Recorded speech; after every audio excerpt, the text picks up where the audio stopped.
All right, ladies and gentlemen, I believe we are live today. It is Sunday, June 22nd. Yesterday, President Trump bombed the living hell out of Iran.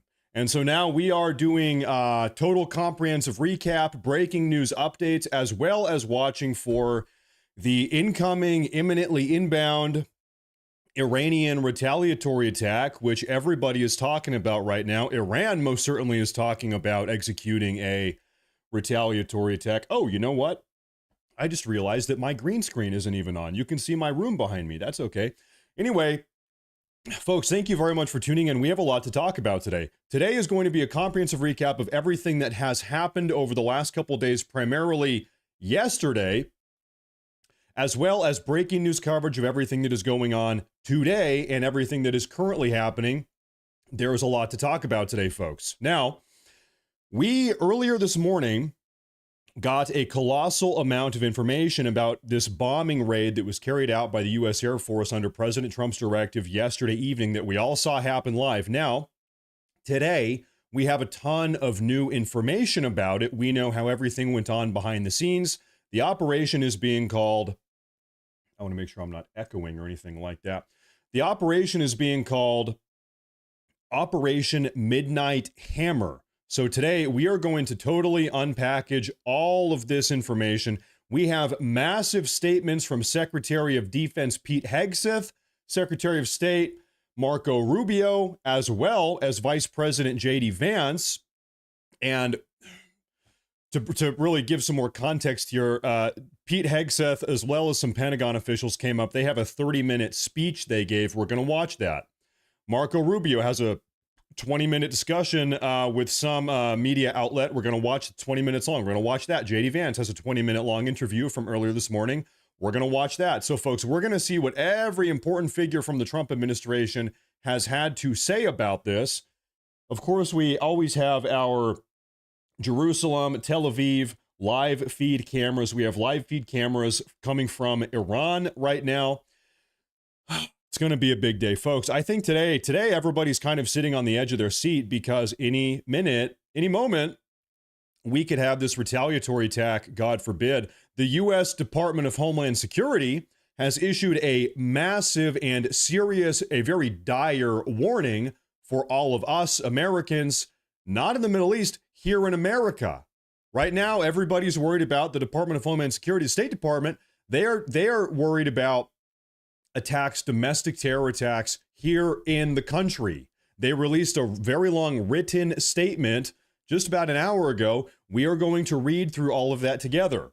We hear from Tom Homan. Tom Homan weighs in on this potential for a domestic national security attack or national security threat, domestic terror attack.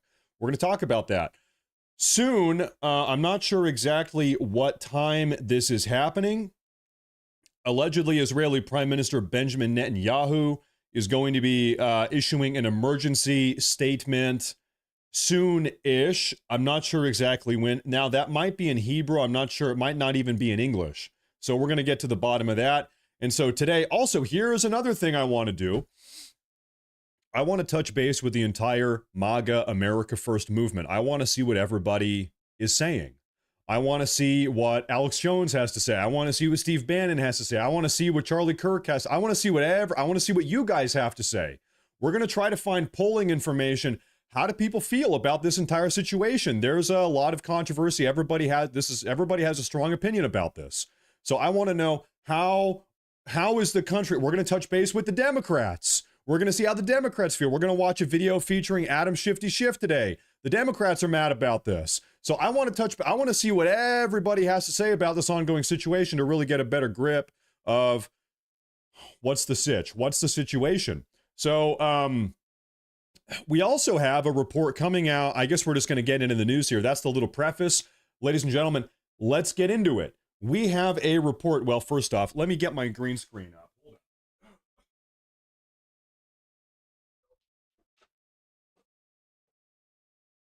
Okay.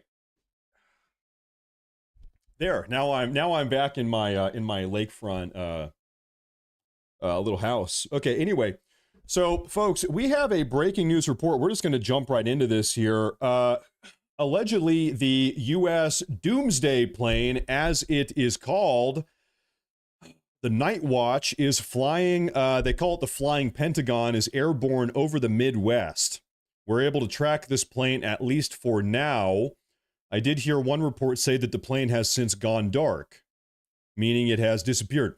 So this Doomsday plane is curious because what is it? This Doomsday plane, what is going on? Dude, I'm having some scene settings here that I don't really know. Yeah, well, hey, anyway. So this Doomsday plane is effectively a flying bunker. It is immune to nuclear attacks. It is immune to nuclear radiation. It is immune to electromagnetic pulses.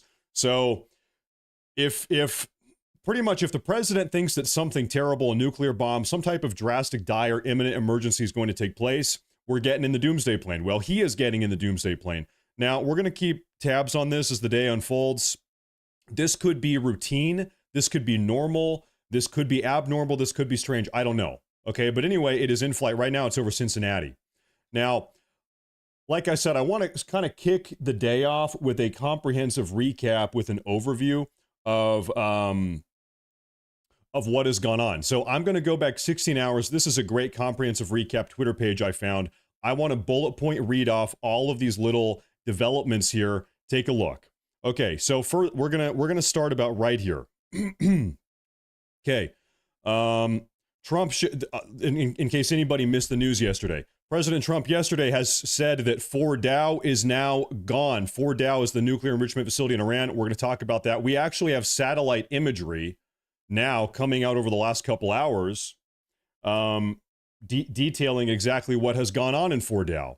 We have satellite imagery showing exactly what the landscape looks like after this bombing attack. President Trump says Iran must now agree to end the war. This is from Iranian state TV. They say 3 nuclear sites had been evacuated. As we know, President Trump hit 3 nuclear sites. Israeli public broadcaster KAN cites Israeli officials as saying Israel was in, quote, full coordination with the United States on last night's attack. So as we know, this attack, we're going to talk about this more here pretty soon, that President Trump carried out, it was months in the making. In fact, we also have a report saying that this Israeli-American joint bombing operation that took place last night, this has been in the works for over a year. That under the Biden administration, the U.S. and the Israelis had been practicing these maneuvers and putting together this plan a year ago. And the talks of an attack like this actually started coming together a year ago, before Trump was even in office. We're going to talk about that today. Iranian state official cited by Tasman News confirms that part of Fordow nuclear site was attacked by the enemy airstrikes. Right now, the Iranians maintain the narrative that Fordow was evacuated days ago, and that the facility, even after these bombing attacks, hasn't even really suffered any damage. Okay, we're going to do a situational assessment on that. We heard last night that the U.S. used 30 Tomahawk missiles on various other Iranian nuclear sites beyond Fordow last night. President Trump said it was an absolutely amazing success. By the way, folks, here's the great thing about living in the year 2025. This morning, we have satellite imagery. We can actually take a look at the damage that has been delivered. We can directly see.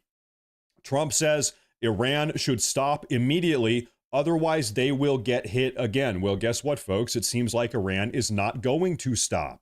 Okay, Iran is pissed. They are doubling down. It seems like this situation is not going to immediately come to an end. As we're hearing from the Iranians right now, it seems like this situation is perhaps going to escalate. Now, as I'm reading through this recap here, maybe we actually have a domestic terror attack ongoing at this very moment, and I hate to report that. Can I take a look at this from one of my moderators, Turbo Dad? Breaking news. A shooting has been reported at a church in Wayne, Michigan, where a suspect drove a truck into the building and opened fire, injuring multiple people before being shot and killed by a security guard. This happened just in the last 45 minutes.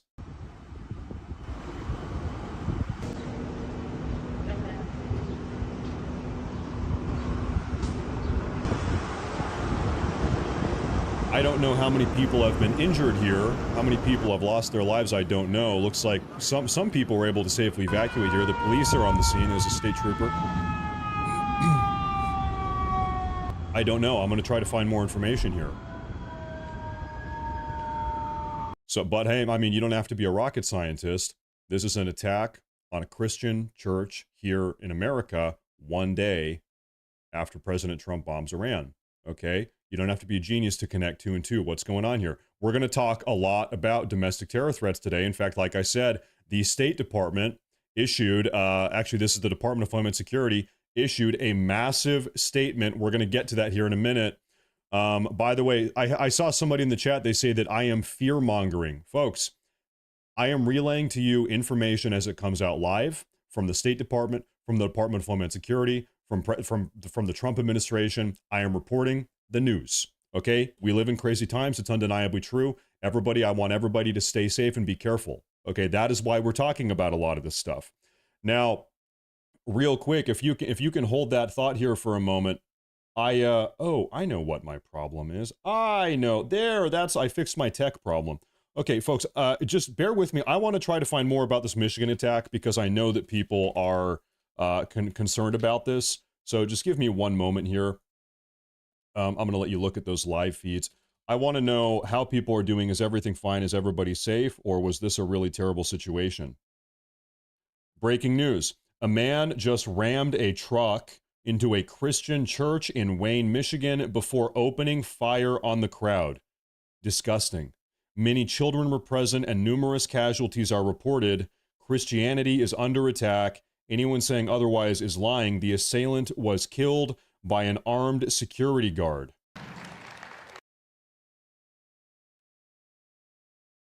There's not a video exactly. I'm trying to find more information here. A truck was driven into a church. The gunman got out of the truck, started opening fire. He was shot and killed by a security guard. The church had a security guard. And this footage doesn't show anything bad or violence or anything, so I'm comfortable showing this to you guys. But just to give you an image of what the scene looked like on the ground here inside of the church. It's Sunday morning, as you all know. Okay, so this is the church that we're talking about. You can see a lot of innocent people. I mean, everybody here is innocent. They're just trying to worship on a Sunday, and you've got kids up front, and so some you don't actually see any violence in this clip, but you see something in the back of the church sets them off, and then they all escape. And so maybe that's all I'm comfortable showing here. But anyway, something happened. Time to get out. We got to get out of there. Terrible, disgusting, terrible. This report I was reading said that Christianity is under attack. America is under attack. And this is one of the big concerns. Now, folks, at this moment, I think it's probably fitting to go ahead and read through. This is put out by the United States Department of Homeland Security just a couple hours ago, okay? I want to read this. Give me a 1 in the chat if you're a proud American. This is from our Department of Homeland Security, released a couple hours ago. Pay attention. This is a message explicitly for you, Americans living in America. National Terrorism Advisory System. Summary of the threat to the United States. The ongoing Iran conflict is causing a heightened threat environment in the USA. Low-level cyber attacks against the U.S. networks by pro-Iranian hacktivists are likely, and cyber actors affiliated with the Iranian government may conduct attacks against U.S. networks.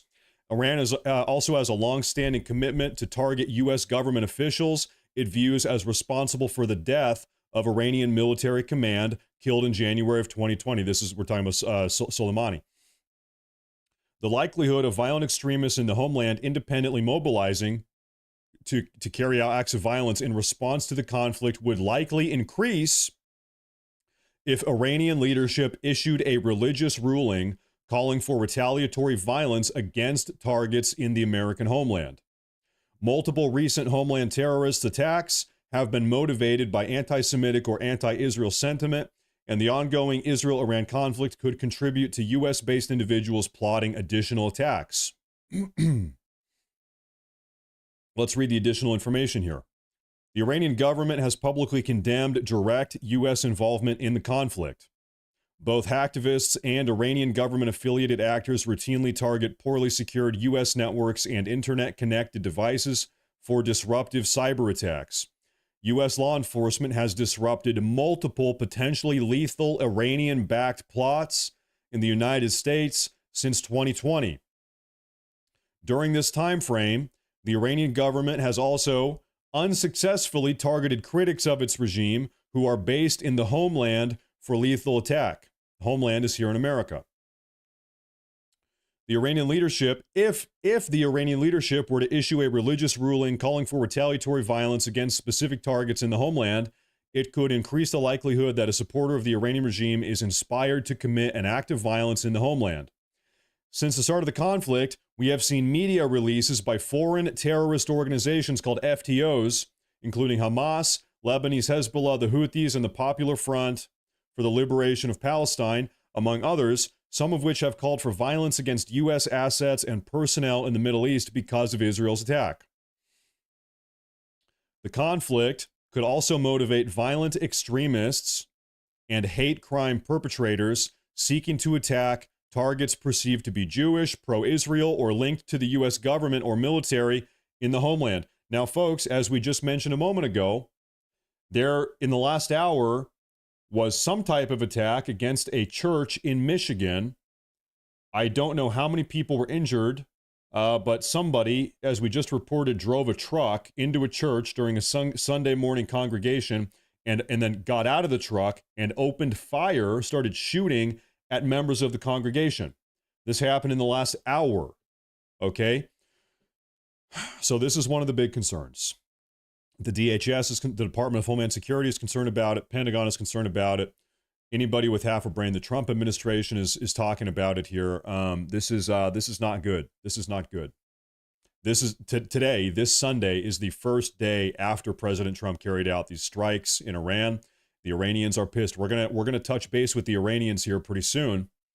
They are releasing statements now. This is Tom Homan earlier this morning, talking about Iranian sleeper cells, talking about all types of stuff. I need to unmute my headset here. Once again, folks, thank you all for tuning in today. If you are new, make sure to subscribe. I appreciate everybody tuning in. It's a crazy day. Take a look at what Tom Homan has to say. Can you assess that issue, particularly how many Iranians are in the country that are in sleeper cells trying to do bad to America right now? Well, look, you and I talked about this many times. I said the last 4 years, my biggest concern was this open border was the biggest national security vulnerability this country's ever seen. So I pulled numbers this morning just from a CBP under Joe Biden. There was 1,272 nationals of Iran released in the country between OFO and the Border Patrol. 172 Iranian nationals were released in the country. And you compare that to the Trump administration, zero. Right, zero releases. And right now, because of President Trump's leadership, we have the most secure border in my lifetime, most secure border in the history of this nation. So we have a secure border. That was President Trump's big win on securing this nation. So we're not releasing people in this country. Special interest aliens aren't crossing that border undetected. But under Joe Biden, we had over 10 million people cross that border. But my biggest concern from day one, beyond the fentanyl, beyond the sex trafficking women and children, were the 2 million known gotaways. Over 2 million people crossed that border. We don't know who they are, where they came from, because they got away, because Border Patrol was so overwhelmed with the humanitarian crisis that Biden created that over 2 million people crossed the border and got away. That is my biggest concern, and that's what created the biggest national security vulnerability. This goes back to everything else that we like to talk about here on this channel. Folks, our country has been invaded. Our country has been occupied. We just saw a week and a half ago, 2 weeks ago, during the No Kings protest, the riots in Los Angeles, Portland, Oregon, still ongoing. Popped up in Chicago, New York, a couple places in Seattle, a couple places in Colorado, okay? Our country has been invaded by millions and millions, tens of millions of illegal aliens. Who the hell knows where they came from? Who knows what their intentions are? We have a problem. This is why the border security issue has been such a big talking point. Now, we're going to touch base with the ongoing domestic terror concerns throughout the day, I'm sure. I want to continue doing our recap. I'm going to double back, finish up the recap, because everybody is chiming in. What does Russia say? What does China say? What does Qatar say? What does the UAE say? What does America say? What is Iran saying? We need to stay on top of all of this stuff. I'm gonna keep reading through this recap feed, and then we have a lot to go through. Like I said, we have an official statement today from Pete Hegseth. We have an official statement, and by statement I mean 25-minute long interview breaking down everything step by step. We have Pete Hegseth, we have JD Vance, we have Marco Rubio, and we might even have more than that. So we have a lot to do today. So we need to get to it, folks, and thank you for tuning in. Okay, Iranian state TV last night said every American citizen or military in the region is now a target. As far as Iran is considered, every single American in the region. It doesn't say Americans in America. It says Americans in the region in the Middle East are a target. That's a problem. That is a concern. Let's keep reading here. Qatar says, what? Hold up. This is a typo here. Qatar says the entire situation in the Middle East is deteriorating as a consequence of the U.S. strikes on Iran. That's from Qatar. Iran foreign minister last night said, actually 9 hours ago, said quote, the warmongering United States government will be held responsible for every dangerous consequence for its aggression against Iran. So we're hearing all the Iranian opinions. We got the Iranian propaganda. This is Iran's chief negotiator right now. He was in Brussels in Switzerland 3 days ago. He says, how can Iran return to negotiating table? It never left. America blew it up. He says America has now blown up the negotiating table. This is the chief Iranian negotiator. Russia's Medvedev. Medvedev is Russia's older president, previous president. He says Trump, who came in as a peacemaker president, has started a new war for the United States. That's the former president of Russia. Iran's Revolutionary Guard Corps, the IRGC, says, we firmly assert that Iran's indigenous and peaceful nuclear technology cannot be destroyed by any attack. So right now, one of the narratives coming out of Iran is that this bombing attack carried out last night was totally ineffective. It didn't do anything. It's not even slowing them down, and they are going to continue their nuclear enrichment. They are dead set on enriching uranium and having a nuclear program. And this bombing attack that happened last night, it's not going to shake them at all. That is the narrative coming out of Iran right now. Scrolling up, we're going to continue this recap here, then we're going to move on. We have a lot to talk about today. Iran's Revolutionary Guard says the United States neither possesses the initiative or the ability to, quote, escape the consequences of a severe response. Like I said, folks, Iran is talking a big game right now. They are saying that big things are happening soon, maybe tonight. And by the way, this is the right stream to watch. This is going to be a good broadcast because we are looking at everything. We have Tel Aviv, we have Jerusalem, we have cameras coming out of Iran, we have Tehran, we have Isfahan right down there, a different town. We have another Isfahan live feed, a known location where they have been launching ballistic missiles from, and the sun is setting in the Levant right now. Now, real quick, before I continue with the recap here, I want to say that we have some big super chats. I don't want to miss these, okay, before I move on. Michael P. says, General Flynn and Bannon said, and I quote, I trust the instincts of Donald J. Trump. He hasn't been pushed into anything, and he won't be. I share your sentiment, as I also trust Donald J. Trump's judgment. Thank you for your energetic and intelligent coverage and insights. God bless you and the USA. God bless the United States. God bless the United States of America. Really, my concern at this point, my chief concern is the safety of Americans. That is where my mind is, as we are going through all of this. Domestic terror attacks, Americans stationed in the Middle East. We've got a huge naval presence over there. Safety of Americans. Now, I will make a request. Do me a favor. Please stop spamming the chat. I don't really care what you post. Do not spam the chat. We have another super chat here real quick, then we're going to get back. Denise says, I was in New York for 9/11. If you were alive during that, then you know it's possible that terrorists are already here for a long time. We know for a fact that there are terror cells in the U.S. from numerous different countries. We've got Chinese infiltrators, Iranian. We've got people from Latin America, cartel gang operators. We have all types of undesirable people that have invaded this country as a consequence of Joe Biden and the Democrats' incompetency. Except it's not even incompetency because they did it intentionally. It was part of the plan. They wanted this. This was part of their plan. They intentionally opened up the border so that people like that could come in the country.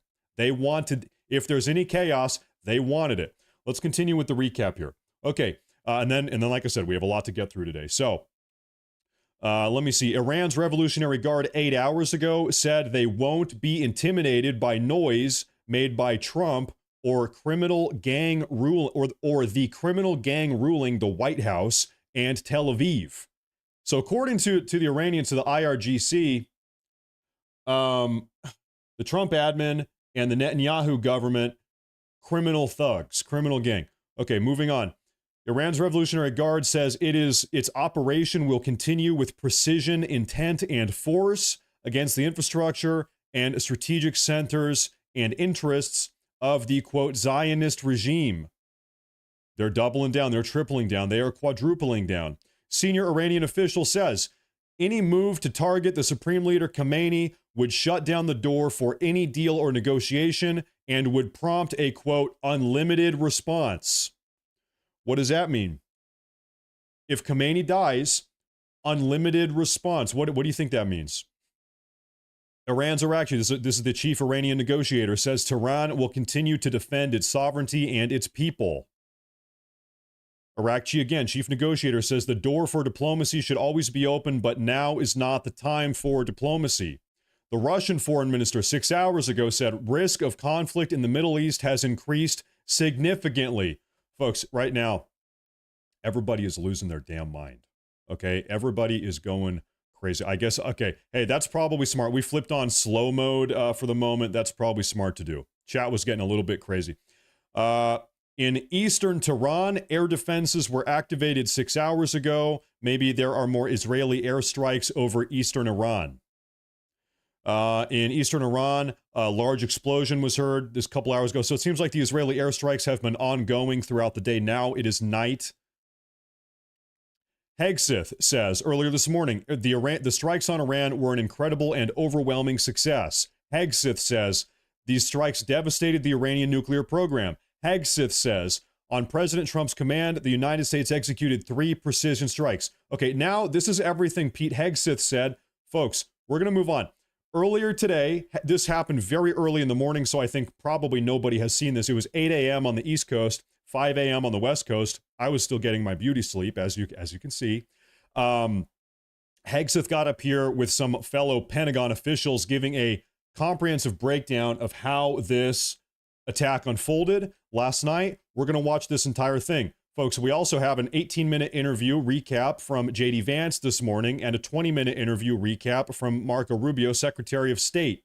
Okay? So we're going to watch this entire thing because I have not seen it. I want to know exactly what happened. Take a look. President Trump's orders, U.S. Central Command conducted a precision strike in the middle of the night against 3 nuclear. Okay, is the audio going to be like this? Final blow to Iran's nuclear. Okay, they're going to fix their audio. Stated the Iranian bold and visionary leadership and his commitment to peace through strength. Iran's nuclear ambitions have been obliterated. Many presidents have dreamed of delivering the final blow to Iran's nuclear program, and none could until President Trump. The operation President Trump planned was bold and it was brilliant, showing the world that American deterrence is back. When this president speaks, the world should listen. And the U.S. military, we can back it up. The most powerful military the world has ever known. No other country on planet Earth could have conducted the operation that the chairman is going to outline this morning. Not that is true. Even close. That's true. Nobody could have. Just like Soleimani found out in the first term. Iran found out when POTUS says 60 days that he seeks peace and negotiation, he means 60 days of peace and negotiation. Otherwise, that nuclear program, that nuclear capability will not exist. He meant it. This is not the previous administration. The President Trump said no nukes. He seeks peace, and Iran should take that path. He sent out a truth last night saying this: any retaliation by Iran. Wait, wait. Are you guys not hearing any audio? I've got audio. Are you folks not hearing any audio? I have it. This video only has audio coming out of one ear, but okay. I'm seeing some members of the audience are not having any sound. This does not have surround sound, so maybe I can find a better recording of this. I apologize for that. Let me try to find the entire thing. You heard it. Okay, well, I had some people not hearing it, so I'm going to try to find a different broadcast here, and maybe this will have surround sound. That might have been our issue. I apologize. Give me one moment. Policy across the board. This was a. This audio is significantly better. Okay, so either way, this is better. We're gonna go ahead and play this. We were about right here. Went in and out of downtown Tehran, not Tehran, excuse me, of these nuclear sites, in and out and back without the world knowing at all. In that way, it was historic. A strike that included the longest B-2 Spirit bomber mission since 2001 and the first operation of the MOP, a massive ordnance penetrator. The mission demonstrated to the world the level of joint and allied integration that speak to the strength of our alliance and our joint forces. As President Trump has stated, the United States does not seek war, but let me be clear. We will act swiftly and decisively when our people, our partners, or our interests are threatened. Iran should listen to the President of the United States and know that he means it, every word. I want to give congratulations to our Commander-in-Chief. It was an honor to watch him lead last night and throughout, and to our great American warriors on this successful operation. God bless our troops. God bless America. And we give glory to God for his providence and continue to ask for his protection. I turn it over now to the chairman for specifics. All right. Thank you, Mr. Secretary. Thanks for recognizing all of our folks out there doing our nation's work, and nice to see everybody on this early Sunday morning. Last night, on the President's orders, U.S. Central Command, under the command of General Eric Kurilla, executed Operation Midnight Hammer, a deliberate and precise strike against 3 Iranian nuclear facilities. This was a complex and high-risk mission carried out with exceptional skill and discipline by our joint force. I want to thank every service member, planner, operator that made this mission possible. Their actions reflect the highest standards of the United States Armed Forces. This operation was designed to severely degrade Iran's nuclear weapons infrastructure. It was planned and executed across multiple domains, theaters, with coordination that reflects our ability to project power globally. Once again, Iran right now is completely and totally denying that these attacks have done anything. Iran, and they're doing that in 2 ways. Iran right now is saying that several days ago, or maybe weeks ago, they actually moved all of the sensitive nuclear enrichment technology out of these bunkers long ago. So they were empty by the time Trump bombed them. That's the first thing they're saying. And then on top of that, right now, they are saying that the bombs weren't even effective. That, yeah, Trump might have bombed them, but the bombs didn't even work. They didn't even do much damage. The bunkers are still intact. Speed and precision at the time and place of our nation's choosing. This was a highly classified mission with very few people in Washington knowing the timing or nature of this plan.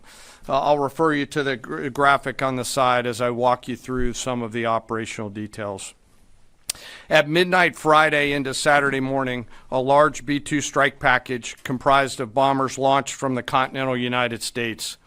As part of the plan to maintain tactical surprise, part of the package proceeded to the west and into the Pacific as a decoy, a deception effort known only to an extremely small number of planners and key leaders here in Washington and in Tampa.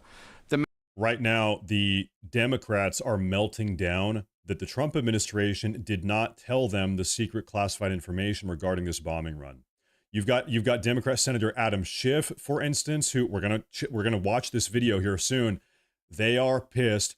President Trump should have told us. We should have known about this in advance. Folks, if Trump had told them in advance, they would have leaked it. They probably would have called up the Ayatollah on the phone immediately and let him know what's happening. Main strike package, comprised of 7 B-2 Spirit bombers, each with 2 crew members, proceeded quietly to the east with minimal communications. Throughout the 18-hour flight into the target area, the aircraft completed multiple in-flight refuelings. Once over land, the B-2s linked up with escort and support aircraft in a complex, tightly timed maneuver requiring exact synchronization across multiple platforms in a narrow piece of airspace, all done with minimal communications. This type of integration is exactly what our joint force does better than anyone else in the world. At approximately 5 p.m. Eastern Standard Time last night, and just prior to the strike package entering Iran, a U.S. submarine in the Central Command Area of Responsibility launched more than 24 Tomahawk land attack cruise missiles against key surface infrastructure targets at Esfahan. As the Operation Midnight Hammer strike package entered Iranian airspace, the U.S. employed several deception tactics, including decoys, as the 4th and 5th generation aircraft pushed out in front of the strike package at high altitude and high speed, sweeping in front of the package for enemy fighters and surface-to-air missile threats. The strike package was supported by U.S. Strategic Command, U.S. Transportation Command, U.S. Cyber Command, U.S. Space Command, U.S. Space Force, and U.S. European Command. As the strike package approached Fordo and Natanz, the U.S. protection package employed high-speed suppression weapons to ensure safe passage of the strike package, with fighter assets employing preemptive suppressing fires against any potential Iranian surface-to-air threats. We are currently unaware of any shots fired at the U.S. strike package on the way in. At approximately 6:40 p.m. Eastern Standard Time, 2:10 a.m. Iran time, the lead B-2 dropped 2 GBU-57 massive ordnance penetrator weapons on the first of several aim points at Fordo. As the president stated last night, the remaining bombers then hit their targets as well, with a total of 14 MOPs dropped against 2 nuclear target areas. Last night we heard there were 6 MOPs, massive ordnance penetrator bunker buster bombs. He's saying 14 total, over 2 times as many, on 2 different locations. All 3 Iranian nuclear infrastructure targets were struck between 6:40 p.m. and 7:05 p.m. Eastern Time. Again, that's about 2:10 in the morning local time in Iran, with the Tomahawk missiles being the last to strike at Esfahan to ensure we retain the element of surprise throughout the operation. Following weapons release, the Midnight Hammer strike package exited Iranian airspace and the package began its return home. We are unaware of any shots fired at the package on the way out. Iran's fighters did not fly, and it appears that Iran's surface-to-air missile systems did not see us.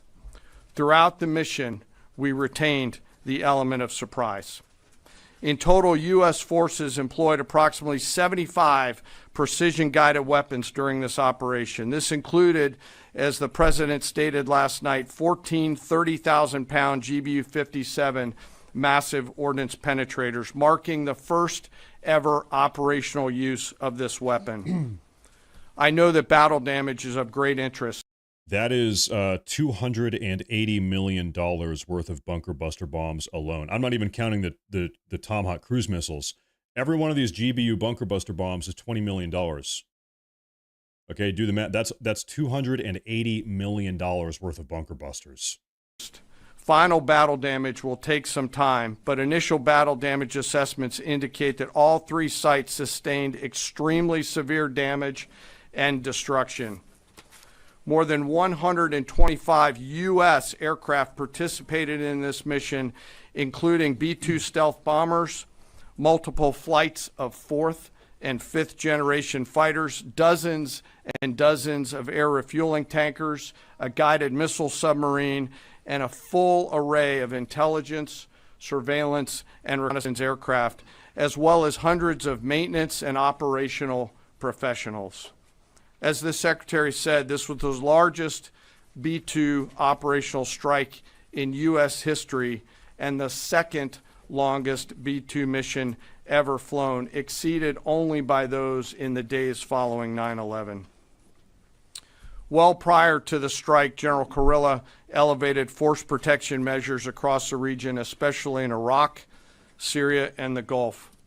Our forces remain on high alert and are fully postured to respond to any Iranian retaliation or proxy attacks, which would be an incredibly poor choice. We will defend ourselves. The safety of our service members and civilians remains our highest priority. This mission demonstrates the unmatched reach, coordination, and capability of the United States military. In just a matter of weeks, this went from strategic planning to global execution. Think about what that means there for a second. I think everybody kind of knows this, but let's say it out loud. Right now, the ball is totally in Iran's court, okay? The question, hey, are we going to keep on bombing Iran? Is the United States going to continue bombing Iran? The answer to that question is totally up to Iran. If Iran starts attacking American military personnel, American military bases, civilians here in America, domestic terror attacks, whatever, if Iran starts attacking Americans, period, we're going to keep on bombing. So anybody that is saying it's over, it's done, we're not going to bomb, it's over with, actually the answer is it's entirely up to Iran whether or not we keep on bombing them. It's totally up to them. Operation underscores the unmatched capabilities and global reach of the United States military. As the president clearly said last night, no other military in the world could have done this. I join the president and the secretary in being incredibly proud of the air crews, naval forces, cyber operators, planners, and support teams and commanders who made this mission possible. It is their skill, discipline, and teamwork that makes this operation possible. I am particularly proud of our discipline related to operational security, something that was of great concern to the President, the Secretary, General Kurilla, and me, and we will continue to focus on this. As we stand here this morning, many assets are still airborne, and we have hundreds deployed. I ask that we keep our warfighters on their way home and our deployed service member in our thoughts. Our joint force remains ready to defend the United States, our troops, and our interests in the region. Thank you very much. We will take a few questions, Phil. Okay. Yeah. So, is regime change off the table, Mr. Secretary? And to the chairman, you said the battle damage assessment is still ongoing, but do you believe that some nuclear capability in Iran remains? This mission was not and has not been about regime change. The president authorized a precision operation to neutralize the threats to our national interests posed by the Iranian nuclear program and the collective self-defense of our troops and our ally Israel. Thanks for your question. I think BDA is still pending, and it would be way too early for me to comment on what may or may not still be there. But thanks for the question. Coming from Iran, once again, the Iranian narrative is that they have moved all of their uranium enrichment material technology into different locations. In fact, I'll be honest with you, We have some satellite imagery from about 6 days ago, I believe, that might actually give that story some credibility. And once again, that story is that Iran moved a lot of their equipment, their sensitive equipment and material out of Fordow maybe a week ago. New satellite imagery has come out today. They might actually be telling the truth about that. We're going to get to that here pretty soon. Green. No, behind you. Excuse me, Mr. Secretary, can you tell me, was there a particular moment when the president decided to pull the trigger on this operation where he said, now, rather than being, something in the holster, now we're going to pull the trigger? Thank you very much. I would just say, having the opportunity to witness his leadership, he was fully committed to the peace process. Wanted a negotiated outcome, gave Iran every single opportunity, and fortunately was met by stonewalling, which is why he gave them plenty of time to continue to come to the table and give up enrichment, give up the nuclear program. But there was I won't say the particular moment, there was certainly a moment in time where he realized that it had to be a certain action taken in order to minimize the threat to us and our troops. Yeah.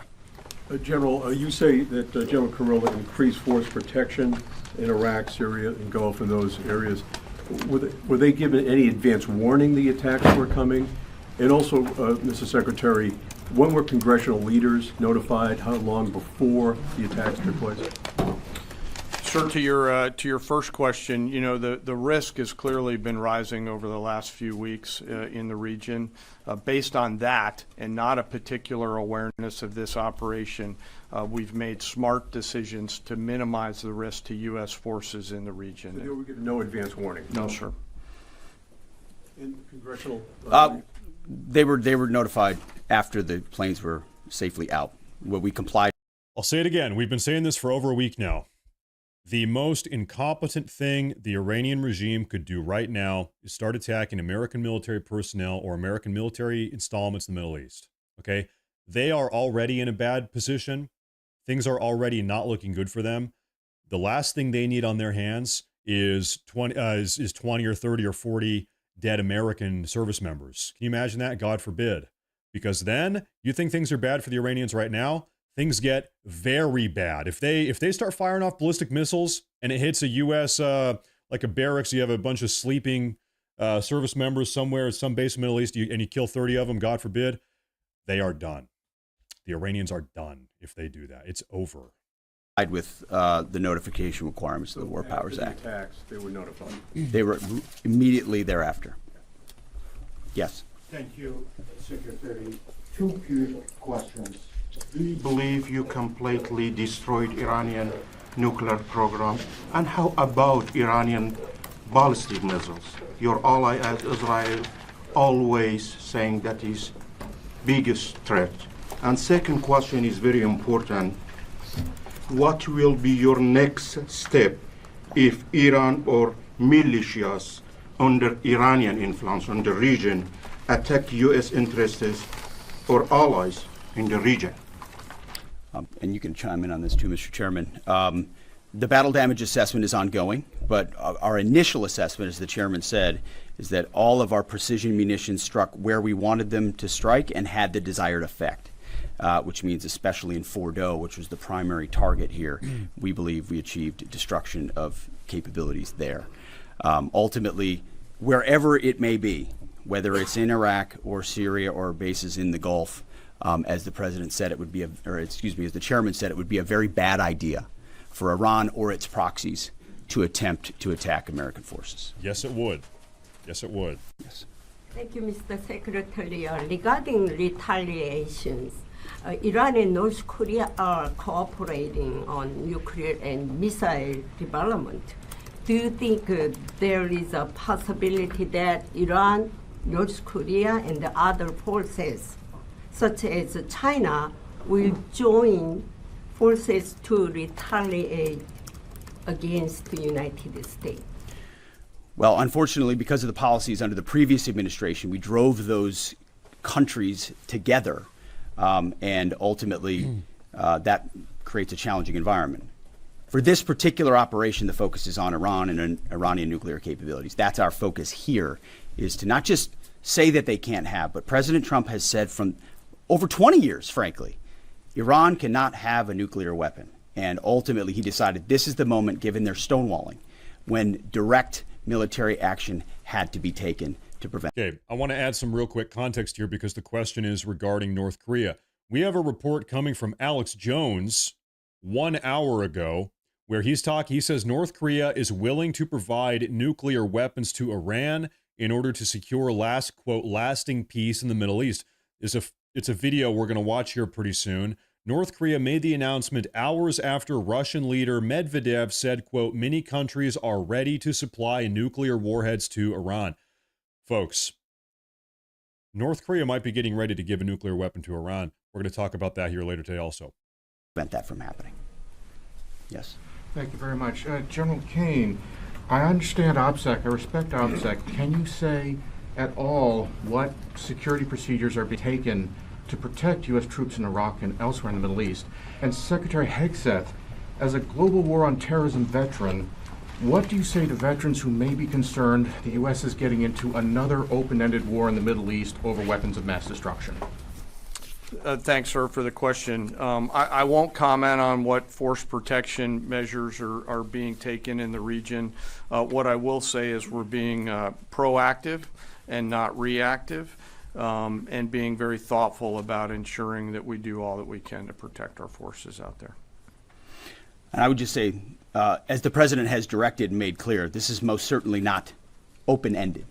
It doesn't mean it limits our ability to respond. We will respond if necessary. The most powerful military in the world is postured and prepared to defend our people. But what the president gave us, as I said, was a focused, powerful, and clear mission on the destruction of Iranian nuclear capabilities. Those were the targets. That's what was struck. That's what was overwhelming. That's what was overwhelming. That's what the Iranian regime needs to understand, as the president put out last night. He wants peace. There needs to be a negotiated settlement here. We ultimately demonstrated that Iran cannot have a nuclear capability. That is a very clear mission set on this operation. Yes, hold on. Yes, right there. Thank you, Mr. Secretary. Question for the Secretary and the Chairman. How was this strike coordinated with the Israelis on a strategic level, militarily, and on a tactical level? Was there any direct Israeli military participation in this operation? Well, I would say certainly Israel had an incredible military success, especially at the beginning and ongoing, in degrading Iranian capabilities, in degrading Iranian launchers, MRBMs. It's been incredible to watch what our ally Israel has been able to do. And there certainly have been conversations. I mean, General Kurilla at CENTCOM has worked closely in the defense of Israel for many years. And part of this operation was the defense of Israel and the ongoing defense of Israel. But as it pertains to this strike, this was U.S. operated and U.S. led. We took advantage of some of the preparatory work that's been done over the past week and a half in terms of axis of approach. I won't get into the particulars, but as the Secretary said, it was a U.S. strike. We made sure we were not in the same piece of airspace and sky. Aside from that, that was the extent of it. We'll take a couple Linda, more. thank you. Thank you. Yeah, right there. Question to the Secretary first. Are you concerned whatsoever now about the reaction from U.S. allies given the strike, particularly those in the Gulf? And to the Chairman, if I may, I understand you don't want to speak to specific assets and force protection measures, but do you anticipate at least having to bring in any further assets from other theaters to aid in force protection over the coming days? Now, real quick, earlier today, we saw a statement from Keir Starmer, who's the Prime Minister of the United Kingdom. He said earlier today, just hours ago, in fact, that if Iran strikes any American military personnel in the Middle East, he will consider getting involved with the British military. He will view that as his NATO obligation. Get involved. He will come. The British will come and help us in the Middle East if Iran strikes American military personnel. We certainly understand the challenges of allies in the region, and we have been respectful and in working in collaboration with them as it pertains to basing and sensitivities there. Ultimately, they've got a lot of assets and people in those locations also where American troops are co-located. So that's a consideration of ours. We've been in close consultation with them, and we appreciate the support that we have got. Oh, NATO, yeah. Thanks for the question on sort of the global picture. And as you know, that's one of my jobs is to look globally at the entire range of challenges. We are always carefully considering our force posture around the world and then offering options to the Secretary and to the President. I won't comment on any future things, but the American people should know that we carefully consider those moves around the world and try to modulate as needed our force structure in the region. Absolutely. Yeah, right here. Thank you. What communications are being sent to the Iranians right now, and is there any possibility of diplomacy now or in the coming days? Good question. I can only confirm that there are both public and private messages being directly delivered to the Iranians in multiple channels, giving them every opportunity to come to the table. They understand precisely what the American position is, precisely what steps they can take to allow for peace, and we hope they do so. Publicly, as we're going to talk a lot about today, the Iranians are talking a big game. They're talking about shutting down the Strait of Hormuz. They're talking about striking American military personnel in the Middle East and American civilians in the Middle East. They're talking about attacking Israel again. They, publicly at least, they do not seem interested in backing down. Yes. The president may not want an open-ended conflict. The Iranians may disagree. Are you prepared for a protracted war? Well, anything can happen in conflict. We acknowledge that. But the scope of this was intentionally limited. That's the message that we're sending. With the capabilities of the American military nearly unlimited. So Iran, in that sense, has a choice. But we've made it very clear to them, this is nuclear sites, this is nuclear capabilities, this is the line that the president set, and we set that back. Now is the time to come forward for peace. But I think one of the takeaways from this as well is the unprecedented level of ongoing cooperation. I can't speak highly enough of the chairman and his staff and General Kurilla in CENTCOM, what they've done to look around the corner, to pre-position, to understand how an operation like this comes together. The scope and scale of what occurred last night would take the breath away of almost any American if you had an opportunity to watch it in real time. And I think Tehran is certainly calculating the reality that planes flew from the middle of America in Missouri overnight, completely undetected over 3 of their most highly sensitive sites, and we were able to destroy nuclear capabilities. And our boys in those bombers are on their way home right now. We believe that'll have a clear psychological impact on how they view the future, and we certainly hope they take the path of negotiated peace. But I could not be more proud of how this building operated, of the precision, the sensitivity, and the professionalism of the troops involved in this effort. I will take. Listen, this might be a little bit optimistic. It might be the case. It very well may be the case that Khomeini and the rest of the Iranian regime that are currently controlling the country, they might be saying, listen, I'd rather die fighting than make a deal with or capitulate to the Americans and the Israelis. And that's how they view it. They might, and who knows, they might surrender here. Who knows, this might de-escalate. But it's also entirely possible that they are saying, I'd rather get blown up by a B-2 bunker buster bomb than make a deal with the Americans. That could also be the case. One more, we'll take one more question. Yes, right there.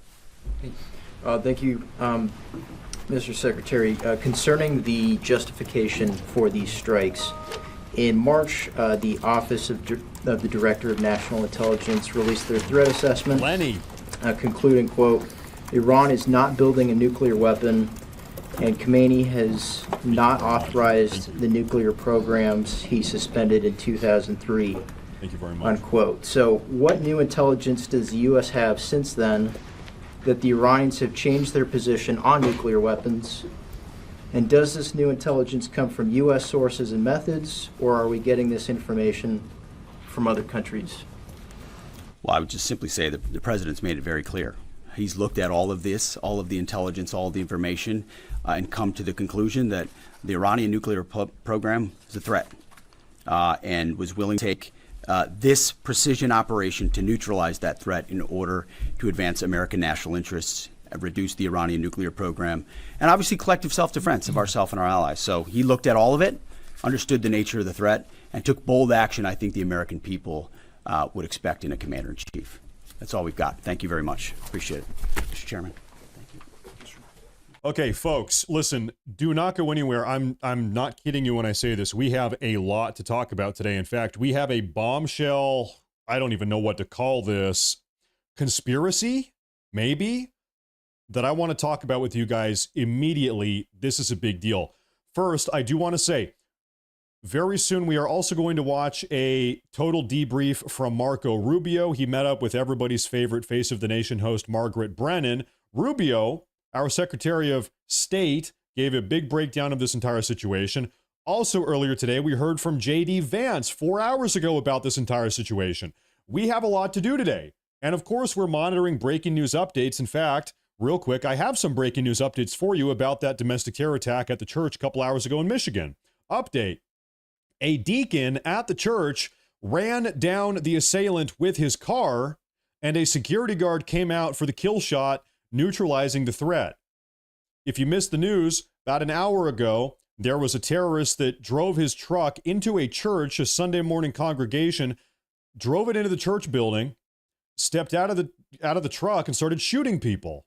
Well, the deacon of the church got in his own car, drove him over, and then a security guard came over and put him down, threat neutralized. So when we're talking about being cautious here domestically in America, we need to be careful. Who knows what the motivations were of this guy? Is he an Iranian sleeper cell? Who knows? Things are very tense right now. Now, we also have, kind of tangentially as it relates to that idea, alert in Texas. On U.S. soil, Yasir Qadi pledges his allegiance to Iran, rages against America, and calls for Muslim unity against the kafir. The kafir it means everybody that is non-Muslim. It's a derogatory term. So there's a video. This is a guy here in the U.S. who's going on a rant. Be angry at those whom you deserve to be angry at. And it is those politicians who sided with the abettors of massacring. But even in that anger. Anyway, this guy here, we have a write-up. He's giving his full loyalty to Iran in this conflict, calling for unity against the kafir, a.k.a. the non-Muslims. Concerning to say the least. Now, like I said, there is an absolutely insane bombshell conspiracy theory that is hot off the press, and I want to talk about this with you guys real quick. So please bear with me. I'm going to zoom in so everybody here can read this. This is posted by Alex Jones less than an hour ago.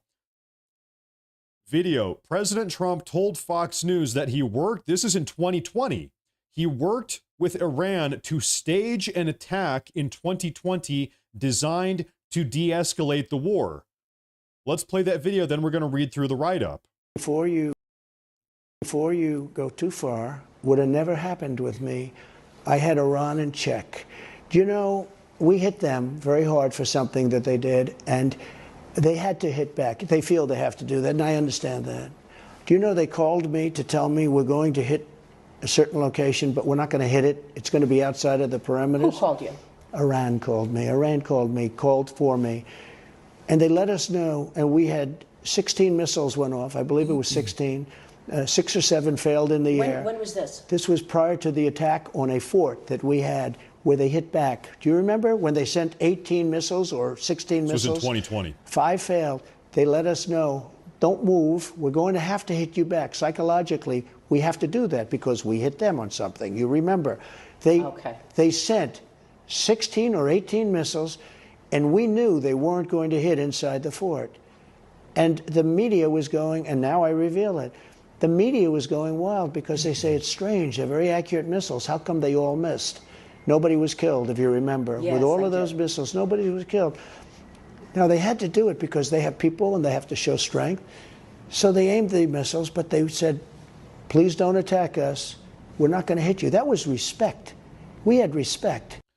So what is the takeaway from this? This is President Trump talking about a situation that unfolded 5 years ago now in 2020 before he left office. What does this indicate? This is right from President Trump. This indicates that maybe Iran doesn't want all-out conflict. Maybe Iran wants to be perceived as being strong. It's a tough region. They've got to maintain control of their own people. They have to be perceived as being strong in their own country. but they don't, secretly, low-key, they don't actually want all-out terrible conflict. So this ties into the conspiracy here posted by Alex Jones. Take a look, folks.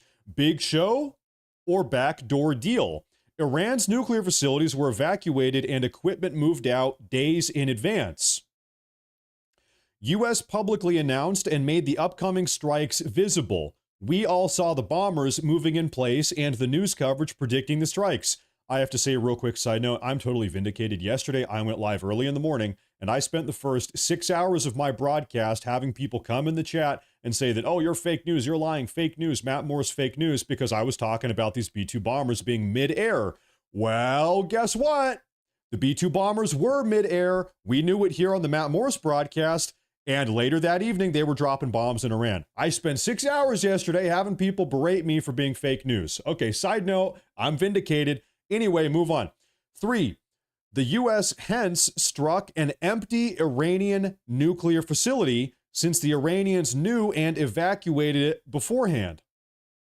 U.S. satellites showed the evacuation of the facilities by the Iranians, hence the Americans knew the facility is empty and non-operational.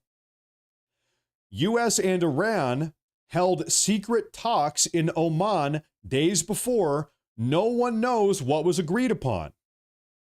Trump essentially explained that such a deal was done previously. This is what happened in 2020. We just watched that video. The only logical conclusion is that Iran and the USA made a secret deal to end the war. USA strikes a bunch of empty facilities. Iran will retaliate, but miss, just like they intentionally did 5 years ago in 2020. This is a very curious idea. Just watch out for the Iranian response. Not the words, but the actual physical response. If it's not too harsh on casualties, but looks big, he says he's right.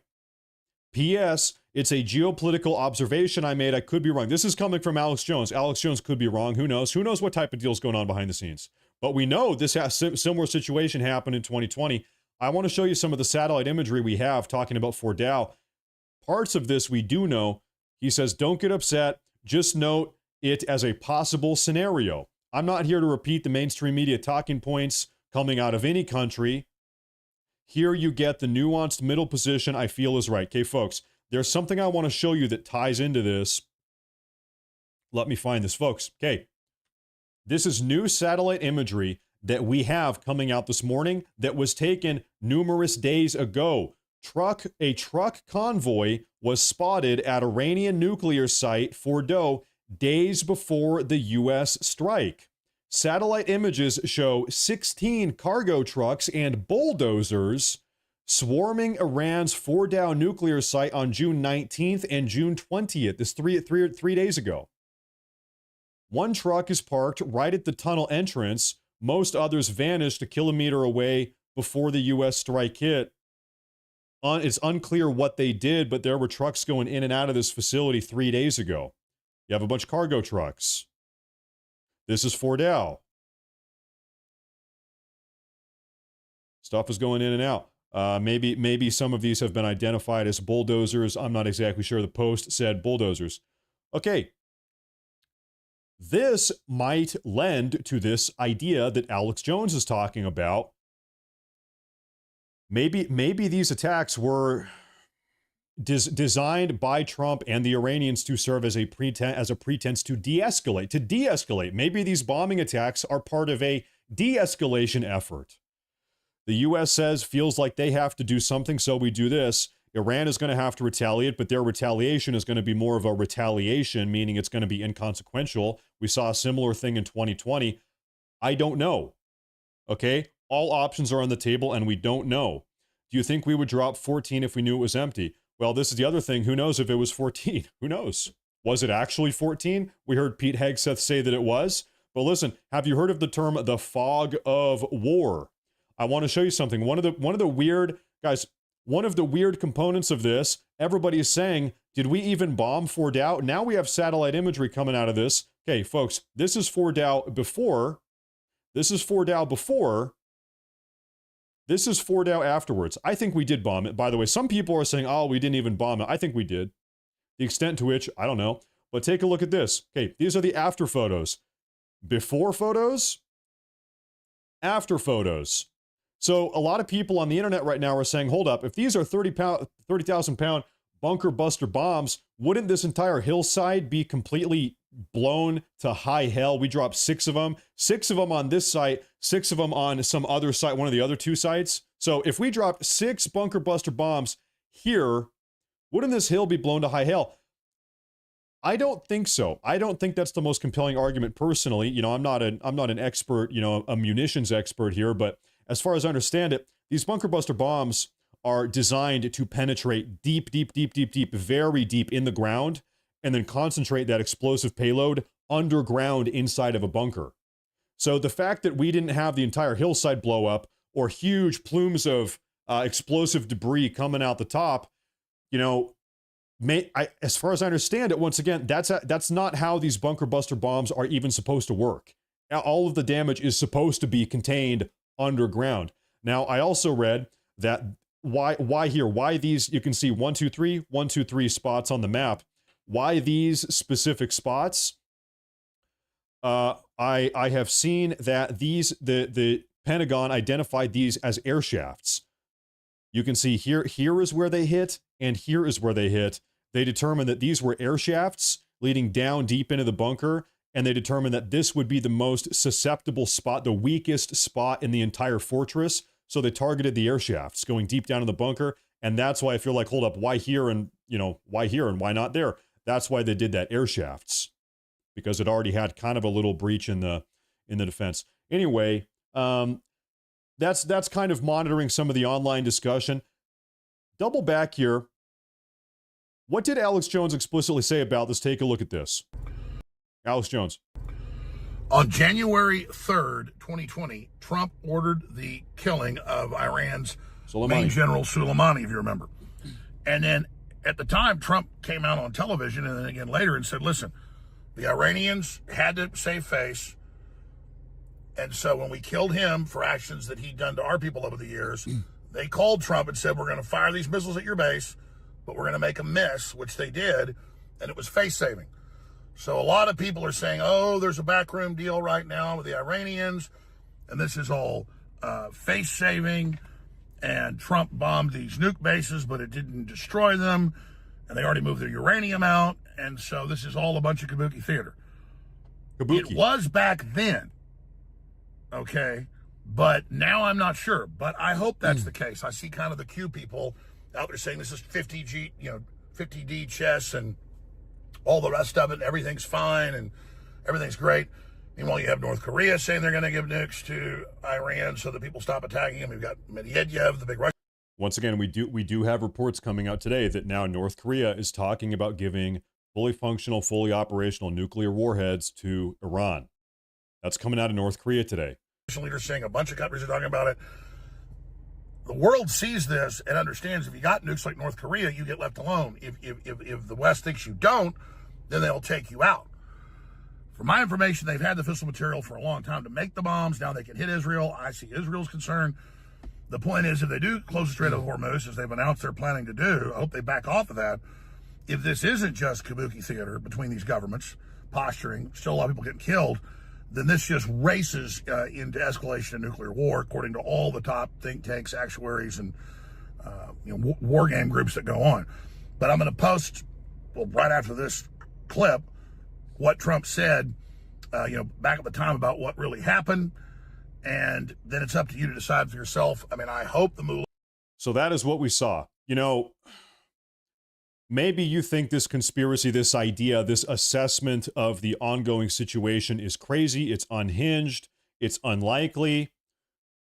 You've got to at least hope it's true. You've got to at least, because this conspiracy, maybe it's not true, but at least 1% of you has to hope, man, I hope that is true, because this outcome, it's all for show.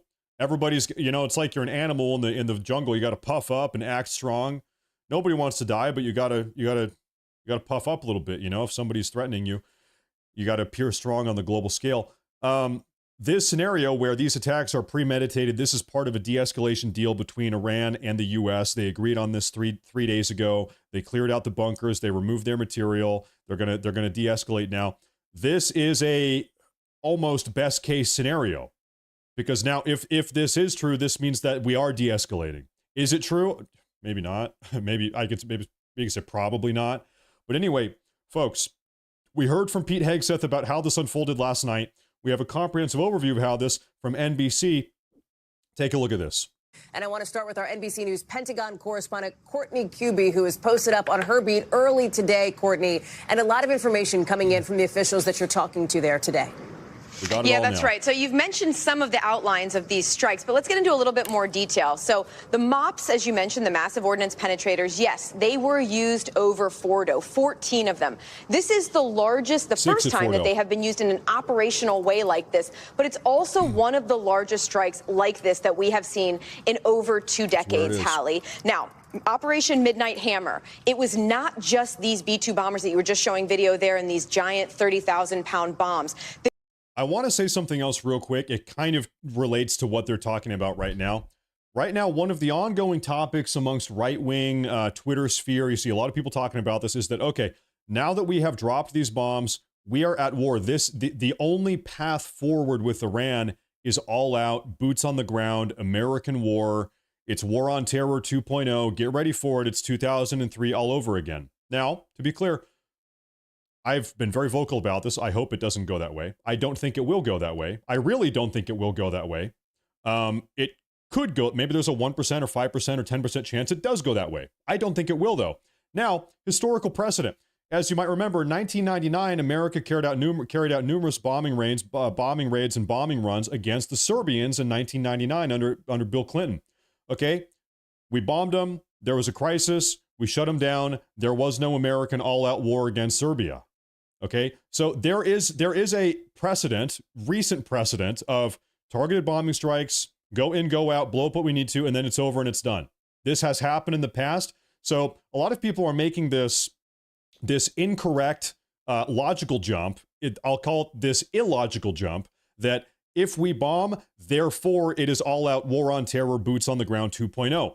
I don't agree with that. It could be. I don't think it will, but I acknowledge it could be, and I hope not. But that's not always how it goes. Let's play the video.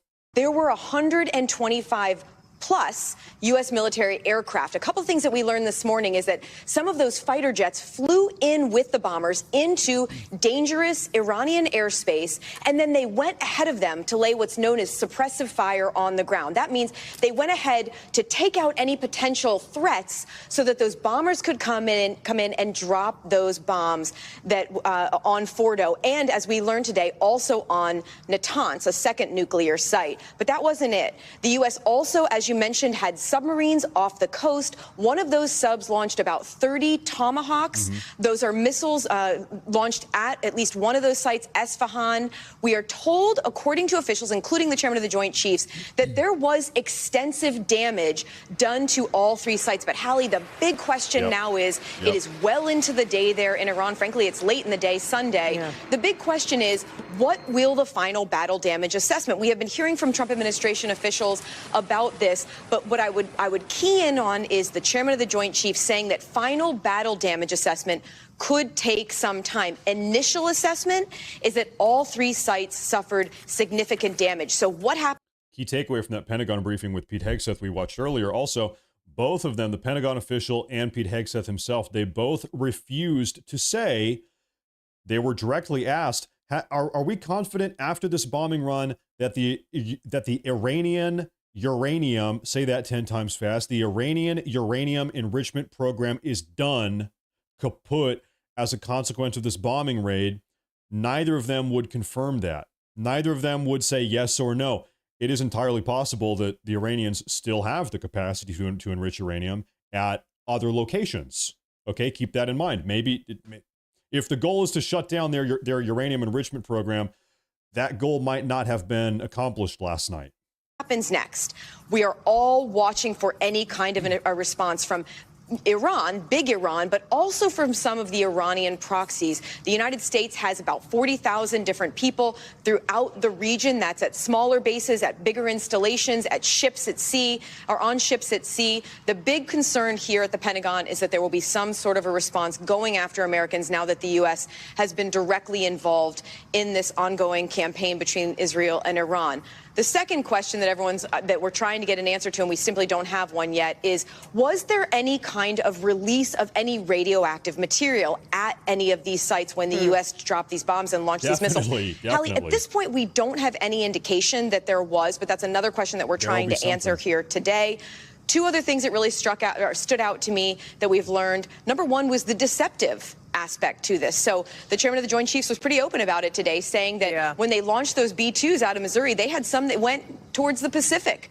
And then they had ones that went in towards Iran. The goal was to throw people off the scent. In this day and age, it's hard to launch aircraft, even stealth aircraft like bombers from the United States. There are always people who are watching, and they are putting it up on Twitter or X. Well, to be clear, nobody was able to properly track the B-2 bombers yesterday. We tried to do it. What you can track are the Stratotankers. The Stratotankers that are used to refuel the B-2 bombers mid-air. That's what we saw. It's like, why randomly were there a bunch of Stratotankers taking off from Hawaii yesterday afternoon, flying northwest of Hawaii, then going dark? Well, it's because they were refueling B-2 bombers. So it's true, we cannot track the B-2 bombers, but we can track the associated aircraft. We can track the support aircraft, and that's how we knew everything yesterday, or not everything, but a lot of it. To let people know about it. That was that really stood out to me, that they acknowledged that deceptive effort. And then the second thing is he was very open about the fact that they have enhanced or increased security around U.S. installations in the area because they are concerned about some sort of possible retaliation here, Hallie. So, Courtney, then a couple of things for you here. When you talk about the battle assessment, in other words, the damage that was done by these airstrikes, what is a reasonable timeline for that? Because the semantic difference here between a degradation of nuclear capabilities, the obliteration of nuclear capabilities, that is potentially important down the road. Exactly. Because, look, you can drop a bomb and you can take out the entrance to one of these facilities. You can even do a lot of damage. But these were, at least two of them were very heavily fortified. So the question is, were they completely destroyed to the point where Iran can't rebuild them? But it's not just that. When you're talking about destroying a nuclear program, it's not just infrastructure you have to take out. They have, at this point, we are not aware that they've taken out the knowledge that exists. Well, to be fair, Israel over the last week and a half has killed at a minimum 15. They've killed at least 15 senior-ranking Iranian nuclear scientists. So if you want to talk about taking out the knowledge, taking out the information, you know, being a nuclear scientist able to enrich uranium, that's a pretty specific skill set. That's a highly specific, highly educated person. You don't just have an infinite number of those people, right? You only have so many people that are able, that are diehard loyalists. First off, they need to be loyal. They have to be diehard loyalists to the Ayatollah and to the regime. So you have to meet that check mark. And then they have to actually know how to enrich uranium. And you have to trust, you have to make sure they're not leaking information, etc., right? And Israel has killed a lot of them so far. Maybe even Iran's willingness or openness to continuing on with an Iranian program. That's why I was really struck by the difference in tone that we heard from Secretary of Defense Hegseth. He called this the final blow to the Iranian nuclear program. But we had a more moderated tone out of the chairman of the Joint Chiefs, saying that initial battle damage assessment was that all three sites sustained extreme damage, but he did not say that the program was completely destroyed here, Hallie. That will take more extensive analysis. The other piece of this, and you alluded to this, is the way that the military, the U.S. military in the region is bracing for the potential for retaliation. Based on the conversations, Court, that you have had today and have been having with your sources there, what is the sort of most likely option? What is the thinking behind what is most likely the retaliation potential from Iran here? So there's a couple of big concerns. One is going after U.S. bases in the region, some of these proxy groups, specifically in Iraq and Syria. Remember, Israel has been striking in Iran for more than a week now. They have taken out not only much of their strategic air defense systems, but they have also taken out some of their conventional capabilities. So they've gone after launchers that they would launch these missiles from and drones. But Iran has shown they can still strike. So concern is that they would go after even some of the bigger locations in there. So the U.S. has obviously a large naval facility in Bahrain. They have air bases throughout the region. But other options include not necessarily going directly after the U.S. military with one of those strikes, but doing things like mining the Strait of Hormuz or putting some sort of Right now, it seems like all the conversation is about the Strait of Hormuz. By the way, the Houthis down in Yemen have publicly said they're going to ramp up their efforts to shut down the entrance in and out of the Red Sea. Let me pull up a map here so everybody knows what we're talking about. So, open up Google Maps here. Okay, so here is the Strait of Hormuz, folks. 20% of the world's global oil trade goes through this strait. Okay, this little bend in the water here. It's coming out of Iran. This is Iran right here. All types of maritime ports. It's coming out of Qatar. It's coming out of Kuwait. It's coming out of Iraq, and it's coming out of the UAE. You've got Dubai. You've got Abu Dhabi. A lot of oil, a lot of energy is coming out of the Persian Gulf here. You all know that. And so if you were able to completely shut down this strait, the Strait of Hormuz, you would effectively shut down 20, some people say 30% of oil trade. Oil prices around the world would skyrocket. It would be very economically turbulent. It's a big deal. It's a big deal. Now, similar dynamic, a little bit less about oil and energy. To a certain degree it is, but it's also about just various other aspects of maritime trade. Every time you order something from Amazon or Walmart, a lot of it ships through this strait here, leading in from the Gulf of Aden into the Red Sea. Now, for the last year or so, maybe a little bit more than that, the Houthis, terrorist group, you've heard about them, operating out of Yemen, they have pretty much entirely shut down this entrance in and out. And so the Houthis are saying this morning, as a consequence of this bombing run in Iran that President Trump executed, they are going to reaffirm they're going to lock it down even harder. So the Houthis are going all in. They're locking it down even harder. And now the big worry is that Iran is going to lock down the Gulf of Hormuz, the Strait of Hormuz, which up to this point has remained open. So people are worried about the economic turbulence. You might remember Friday night, who was tuning into my live broadcast Friday night? I said, folks, it's going to be a big weekend. One of the leading ideas right now is that President Trump, if he's going to bomb Iran, he's going to do it on the weekend when the markets are closed. He's going to do it early in the weekend when the markets are closed. The stock market, as you know, is shut down Friday night, Saturday, Sunday, Monday morning. It reopens on Monday morning. So if Trump is going to bomb Iran, now he's going to do it on the weekend when the markets are closed, giving the aftermath of this attack to kind of stabilize. Everything's going to stabilize. The markets are going to recover, and people aren't going to panic sell, and the markets are going to implode. Maybe there's some recovery time by Monday morning. Well, guess what? That is exactly what he did. He bombed early Saturday. Okay, so far everything is coming true. It's all going according to plan. I mean, not according to plan, but a lot of this stuff we kind of saw coming. Now, there was something else. This is what I wanted to show you, folks. In fact, hey, take a look at this. We have another report coming out of the Persian Gulf. Take a look. Breaking: massive GPS jamming has taken over in the Persian Gulf. Commercial planes near, I'm going to zoom in, you guys can read this. Commercial planes near Iran's southern coast are glitching like it's 1999. And unconfirmed reports say large-scale GPS jamming is taking place. The jamming hotspot right near the Strait of Hormuz, aka the global oil traffic jam, where 1/5, like we said, 20% of the world's petroleum floats through on a daily basis. This comes just after the U.S. bombed Iran's nuclear sites and tensions hit DEFCON oh no. Experts say GPS spoofing and jamming are classic moves in Iran's playbook when things get dicey. It is defensive scrambling, saber rattling, or the digital equivalent of flipping the bird. So anyway, I guess there's a GPS just blackout going on in the Strait of Hormuz, and this is the area that we're talking about right now. Now, there's actually something else I wanted to show you about the Strait of Hormuz. Take a look, folks. This is all of the maritime traffic going on in the Strait of Hormuz on a daily. This is for one day, daily basis. Take a look. Look at this. This is all of the recorded maritime traffic in the Persian Gulf and the Strait of Hormuz just for one day. This is recorded on June 13th, a couple days ago. So, folks, if the Strait of Hormuz right here gets shut down, that's a big problem. That is a big-time problem. Anyway, you can see a lot of traffic going in and out. Okay, so folks, I want to go ahead at this point. Marco Rubio, just 2 hours ago, sat down with CBS Margaret Brennan. Everybody loves Margaret Brennan. Marco Rubio, who's our Secretary of State, sat down to talk about the ongoing situation and the aftermath of these attacks. Little Marco Rubio, take it away. U.S. bombing of 3 nuclear sites in Iran yesterday. Trump administration officials are breathing a sigh of relief that the highly classified bombing mission appears to have gone off without a hitch. But there is also concern now about what happens next when it comes to Iran.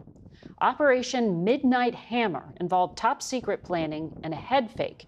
Thank you, Two Nino. strike Time will forces tell. of Thank you. B-2 bombers departed Time the will tell. U.S., Thank you. flying in opposite directions late Friday night. On Saturday, D&M. defense officials Thank confirmed you. to CBS Thank you. News that there were, in fact, you. B-2s headed to Guam, flying west from their home in Missouri. But those were decoys. They're back home A now. Now they're back separate home. fleet of B-2s departed from that same location, heading east to the targets in Iran. Pentagon officials say the mission was an overwhelming success, but also concede it is too early to assess if Iran still has nuclear capability. Now, real quick, I want to show you this. This is breaking news. We keep on getting new satellite imagery of this bunker. Take a look. This is Fordo, the one everybody's talking about. This is before, and this is after. Before and after.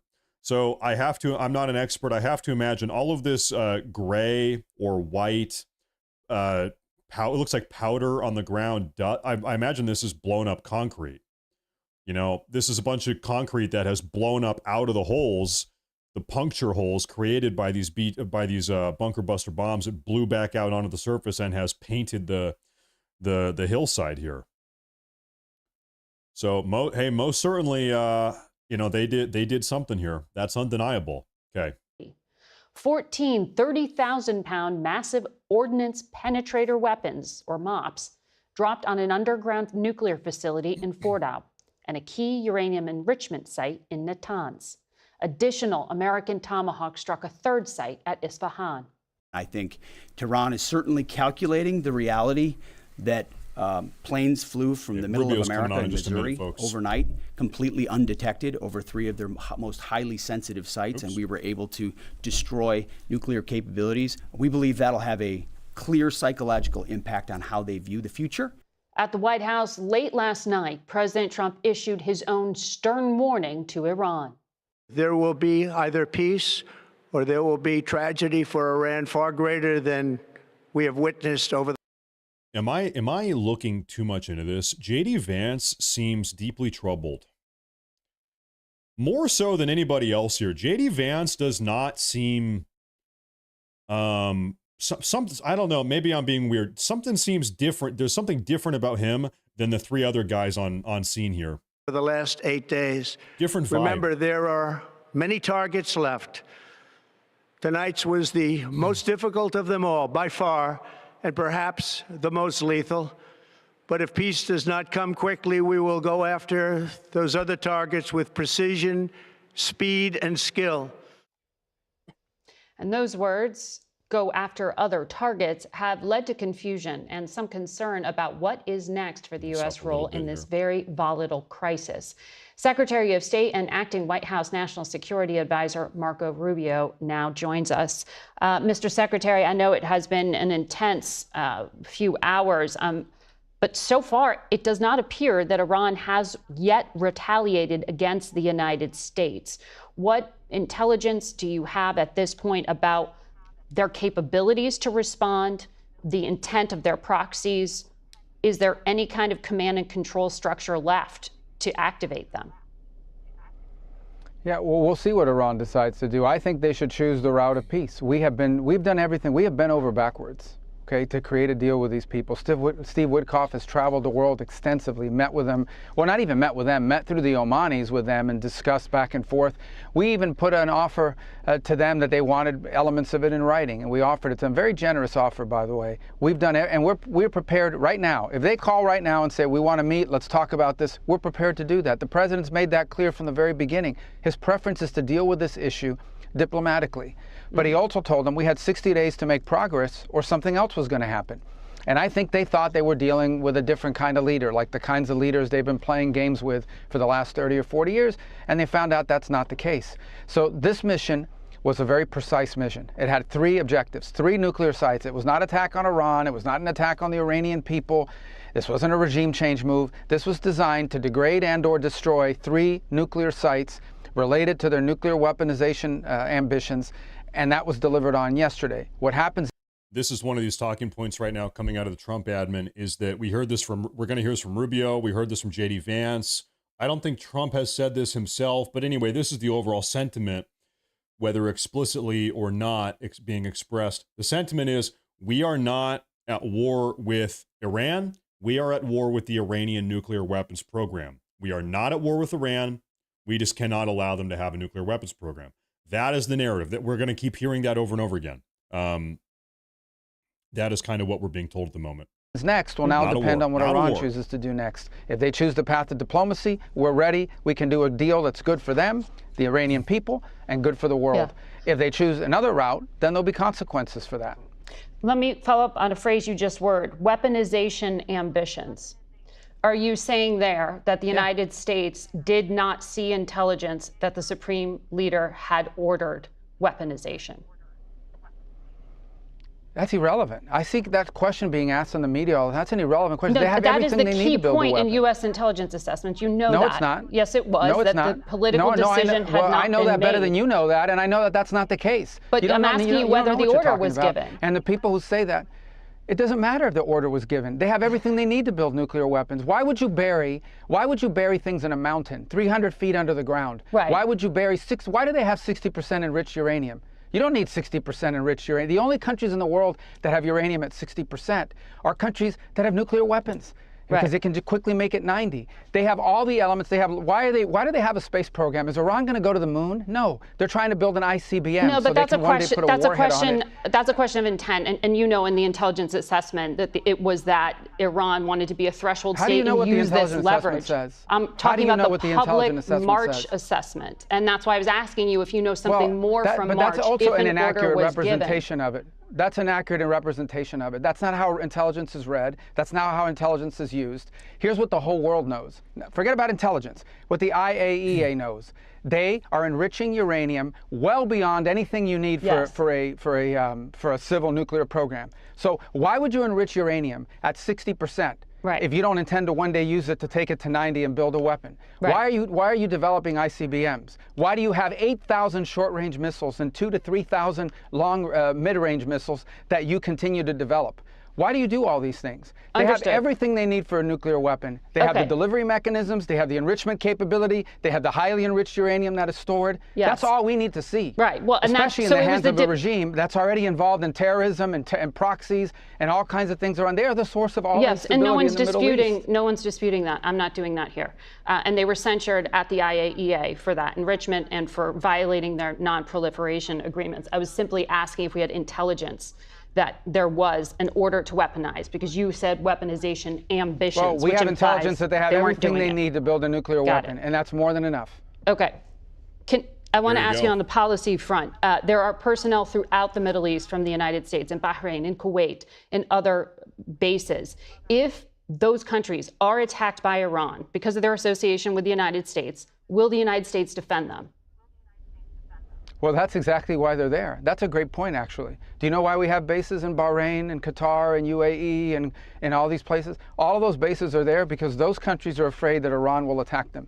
If Iran was not a threat to the region, if the Iranian regime, because I'm talking about the Iranian people, the regime was not a threat to the region, we wouldn't have to have any of these bases. Those bases are there because those countries are petrified that that the Iranian Shia clerics that run that country will attack their countries. Will the United States As you know, they've got defend a them if they very are? difficult history. Well, that's why we're there. That's why we're there. So but yes, they'll we attack will us, defend is them. what they're threatening to do. So we'll defend our people, obviously. We'll defend our people. Well, they'll attack our bases, and those are our bases, and we're going to defend our personnel, and we're prepared to do that. But we'll do more than just defend. We'll impose costs on Iran if they attack. If this is true, then every single one of these countries should be paying us. Okay, right now we are spending American money. According to Marco Rubio here, this may be true. We have military bases in the Middle East in order to defend Saudi Arabia and Qatar and all these other countries, Israel most certainly. If this is true, if we really are defending all of these other countries from Iran, that may be the case. We should be getting paid to do this, okay? Right now, the American taxpayers are paying to defend Qatar and Saudi Arabia, I guess. That's the idea that we're being told right now. We got to be getting paid. If that really is what's going on, they should pay us to do that. American personnel, whether they do it directly or whether they do it through some of these proxies that they try to hide behind. And that includes the Houthis. Yeah. So another proxy of theirs. So, but let's hope they don't choose that route. Let's all hope that they actually decide, okay, let's go negotiate, because we want a diplomatic and peaceful solution. We have achieved our objectives. We're ready to negotiate this in a peaceful, diplomatic way. We've been prepared to do that for days. They are the ones that played games, as they have done for 40 years, as they have done to multiple presidents. They tried to play games with President Trump. Okay, I'm sorry, folks. I'm seeing a report 16 minutes ago. Iranian state media tonight says a night is coming the likes of which has never been seen before. I'm sorry to pause the interview. Folks, this is the place to be. We have live coverage of Tel Aviv, Jerusalem, numerous sites down in Iran. We have Tehran, we have Isfahan, all over the place. Tonight, ladies and gentlemen, tonight is what Iranian state media is saying. Okay, we're going to be here all day. Trump, and they see what happens. This is not a game-playing president. When he says he's going to do something, he will do it. I hear you saying here you want to de-escalate when you are talking about diplomacy. You are looking for Iran to pick up that offer that was put on the table you mentioned by Steve Witkoff. Can you just clarify, does that mean the U.S. would still allow for Iran to have a civilian nuclear program if it does not enrich on its own soil? But that's never been an issue. There's countries all over the world that have a civil But nuclear that's still program. the No offer one on here the is saying table? that Iran can't. Sure, that's always been there. Any country in the world has a right to have a civil nuclear program. What they don't have a right to do is to enrich it at 60%, hide it under a mountain, and develop long-range and short-range and mid-range missiles and sponsor terrorist proxies all over the world. They don't have a right to do that. And that's what they've been doing. And no one's dealt with it. And it's continued to linger. And they've played games with multiple presidents and multiple countries around the world, and they've gotten away with it for 40-something years. This is very simple. The president wants to resolve this diplomatically and peacefully. He gave them a chance to do that. They delayed. They had all these kind of delay tactics. They wouldn't even meet with us directly. We had to go through third countries. This is very simple. Let's meet directly. Let's work on agreements that are good for Iran, good for the Iranian people in particular, good for the safety and security of the world and the United States. That's always been our preference. That continues to be our preference. But they're the ones that were playing games with us. And these are the consequences. We had to achieve those objectives. We had 3 objectives yesterday: Fordow, Natanz, and Esfahan.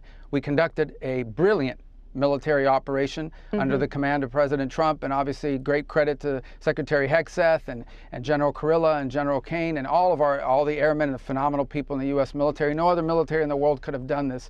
No, We've achieved those objectives. What happens next is up to the regime. Okay, the regime wants peace. We're ready for peace. They want to do something else. They're incredibly vulnerable. They can't even protect their own airspace. Well, clearly they could not. But what is the U.S. assessment of how much nuclear material at those sites was moved prior to the attack? There has been talk for days about bombing the Fordow. Well, look, we don't. No one will know for sure for days, but I doubt they moved it, because you really can't move anything right now, and they can't move anything right now inside of Iran. I mean, the minute a truck starts driving somewhere, the Israelis have seen it and they've targeted it and taken it out. So our assessment is we have to assume that that's a lot of 60% enriched uranium buried deep under the ground there in Esfahan, and that really is the key. What they should do with that is they should. Well, to be fair, it is quite possible that Iran moved it prior to a week ago or prior to 2 weeks ago. They might have. It is, if you just want to kind of have a general overview, it is entirely possible that for the last 12 months, they have been distributing enriched uranium or fully operational nuclear weapons, hiding them in caches, storage silos all over the country. They might have enriched uranium up here, over here, over here. Totally could be the case. And likely we would not know about it. Maybe depends on our capacity to detect that, but it's entirely possible that they have done this, been doing it for a long time. Bring it out of the ground and turn it over. Multiple countries around the world will take it and downblend it. That's what they should do with that. And what they should do is say, we're not going to have any enrichment capability in our country. Instead, what we're going to have is a civil nuclear program like dozens of countries around the world have, where we build reactors that create electricity and we import enriched material. And we've made very general, I'm not going to get all the details of the offers, but there are other avenues here that would be acceptable to them. If that's what they wanted, if what they want is a civil, peaceful nuclear program, the route has always been there. The problem is that everything they're demanding has nothing to do with a peaceful program. They are all the things you would want if you want to retain the option of one day weaponizing the program, which has been their clear intent. To me, that's indisputable. I followed this issue for 15 years, including the intelligence on it for 15 years. Okay, I have followed it. And the intelligence, these are assessments, and sometimes they've been wrong. I've seen them revised multiple times. These guys want a nuclear weapon one day. Okay, they do, to that point. and it isn't going to happen. Not while Donald Trump is president. Understood. You've said this is not about regime change, but you were describing a regime that you have said for decades, I mean, for upwards of 40 years, has chanted death to America, has done all the things you just described. Isn't a diplomatic deal with them a lifeline? Aren't you offering to negotiate with the same people you're saying did all these things? So therefore, are you actually looking for regime change? Well, that misses the point. I don't like that they chant those things, but one thing is that they chant those things. Another thing is that they chant those things and they have terror proxies are all over the world, and they have long-range missiles that can reach the United States one day, and they have the potential to be one step away from a nuclear weapon. Yeah, well, one day could be tomorrow, could be a week from now, could be a month from now. You know, all it takes is the flip of a switch. By the way, they're not going to broadcast that to the world. By the time we figure out that they're doing it, you have all the pieces in place, okay? It's like you have a gun here and the ammunition. It only takes 1 second. We have other targets that we could hit, but we achieved our objective. The primary targets we were interested in are the ones that were struck tonight in devastating fashion. The ones that were struck, I guess, tonight over there, their time, in devastating fashion, and we've achieved that objective. There are no planned military operations right now against Iran unless they mess around and they attack American or American interests. Then they're going to have a problem. And I'm not going to broadcast what those problems are, but suffice it to say, no. That's a big statement. What he just said, this is our Secretary of State, Marco Rubio. He says, right now there are no plans for further attacks, further American attacks being launched against Iran, given they don't attack American military personnel. So, folks, let's take him at his word. If Iran does not attack any Americans, then it's over. As like from our side, not for Israel. They've got their own deal. But as far as we are concerned here in America, if Iran does not attack any American military personnel, we are done. It's over. Best case scenario, I suppose. Know this, the United States flew halfway around the world, right into the heart of Iran, over their most sensitive locations. These things got rocked. And then we left. And we were out of their airspace. We were over the ocean before they figured out what had happened. And there are plenty of other targets. We don't want to do that. That's not our preference. We want peace deals with them, and that's up to them to decide. You said defend American interests. Would the United States military take action to keep, for example, the transit point, the Strait of Hormuz, open? If there are attacks on oil installations, would the United States consider that a direct act by the state, even if it was carried out by a militia? Well, I'm not going to take options away from the president. That's not something we're talking about right now in terms of being immediate. But if they do that, the first people that should be angry about it are the Chinese government, because they take a lot of their oil comes through there. So they should be the first ones that are saying if they mine the Straits of Hormuz, the Chinese are going to pay a huge price. And every other country in the world is going to pay a huge price. We will too. It'll have some impact on us. It'll have a lot more impact on the rest of the world. The two countries that are least impacted by a total shutdown of the Strait of Hormuz, frankly, Russia is probably the single least impacted by a shutdown of this strait, but also probably America's number two. China is screwed. China gets a huge amount of their energy, their gas, their petroleum from the Persian Gulf. 20% of their energy comes from, or their gasoline at least, their petroleum comes from Iran specifically. That's not even counting what they get from Qatar and Bahrain and these other nations in the Persian Gulf. Okay, so China has almost no domestic energy production. They ship it in from Persia. Now, we do a little bit as well, but we are much more independent than most other countries. Europe is going to have an issue. Russia is totally unbothered by this because they don't get any of their energy from Persia. They get it all on their own.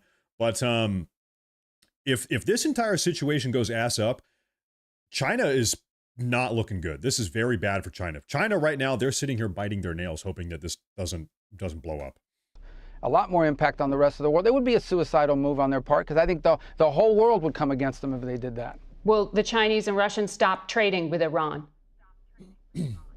You have to ask the Chinese and the Russians. You haven't asked Probably them? not. I mean, they're getting, the Russians are getting a bunch of these, these drones that they're using are coming from Iran. Exactly. They're coming from Iran. So I saw the foreign minister, instead of meeting with Steve Witkoff, is headed to Moscow to meet with Putin, which was a pre-scheduled meeting, which is fine. They can go meet. And, the Russians, at the end of the day, I mean, they buy drones from them. But look, this is very simple. We want to have an agreement with them, a diplomatic agreement in which they have a civil nuclear program but are not enriching and don't have weapons-grade material or weapons-grade capabilities laying around. That's that simple. That's our interest here. Understood. Who they trade with, who they deal with, those are other topics. Our objective here is very straightforward. They're not going to have a nuclear weapon. They're not even going to get close to a nuclear weapon. They're not even going to be in the neighborhood of a nuclear weapon, because these people are dangerous. This is a radical Shia clerics who run that country, Yes. and they are the source of all instability in the region, all of it. Without And you're Iran offering to and this negotiate regime, with them, there so- is no Hamas, there is no Hezbollah. Well, because we don't want them to have a nuclear weapon. Okay, but that's the core objective. But I'm going through the things they've done, because that's why they can't have a nuclear weapon. Okay, they sponsor Shias. Yeah, They sponsor these Shia militias, Hamas, Hezbollah, all these other terrorist groups. These people are never going to get anywhere close to a nuclear weapon. Not while Donald Trump is president. For the Americans at home who are going, are we at war?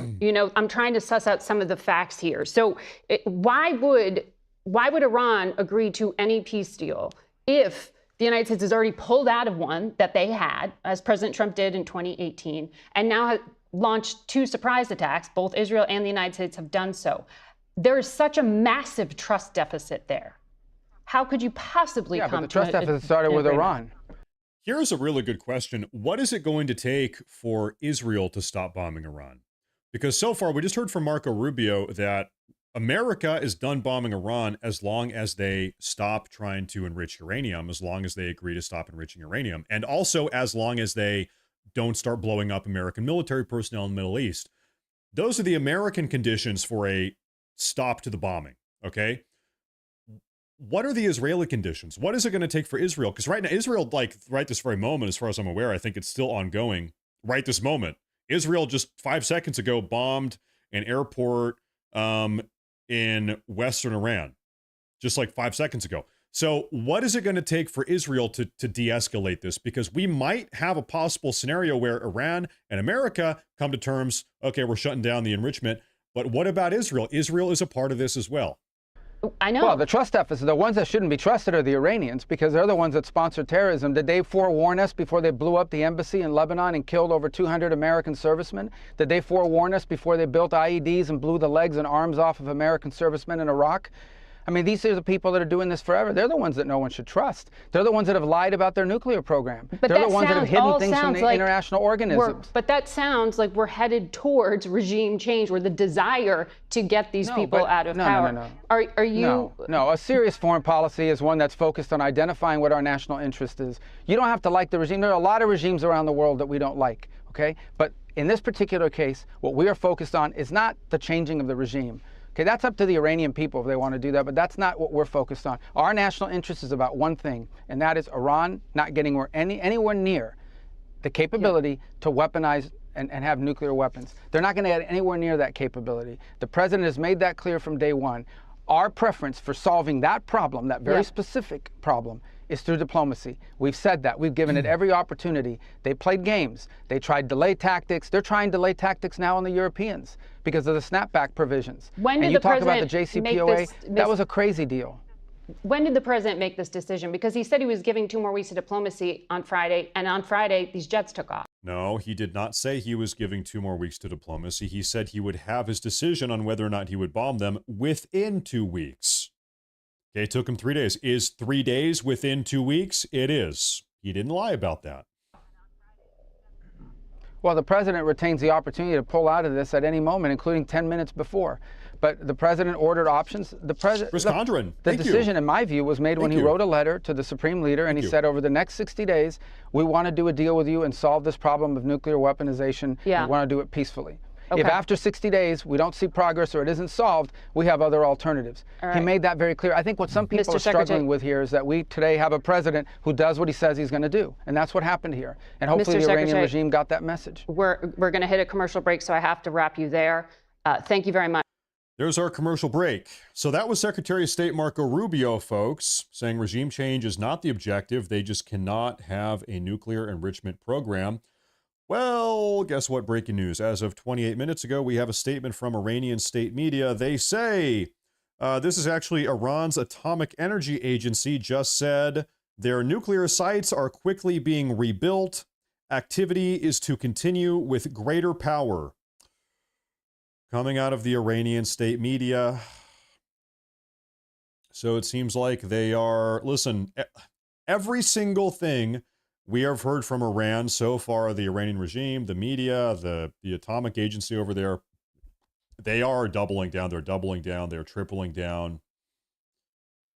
And they're going to continue. So this is a comprehensive overview of what the Iranians are saying. First off, the Iranians are saying this bomb strike on Fordow and these other nuclear facilities were inconsequential. It doesn't matter. It wasn't even that big of a deal.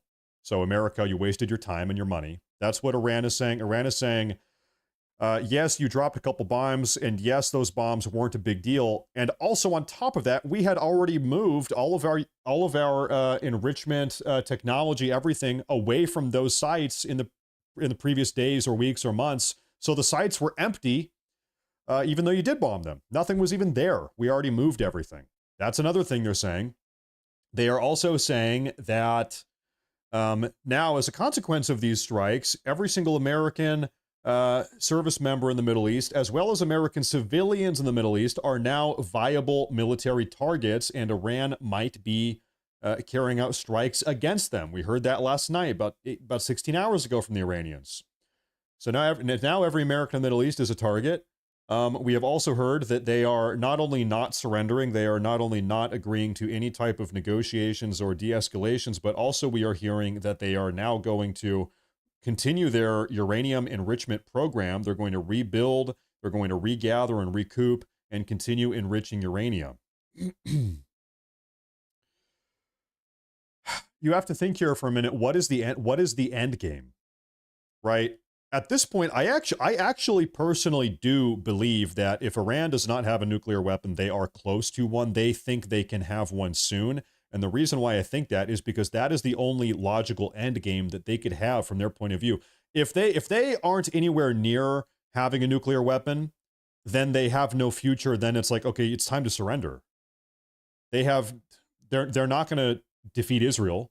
Israel has American backing. They're not going to defeat America. We can bomb them with impunity from 50,000 feet up in the sky with 30,000-pound bunker bombs from $2 billion stealth bomber planes. We can bomb them with complete and total impunity, and we will continue doing that if they don't agree to de-escalate.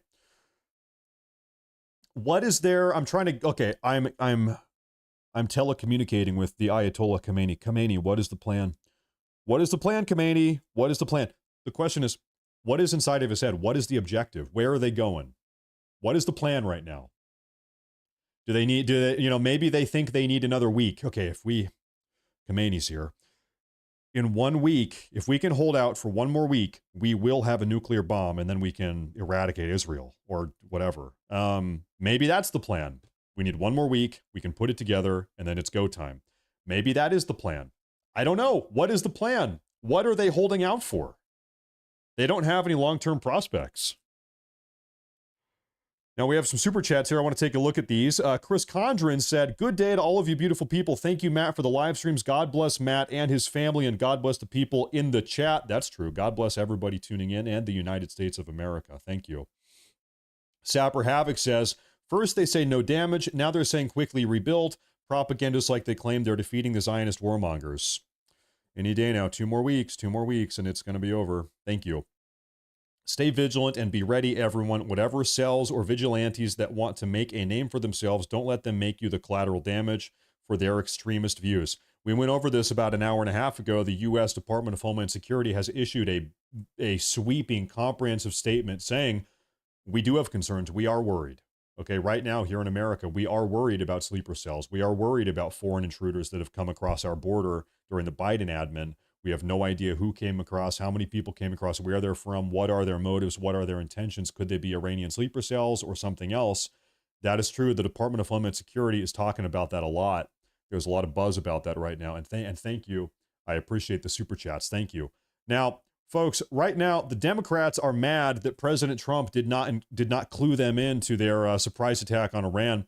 Take a look here. House Intelligence Committee, one of the members of the so-called Gang of Eight, said he found out about the strikes on Twitter. Listen to this. Listen to what he said.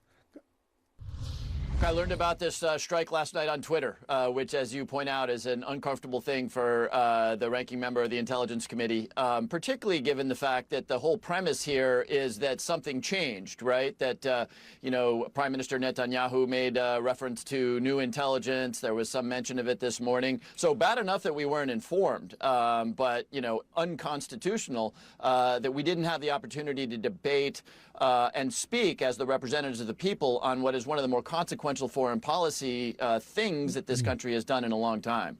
Yeah, they would have leaked it. Listen, whatever you think about the bomb, we should have done it, we shouldn't have done it, whatever. Okay, that's a different conversation. Right now we're talking about if we are going to do it, we've decided to do it. Should we start telling Senator whatever his name is, this is highly sensitive, incredibly classified information. This is a need-to-know basis. Okay, you've gotten over the controversial discussion. Are we going to do it? Are we not going to do it? Okay, we're going to do it. Going forward, it's a need-to-know situation. No, you can't start telling a bunch of random congressional reps, I think, at that point. Especially when we have had, the Trump admin has had an issue with leakers for the last 6 months from day one, people trying to undermine everything he's doing. Classified. Keep it close. Keep your cards close. Also, Senator Adam Shifty Schiff is upset about this for the same reason. Take a look. These strikes again against Iran last night. He says that they have been successful. Do you see any upside, any positive news for the security of the world in learning of the success of these strikes? First of all, Casey, I want to express my gratitude that the pilots are all out safely and acknowledge the skill, the bravery, and the professionalism of all the military forces that were engaged in this military operation. But it's not an operation that should have ever been authorized by the president in the absence of intelligence showing that Iran had made the decision to break out and build a bomb. The intelligence I've seen, and it's been limited, indicates that Iran had certainly enriched uranium but had not made the decision to build a bomb or pursue the mechanism of a bomb. And in the absence of that, this is not a strike that should have been ordered. In watching Hegseth during that press conference this morning, we saw a lot of arrogance from the defense secretary. And as wars in the Middle East have demonstrated, arrogance is a deadly commodity.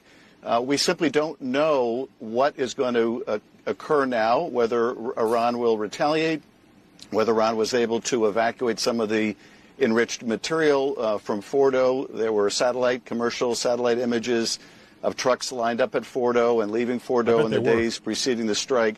So a lot of questions, including the risk to American service members. In terms of, is there anything positive to come out of it? Yes. I mean, the destruction of these facilities is a positive in the sense that it will set back Iran's program. And look, this is a nefarious regime that is the preeminent state sponsor of terror. It should have never been pursuing a nuclear program.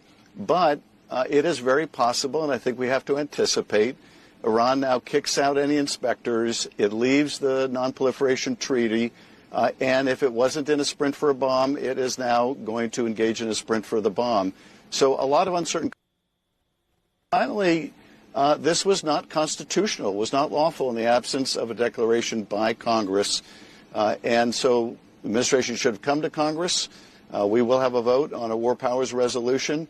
But there's a reason to bring this to Congress, and it is you want the Congress bought in. You want the American people bought in on an action this substantial that could lead to a major outbreak of war. So, okay, thank you, Senator Adam Schiff. Folks, we do have some small little updates here. Right now, right this very moment, Israel is carrying out bombing runs just west of Tehran. We are in this area, right in this area, just west of Tehran. Israel's carrying out targeted bombing strikes, air raids, that is. That's happening right now. We're having a lot of reports come out that is happening right this very moment. So Israel's not done. Maybe the U.S. is done for now, it would seem, according to Secretary of State Marco Rubio. Israel, they still have targets in mind. They're still taking out pieces of Iranian infrastructure. Beyond that, we also have a statement from Netanyahu that I want to pull up on screen here. Netanyahu says, Prime Minister Netanyahu, when asked about reports of warheads transferred from North Korea to Iran, this is one of these big ideas right now, folks. North Korea earlier today came out and said that potentially they would be interested in giving fully operational nuclear warheads to Iran. We know that North Korea has them. So when Netanyahu was asked about it, he said, quote, "I will not comment." No comment about the North Korean warheads. I'm going to clean up some of my tabs here. Okay, folks, at this point, what I would like to do with you, we also heard from J.D. Vance just a couple hours ago, earlier this morning. What did J.D. Vance have to say about this entire situation? He weighs in on it. Mr. Vance, Vice President, take it away. And joining me now is Vice President J.D. Vance. Vice President Vance, welcome back to Meet the Press. Thank you, Kristen. Great to be with you. Thank you for being here on a monumental Sunday. My first question, Mr. Vice President, is the United States now at war with Iran? That's what everybody's saying. No, Kristen, we're not at war with Iran. We're at war with Iran's nuclear program. And let me just say, Kristen, that we're incredibly grateful and proud of the American Air Force pilots who did an incredible job last night. The operation was really extraordinary. These guys flew from Missouri. They didn't land a single time. They dropped 30,000-pound bombs on a target the size of a washing machine, and then got back home safely without ever landing in the Middle East or ever stopping other than to briefly refuel. And of course, they did that in the air. So it's really an incredible operation, a testament to the power of American military. And do these B-2 bombers have a bathroom on there? What if you have to? They got to have a bathroom on one of these things, right? I think what shows what can happen when you have that great American military in the hands of capable presidential leadership. What we did is we destroyed the Iranian nuclear program. I think we set that program back substantially, and we did it without endangering the lives of the American pilots. That's an incredible thing, and I think we all should be proud. Whatever our politics, we should be proud of what these guys accomplished. A very, very high-impact mission under a lot of pressure. Mr. Vice President, let's talk about what happens next. President Trump posted on social media, quote, "Any retaliation by Iran will be met with force greater than what was witnessed tonight." If Iran retaliates against the U.S., as it is threatening, what will the United States response be? Well, Krista, that's ultimately going to be the president's decision. But what we've said to the Iranians is we do not want war with Iran. We actually want peace. But we want peace in the context of them not having a nuclear weapons program. And that's exactly what the president accomplished last night. I really think there are two big questions for the Iranians here. Are they going to attack American troops, or are they going to continue with their nuclear weapons program? And if they leave American troops out of it and they decide to give up their All right, question. Let's say Iran fires off a ballistic missile, hits a U.S. military base somewhere in the Middle East, and kills 30 American service members, God forbid. What is our response? What is the appropriate response? How hard do we punish them? I think obviously we kill Khomeini, no doubt. I think Khomeini's dead. If they start killing Americans, I think we are finding. I think we already know where Khomeini is, whatever bunker he's in right now. That guy is getting blown up. I would guess everybody else that is a senior ranking member of his administration is getting blown up. Now, are we dropping a nuke? Are we dropping nukes in Iran? I don't think so. I don't think so. That's something else. But I think we at that point we pretty much decapitate everybody that is at the top of that regime. That could be dozens of people, right?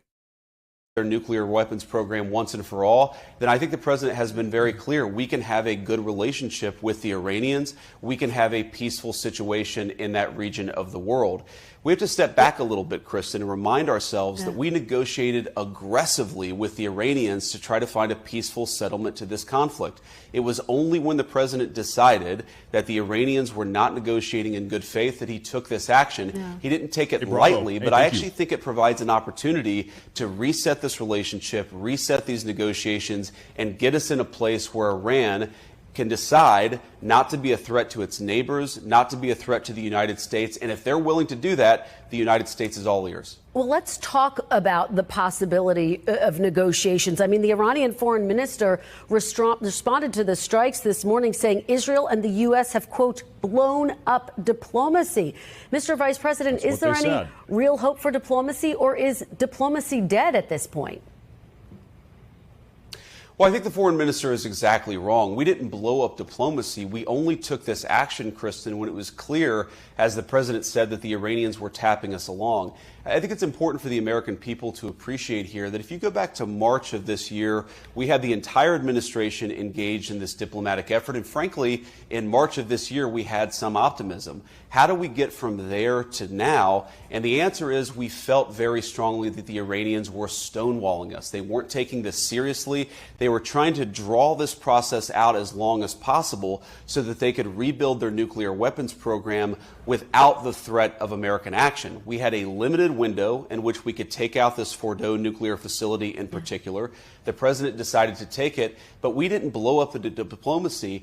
Real quick, there are Israeli air raids now, a new set of air raids going on over Tabriz. Also, when I asked that question, if Iran kills American military personnel, what do we do? What does President Trump decide to do? I had a bunch of know-it-all keyboard warriors in the live chat say, what a stupid question. Folks, this is why President Trump has a National Security Council. The question, how do you respond to that, is a very pertinent question. These are conversations that President Trump is most certainly having with his senior-ranking staff members. To act like, what a dumb question. I know exactly what we would do.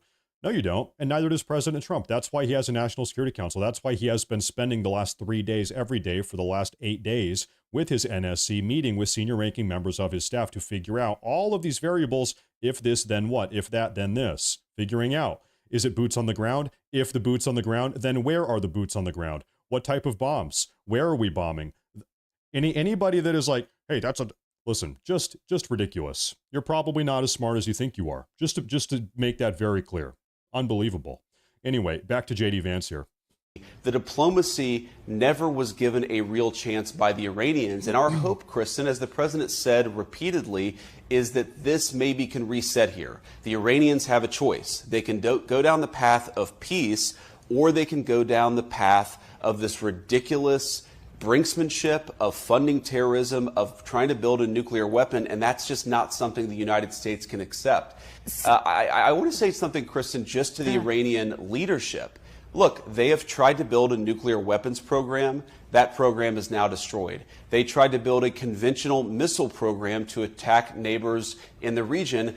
That missile program has shown to be a failure. They have funded terrorism aggressively in the region, and now most of their terrorism proxies are destroyed. The Iranians are clearly not very good at war. Perhaps they should follow President Trump's lead and give peace a chance. If they're serious about it, I guarantee you the President of the United States is too. So has the administration received any messages from the Iranians since the attack overnight? Well, Kristen, I think as we sit here, it's been about 12 hours since what happened last night. We have received some indirect messages from the Iranians, and it's possible, of course, that some of my colleagues in the administration received something early this morning, and I haven't heard about it. But look, our expectation is we're going to learn a lot about what the Iranians want to do, how they want to proceed over the next 24 hours. Again. Okay, folks, this is, I think, a very pertinent breaking news update here. I want to pause and show you.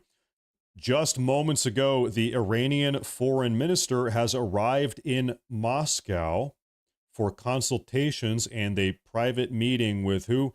Vladimir Putin. Okay, so Iran right now, in-person meeting very soon. He just landed in Moscow just now, meeting with Putin. What does that mean? It could mean 100 different things. We got to wait. And I just can't be clear enough here. The president has said he wants now to engage in a diplomatic process, but if the Iranians are not going to play ball here, they didn't leave us many options as it pertains to last night, and they won't leave us many options in the future. If Iran disrupts shipping in the Strait of Hormuz, which of course handles about a quarter of the world's oil trade, would that be a red line for the United States, Mr. Vice President? Well, Kristen, I think our biggest red line is the Iranian nuclear weapons program. That is really what the president has said we need to get rid of. But what about the Strait of Hormuz? Steps towards doing that last night. Well, I think that would be suicidal, Kristen, for the Iranians themselves. I mean, their entire economy runs through the Strait of Hormuz. If they want to destroy their own economy and cause disruptions in the world, I think that would be their decision. But why would they do that? I don't think it makes any sense. I don't think that it makes sense for them or for anybody else. What would make sense is... You know what? I do have to say, of course, I'm not a man on the inside, so I don't know, but I'm just kind of thinking out loud here. If the Strait of Hormuz gets shut down, out of all the countries on this planet, we are impacted way less than almost everybody else.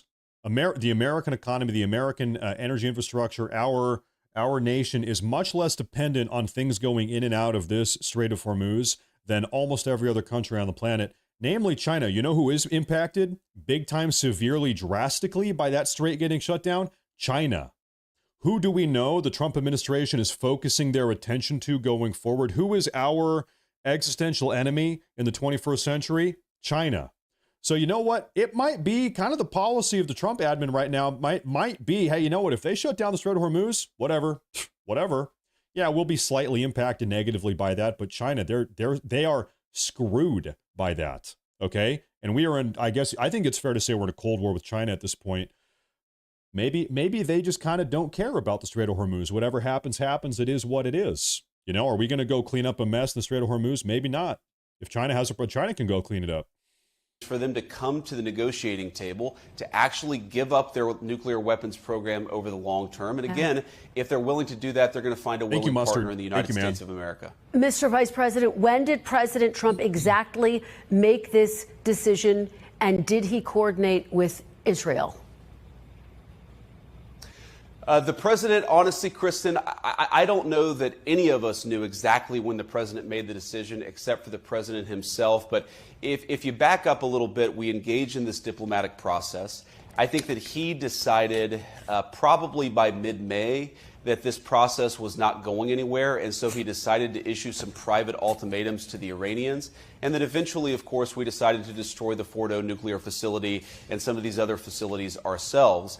I think one of the things that you saw from the president's team, and I really am proud of all of our guys at the senior team, is an operation of this magnitude, multiple B-2s, 14 30,000-pound bombs, and even an hour after the attack, the entire media, some of our enemies all over the world, they had no idea this was happening, and that's because you had a coherent team that was aligned behind the president's vision. There weren't any leaks. I think that made our troops safer as they carried out this mission.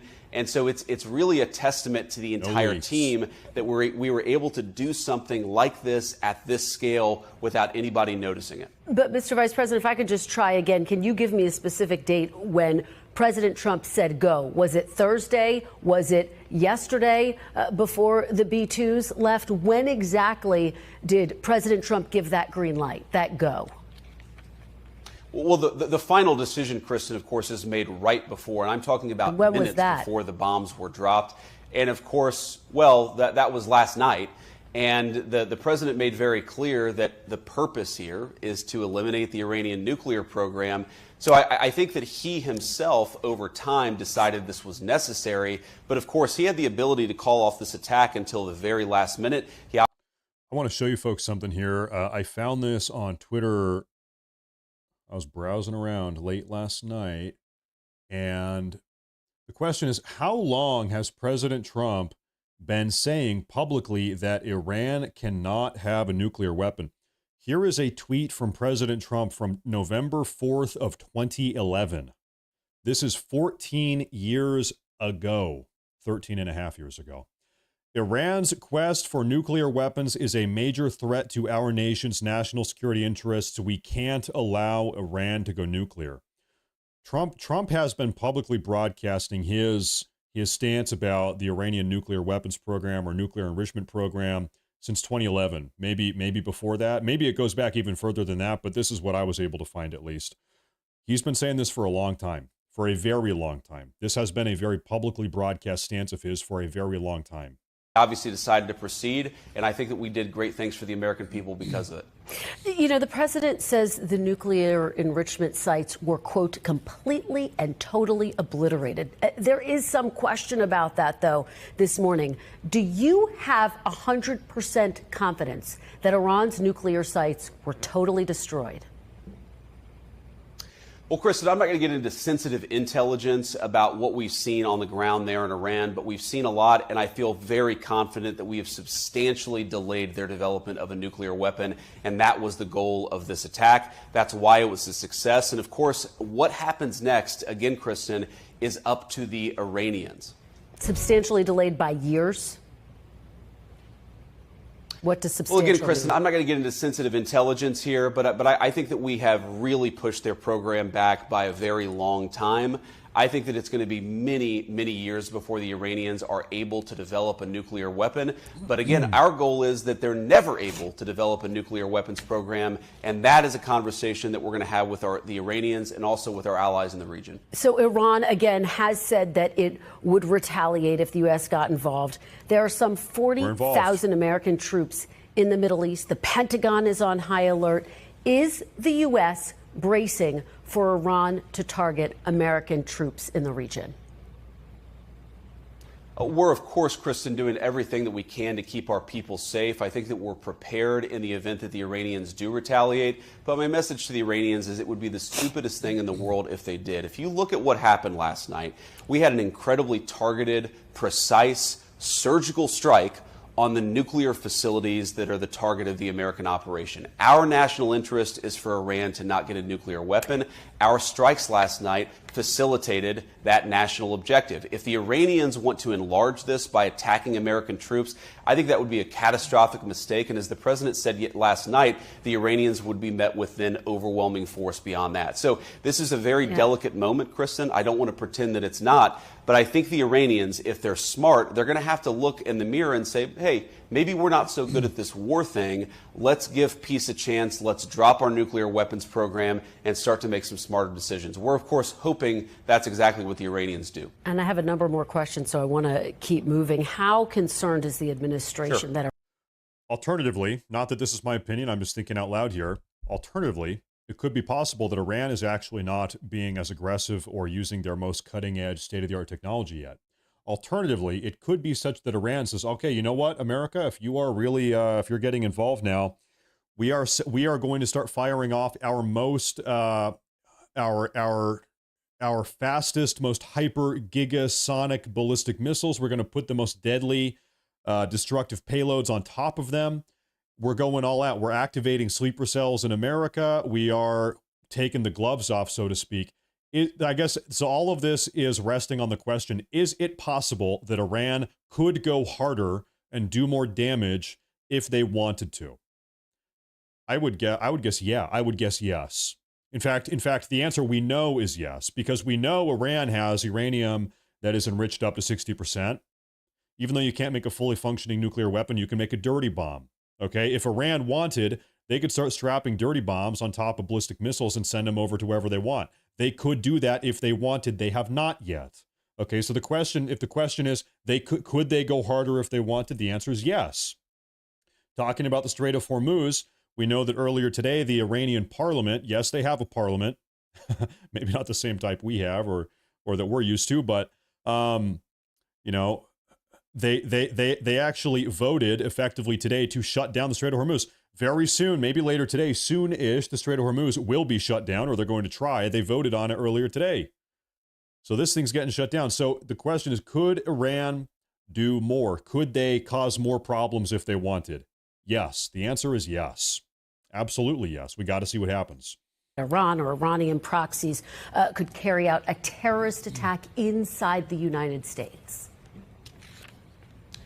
Well, unfortunately, Kristen, we know that a lot of people who we don't have full accounting of were let in over the last 4 years under the Biden administration. We know that some of those people were on terrorism watch lists. We feel very confident in our FBI and law enforcement that we're on top of this situation. But yeah, we're looking at this very closely. We're doing everything that we can to keep our people safe. And this is one of the reasons why border security is national security, is if you let a bunch of crazy people into your country, those crazy people can eventually take action. We're going to do everything that we can to make sure that doesn't happen and to keep Americans safe. Mr. Vice President, can you rule out that getting involved in this conflict won't eventually lead to U.S. boots on the ground? Well, the president's been very clear, Kristen. We have no interest in a protracted conflict. We have no interest in boots on the ground. The president has actually been one of the fiercest critics of 25 years of failed foreign policy in the Middle East, which is why he did what he did. A very precise, a very surgical strike tailored to an American national interest. And that national interest is Iran cannot have a nuclear weapon. It would be a disaster for us and for our allies in the region. So I don't fear that this is going to become a protracted conflict, because I think that we have a president who knows what's in America's interest and is willing to do the things necessary to accomplish that interest. As you know, after an Iranian missile struck a hospital in Israel this week, Israel's defense minister said the Ayatollah, quote, can no longer be allowed to exist. Does the United States support Israel killing Iran's leader? Well, look, that's up to the Israelis, but our view has been very clear that we don't want a regime change. We do not want to protract this or build this out any more than It's up to the Israelis whether or not they want to kill Ayatollah Khamenei. That's up to them. It's up to them. We have no involvement in that. So, folks, what does that mean? What does that mean? If I had to bet, if I had $1,000 and I'm at a betting table in Las Vegas right now, I would bet that $1,000 that Khamenei gets assassinated here. I'll put a 7-day window. I will bet that the Israelis assassinate Khamenei within 7 days. That is my guess. It's already been built out. We want to end their nuclear program, and then we want to talk to the Iranians about a long-term settlement here. We believe very strongly that there are two pathways. There's a pathway where Iran continues to fund terrorism, continues to try to build a nuclear program, attacks American troops. That's the bad pathway for Iran, and it will be met with overwhelming force. There's another pathway on the table here. There's a pathway where Iran integrates itself into the international community, stops funding terrorism, and stops trying to pursue a nuclear weapon. This is a reset. This is an opportunity for the Iranians to take the smart path. We certainly hope that they will. Couple more questions, and we're almost out of time. Director of National Intelligence Tulsi Gabbard said in March that, quote, Iran is not building a nuclear weapon. Democratic Senator Mark Warner, the vice chair of the Intelligence Committee, said he was briefed on Monday that, quote, the intelligence hasn't changed. So why launch this strike now? Has the intelligence changed, Mr. Vice President? Well, a couple of things about that, Kristen. So what Tulsi said back in March is that Iran was producing highly enriched uranium that was only consistent with them wanting to build a nuclear weapon. There's, of course, an open question about whether they were weeks away, whether they were months away, but they were way too close to a nuclear weapon for the comfort of the President of the United States, which is why he took this action. Now, there's another element here, too, Kristen, which is that we had a narrow window of opportunity. We might not have been able to carry out this attack 6 months down the road. And so when you recognize, on the one hand, the Iranians are trying to get a nuclear weapon, and on the other hand, we have a narrow window in which we can set that program back a very long time, it would have been irresponsible, I think, for the president not to take the action that he did, which is why Fordo was destroyed last night. And just to be very clear, did the president say go based on U.S. intelligence or Israeli intelligence? Well, of course, we share intelligence with a lot of agencies, British, Israeli, and so forth, but it was our intelligence that motivated us to act. And I think on the intelligence, Kristen, the thing that I would really emphasize is the way in which the Iranians seem to be stonewalling us. That was not, by the way, our consensus back in March of this year. We saw the Iranians making some concessions. We thought the conversations were actually productive. Yeah. By mid-May, everybody in our intelligence community and the president's senior team looked at ourselves and said, the Iranians are not being serious. They're no longer making concessions. They're no longer actually responding to some of the offers that we're making. If you believe, as we did, that the Iranians are rushing towards a nuclear weapons program while simultaneously refusing to negotiate, how could we do anything but take serious action against this program? Okay, let's say, I just want to go down the hypotheticals here, okay? We're living in fantasy land now. Let's say President Trump waited another week or two to bomb Iran, which gave them enough time to actually create a nuclear weapon. Let's agree. They're 2 weeks away from a nuclear weapon, fully functional. They have the capacity to deliver it effectively. They can bomb Israel if they wanted to. Okay, so they have the nuclear weapon now. What do they do with it? The second they get it, do they blow up Israel? Do they drop a nuke on Israel? Or do they come out publicly and say, hey, listen, everybody, hey, listen, everybody on the planet, we have a nuclear weapon. Stop messing with us. Do not mess with us anymore because now, hey, Khamenei here, now we have a nuclear weapon. Let's go down both of those options because those are the only two options. Okay, they got the nuclear weapon. Let's go down both of those. First option, they bomb it. They get the bomb and then they immediately bomb Israel.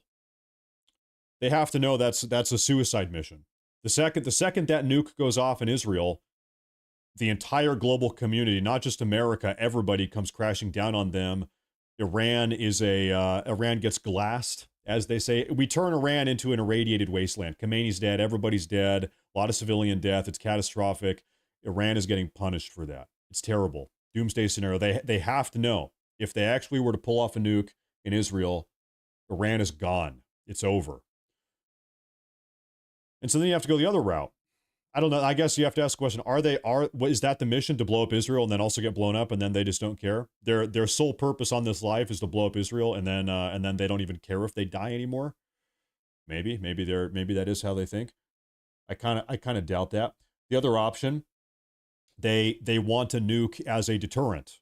Okay, they get the nuke. President Trump mistakenly, I guess, gives them another 2 weeks. Now they have the nuke. We got the nuke. Everybody, we have a nuke now. Stop messing with us. Now it's a deterrent. And then they become North Korea 2.0. You might notice North Korea has been talking for 30 or 40 years about blowing up America, blowing up San Francisco. We know they have ICBMs. We know they can do it. They also have fully operational nuclear warheads since the 1950s. Okay, so North Korea, for everything that everybody is saying about Iran, North Korea is more of a threat to us here in America. Okay, North Korea is closer to us. They have missile delivery systems. They've got ICBMs. They have fully operational nuclear weapons. Not 60% enriched uranium. North Korea has operational nuclear weapons, and they can deliver them. And they've been talking a big game, talking a violent, deadly game, anti-American game for 40, 50, 60 years. Also, we have more regional allies directly adjacent to North Korea. We've got Taiwan. We've got South Korea. We've got Japan. Okay? And on top of all of that, we also have more American military personnel directly adjacent to North Korea. There's thousands and thousands of American military personnel surrounding North Korea. So North Korea, undeniably, in every single way, is a bigger threat to us and our allies than Iran is. And so I look at this situation and I think, I kind of don't think Iran wanted a nuke to really blow anybody up. I think they wanted a nuke as a deterrent. I'm not saying they should have it. I'm not justifying their pursuit of it. Don't get it twisted. I'm not saying we should allow them to have it, but I'm trying to get in their mindset. I think Iran wanted to become North Korea 2.0. I think Iran wanted a nuclear weapon as a deterrent to keep their regime from being overthrown by outsiders. They're concerned about America. They're concerned about Israel. I think they wanted to become North Korea 2.0, effectively. You and President Trump trust the U.S. intelligence community and its assessments? Oh, of course we trust our intelligence community, but we also trust our instincts. And most importantly, we trust what the intelligence was telling us about the Iranians stonewalling the negotiation. I think that is really the hidden story here, and something the media has got to report a little bit more here. Wrong. They think it will bring the Messiah, the Mahdi. Bro, you've been watching too much Dune. What do you think? They're going to get a nuclear weapon. They're going to hop on the back of a dune worm. They're going to go and get a bunch of spice from the desert sands of Arrakis. And then they're going to have the intergalactic jihad. Dude, this is the plot of Dune. What are you talking about? Is that the Iranians stopped negotiating in good faith. That was the real catalyst, I think, to what the president ultimately decided to do. If we were having a productive negotiation, I think that this could have gone in a much different pathway. Unfortunately, the Iranians decided to stonewall us, and we saw the consequences of that last night. Mr. Vice President, very quickly, as you know, this is dividing lawmakers on Capitol Hill. Many Republicans supportive, but Congressman Thomas Massie saying this was unconstitutional. Congresswoman Alexandria Ocasio-Cortez saying it's grounds for impeachment, saying the president should have gotten congressional approval first. What do you say to members of Congress who say it was unconstitutional for the president to act unilaterally? Well, I'd say two things, Kristen, and this is very important. First of all, the president has clear authority to act to prevent the proliferation of weapons of mass destruction, and the worst weapon of mass destruction of them all is nuclear. The idea that this was outside of presidential authority, I think any real serious legal person would tell you that's not true. And the second thing is, Kristen, I certainly empathize with Americans who are exhausted after 25 years of foreign entanglements in the Middle East. I understand the concern, but the difference is that back then we had dumb presidents, and now we have a president who actually knows how to accomplish America's national security objectives. So this is not going to be some long, drawn-out thing. We've got in, we've done the job of setting their nuclear program back. We're going to now work to permanently dismantle that nuclear program over the coming years, and that is what the president has set out to do. Simple principle. Iran can't have a nuclear weapon. That has animated American policy over the past 130 days. It's going to continue to be a driving force of our policy in the Middle East for the next 3.5 years. Vice President J.D. Vance, thank you for joining us on a pivotal day. We hope you will come back very soon. So, folks, this goes one of two ways. J.D. Vance here is saying, listen, we know everybody is very worried about conflict, American intervention in the Middle East. We've got a bad history. This is from J.D. Vance, our vice president. We know Americans are wary about American involvement in the Middle East because we've got a bad 25-year history of American involvement in the Middle East. We know people have concerns, but folks, chill out. The other presidents were morons. President Trump is not a moron. That is the saving grace he's giving us. Now, and I mean, to be fair, this is why we elected Trump. We elected Trump for his judgment and his deference, for his temperament. We elected him to handle situations like this. That's why we voted for him. Okay, so I suppose give him the benefit of the doubt. You gotta agree with J.D. Vance on this. Now, this can go one of two ways, right? And I've told you my opinion. I do not think we are going to get involved in a boots on the ground war in the Middle East, war on terror 2.0. I do not think that's going to happen. Is it a possibility? Most certainly. Okay, most certainly you'd be an idiot to not acknowledge that. I would bet against that 9 out of 10 times, though. I do not think that's going to happen. I do not think that's where these bombs are going to lead us. Now, you must acknowledge this could go one of two ways. Okay, the situation could go the way everybody is dooming and glooming about right now. War on Terror 2.0, American boots on the Middle East. It's catastrophic. Nobody wants that. It could go that way. Or this could just remain as a very limited series of bombing runs to take out the Iranian nuclear weapons program or nuclear enrichment program. And then there are no boots on the ground. President Trump does his 3.5 years without getting us directly boots on the ground involved in the Middle East, like everybody's worried about right now. And then after 3.5 years, I guess we're not going to know for 3.5 years, Trump will be one of the most vindicated presidents of all time. Because right now, Trump has a lot of people saying, this is going to be war in the Middle East. This is going to be boots on the ground. This is going to be war on terror 2.0. Well, if it's not, give it 3.5 years. He's got another 3.5 years. If it's not, if that does not happen, Trump will be one of the most vindicated presidents of all time. He's going to prove all these people wrong. We got to wait and see. We got to wait and see. But it has to be acknowledged, this could go either way. Like I said, though, I bet 9 out of 10 times it does not. And in fact, it's a better rate than 9 out of 10. If you had asked me, I would go probably 19 out of 20, maybe.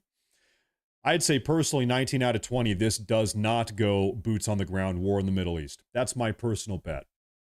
But right now, undeniably, there is a lot of doom and gloom going on. There's a lot of people are upset about this entire situation. A lot of people are very upset about this.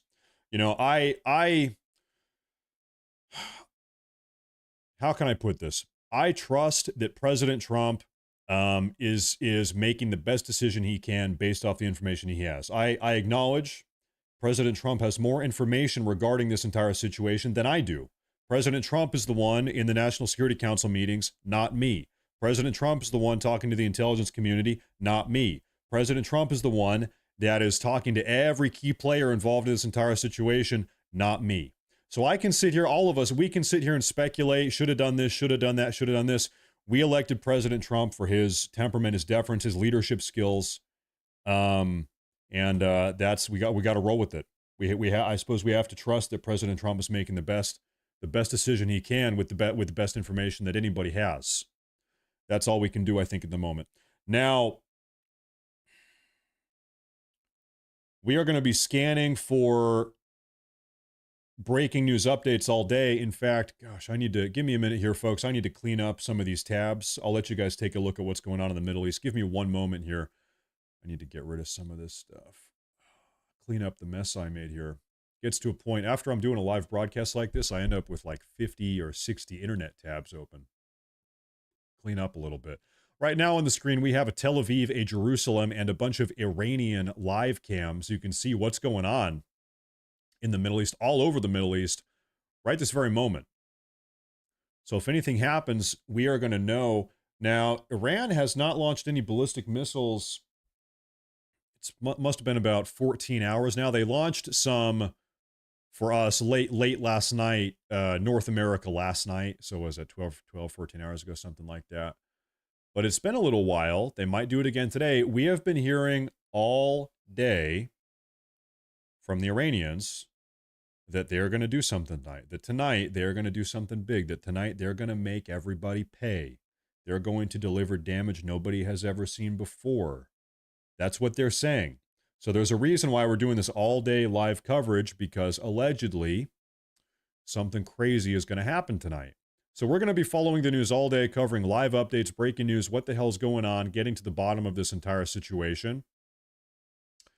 Speaking of this entire situation, we actually have breaking news coming out of Israel from Israeli intelligence. I want to show you something here, folks. Take a look at this. A new article has surfaced. It's called Pickaxe Mountain, Iran's lesser-known underground nuclear facility. This one is even deeper than Fordow. The lower-profile nuclear facility was reportedly among those targeted by the U.S. in its strikes against the Iranian nuclear program, but the damage is unclear. Folks, okay, now we're getting some more information. We know from the Trump admin, we know that they carried out an airstrike on a facility that we don't even know about. They said 3 facilities. We know that they hit another one. We know that it was not only 3. We know there was another mysterious facility that that the public doesn't know about. Okay, we know they hit something else. This is it, allegedly, seemingly. The lower-profile nuclear facility was reportedly among those targeted by the U.S. in its strikes against the Iranian nuclear program, but the damage is unclear. Among the Iranian nuclear facilities the U.S. reportedly targeted in Saturday's attack was the Pickaxe Mountain facility. We're going to come back to that here in a minute.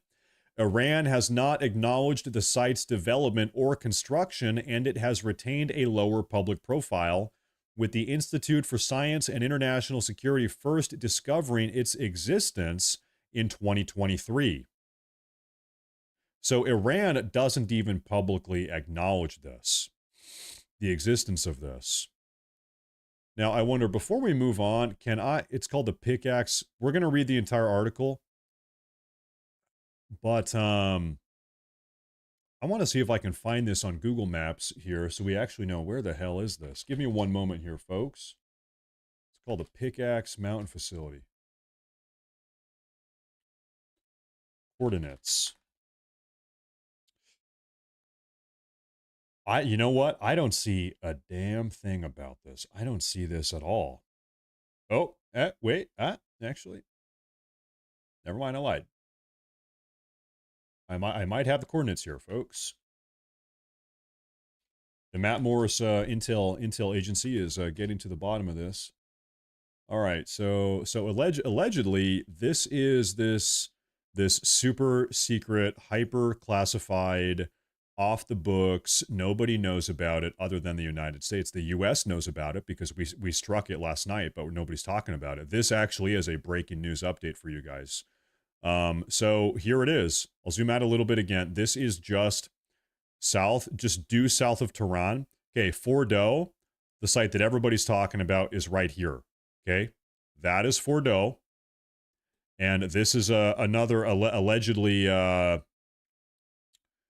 secret bunker complex that we hit that nobody is publicly talking about right now. And so we're going to zoom in on this. What do we see? Well, you see a big tunnel going into the hillside here. What does it look like underground? I don't know, but that is an entrance right there. Oh, look, there's another entrance right here. Do we have any other entrances anywhere in the vicinity? What is that? That I don't. It's hard to make that out. I don't know. That looks like a road, and then there's like a landslide right there.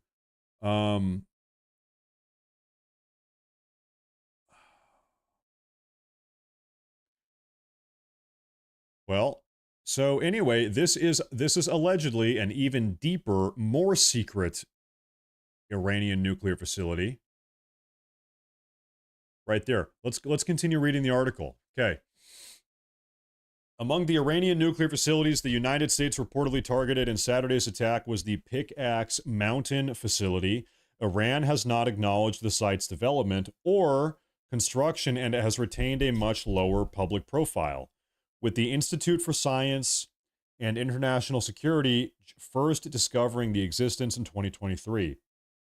The facility, just south of Natanz nuclear facility and buried roughly 330 feet below the mountain itself, was particularly concerning to experts due to its depth, which is between 30 to 70 feet deeper than Fordow.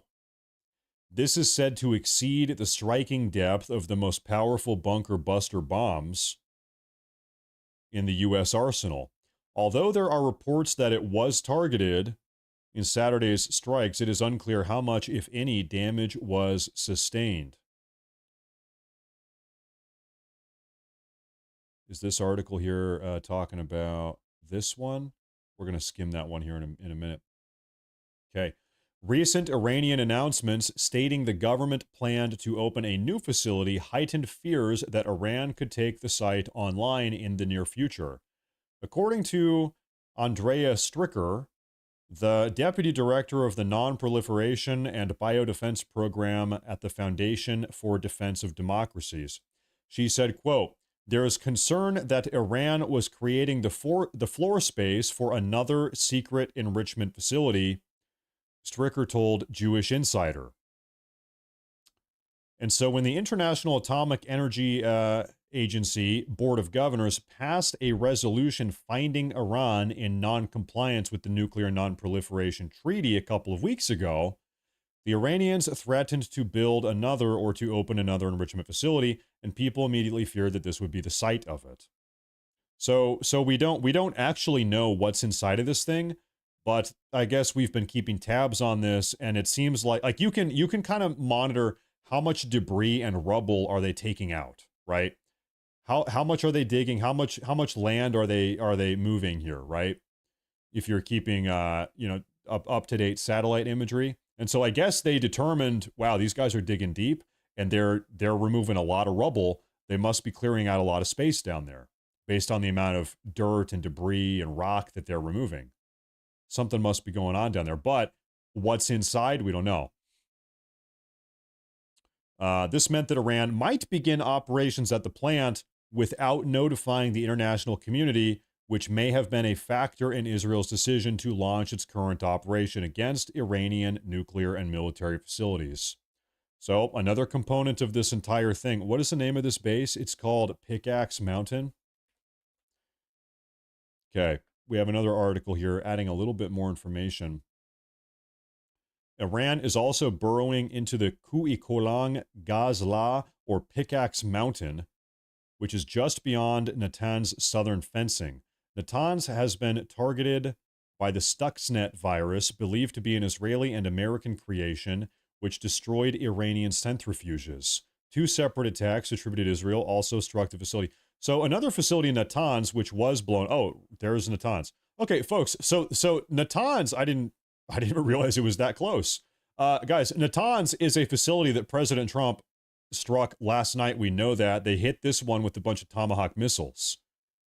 This is one of the Tomahawk missile target sites. So they, just last night, they blew the living hell out of this one too.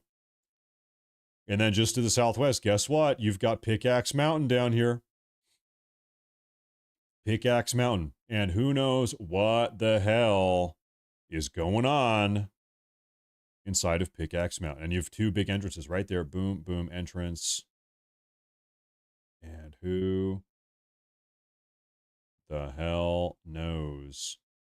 Can I zoom in? It's like a little gatehouse there, probably. They love to dig into their mountain. Pretty much the Iranians are just like real-life dwarves. They're like a dwarven people. They're burrowing and digging inside of the mountains, looking for treasure. In this case, the treasure is not gold and diamonds and rubies. In this case, it's enriched uranium. But imagine if the Lord of the Rings dwarves were obsessed with uranium.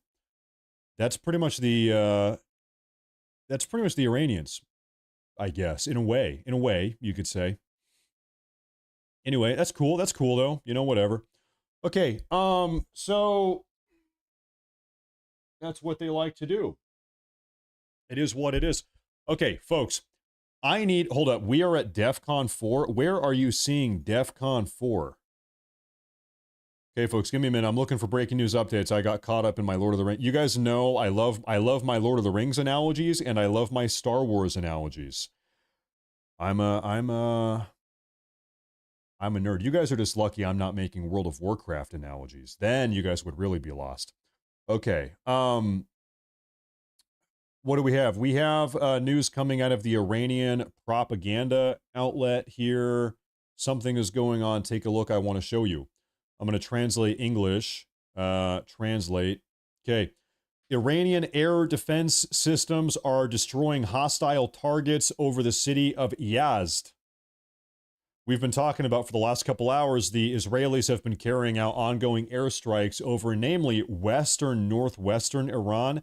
Where specifically is Yazd? We know that Israel was bombing Tabriz recently, right here in northwestern, but Yazd, I hate to break it to you folks, I don't have every single Iranian town memorized.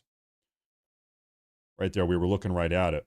Okay, well, so in the area of Yazd, which is central Iran, the Israelis are carrying out airstrikes right this very moment. And then the Iranians are firing back up. Okay, somebody in the live chat said DEF CON 4, and I'm trying to see if that is fake news. Right now, folks, it's like Alex Jones says, it's the info war. You're living in the info war. There's an info war. But I think that was fake news. I don't see anything about DEF CON 4. I think that is some fake news baloney. That is fake news baloney. Folks, I need to take a 2-minute break. So what I'm going to do is let you folks keep an eye on Israel. Make sure nothing happens to Israel and Iran. Iran is right down here. Make sure nothing happens in the Middle East. And I need to take a 2-minute break. And I will be right back, okay? Thank you all very much for tuning in.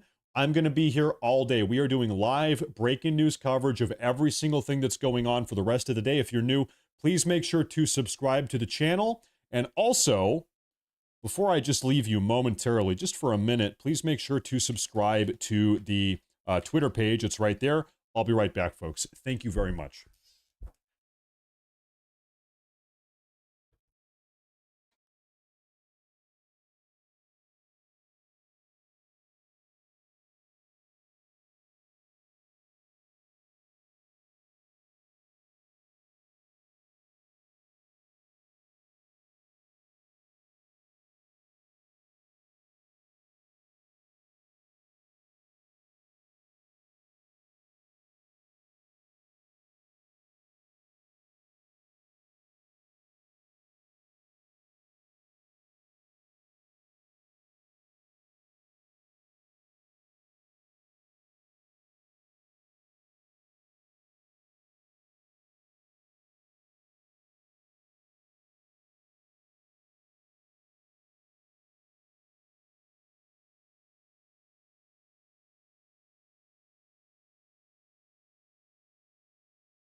Here.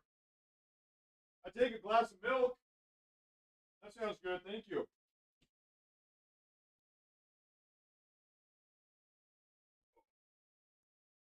All right, ladies and gentlemen, we are so incredibly back. Thank you, folks, for sticking around. I appreciate that. Some people say that I'm an AI. I'm artificial intelligence. But if I was, I wouldn't have to take restroom breaks.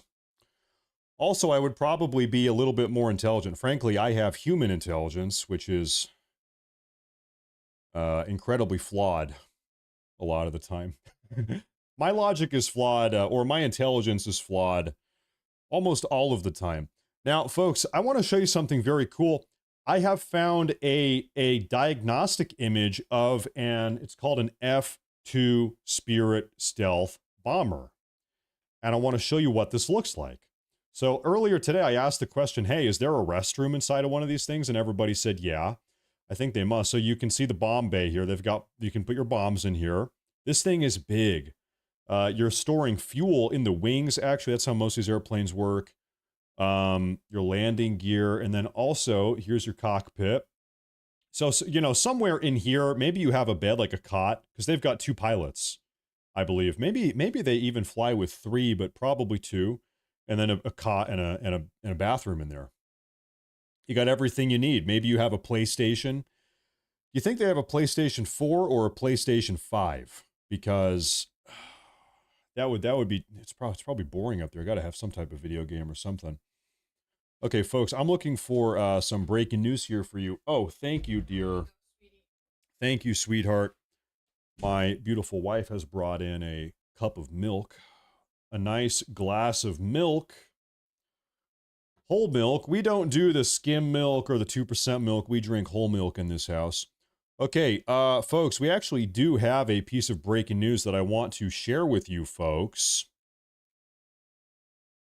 Take a look at this. Can I show you? This is from Netanyahu about 20 minutes ago. Netanyahu says, we have interesting intel on locations of Iran's 60% enriched uranium. Okay. Well, what does that mean? That means that the enriched uranium is, at least not all of it, was inside of these bunkers that President Trump blew up yesterday. That means this uranium is maybe elsewhere in the country. Interesting intel. Netanyahu. Milk Milch. I say, mein Frau, ich brauche Milch, bitte. Now, where is it? I don't know, but the Iranians have interesting intel. Now, I'm sorry, the Israelis have interesting intel. Now, we also have footage of the recent U.S. Air Force B-2 Spirit bombers landing successfully back at home in the United States. Take a look. They are back. I don't think my headset is working here. Sorry, one moment. Turn this thing on. Takes a second. There we go. There we go.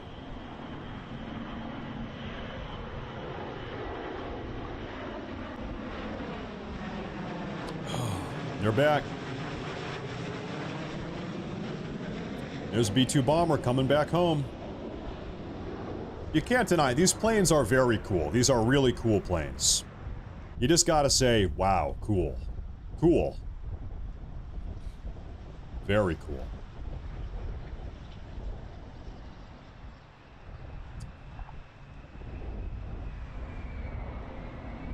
And there you have it. So it was numerous of these B-2 Spirit bombers that carried out this mission.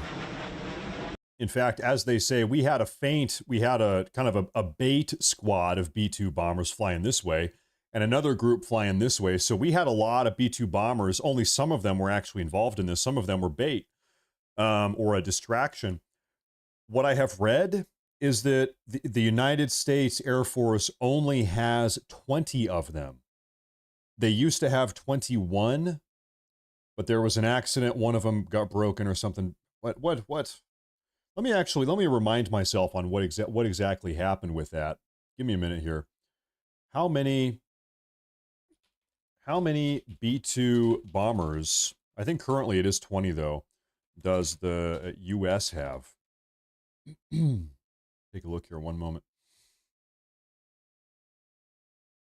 As of 2024, the United States Air Force has 19 B-2 bombers. 19. Originally, they built 21 of them, but one was lost in a 2008 crash, and another was damaged in a 2022 incident, and it was deemed uneconomical to repair the plane, so they retired it. So we still have 19 of these. Now, here's a very curious question I want to I'm formulating here. When did the B-2 bomber first, get adopted by the USAF? I'm not sure what the term is. When did they first hit the scene? 1997. Okay, 28 years ago. Okay, folks, let's put a little something into perspective here. We have these B-2 Spirit stealth bombers. They first hit the scene 28 years ago in 1997. And these things are still running the show. These planes are effectively 30 years old, and still nobody has anything on them. This is 30-year-old plus technology, because you have to develop it, guys. So even before we officially adopted it, we put it into use. They're developing it for years before. Okay, so folks, what does this mean? America is running the world. We're running the show. We are running the show with 30-year-old technology, maybe more. Who knows how long this thing was in development? So the question is, do we have equipment that's better than that? This stuff is 30 years old or more. Do we have, imagine what we have. We got the United States secret arsenal that nobody knows about. Our best stuff, as far as the world is concerned, that's our old stuff, and we're still calling the shots. What do we have today that nobody knows about, right? What do we have? Who is that? Hey, unhyphenated. Thank you. I appreciate that. You know what I was going to show you guys? There actually is another interview that I want to watch with you folks. This came out just a couple hours ago. We saw Marco Rubio talking to CBS, Margaret Brennan. Marco Rubio also came on over to Fox News and talked to Maria Bartiromo over at Fox News. It's going to be a different type of interview, breaking down exactly everything that's been going on. This is as of just a couple hours ago, folks. I want to take a look at this. Marco Rubio is our Secretary of State. Let's see what he has got to say. And thank you all very much for tuning in today. If you're new, please make sure to subscribe. It's free. Let's do it.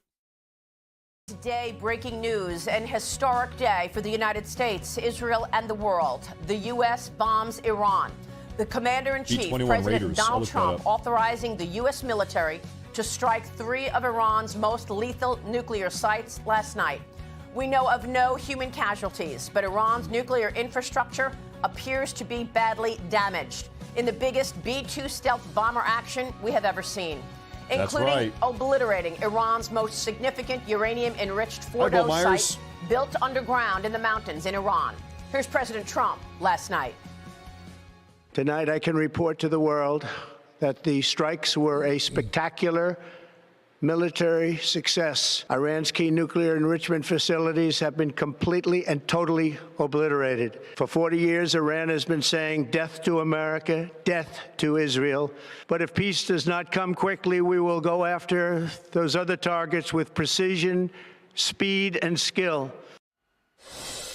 Joining me now in his first interview since the U.S. action is the Secretary of State of America, Secretary Marco Rubio. Mr. Secretary, thank you for being here. Are we now at war with Iran?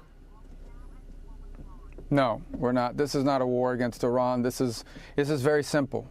67 days ago, the President of the United States sent the Iranians a letter, and it said, you're not going to have nuclear weapons. You're not going to have a militarized nuclear program. Let's negotiate. I want to do this diplomatically. I want to do this peacefully. They tried to play him along the way they've played every American president for the last 35 years. And, the president told them, if we don't get a deal, which is what he wanted, then I'll have to handle it differently. And that's what he did last night. He handled it differently. But that was an Iranian choice. We didn't make that choice. They did. By playing games with Donald Trump, they made a huge mistake. And President Trump acted last night. And I think the world today is safer and more stable than it was 24 hours ago. And a bunch of these countries putting out statements condemning us, privately, they all agree with us that this needed to be done. They got to do what they got to do for, their own public relations purposes. But the only people in the world that are unhappy about what happened in Iran last night is the regime in Iran. Have you heard from anyone in Iran, and are you expecting retaliation?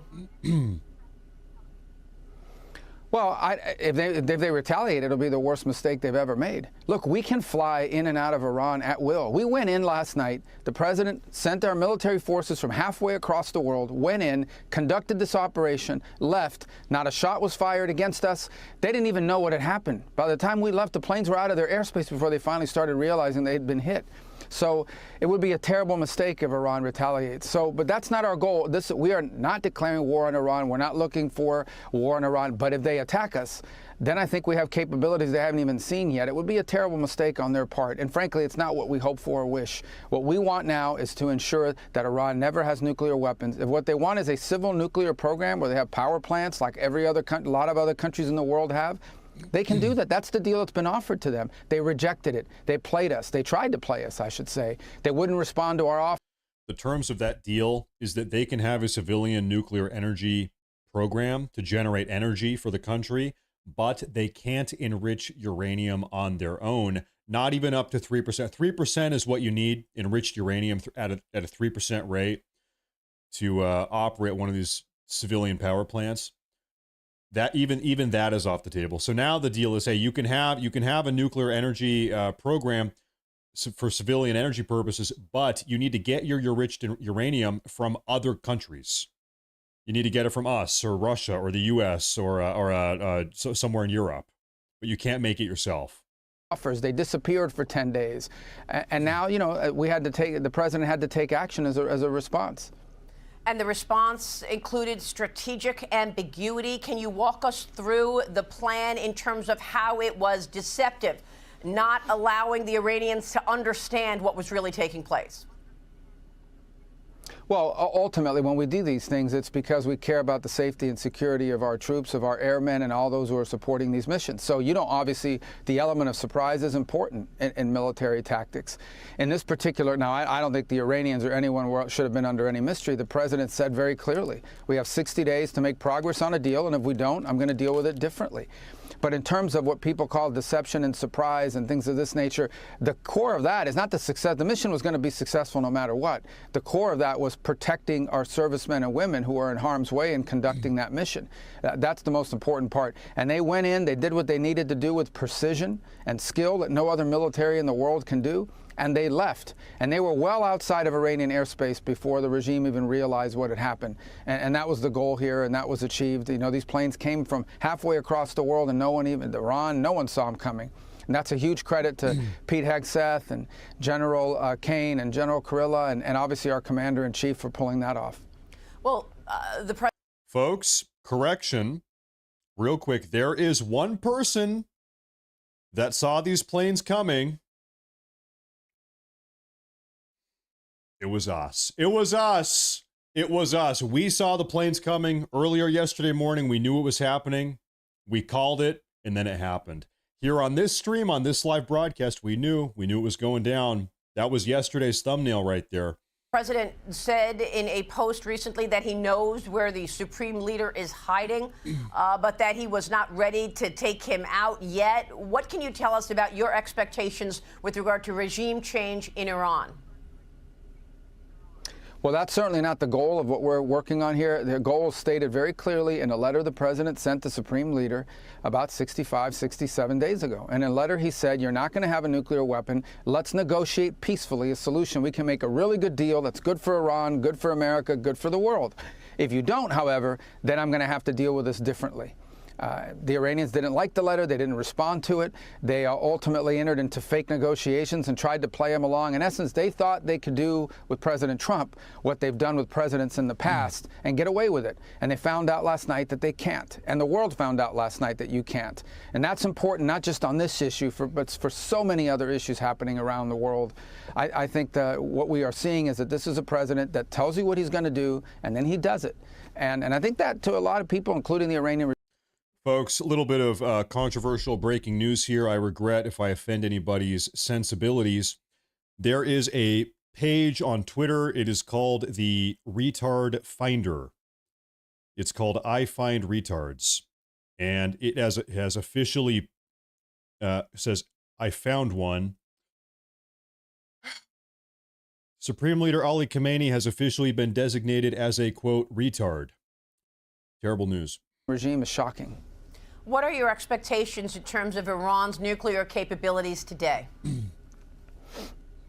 Well, they're certainly degraded. Look, at the end of the day, if Iran is committed to becoming a nuclear weapons power, I do think it puts the regime at risk. I really do. I think it would be the end of the regime if they tried to do that. It's certainly been set back from a technical standpoint, not just due to what we did last night, but obviously the Israelis have done incredible work in advance as well. But ultimately, they have to make a decision. It's a very simple decision. If what they want is nuclear reactors so they can have electricity, there are so many other countries in the world that do that, and they don't have to enrich their own uranium. They can do that. But if what they want is a secret program buried in the mountain where no one can see it and inspectors can only come when they say they can come, if that's what they want, then they're going to have big problems, because this is a dangerous, violent, radical regime. Not the Iranian people. We have no problem. We didn't hit Iranian people last night. We hit nuclear facilities. And if what they want is some secret program that looks nothing like the civil nuclear programs around the world, it looks a lot like you're trying to build a bomb, they're going to continue to have problems, not just with us, but with many other countries in the world. Problems like what? What do you mean? Like the problems they're facing right now. Listen, why do we have bases in Saudi Arabia and Kuwait and Qatar and UAE? All of those bases are there to help protect those countries from Iran. Why did Hezbollah exist? Because of Iran. What does Hamas exist? Because of Iran. How do the Houthis exist? Because of Iran. Who built the IEDs that maimed and killed American soldiers in Iraq? Iran. They're behind every problem in this region. They are the sole source of instability in the. I wonder why he doesn't say Israel. Like obviously our presence in the Middle East is there to some degree, maybe a big degree, to help defend Israel. But he mentions UAE, he mentions Saudi Arabia, he mentions Qatar. That's why we are. I don't know if this is controversial or not. I think it's more about protecting Israel. That's my take. I think it is more about protecting. All of this is about protecting Israel. He mentions we're in the Middle East to protect Qatar, to protect the UAE, and then, but like he doesn't even say Israel. What's up with that? I think a big part is Israel, and some people, that's okay, that's fine. Some people say that's a good thing. Does Marco Rubio hate Israel? Why didn't he say that? The entire Middle East, and the world's been paying a price for this for 40-something years. Imagine those people having a nuclear weapon, just one nuclear weapon, or even the capability to being on the threshold of having a nuclear weapon. That's what the world was facing. That is unacceptable. President Trump did the world a favor last night, and now Iran should sort of wake up, the Iranian regime should wake up and say, okay, if we really want nuclear energy in our country, there's a way to do it. That offer's still there. We're prepared to talk to them tomorrow and start working on that. Steve Witkoff has traveled extensively around the world trying to reach that deal with them, but they play too many games. They play way too many games, and now they found out. The president has said many times no nuclear weapons, but the ultimate goal also happens to be no biological weapons, chemicals, no drones, no proxy warfare. Do you believe that the Iranians will follow that and you'll achieve the ultimate goal of success here, long term? Well, I don't know what they're going to decide to do next. If they're being rational, I think they realize, if what they want is a country that has a nuclear energy program, they can have that. I mean, many countries around the world, I don't like the regime, but we're not into the regime change business here. We're into the safety and security. This is a talking point I keep hearing, and I actually don't know if how many countries have nuclear energy programs that don't also enrich their own uranium. Like, is that a common thing around the world? I actually don't know that. Scanning. Okay, well, come on, keep it concise. Nobody is going to read all this. I'm sure it is a common enough thing. I'm sure. 25 countries. Okay, so 25 countries have nuclear energy programs but do not enrich their own uranium. About 31 countries operate nuclear power plants, and 6 of them, Argentina, Brazil, China, France, Russia, US, have enrichment capabilities. So I just want to double down on that. How many, just to be very clear, how many countries across the world are capable of enriching their own uranium? Just to be super clear on that. 13 countries in total. Argentina, Brazil, China, France, Germany, India, Iran, Japan, Netherlands, Netherlands, Pakistan, Russia, UK, USA. Okay. And Iran is probably going to be off that list here pretty soon if I had to take a guess. Security of the United States business. So that's a choice they'll have to make. I hope they're being rational in their decision making, but I think the most important thing I hope they realize is the game is up. Okay, they have played the world for 40-something years with these nuclear talks and this, delaying things. They got a crazy deal out of John Kerry when he was Secretary of State under the Obama administration, where they got billions of dollars, and by the way, agreed to something that allowed them to continue to build their missile capacity and sponsor terrorism. They've been playing the world for 40-something years. They're not going to play President Trump, and they found out last night that when he says he's going to do something, he'll do it, and he doesn't want to do it. It's not his first choice. But it's the only choice. That's the only choice the Iranian regime left us, because they play too many games. They use diplomacy to hide behind and obfuscate and think they can buy themselves time. They think they're cute. They're not cute. And they're not going to get away with this stuff. Not under President Trump. The Europeans have been feckless pretty much throughout this conflict in the last several weeks. What are your expectations for our partners and allies in Europe? Well, look, I think the Europeans, particularly the Germans, the French, and the Brits, have made very clear that Iran cannot have nuclear weapons. In fact, I think the French, for the first time, have kind of leaned forward even more and said they can't even have an enrichment capability. There are existing sanctions under the old JCPOA that we're no longer a part of, but they remain a part of. Iran is in complete violation Okay, and so those three countries have to make a decision by no later than October of this year whether to put sanctions back on Iran, snap them back. And we encourage them to continue to press them on that front because that's another set of pressure. So, you know, obviously, these are allies and partners we work with closely on a bunch of issues around the world. And I think they have in their hands a very powerful piece of leverage on the Iranian regime, which is the snapback provisions under the previous JCPOA. And I think so far they've been very tough and strong on that, and we encourage them to continue to do so and to continue to tell the Iranians, the Iranian regime, I keep saying Iranian regime because it's not the people we have a quarrel with, the Iranian regime, they've consistently messaged them, and we're grateful for it, that the solution to this problem is negotiate directly with the Americans. That's another thing. They don't even talk to us directly. We always have to have a middleman. They want to pass messages and notes like we're in third grade. We're not doing that anymore. Direct negotiations, let's talk about how we peacefully resolve this problem. The Europeans have pressured them on that point, and we encourage them to continue to do so and are grateful that they've been doing that so far. What about our allies in the Middle East right now? Interesting to note that we have not heard from any of the proxies of Iran. No comment from the Iranians so far. No comment from Hezbollah or the Houthis. What are your reactions there, as well as our allies in the Middle East? President Trump, of course, using his first trip internationally to go and strengthen relations with our friends in the Middle East. Well, we made clear that any of these proxies attack America, we're not only going to deal with the proxies, but we're also going to pin it on Iran. We know who's behind these. That's another thing they do. They create these little groups like the Shia militias in Iraq and Syria, and then they hide behind them and pretend it's not them. We know it's them, including the Houthis, by the way. So Iran will be held responsible for the actions of these groups. In terms of the other countries in the region, look, I think that we've worked very cooperatively with them. The president just had a great visit to Saudi Arabia, to the UAE, and to Qatar. Very productive. But I just ask and remind everybody, the only reason we have U.S. bases in the region, the only reason we have an air base in Qatar, an air base in UAE, an air base in Saudi Arabia, is because they... In a 3-second window, he just pronounced that country name 2 different ways. In 3 seconds, he went from saying Qatar to Qatar in less than 3 seconds. Which is it? Some people say, hey, it's Qatar. Hey, it's Qatar. I don't really care. Anyway, I just thought that was funny. Are afraid that Iran will attack them, and they want us there to help defend them. And so, if Iran wasn't a threat, we wouldn't need those bases there. So these countries fully recognize the threat that Iran poses. That's why they want us there to help defend their oil fields and their infrastructure, or help them defend themselves.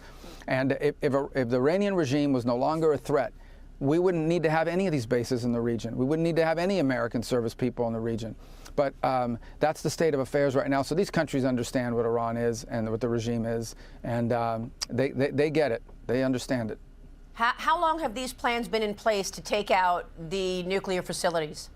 Okay, folks, real quick. There is right now... Join colleagues in thanking the Secretary General. Just now, there is a United Nations Security Council meeting just getting going. This might be super boring. I'm going to give this a minute here, folks. Real quick. Very important briefings. Pakistan. And President, when the Security Council met for the second time last Friday, following Israel's wanton continuing aggression and unprovoked strikes against Iran, many members warned the international community of this grave violation of the UN Charter and the risk of dangerous escalation. We have heard the same today around the table from Council members, as well as the Secretary General and other briefers. Okay, we are not going to watch that. We are not going to watch that. Now, I do have a breaking news update here for you folks. First off, 2-part breaking news update. Take a look at this. We saw this about an hour ago. The Iranian Foreign Minister Abbas Araghchi has arrived in Moscow, Russia, for talks directly with President Putin. Araghchi was in Brussels. Not Brussels. He was in Switzerland 3 or 4 days ago, trying to work out some deal with the Europeans, meeting with the Europeans. Well, guess what? Now he's in Russia. Now he's with Moscow. Okay, so following that, just moments after he arrived, we have a statement from a Russian United Nations envoy who says The U.S. is clearly not interested in diplomacy. As far as Russia is concerned, the U.S. is not interested in diplomacy. So already you have the narrative being pushed out there that the U.S. is warmongering. In fact, I'm trying to find this. Right now, part of the Iranian plan is to actually file what is effectively an international lawsuit against the United States for carrying out these bombing strikes. They're trying to push the angle that we have violated their country, etc. It's to unprovoked act of aggression, etc. They're trying to go through the UN. In fact, that's probably what they're talking about, that this UN meeting that we just decided not to watch. Now, we do have, folks, what I'm about to show you is probably going to be the most controversial thing that we're going to talk about all day. Ladies and gentlemen, let me introduce you to Marjorie Taylor Greene.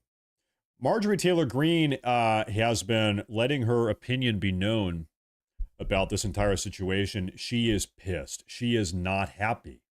Marjorie Taylor Greene is seemingly upset at President Trump as a consequence of these bombs being dropped. Now, we are going to read her entire post here. She just pretty much dropped a manifesto. Look at this thing. It's massive. We are going to read through this and see what she has to say. All right? I'm zooming in. I haven't read this. I don't know what she's going to say. I don't know. But we're going to read through this. My thoughts on bombing Iran. I don't know anyone in America who has been the victim of a crime or killed by Iran, but I know many people who have been victims of crime committed by criminal illegal aliens or murdered by cartel and Chinese fentanyl drugs. Almost everyone in our country can relate to this fact.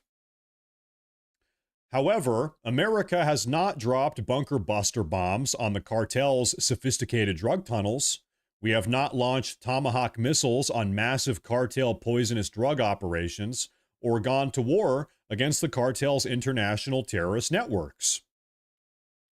Neocon warmongers beat their drums of war and act like Billy badasses going to war in countries most Americans have never seen and can't find on a map, but never find the courage to go to war against the actual terrorists who actually do kill Americans, invade our land, and make billions doing it day after day, year after year.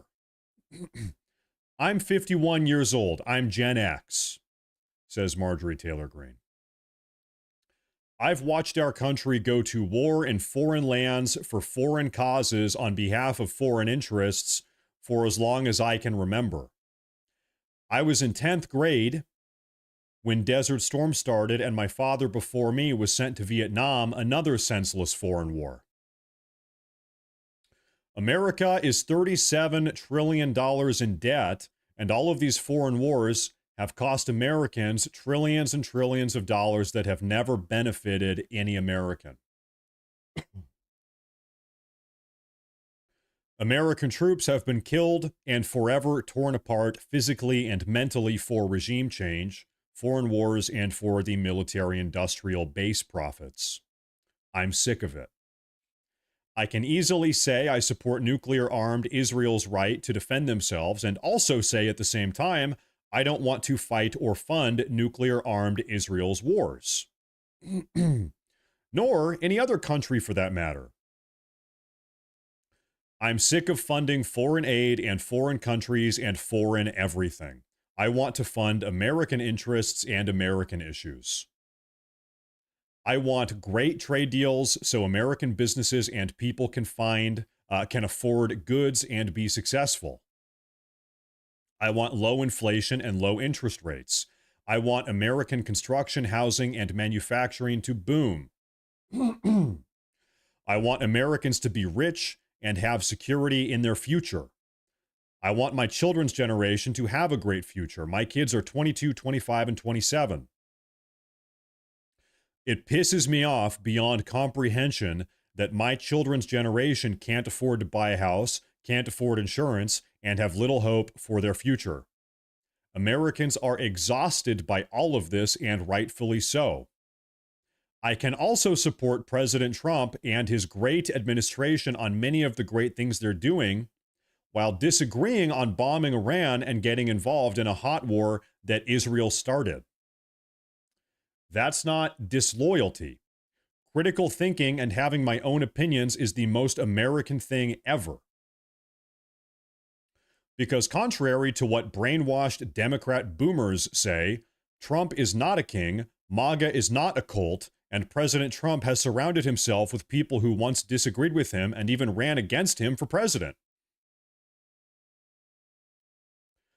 Also, the same Democrats in Congress that are all of a sudden clutching their pearls about Trump bombing Iran fully supported and voted to fund dementia-ridden Joe Biden's proxy war against Russia and Ukraine and stood by Biden's disastrous withdrawal from Afghanistan.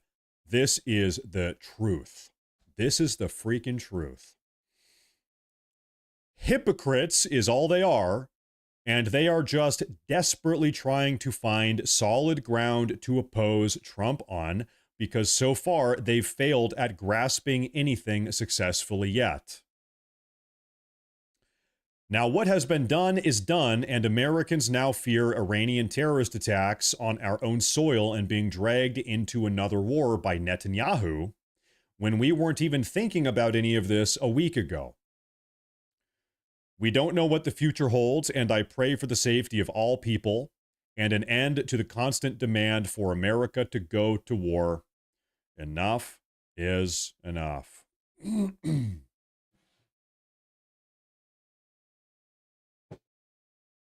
That is from the desk of Marjorie Taylor Greene, who is a sitting congressional House representative Republican, longtime Trump supporter. You know, like I said, I think this is we are right now going down a path that has a bunch of mystery variables, and it's hard to know exactly where we're going to go. Everybody has their opinion.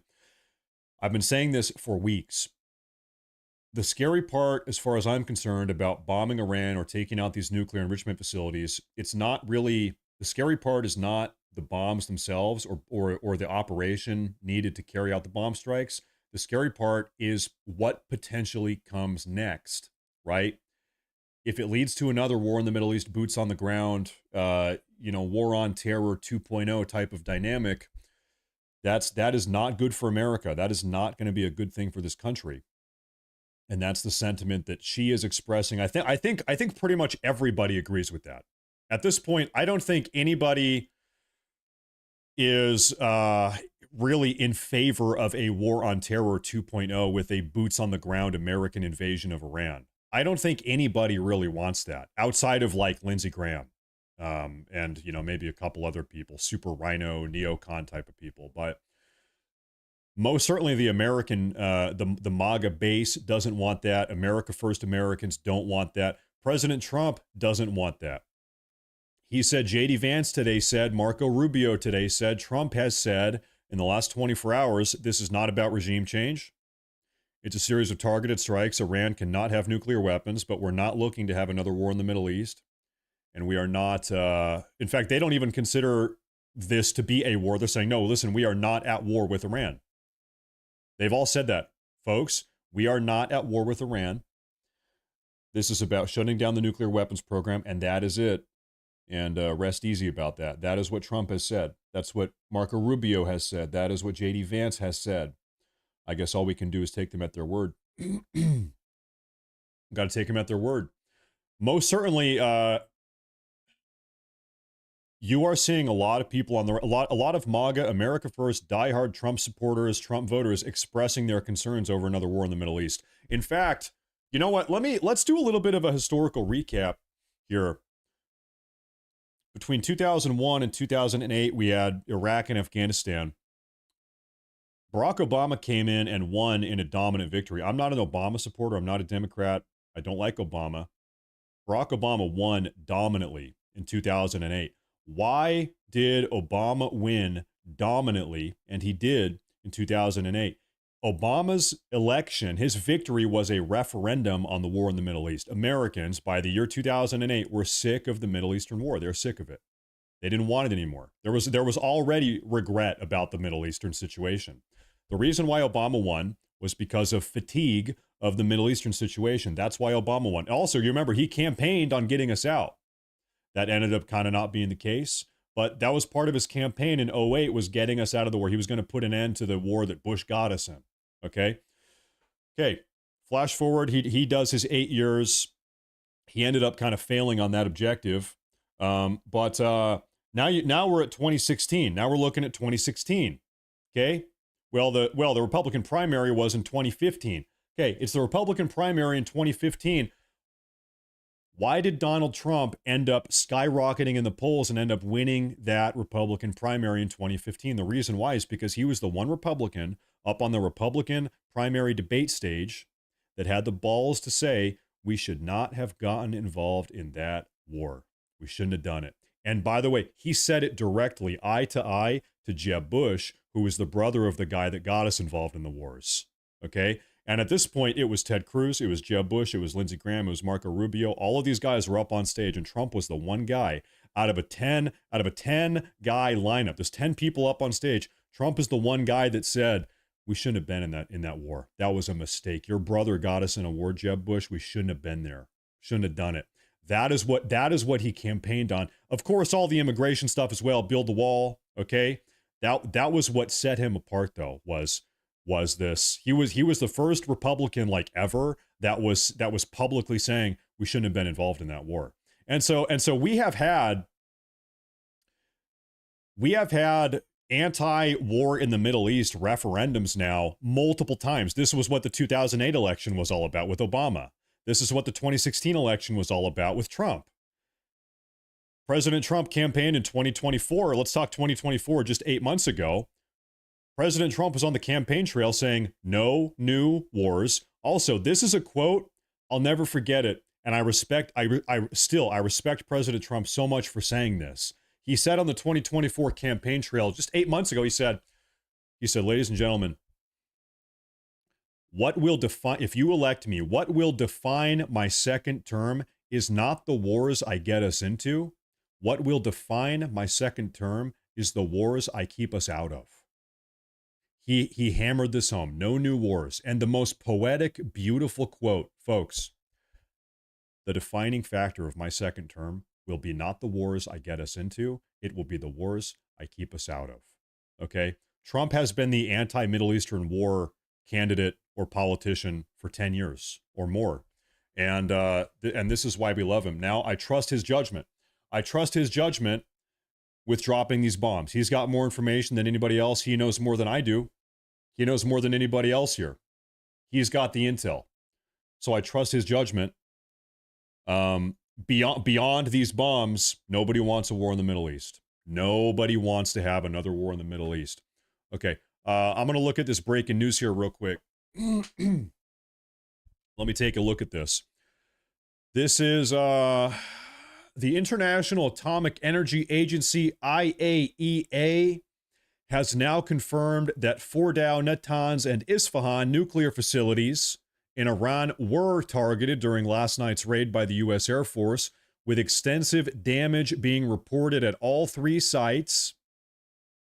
Though the extent of the damage at Fordow and Natanz is currently unknown, due to the vast majority of both complexes being underground. Additionally, the IAEA states that it has been informed by Iranian regulating authorities that no increase in off-site radiation levels have been detected at any of the nuclear sites targeted in central Iran. So right now, what we are hearing, this is the breaking news component of this, there is no nuclear radiation spillover. Nothing weird going on with that. That is good news. That's good news. Nothing at the moment. So, folks, I'm going to keep on scouting around here, trying to see what's going on. In the meantime, I'm going to put up our Middle Eastern cameras. We have Jerusalem, Tel Aviv, and also multiple live feeds coming out of Iran. Keep an eye on those, and I'm looking around here. I'm scouting around. You know, maybe we can take a look over here. one moment. Give me one moment here. Right now, the United Nations Emergency Council meeting is taking place, but I just think that's frankly so boring. If anything important is said, we can extract the highlights after the fact, but we're not going to sit there and watch those guys yap for hours. Okay. Give me one moment here. We're pulling it up. Yeah, nobody cares about the United Nations. Who cares? United Nations, United Schmations. That's what I say. This is... You know what? I think it would be good to take a look at the... Sean Hannity did his coverage last night. I want to know what Sean Hannity had to say about some of this last night. Sean Hannity is always on the phone with President Trump. Hannity is a good, close personal acquaintance, so he might have information that nobody else has. And so I want to try to pull that up and see what is going on there. But just one moment. Maybe we have a broadcast of that. Maybe we don't. Okay.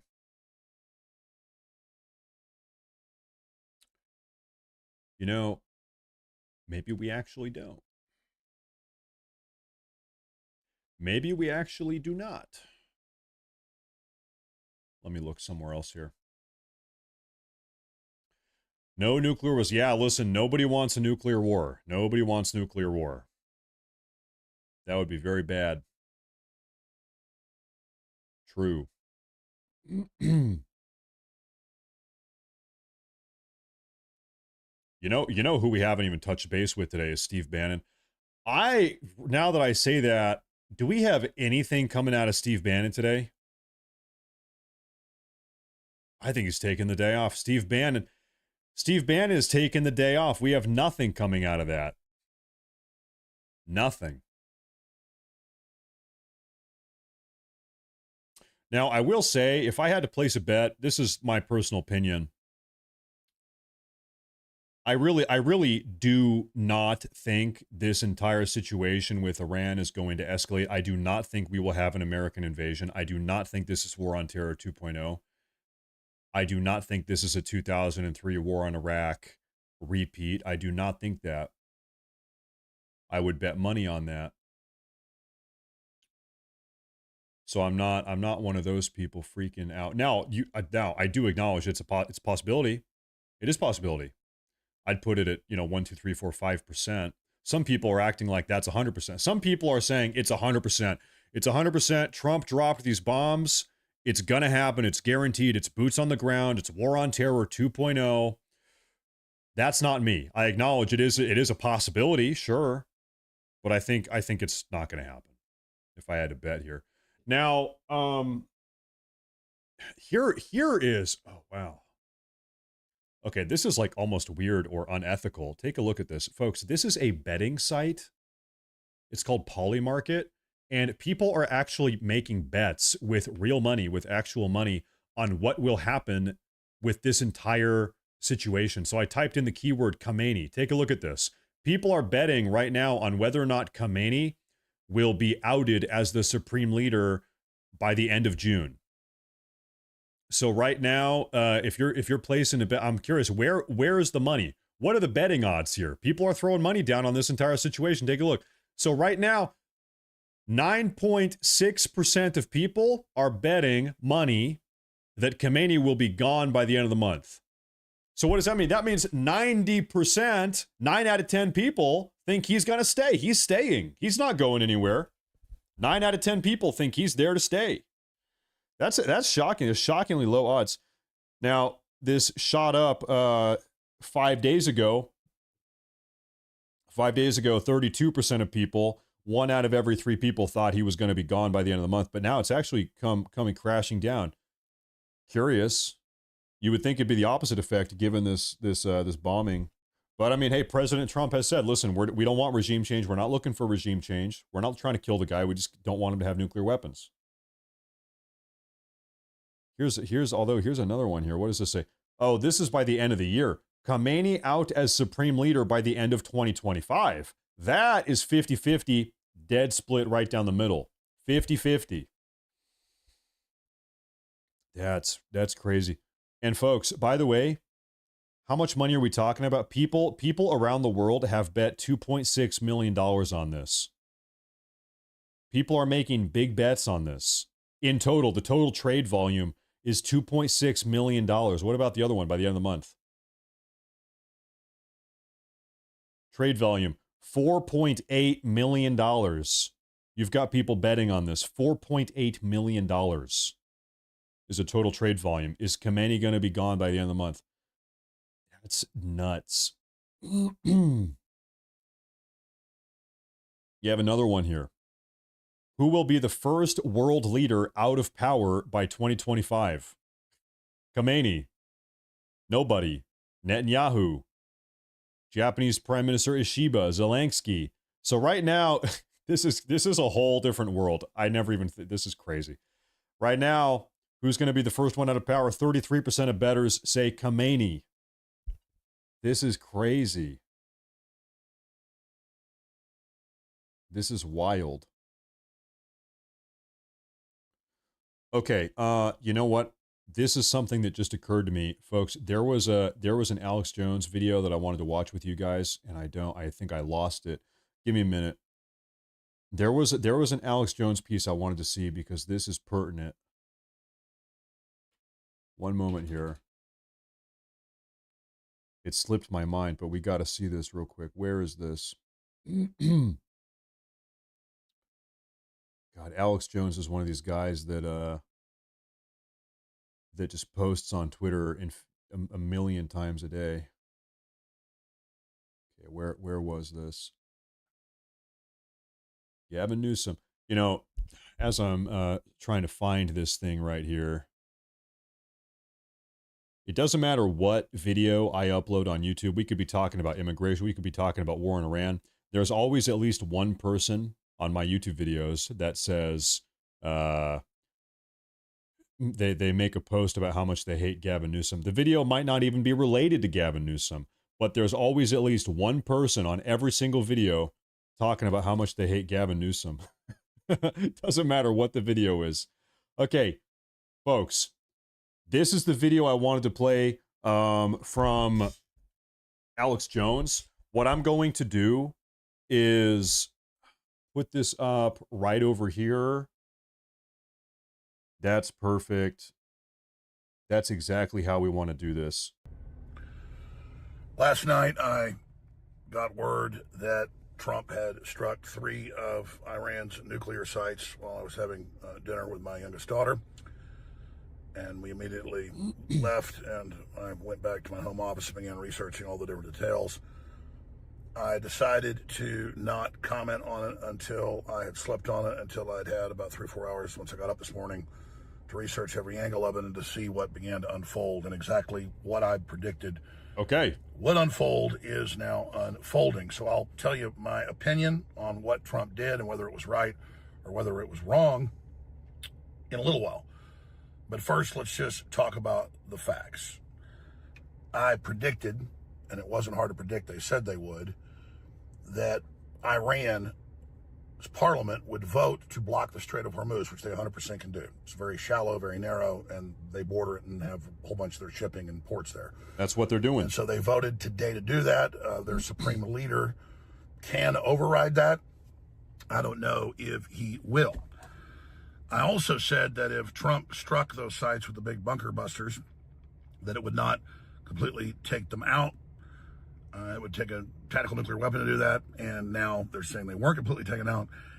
And I pointed out something on Steve Bannon's show Friday, and a message to Trump as well that he got to him, that the Iranians obviously would have gotten their enriched uranium, their fissile material, out of those sites, which they've now announced they did. That's their whole policy, is to hide their ballistic missiles and the bomb material that they have. They're not 2 weeks away, like the Israelis said a few days ago. They've got it, as I've been saying for many years. And now the CIA is saying, oh, we think now we've got to have total regime change because now they're really mad and now they're going to finish their bombs. So see, this doesn't end the war like everybody says it would, and that's the talking point. In almost every war game actuary, it accelerates it. Well, we're not in a war game now, it's happening. And Pakistan came out as a nuclear power and condemned it this morning. And so Iran has a very strong military. They're dug in. The mullahs are dictators. That said, though, this just expanded the war. Now, Trump is saying, and he said in his speech last night from the White House, that this is Iran's chance to now give up a nuclear program and come to the table, or it's going to get much worse. And now if Trump can claim he's taken out their nuclear capability, that puts some pressure on Israel to stop as well. Well, Netanyahu wants regime change, and he isn't going to stop. Plus, he's unpopular, so this war keeps him in power. Remember, he doesn't want October 7th stand down and investigate it. He said once the war is over, we can investigate why they stood down 7.5 hours, this incredible military. But the war's never. Here's the question. I think it is fair to assume, this could be wrong, but I think it's a fair assumption that Netanyahu is going to keep on bombing Iran. He's not going to stop doing that. The question is, does Netanyahu have enough bombs to depose the current regime? Like, do the Israelis even have the capacity to force regime change, which seems to be what they want? They're going to keep on bombing not only nuclear sites, but also nuclear scientists and also senior ranking members of the IRGC. I see this comment.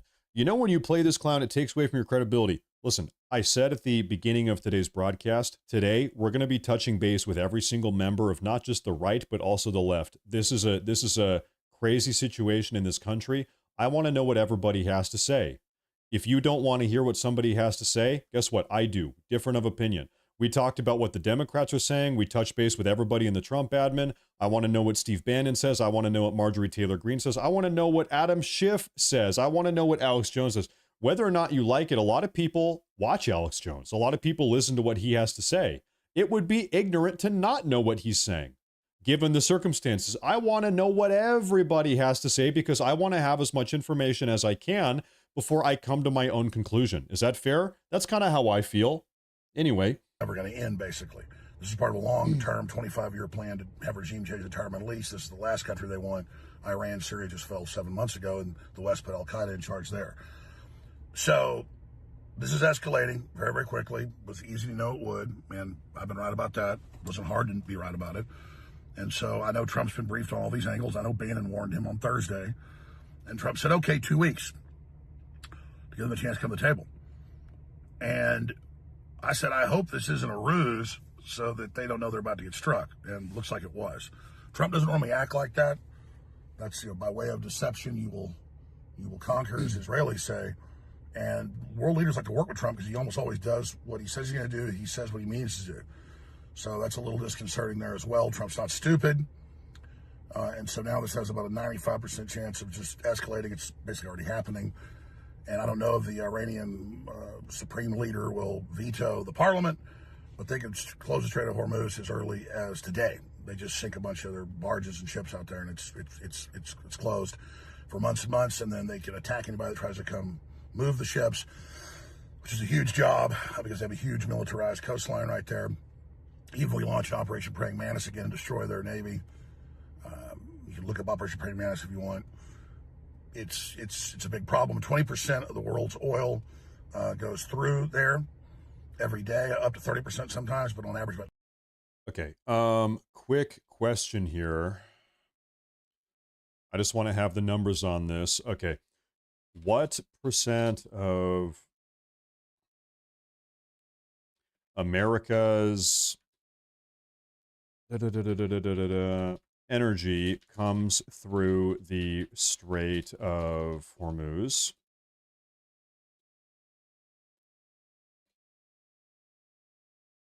And what percent of China's total energy comes through the Strait of Hormuz? I'm trying to gauge the impact. Okay, if the Strait of Hormuz is shut down, to what degree are we impacted?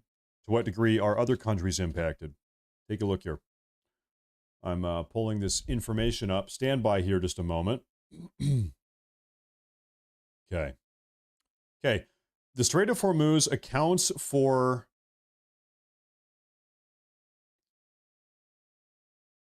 wow. Wait, is this, hold up. Since petroleum makes up about 36% of the total U.S. energy consumption, the Strait of Hormuz contributes approximately 0.7 of the United States total energy supply. Less than 1%. Less than 1%, 0.7 of America's energy comes through the Strait of Hormuz. China, in total, everything considered, it says 9%. Because we're talking not just petroleum, we're talking coal, petroleum, LNG, natural gas. We're talking all different types of energy. For China, Strait of Hormuz is 9% of their total national energy. For the U.S., 0.7. I'm going to say, what about Europe? What about Europe? Of course, it's going to be different country to country, but maybe we can do as an aggregate. Hold up, stand by here. Different European countries have different deals here, but let me take a look here. In total, can we do aggregate? Processing. One moment here, folks.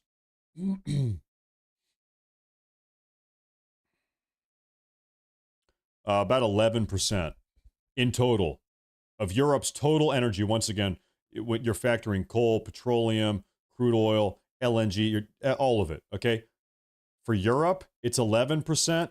For China, it's 9%. For United States, 0.7%. Folks, if the Strait of Hormuz, let's go just like totally hyperbolic situation here. Folks, if somebody were to drop a nuclear bomb on the Strait of Hormuz and it's totally shut down, frankly, we are not really impacted by that. Really, we are not. Like, we're not at all. Russia, also another country that's not impacted at all is Russia. Russia is not impacted at all by this. They don't get any of their energy from the Middle East. America gets a very minimal amount of energy. Europe, Western Europe, well, Eastern Europe, also up to Russia, that is, and also China, big time impact. Big time. And also, so maybe these numbers here are kind of influencing American foreign policy as well.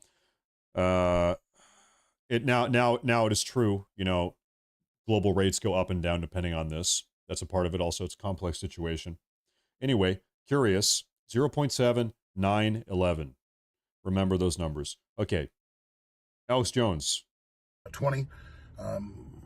That, if it gets closed, will bring oil conservatively to $130 a barrel, maybe 200.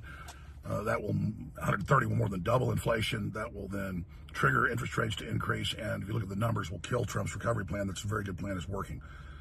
So it just goes from bad to worse. Trump's talking about using tactical nukes now.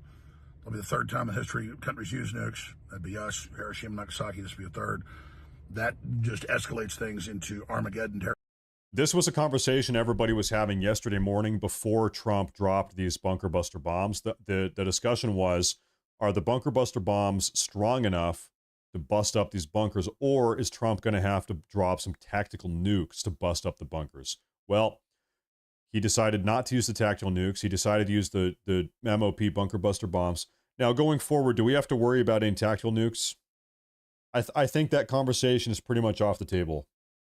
Maybe that was a somewhat relevant conversation 24 hours ago or 28 hours ago. But at this point, I don't think tactical nukes to blow up Iranian bunkers, I don't even think that is a part of the equation at this point. I think it's off the table. Territory in all the numbers. And the Pentagon's warned Trump. The majority of his advisors told him not to do this, but he's listening to General Kurilla, the head of CENTCOM. That's all admitted.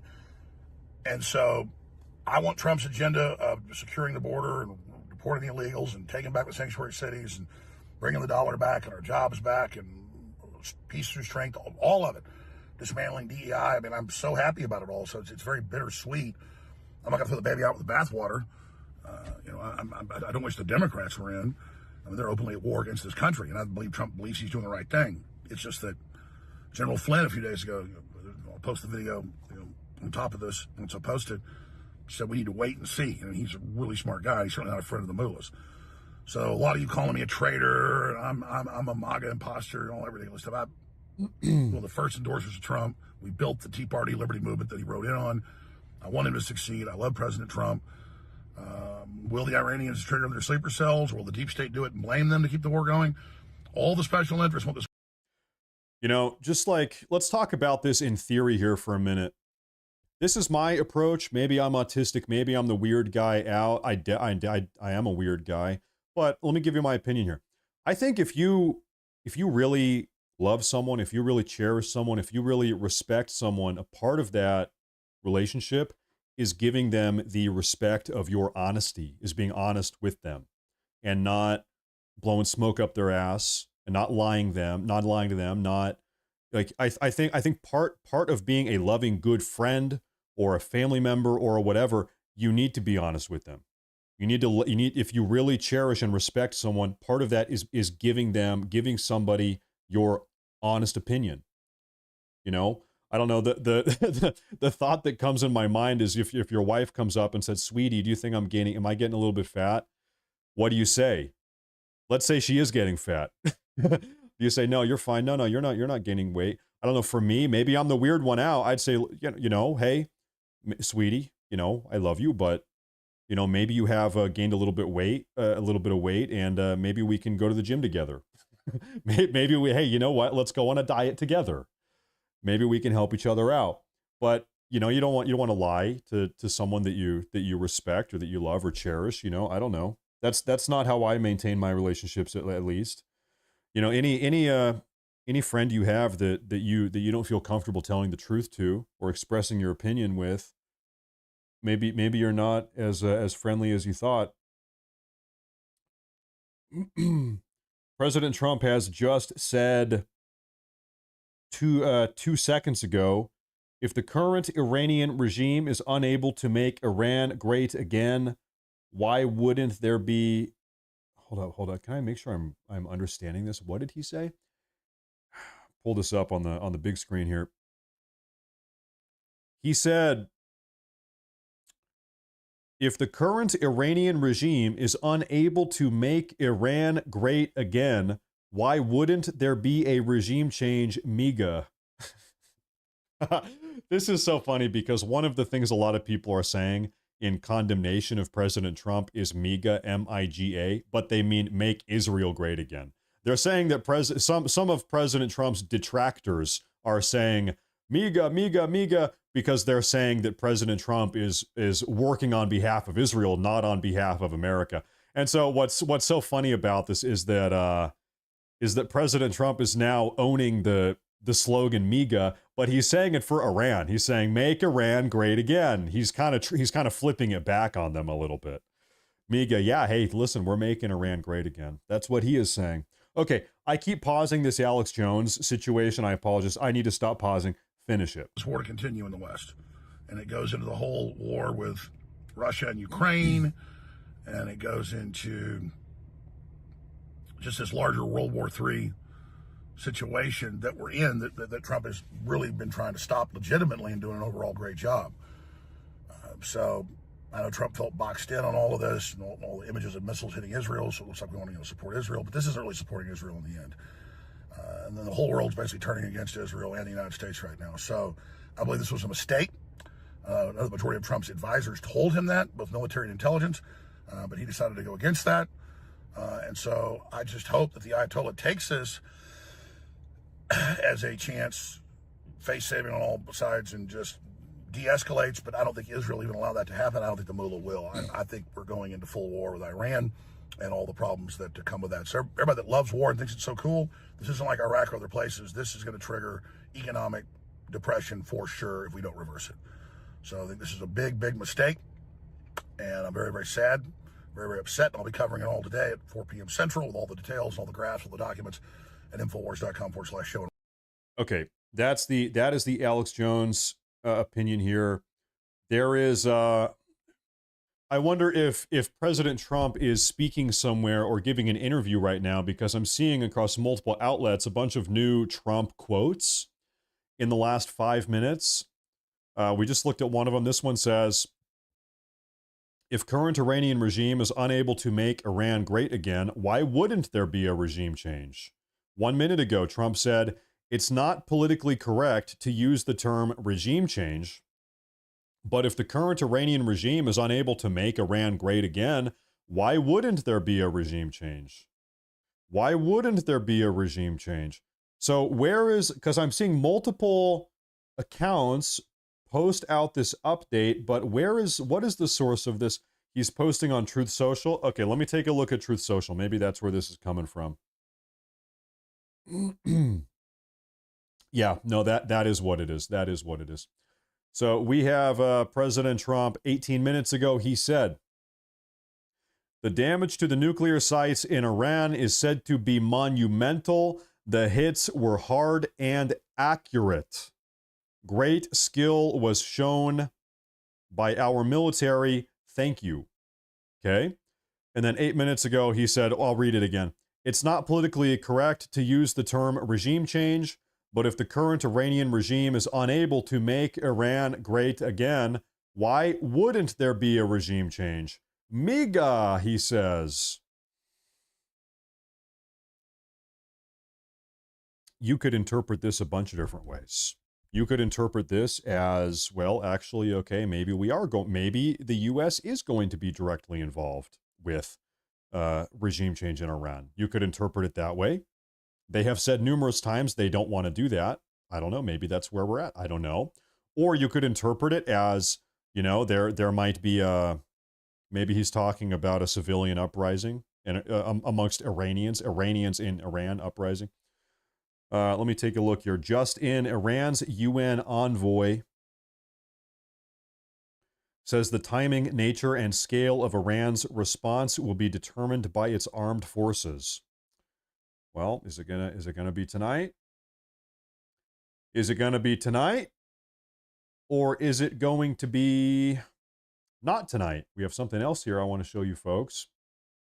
As of about 15 minutes ago, the Israeli Air Force has just announced the completion of a new wave of intelligence-based strikes against military targets in Iran, during which approximately 20 Israeli Air Force fighter jets used over 30 munitions to strike storage and missile launching infrastructure sites intended to harm the state of Israel, as well as military satellites and radar sites used for creating an aerial intelligence assessment of the Kermanshah and Hamadan in western Iran.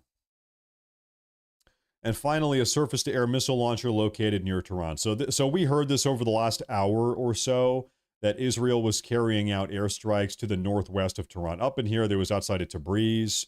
Up in this area, we had stuff coming out. And so there it is. Now we have the official confirmation.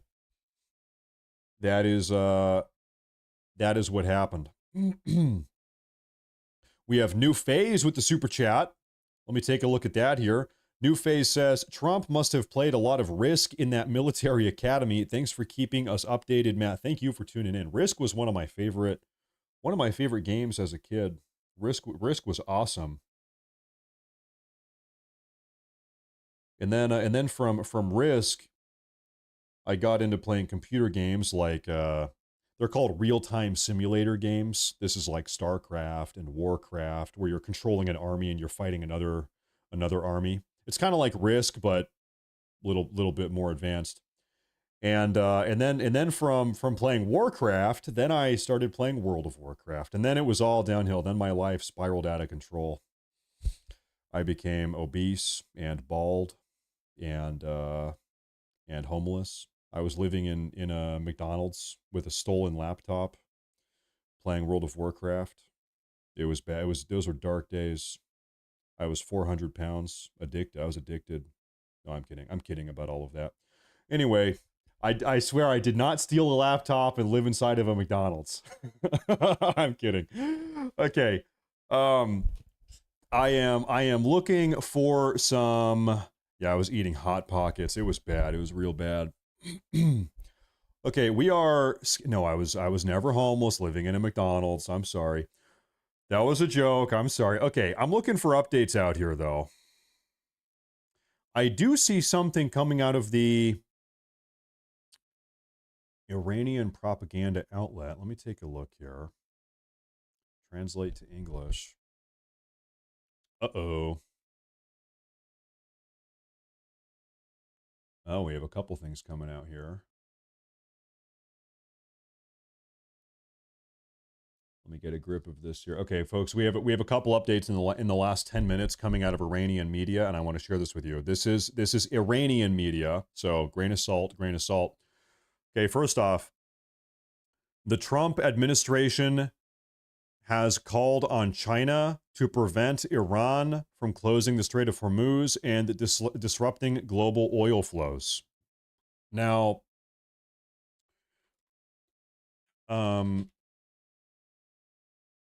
Trump, China, Hormuz. Can I get a corroboration on this story? Yes, this is true. This is a true story being reported on by numerous Western outlets. One moment. This is the first one here. Sorry, that's really bright. The U.S. urges China to dissuade Iran from closing the Strait of Hormuz. U.S. Secretary of State Marco Rubio on Sunday, today, called on China to encourage Iran to not shut down the Strait of Hormuz. After Washington carried out strikes on nuclear sites, Rubio's comments on Fox News Sunday morning with Maria Bartiromo, we saw that. So he must have said that during the interview that we watched, actually. It's a little bit of a throwback. The Chinese embassy has not released a statement. Okay, that is a true story. We have another one here. Iran's representative to the Security Council. What happened today? Okay, listen, this guy, listen. If you post it once, I don't care, but you're just sitting here spamming. It's the spamming. Ooh, I don't care what you post, just don't spam it. Okay, another piece of breaking news here. Iran's representative to the Security Council. What happened today is a stain on the history of the United Nations, is what Iran's rep is saying right now to the UN Security Council. What happened today is a stain on the history of the United Nations. We have another one here. 4 minutes ago. The U.S. is recklessly sacrificing its security to protect Netanyahu, and our armed forces will respond at the appropriate time. Iran's representative to the Security Council said that the U.S. has once again recklessly chosen to sacrifice its security to protect Netanyahu, stressing that Iran reserves the right to respond and that the timing and extent of the response will be determined by the armed forces. Okay, when is the response going to happen? How severe is the response going to be? We don't know yet. That is up to the IRGC. But what does that mean? They will. They will respond. They will. Is probably what that means. So far, folks, Iran is not showing any interest whatsoever in capitulating, in surrendering, in stepping down. Officially, by the way, those B-2 pilots are back in Missouri. They are back. In fact, President Trump just posted a Truth Social. He said, "The great B-2 pilots have just landed safely in Missouri. Thank you for a job well done." Donald J. Trump. This is classic, typical Trump, though. He actually spelled his own name incorrectly. Look at this. "The great B-2 pilots have just landed safely in Missouri. Thank you for a job well done. Donald J. Trump, President." Wait a minute. I thought Donald Trump was the president. Who's Donald Trump? I've never heard of that. Anyway, they are back. They are back, safe and sound in the country. And of course, we are keeping tabs on what is going on in the Middle East. We have live stream footage coming out of Israel. We have Jerusalem. We have Tel Aviv. We have Tehran. We have Isfahan. One of my favorite Donald Trump typos ever is kafefe. Despite the negative press, Kavfefe. This is like 2016. It's a long time ago. Ladies and gentlemen, despite the negative press, Kavfefe. And then the funniest thing about it is he never even clarified what he just let that be. He never even doubled back and explained what that meant. Kavfefe. That's what it is. That's all it is. Kavfefe. Okay, we are out here digging through the news, looking for breaking updates. Goodness. We're looking for the Kavfefe. But I think, at the moment, I think things are pretty peaceful. So I'm going to try to go ahead and pull up. I think that Fox News has some type of coverage of what's going on right now. Let me take a look at this here. Here we go. I know I've got something here for you folks. Right now, of course, the United Nations Emergency Council meeting is underway, but that is just the most boring thing in the world. I don't want to bore you guys with that. However, we do have Ron DeSantis weighing in. Take a look. Hundreds of thousands of Americans in Israel who were stranded there for the past week, with Israeli airspace all but shut down. Florida Governor Ron DeSantis has done many efforts to get people home, more than 1,500 people back to America. The governor joins me right now. Governor, thank you for being here. Your reaction to what has taken place. Well, President Trump's policy has been consistent and correct that Iran cannot have nuclear weapons. And his actions last night put force behind that policy in a way that I think is going to be very beneficial for the U.S. interests and in the broader world. Think about it. Under President Biden, Iran was on a surefire path to a nuclear weapon. Now, thanks to President Trump's actions, Iran going nuclear is a pipe dream at this point. So it was the correct decision. Well, not according to Iran. Iran is saying right now, all day, that it's a minor setback. This is nothing but a minor setback. It's not a big deal. And that they're going to rebuild. They're going to have their enrichment operation back up and running in no time. It was expertly executed, and hats off to everybody that's been involved in that. And I think that we understood when the first war broke out with Israel and Iran, this was going to have implications for our country one way or another. And in Florida, we knew, just as a matter of fact, we had a lot of our residents that were over in Israel as these ballistic missiles were raining down. Ben Gurion Airport, as you mentioned, was shut down. And so how do you get these people back? Now, we rescued many people after the Hamas attacks on October 7th, 2023. We've also rescued Floridians and other Americans from instability in Haiti. And so we sprung into action. We were able to get 1,500 during the first week out of Israel, and we're now running flights. We've had hundreds of people repatriated back to Florida. I was in Tampa the other day greeting people in the wee hours of the morning, and it's a difficult situation. If you're a college student over there studying abroad, or if you're there with your family, all of a sudden you're in this midst of a situation which is very, very dicey. So those operations are ongoing. We're going to continue to help rescue our fellow Floridians and fellow Americans when they need help. Thank you for those flights from Tel Aviv to Tampa. Very effective. Governor, when you were in the House of Representatives, you also studied the Iran conflict. Do you expect retaliation?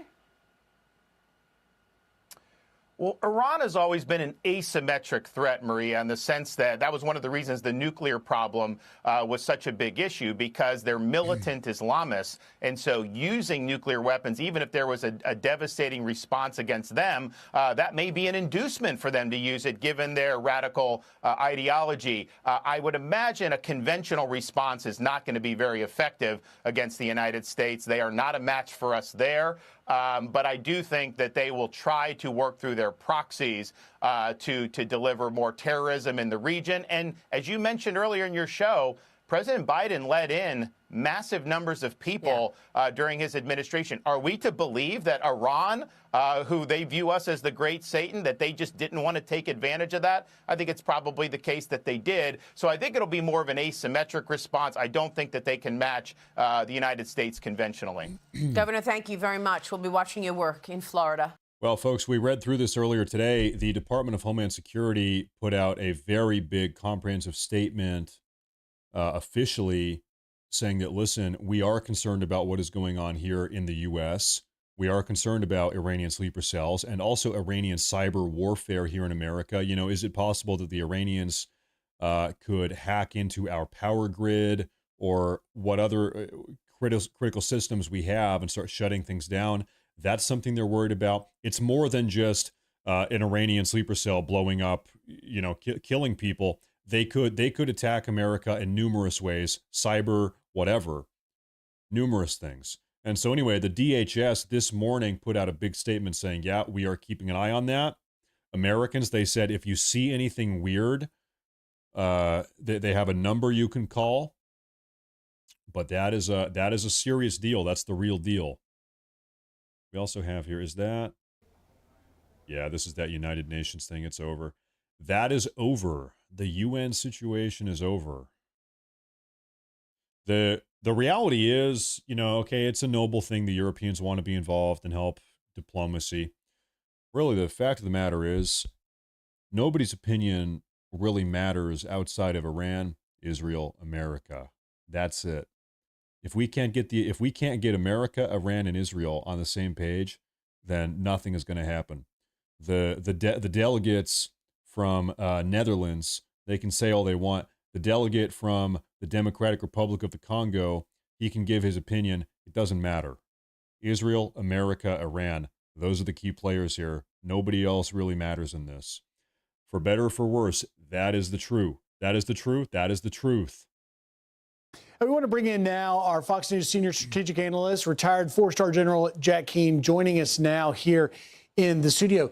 General, that remarkable press conference, the tactics used, the deception, and the fact that we got in flawlessly, struck our targets, as according to Secretary Haig said, it appears we hit every intended target objective, and yet got out without a single shot being fired at us. Yeah. Well, first of all, we got congratulations to our troops in that execution, and the complexity of that operation is obvious. And also, let's commend the President of the United States. He showed enormous strategic patience in trying to work this with the Iranians so that they would dismantle their nuclear enterprise. But at the end of the day, we had to help the Israelis dismantle it. That's the facts on the ground. I think the operation had four major characteristics of it to help it be successful. One was the operational security of the operation. And that is really tough to maintain in our open, democratic society that we have. And we know that things do have a tendency to leak out. Everything leaks in Washington. And then everybody, you know, listen, for the last week or two has been focused on this operation, and yet it didn't leak. The deception helped considerably in that, in terms of the missile. I mean, the planes flying initially west, but the actual planes flew east to the target. I think the president contributed to the deception operation as well when he said, well, I'm going to make a decision in a couple of weeks. The truth of the matter was the decision was already made or made very close to that statement he made. And everybody was thinking there was time here. And then characteristic of military operations, when we're going after something that we have to destroy, to ensure that we use overwhelming force. And you saw that. Most everyone was saying 2 to 3 of these MOPs were going to be used, 14. He doubled it. Multiple aircraft to deliver all of those, and then the additional missiles, and taking down 3 targets that the Israelis wanted help on, not just one. And then the thing that was emphasized is the flawless execution.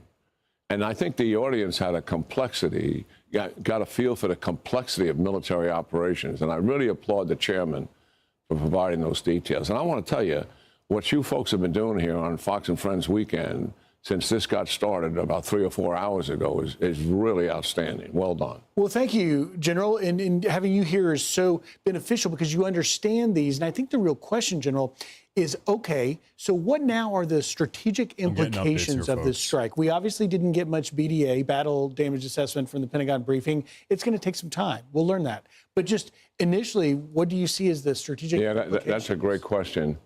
You know, it's pretty significant opportunity, actually. Obviously, the threat of nuclear weapons being used against Israel, the United States, as Iran has threatened, or Europe, which would clearly be in range of their ballistic missiles, that is about off the table.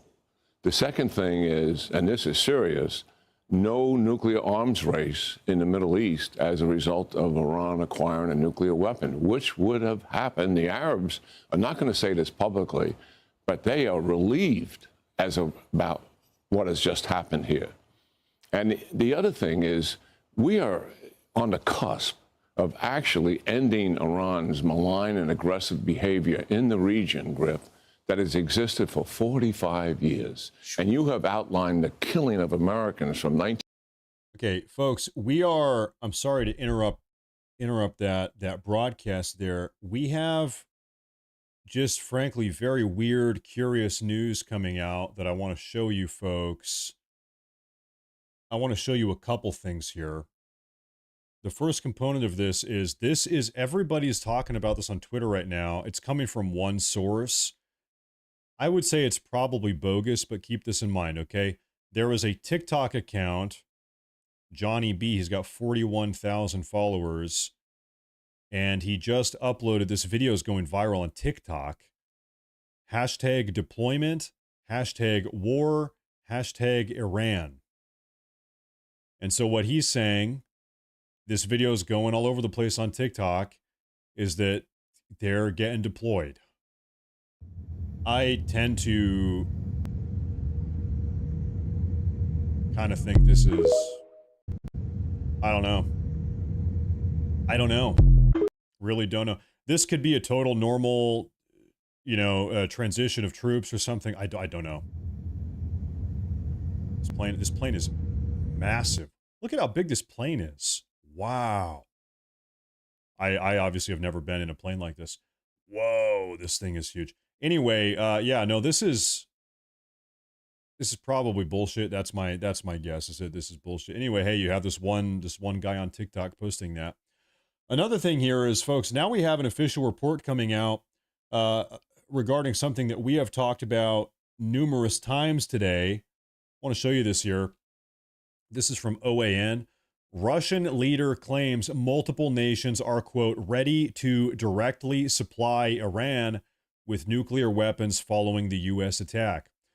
Russian leader Dmitry Medvedev, he is he's an older president of Russia, warned that not current though, multiple nations are, quote, ready to supply Iran with nuclear warheads following the United States airstrike targeting Iranian nuclear facilities.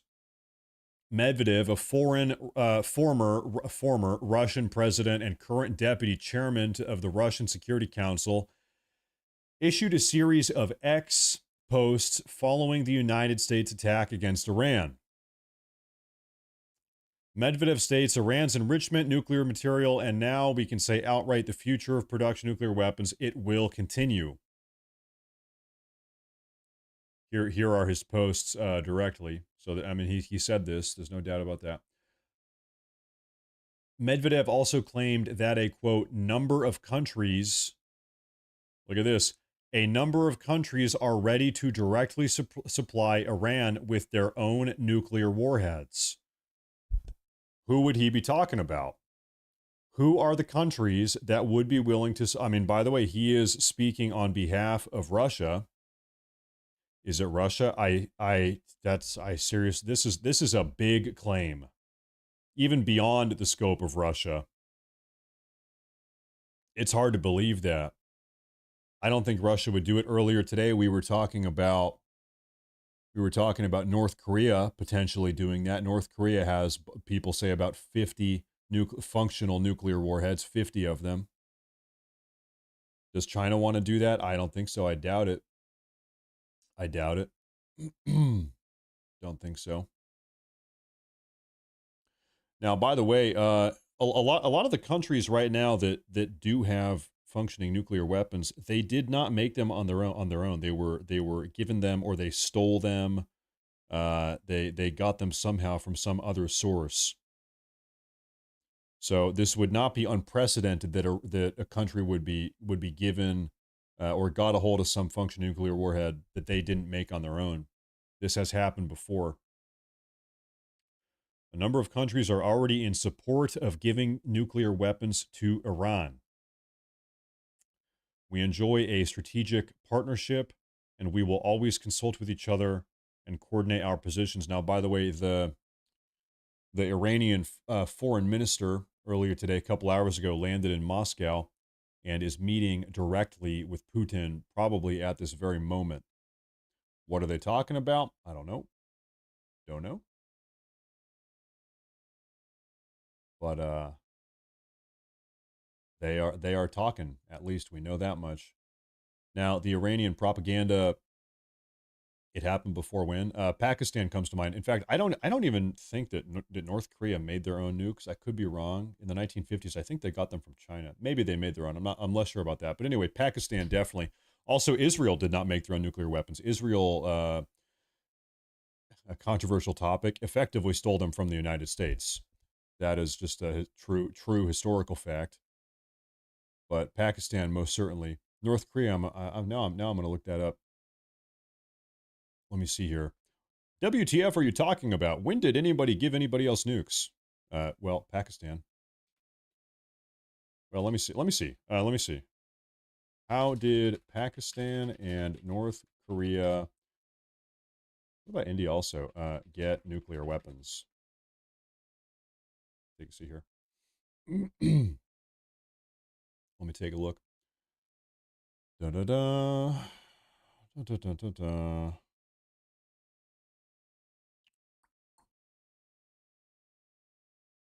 Oh, okay, so actually, it seems like Pakistan in the 1970s actually made their own. Pakistan got their uranium enrichment technology through the Netherlands. They smuggled centrifuge designs from the Netherlands into Pakistan. They smuggled them, and then they made their own against international approval. North Korea, with Soviet assistance, made them, but they got their nuclear reactor from the Soviets. So it's not that they were given fully functional. So both, before I keep reading, both Pakistan and North Korea, I guess, put it together, but with equipment or blueprints they were given or stole from other countries. Or smuggled from other countries. Okay. And then India, and then with the case of India, these are the only three that I looked up here. India.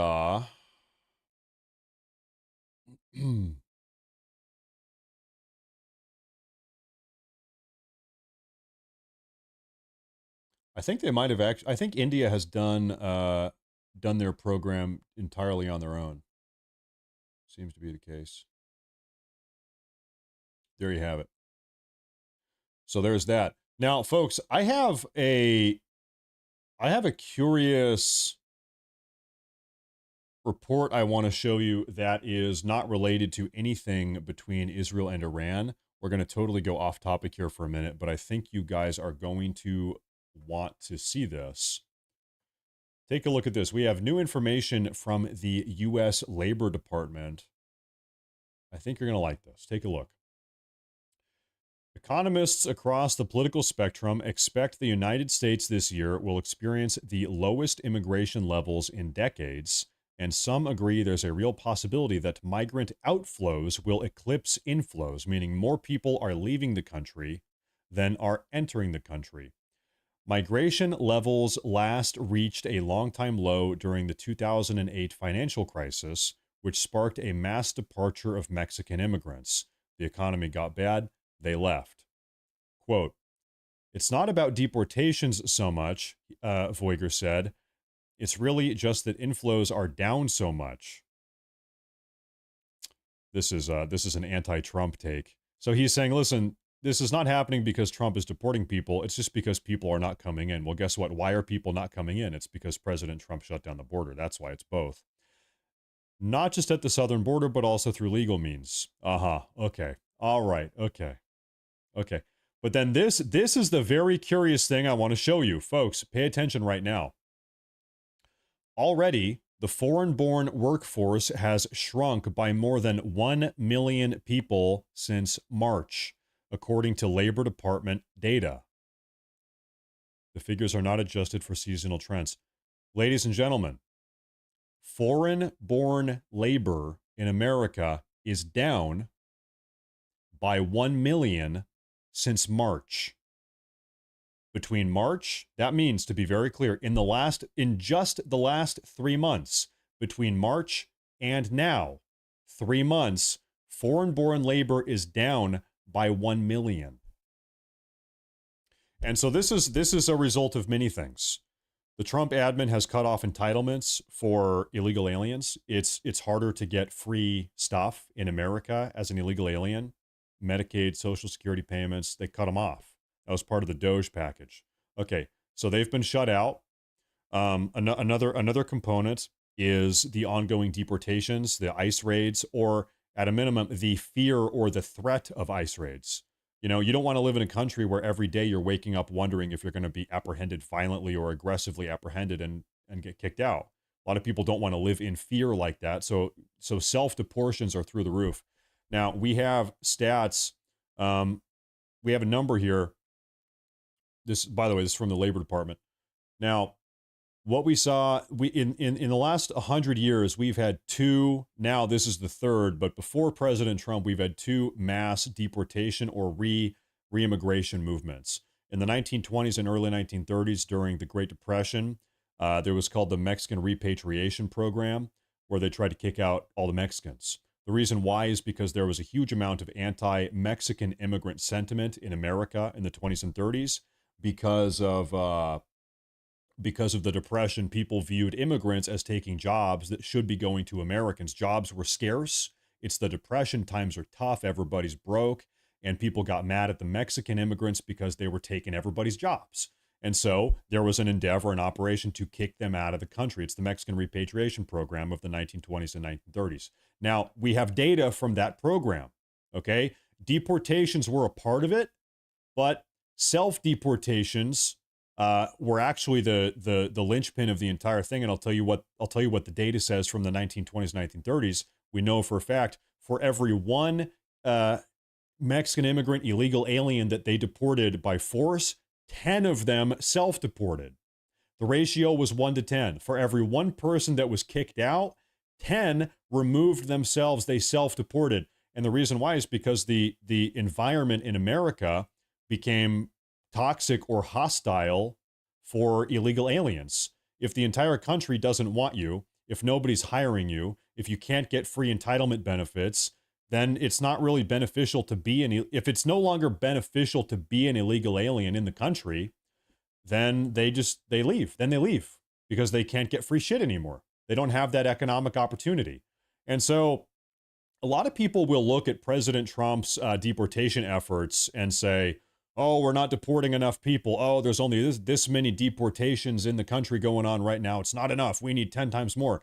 I agree with you, but also you need to keep in mind self-deportations. We saw a similar phenomenon at a rate of about 1 to 10 for every one person deported, 10 people self-deport. During the 1950s, there was an operation, I think in 1954 to be exact, called Operation Wetback.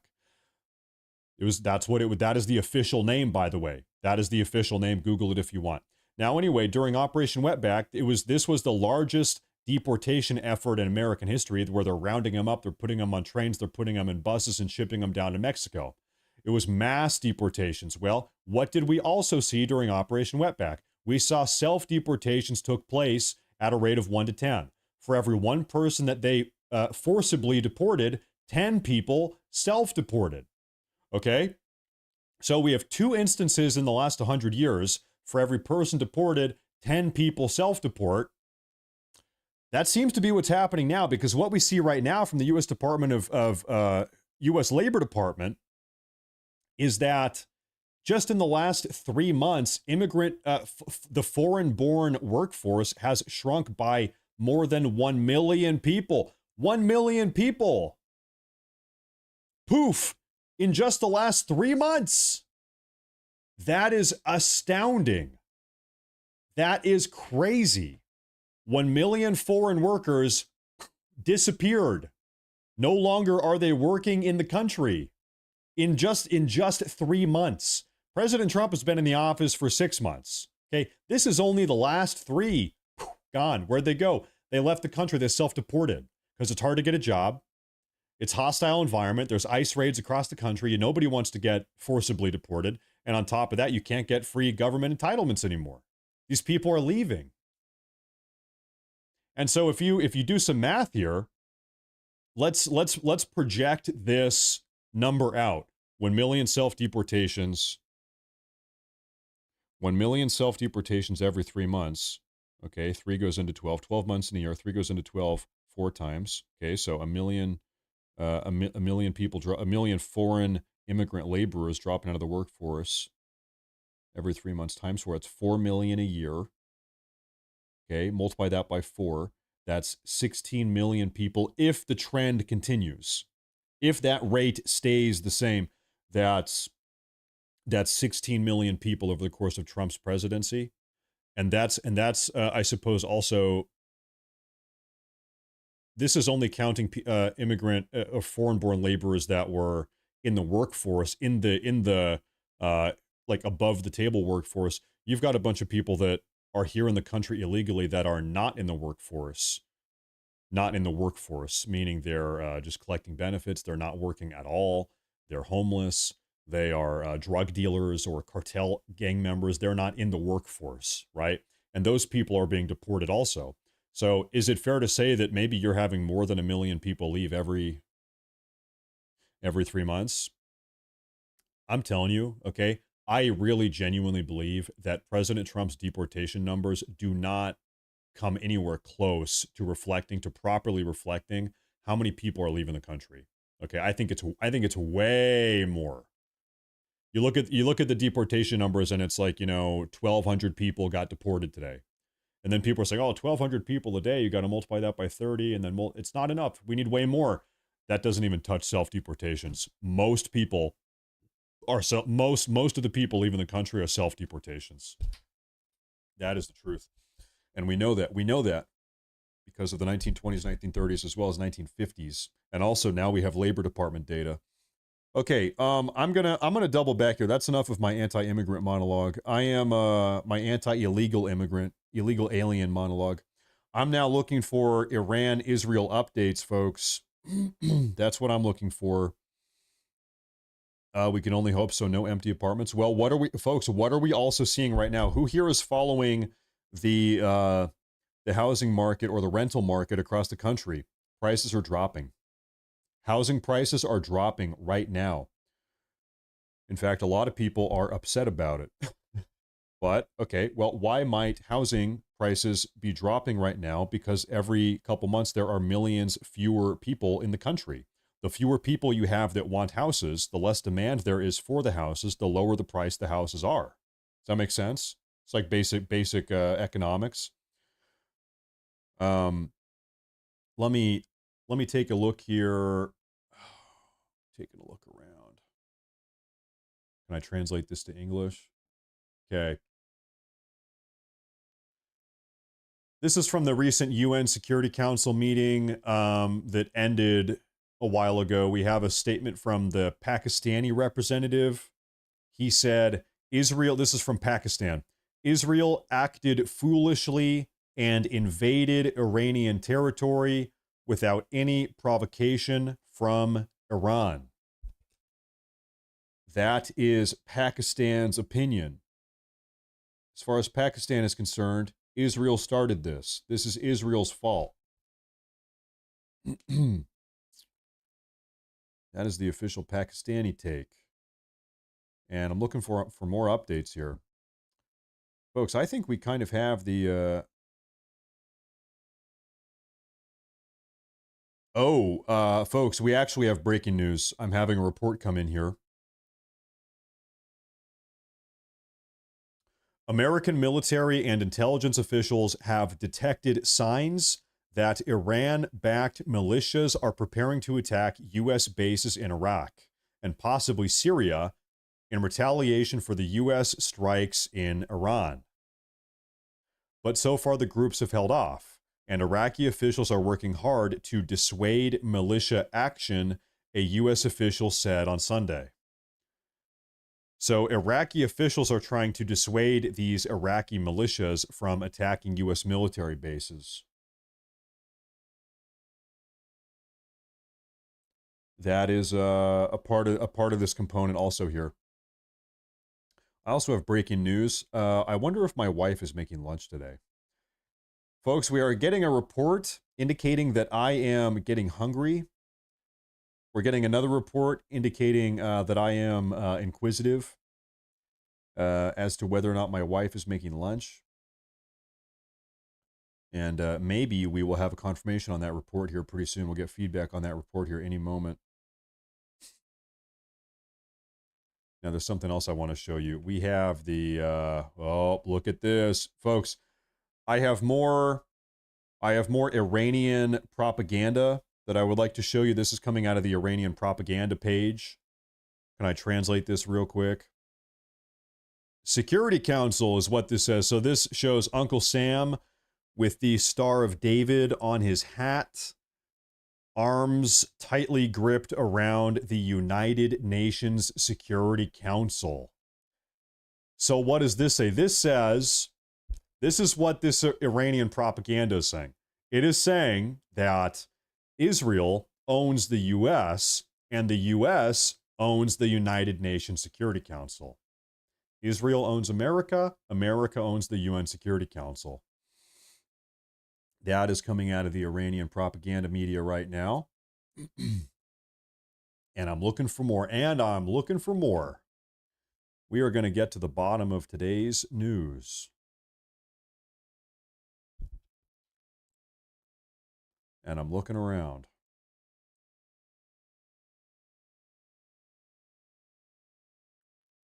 But it does seem like we have some relative peace at the moment. Seeing a report here, breaking news, the White House actually did give a courtesy call, a brief courtesy call to congressional Democrat leaders prior to launching the strike on Iran, per Carolyn Leavitt, the White House press secretary. Carolyn Leavitt said this, that the White House did give a call to the congressional Democrats prior to striking Iran. The Democrats right now are lying about that, saying that they had no heads up. According to Carolyn Leavitt, they spoke directly to Chuck Schumer, who's in the Senate, but Hakeem Jeffries, who is the House Minority Leader, did not pick up the phone. But they called both of them.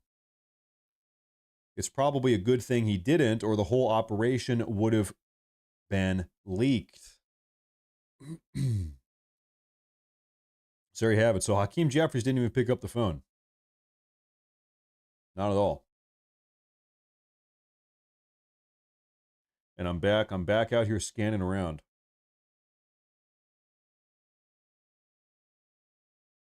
Right now, everybody is talking about whether or not Trump is talking about regime change. We had that Truth Social post from President Trump not long ago. President Trump said, quote, "It's not politically correct to use the term regime change, but if the current Iranian regime is unable to make Iran great again, why wouldn't there be regime change? Make Iran great again," is what he said. So people are really deep diving into the meaning of that. What does President Trump mean about Iranian regime change? Now, is America going to be involved in Iranian regime change? What did he mean by that? Let me take a look at this real quick. One moment here. Is everything good? Everything is live. Okay, folks, take a look at this. Oh, my headset flipped off. One moment. Take a look at this. President. The other thing I can point out, Brett, is that this is an operation in the last 18 years since I've been at the Pentagon. I've never seen such operational security. There was nobody speaking about this, any of the preparations. There was a complete lockdown, almost a blackout of information for the last few days. I'm sitting here in the Pentagon right now. I can tell you the hallways are empty, and all of the information is coming right now out of the White House. That is a significant achievement because there were no leaks about the timing. Now, sometimes I think those who a lot of the flight trackers, the open source intelligence flight trackers, that flight radar did indicate some of the when the B-2s took off from Whiteman. But again, nobody really expected that it would take place this evening. If you looked at the moon schedule, you might have had a clue because it was a waning crescent and almost a new moon on the 25th. So it would have been very, very dark over Iran tonight. Are you telling me that President Trump timed this B-2 bomber raid with the moon, with the lunar cycle? I guess, hey, you need every little advantage you can have. And you need that in order to bomb. Or that's the ideal condition for something like a B-2 that is, yes, it's stealth, but it still has to be escorted in case any Iran were to put up any planes or there were any opportunities to fire on those B-2s, which are such valuable and very, very special planes. Only the U.S. military has this kind of weaponry and this capability. No other country in the world could have carried off what occurred tonight at those 3 uranium enrichment sites in Iran. Yeah, Jen, you're exactly right on the operational security here and the fact that there were obviously some red herrings. And in a world where decisions are made and the world digests the decision even before it's made because of social media and everyone's watching everywhere, this was a pretty amazing operation. When you start thinking that the president said within 2 weeks, we are 2 days from within 2 weeks, and this happens with a post on Truth Social and no other word really getting out ahead of that is pretty stunning. The other extraordinary. There you have that. And now, folks, I'm getting another report confirmation here from a trusted source. Once again, American military and intelligence officials have detected signs that Iranian-backed militias are preparing to launch drone and missile attacks on U.S. bases in Iraq and possibly Syria. Iranian-backed militias are preparing to launch drone and missile attacks on U.S. bases in Iraq and possibly Syria in retaliation for last night's U.S. strikes against the nuclear facilities in Iran. So far, the groups have held off, with Iraqi officials working hard to dissuade militia action, a U.S. official has told the New York Times. So that is potentially kind of what is on the horizon here. Everything other than that, things are a little bit eerie right now. Things are moving very slowly. You're not having a lot of information coming out of the White House, coming out of the Trump admin right now. Things are just kind of quiet on the front. So I'm going to once again kind of scan around and see if I can find anything here. See if we can get anything together here. What is going on? What is going on?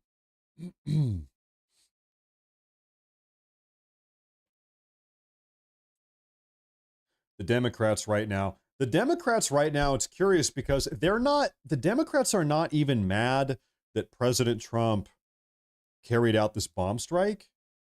The Democrats are mad that Trump didn't tell them all about it beforehand.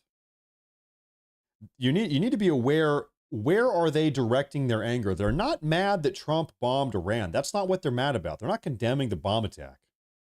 Well, outside of, of course, AOC and Ilhan Omar, They are condemning the attack, but the majority of the Democrats, they're not condemning the bombing.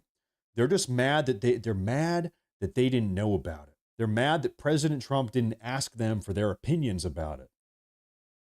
President Trump superseded them as far as they're concerned. That's why they're mad about it.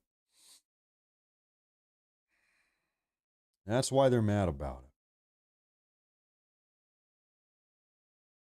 Yeah, I'm taking a look around what is going on. Getting updates. I'll tell you what though, I'm getting hungry. Ugh. I'm getting hungry. That's my truth. All I can do is speak my truth. Now, I do want to say real quick, folks, if you are tuning in today to the live broadcast, do me a favor and make sure that you are subscribed to the stream. We're here every day doing these live updates, folks. Things have been moving so fast every day. There's so much to cover. I haven't even had time to make YouTube videos. Because if I'm making a video, a nice 8 or 9 or 10 minute long video, I've got to figure out what the topic is. I write up the video script. What am I going to say? Record it, edit it. I haven't even had time to make YouTube videos the last couple of days. All we can do is go live and do the live broadcasts. There's too much going on. Everything's happening too fast. Now we do have a little update here from the Iranian propaganda outlet. Take a look. This one right here. Translate to English. The nuclear map of the Middle East. The answer may surprise you. Nuclear warhead inventories in the Middle East. This is Iranian propaganda outlet, by the way. Okay, take a look at this. Bahrain 0, Cyprus 0, Egypt 0, Iran 0, Iraq 0, Israel 90, Jordan 0, Kuwait, Lebanon, Oman, Palestine 0, Qatar, Saudi Arabia, Syria, Sudan, Turkey, United Arab Emirates, Yemen 0. So they're trying to say, listen, hey, if anybody here is a rogue nuclear state in the Middle East, it's not any of these people. It's Israel. They're the rogue nuclear state. That's coming from the Iranian that's propaganda. It's the Iranian propaganda outlet. They don't include Pakistan. No Pakistan. Don't talk about Pakistan.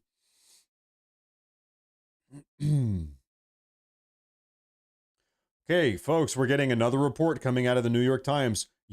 Right now, the U.S. is anticipating attacks on military bases in Iraq and Syria. This is what everybody's talking about right now.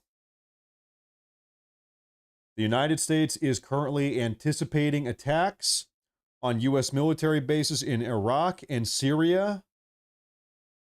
The calm before the storm, I hope not. Yeah, what happened to our Tel Aviv live feed? Where'd Tel Aviv go? We lost a hold of Tel Aviv. I'm going to try to find another broadcast here. Maybe we can get a different one. All is silent on Tel Aviv. Let me take a look here. Tel Aviv.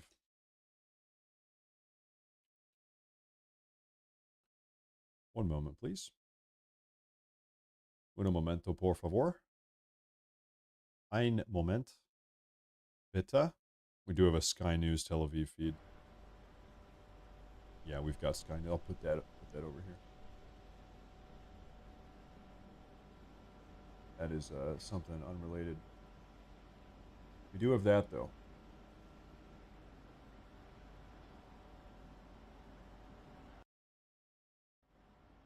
Tel Aviv is back, folks. We got Tel Aviv again. Okay. We are so back. Did Americans get out of those areas in the Middle East? No, these are military installations. These are U.S. military bases. Right now, there are 40 to 50, maybe 50,000 deployed active duty American military personnel on these bases in the Middle East. They're doing their job out there. They're not American. I don't think there are a lot of American tourists wandering around the eastern Syrian countryside. I would imagine that's not the case. So these are U.S. military bases. They're all over the place. In fact, maybe I can. I'm going to find a map for you guys. U.S. Middle East military bases. Can I find a map? Images. Okay, somebody is thudding around in the house. Give me a minute. I'm going to go see who is stomping around in the house. Hopefully my home has not been invaded. Give me just 90 seconds here, folks.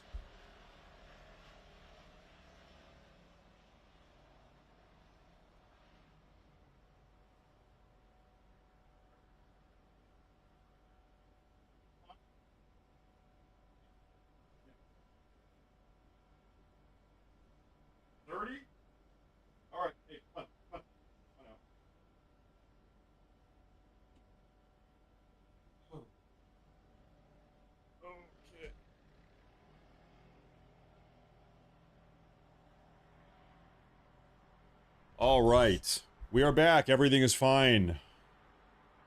I've got a wife and 2 kids and a dog, and everybody's thudding around. Get the Glock. You know, I don't actually own a Glock. I own a... It's a... Are we doing this too? Why is everybody doing this? Wayne County. Oh, you know what? They're about to talk about that attack. We're going to tune into this. I have an H&K VP9. That's what I have. So, folks, we're going to hear soon from the Wayne County Police Department about the church attack earlier today. I've had a couple questions about that. There was a potentially domestic terror attack here in the U.S. Somebody, I don't know who, drove their truck into a Sunday morning church congregation, got out of the truck, and then started shooting people inside the church. Now, curiously, the deacon actually got in his own car and drove the guy down, hit him with his car, the deacon, and then a church security guard killed the guy, shot him. So the guy died. I don't know what the casualty count was. I don't know how many people got injured. I don't know all the details.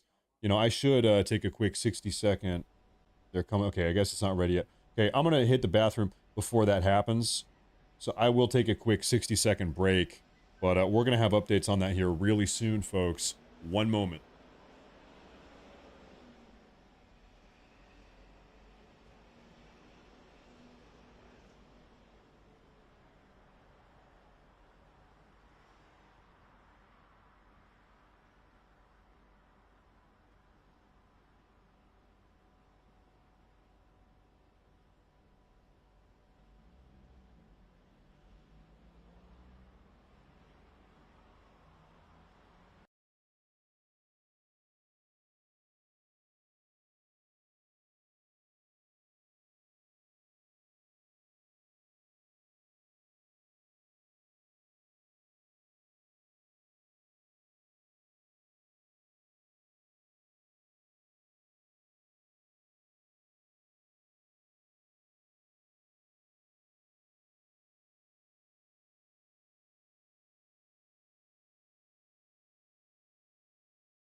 All right, ladies and gentlemen, we are back. Oh, we lost our video feed. What happened there? Why are we losing every... Okay, well, we have Tel Aviv back. Well, I want to know what happened in the Wayne County Church. This is in Michigan. I'm going to try to find that. Now, folks, I have a question for you. Something popped in my head here. Those of you that are tuning into the broadcast today, are you actually paying attention to everything I do? Your eyes are on the screen. You're watching every single thing.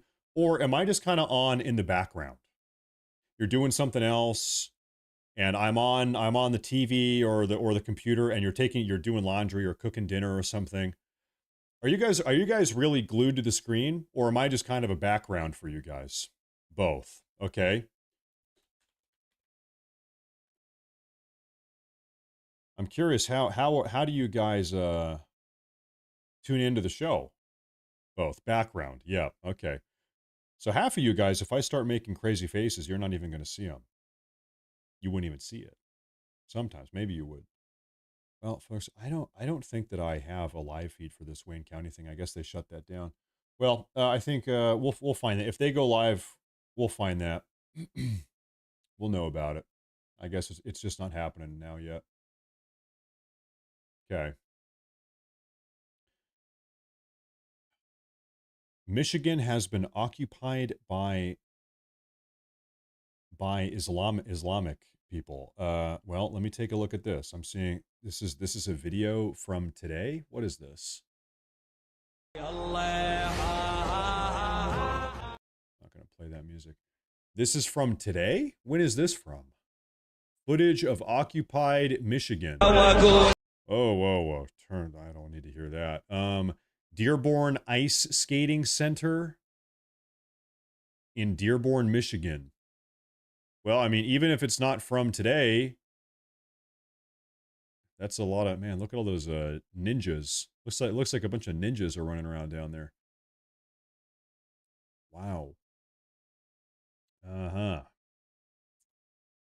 Whoa. Wow.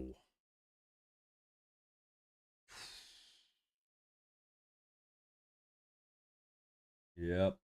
Well, it's the Islamic Caliphate of Michigan, officially.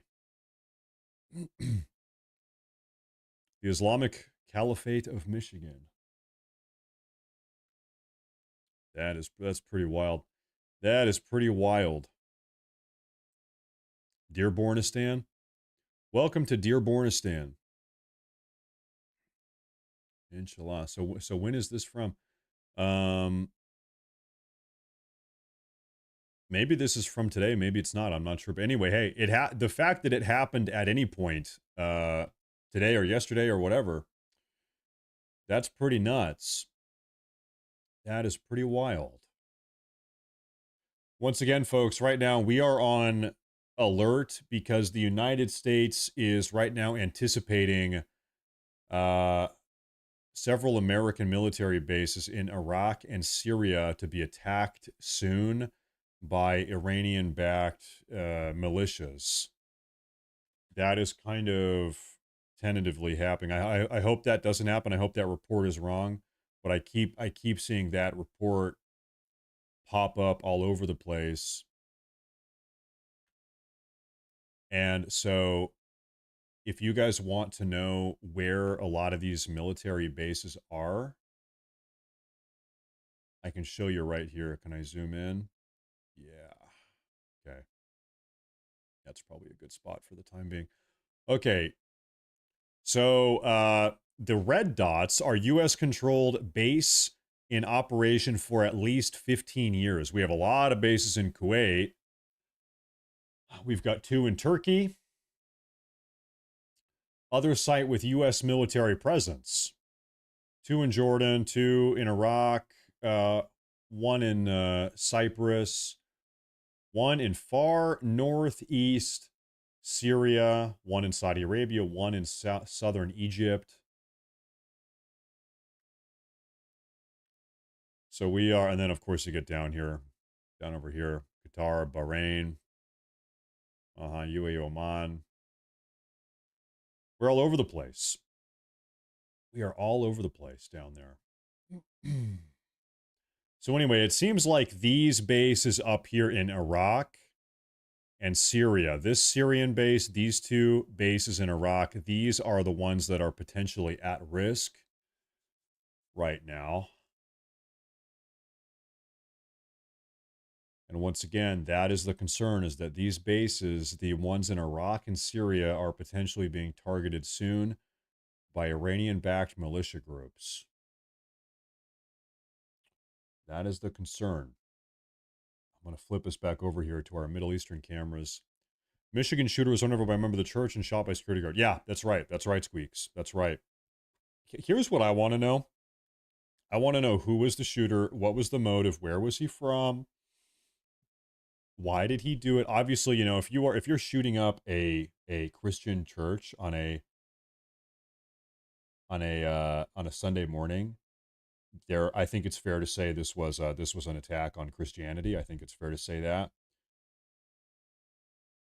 The U.S. State Department has just now issued a security alert, hot off the press from the State Department, folks. Breaking news update.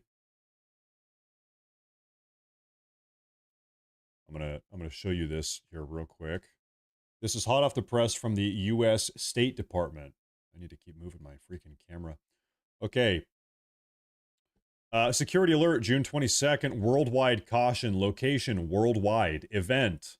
The conflict between Israel and Iran has resulted in disruptions to travel and periodic closure of airspace across the Middle East. There is the potential for demonstrations against U.S. citizens and interests abroad. The Department of State advises United States citizens worldwide to exercise increased caution. Please read carefully our travel advisory, country information, and any recent security alerts. Okay. Do you guys think I need to cancel my trip to Iran? I was going to go. Oh, man, dude, I bought plane tickets like a month ago.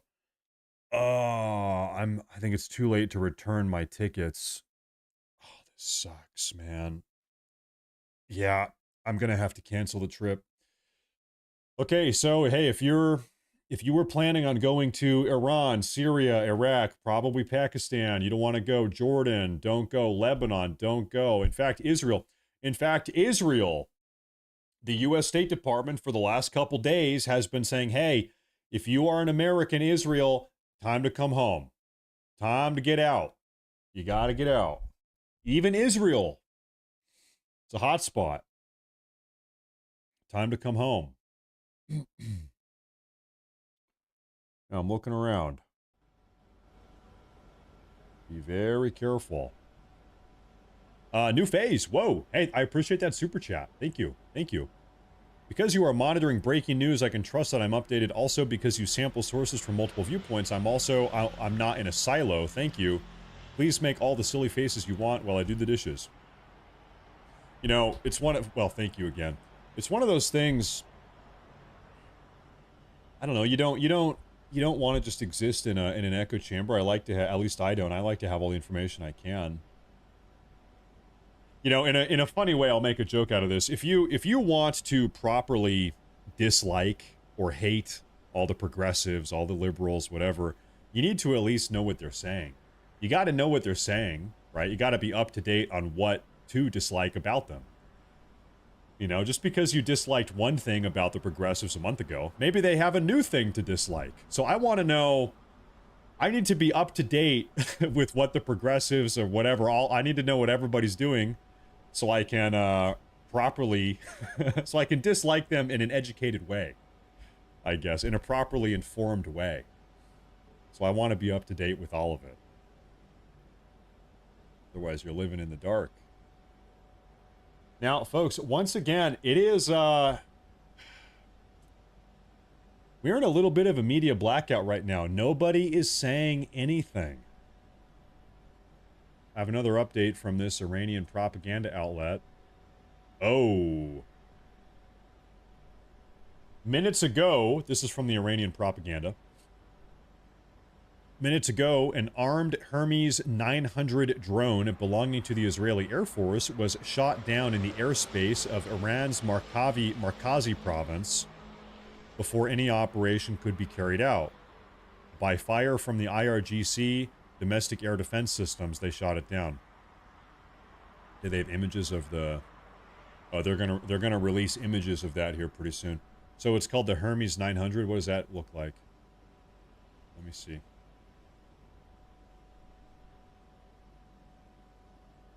The Elbit Hermes 900 is an Israeli-made medium-altitude drone. It actually, it kind of looks like a Predator drone. I'm going to pull over a photo for you guys here. Oh well, we have a little video actually. So this is this Israeli drone, Hermes. So it doesn't look like a combat drone. It looks more like a scouting drone, information gathering. Could have been a Herpes 900 drone. We're not sure if it's Hermes or Herpes. We're not sure.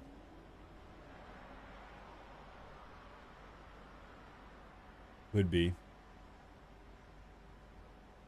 Oh, hey, maybe you can put weapons. Can you put weapons on this thing? I don't think this is a weaponized drone. I think it's just scouting. Now, I wonder why they decided to call this thing the Hermes drone. Hermes is a Greek god, the messenger of the gods. Greek theology. The Israelis, they're always naming things after Jewish history. You might have noticed that. So I wonder why they decided to name this after a Greek after a pagan god. Why'd they do that? Even their ongoing operation against Iran is named Operation Rising Lion. That is, as far as I understand it, some reference to some Jewish thing. Some component of Jewish theology, I'm not sure exactly. But anyway, that's what I've heard. I don't know all the old Jewish legends, I guess. I'm not up to date. But anyway, that is what they tend to do, though. They're very referential. That's how they do it. Anyway, I'm back to scouting around here. Us Americans, we just name things, you know, it's like whatever sounds cool, we just do that. Operation blow up terrorists. Operation drop bombs on terrorists is a go. Operation Bacon McDouble, Operation Ronald McDonald is a go. I repeat, over. Drop code, Big Mac drop code. Operation IHOP. Operation Breakfast Menu. Operation Quarter Cheese Pounder, Bacon McDouble is a go. I repeat. That's how we do it. A little bit different. Now anyway, we're looking for updates here. Scanning around. Midnight Hammer. See, Midnight Hammer. That sounds cool. That's cool. Like I keep saying though, it is just like there's nothing going on right now. Totally quiet. And it's weird. It gets a little bit weird when you have all three entities here are quiet. Okay, listen, the Americans are quiet, the Israelis are quiet, and the Iranians are quiet. Nobody is saying anything. What is going on here? Khamenei, the supreme leader, the Ayatollah, he hasn't posted anything all day. In fact, he hasn't posted anything since President Trump carried out this bombing run. Nothing. Khamenei is totally silent. So we do have some other news that is, I guess, in a way, kind of tangentially related to all of this. But Mahmoud Khalil, the pro-Palestine demonstrator who was here on a green card, I guess he's out of prison now. He was detained by ICE for sort of putting together these anti-American pro-Palestine riots in Columbia University. Now he's out. What is this? There he is.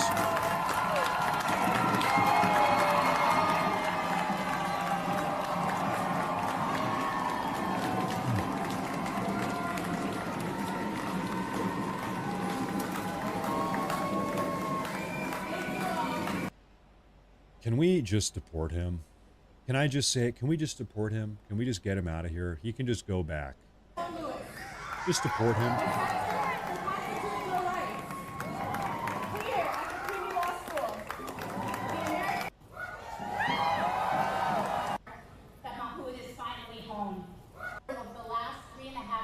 Impressive. There he is. He's finally home. No, America is not his home. He's not finally home. He's not home until he's back. I don't know. It's not here. It's not here. It's not here. But he is not home. That's the one thing I do know. That's all.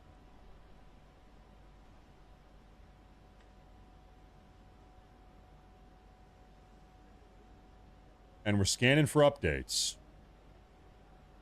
Eyes on the Middle East. Everybody's looking at the Middle East.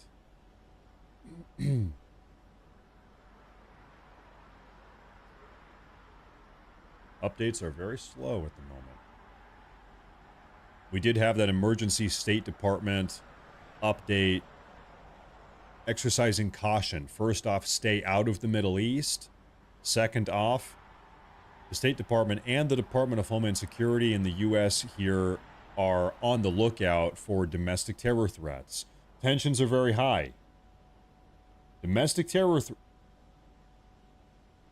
folks, we have an update coming out of Damascus. I haven't seen anything about this. Can I show this on live stream, or is this too deadly? Something bad here? Several people were killed and dozens injured when a... I just want to make sure that nobody is, okay, this video does not have any dead bodies. I don't want to show that. Folks, we have a report. There was a terrorist attack at a church in Damascus in Syria that we can go ahead and take a look at earlier Several today. people were killed and dozens injured when a suicide bomber blew himself up at a Greek Orthodox church in Syria's capital Damascus on Sunday. That's according to local health authorities and security sources. Syria's interior ministry said the suicide bomber was a member of Islamic State. ISIS. He entered the Mar Elias church, opened fire, and detonated his explosive vest. A security source... Explosive vest. Wow. That's the old school way. Terrible. ...said 2 men were involved in the attack, including the one who blew himself up. The priest said he heard gunfire outside the church before 2 people entered with explosive belts and detonated them during Sunday Mass. It was the first suicide bombing in Damascus since former President Bashar al-Assad was toppled by an Islamist-led rebel insurgency in December. Islamic State has been behind several attempted attacks on churches in Syria since Assad's fall. Well, not just attempted, like, ever since Assad got deposed, he's up in Moscow now. ISIS has been indiscriminately killing Christians all across Syria. People are calling it a genocide. It's terrible. But this was the first to succeed, according to another security source. Syrian President Ahmed al-Sharaa, who led the offensive against Assad before taking over in January for a transitional phase, has repeatedly said he will protect minorities. In a statement, the Greek Foreign Ministry condemned what it called an abhorrent attack. The latest assault underscores Islamic State's continued ability to exploit security gaps despite... This is how you know they're worried about it. They built this church like a freaking bomb shelter. And you know why? It's because they have threats like this. They built this church like it's a freaking bomb shelter, and it needs to be, given the environment over there. Ability to exploit security gaps despite the collapse of its territorial control and years of counterterrorism efforts. Just terrible. Just absolutely terrible.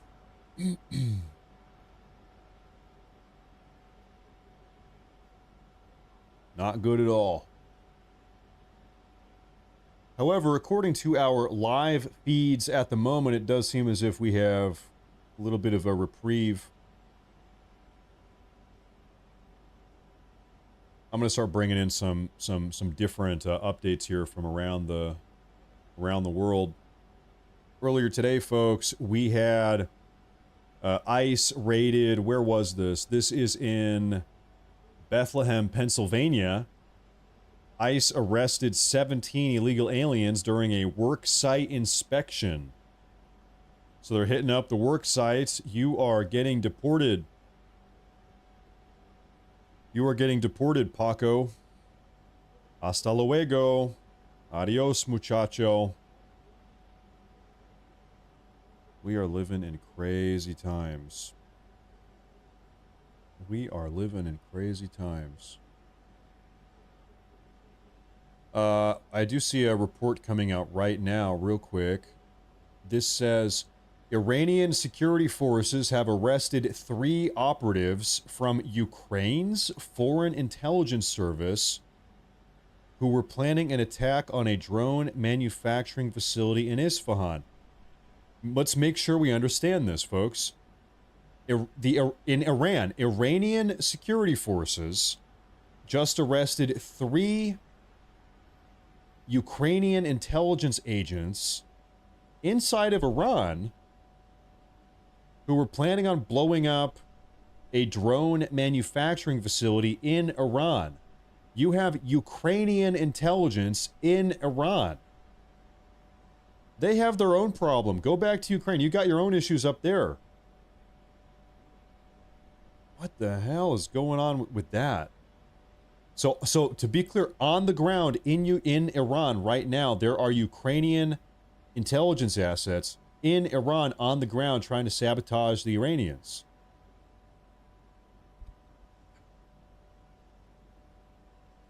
Very weird. Very weird.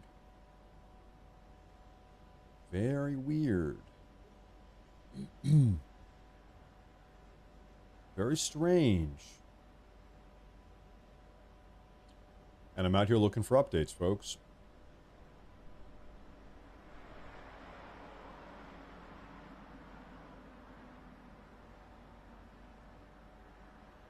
Scanning around. I see this pop up. I don't even know what this is. Take a look. Let me ask the representative from the ADL, first of all. Yes, the core ideology of white nationalists, which is a euphemism for white supremacists, there are different types, but the core ideology is the belief in the imminent extinction of the white race because of a flood of non-white people. Okay, maybe this type of video I should, yeah, okay, all right, okay. This type of video I probably should not play on YouTube. This is not a YouTube video. This is a BitChute video. This is the type of video you see on BitChute, but maybe not. Maybe this is not a good one for YouTube, so my bad. Never mind. Sorry, scratch that. We're not going to play that one. That one is not for YouTube. Okay, anyway, we're scanning for updates. We're scanning for updates. I thought that might have been something else. My bad. Sorry. Okay. Scanning.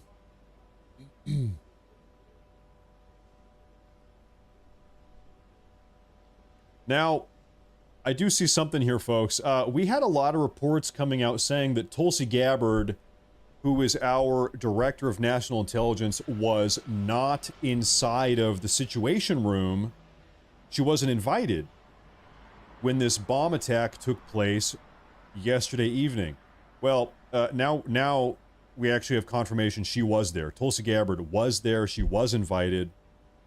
There's an ongoing attempt to split up President Trump and Tulsi Gabbard, and you know exactly what's going on. There is a push to split them up, to fracture that relationship. So there was a narrative for the last 12 hours. Tulsi Gabbard wasn't there. Tulsi Gabbard wasn't invited. She got kicked out. She's no longer in the inner circle. Well, okay, she was there. We do know that she was there.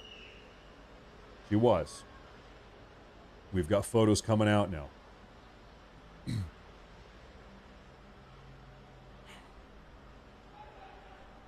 We have a breaking news update, folks. I am hungry, and my wife is making food. It's going to be here soon. Breaking news, I'm starving. Now, there was something else I wanted to... Where was this other thing that I wanted to pull up for you folks here?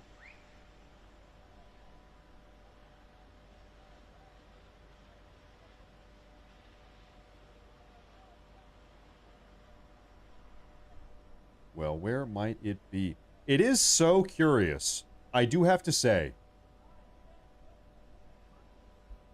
You know, we do live news coverage like this every single day, and never are things this quiet.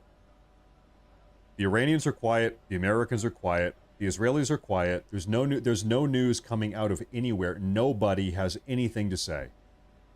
The IRGC accounts are quiet. Khamenei is quiet. The IDF is quiet. Netanyahu is quiet. Trump is quiet. This is very abnormal. What is going on?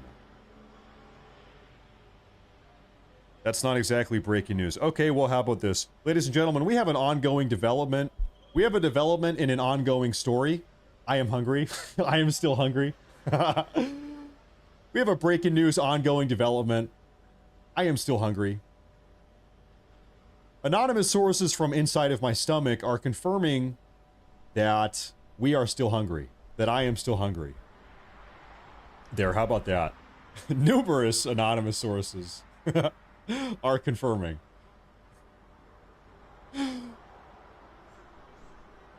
Okay.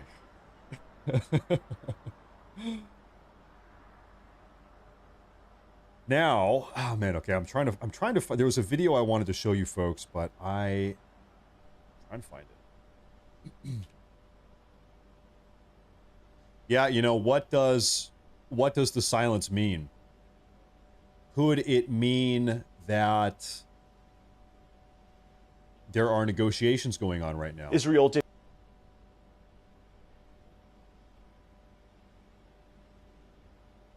Is that what this could mean? Uh-oh.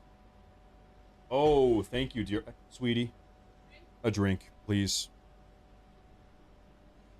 Ladies and gentlemen, the Eagle has landed. Steak and French fries. Okay. Thank you, dear. Thank you. Okay. You know, if you guys would oblige me, if you would oblige, I'm going to put on probably a Fox News video here, and I'm going to try to scarf my lunch. And we're going to listen to something here. This is an update on what is going on in the ground. Oh no, this is the Sean Hannity update that I wanted to have earlier. Okay, folks, I'm going to put on the Sean Hannity update about what is going on. Sean Hannity has close ties to President Trump. I want to know what Sean Hannity says. Take a look. Our friend, he just spoke to President Trump last night. He joins us now with more about that conversation. Good morning, Sean. What did the president tell you? Good morning. Well, before I get to the president, I really was paying very close attention to everything that Jennifer Griffin was reporting here. The deception, the intelligence, the planning, the precision, the Tomahawks, the B-2s, the bunker buster bombs. If you just pause and think of the minutia, the level of detail, the precision, every American should be very proud today of every man and woman that works in our military and everybody that was part of the planning and an operation that took place so successfully last night. The fact that all of this went undetected. You can hear in the level of detail every single aspect of it. You hear danger. This was something I was warning about, Rachel, last week, that there is no military effort that does not have danger associated with it. I can add one little bit of context I can add to the specific detail that Jennifer went into, which was so comprehensive, and it should make, again, every American proud. But I can say they were really, if you listen to the president and listen very closely to what he has been saying, Iran cannot have nuclear weapons. He said last night, now you have another opportunity for peace. You did not take the first opportunity. And part two of our military operation is to protect American assets in the region. That was well underway, under the radar, long before anybody even got there. There were people that were being removed from the region. Fortification of certain places were taking place. And I think the president was very clear that the consequences would be devastating and severe. He said we already took out the hard targets, and they are certainly vulnerable in terms of the entire economy. You do real quick need to note the contrast in the way that President Trump handles the Middle East and the way that Joe Biden and the Democrats handle the Middle East. President Trump You know, regardless of what you think of the bombing, we should have done it, we shouldn't have done it. Okay, different conversation. He did it. How did he handle it? Precise, premeditated, exact, like a surgeon with a scalpel, pretty much. I think it's fair to say that. Okay, thought through all the contingency plans. If this, then what? Okay, that very, very well thought out, precise. Joe Biden. How did Joe Biden handle the Middle East? Recklessly pulled out of Afghanistan at the airport with no plan, whatever. He left a bunch of people behind. He just abandoned people there. Not even to mention the billions and billions and billions of dollars worth of military equipment. Just total chaos, mayhem, right? Difference in leadership. The economy of Iran is based on their selling of oil. So a lot of those oil refineries are in one particular area. Their power grid could be taken out. Compared to the operation last night, this would be a layup. And the president, he stated his objectives. His objectives were fulfilled last night. Now, the Israelis, they have a different objective because they're the ones that have been taking on through Iran directly and their proxies hundreds of thousands of missiles being fired into their towns, their communities, and their cities. And I would not be surprised at all if the Israelis decided at some point that they wanted to go after that targets. But the president was clear in terms of what American interests were, America first, America's agenda. And he has been very, very consistent in terms of his ideology, philosophy, in terms of this national security of our country. And I think he shows that consistency here. Yeah, Sean, to your point, Pete Hegseth, Secretary Hegseth, saying today about President Trump, quote, he seeks peace in Iran, should take that path. We have just a little bit of Hegseth's comments I'd like to play for you, Sean, and that is where he's making the point that basically only President Trump could have gotten this done. Watch here. Many presidents have dreamed of delivering the final blow to Iran's nuclear program, and none could until President Trump. The operation President Trump planned was bold and it was brilliant, showing the world that American deterrence is back. When this president speaks, the world should listen. And the U.S. military, we can back it up. Sean, your thoughts? Griff, by the way, good to see all of you. I'm watching every weekend, so I feel like I'm just having coffee with my friends on the weekend. But in all seriousness, you know, Pete is 1,000% right. I mean, we can take this back to 1979. Griff, our mutual friend, Colonel Oliver North, actively involved in operations with Iran. He went there. He had a suicide pill with him. No president has been able to deal a blow like this to the #1 state sponsor of terror. Here's the president's calculation. It's not that complicated if you listen to what he says. And I urge everybody to hear him when he speaks. He says Iran cannot have a nuclear weapon. If you go back in time, and we have, he's been saying that since 2011. Okay, he has said it consistently. He gave them a 60-day window. And then he said, are you sure? Because it's going to be bad. He gives them up to 2 more weeks. The day after, that was Thursday. On Friday, you have the Iranian foreign minister said, no, they're not going to be involved in any conversations. And then last night happens. But it is consistent with what the president has done. I know a lot of people want to discuss and talk about or relitigate Iraq and Afghanistan. Well, we can relitigate one part of Afghanistan, and that's when Donald Trump dropped the mother of all bombs on Afghanistan. We can relitigate how to deal with Iran in the past, and the Iranians could have learned something when General Soleimani was taken off that tarmac and that terror threat was removed. We could have learned something when President Trump took out Baghdadi and associates, and we really could have learned a lot if we watched President Trump. Remember, under Obama and Biden, the ISIS caliphate built up. It was a clear and present danger to the world, and Donald Trump systematically wiped them out step by step. He walked them back, and the ISIS caliphate ceases to exist. Now, what's fascinating is what's going to happen next. Clearly, our military, our Pentagon, is prepared for any possible retaliation. But the message has been sent, like the message was sent before last night. The message before last night was you can't have a nuclear weapon. Take a peaceful solution. We are offering you a pathway towards such.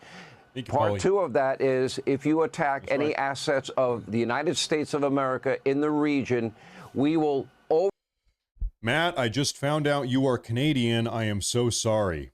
Hey, if you said that to my face, I would kick your ass. Canadian, you better watch. You better watch what you call me, buddy. I'm an American. Say that to my face. See what happens, Canadian. How dare you say the C word in front of me? Unbelievable. Overwhelmingly devastate you.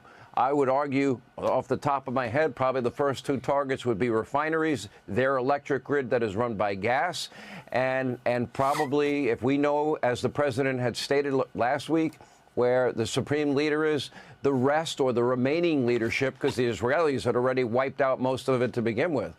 But a message has been sent to the world. The Trump doctrine is very different, very unique than any other president in the history of this country.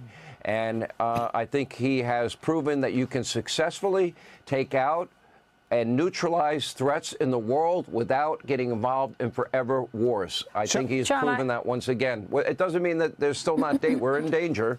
You know, Joe Biden and Kamala allowed, you know, known terrorists into our country, so we have to be on the watch right now. You know, Sean, Pete Hegseth said that Donald Trump, or President Trump, effectively obliterated Iran's nuclear ambitions, and I think that that's fair to say. We obviously we need to see more things that come out of the site and how much, but it appears that that is what has happened, and that's a good thing.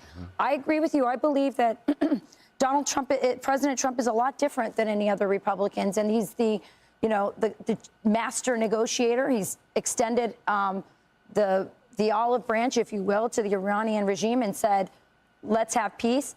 But what about Israel's ambitions for regime change? Can that also be curtailed in order to get that peace negotiation and end things so that it doesn't expand? Well, the president was clear, too, last night that maybe like never before have two countries been able to coordinate and work together to create an atmosphere where America had the greatest odds of success to pull off what Jennifer Griffin described as one of the most complicated and sophisticated and absolutely brilliant military efforts in the last number of decades. I don't know. I can't think of an operation that has been this big, this wide, this successful. You know, this is something that I haven't heard anybody talk about this at all. Another component of this bombing operation is the message that it sends to other would-be anti-American transgressors. Potentially Russia, definitely China. It sends a message, listen, China, let's talk about China. China, hey, we want you to know that we are perfectly capable of bombing any location on this planet from a $2 billion stealth, state-of-the-art stealth bomber plane, 50,000 feet in the sky, in the upper Earth atmosphere, with a $20 million bunker buster bomb. We can kill you anywhere, anytime, that doesn't matter, right? Just in case anybody forgot, that is a part of this. President Trump wanted to send a message, probably explicitly to China. As others have said, past presidents wanted to do it. My conversation with the president last night, he was very sober. He did start giving me some of the details just as I was coming on the air. Literally, I walked into my studio about 1 minute, less than 1 minute, because I've been, conversing with him, and gave me some of the details. Now that we have more details this morning, wow, I'm kind of blown away. I am impressed beyond words of the efforts of our military. I'm very proud of them. I'm very grateful to them. And I'm glad this was a huge success. And I will say this to the mullahs in Iran and the supreme leader in Iran: if you are foolish enough not to listen to him this time, you won't have a country by the end of this. I think that's clear. They'd be wise to heed his words this time. Largest B-2 operational strike in history, second longest in history, the longest since 9/11. You can watch Hannity weekdays, 9 p.m. Okay, folks, there is something pretty interesting. Is this live? Let me reload. Thank you for bearing with me while I scarfed my lunch. I tried to eat that super duper fast. Okay, we actually have, excuse me, I apologize. We have a lot of news coming in, folks. First and foremost, we are now getting interior diagnostics of what it actually looked like inside of Fordow, a nuclear enrichment facility, before Trump blew it up, that is. So this is allegedly what the bunker looked like on the inside. So as we've seen from the Google Maps aerial view, or rather satellite view, they have dual entrances, and then they come into a long shaft, dual entrance here, long shaft, and presumably, you know, deep in the interior of the bunker is where this stuff was, is where the business was getting taken care of, is where they were actively enriching uranium. We have another angle here. Now, this is what I always wondered. You had maybe another entrance over here, speculatively, maybe another entrance over here. I wonder if this entrance connected in and connected there. It seems like it would, but maybe not. But you do have kind of a weird door, or not another tunnel entrance over here. Maybe that's not. Maybe it's not. You got a lot of long shafts. That's true. Okay, and then we had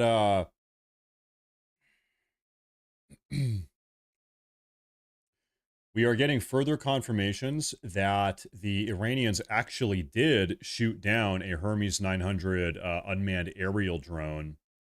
So I guess it's confirmed now. The Iranians actually did blow one of these things out of the sky. This is an Israeli spy drone, effectively, that was flying over northwestern Iran, I believe is where it was, and they shot it out. They shot it down. So that is another thing that just happened very recently in the last couple moments, probably 20 minutes ago. But then we also have one more thing I want to show you folks here. Take a look at this.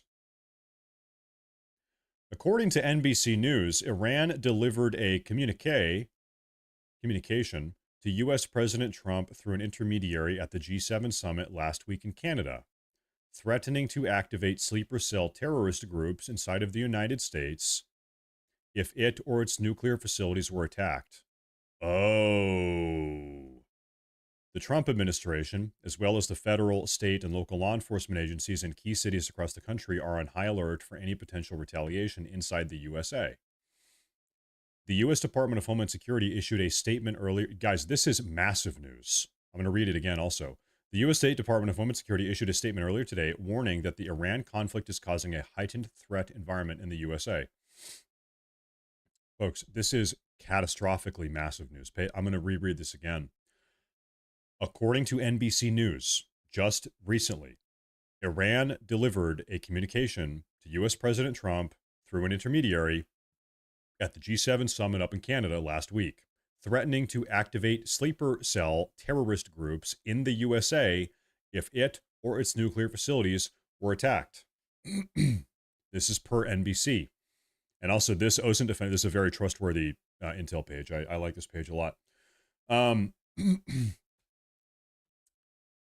This is the type of threat that would, in my mind, very understandably compel Trump to carry out the bombs. In fact, if this story is true, if this threat actually happened at the G7, I would believe that Trump was more seriously pursuing diplomacy, and then this threat pushed him over the edge to bomb them.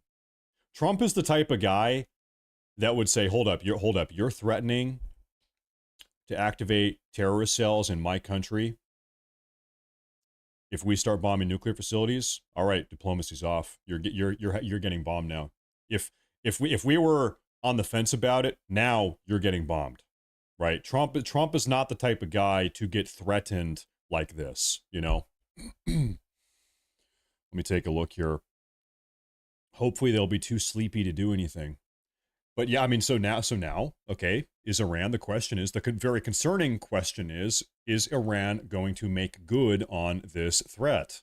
They said, if you bomb us at all, then we're going to activate the terrorist cells. Well, guess what? President Trump bombed them. Now what? Are we going to see terrorist cells getting activated? Of course, we can heavily speculate that there are terrorist cells inside the country. Yeah, guys, this story right now is going viral. This one that we're talking about, this is the breaking news right now. Everybody, in fact, I have the direct NBC source coming out of NBC. NBC News is reporting Iran warned President Trump it would activate, quote, sleeper cell terror inside of the USA if it were attacked. The message got to Trump through an intermediary at the Group of Seven summit in Canada last week.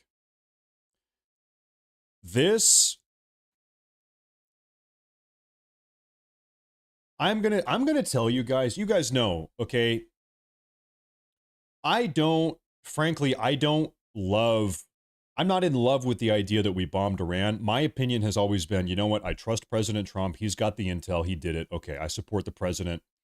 He's got more information than I do. Some people are seemingly, they're frothing at the mouth. Yes, bomb Iran. Yes, bomb Iran. That's not me. That's never been me. You know, if we can have diplomacy, if we can have peace, that's the best option. And I trust my president. He's got the intel. I don't. He's got 100 times more information than I do. I have to put my faith in his decision making. Now, this news, if it is true, let's operate under the idea that it is. This changes my opinion a little bit. If President Trump actually was given a message at the G7 summit a week ago up in Canada, if President Trump was given this threat from Iran, hey, if you touch us, you know, keep in mind, because at this point, diplomacy is ongoing. This is mid-diplomacy, right? Nothing has happened yet. Diplomacy is still on the table. Peace is still an option.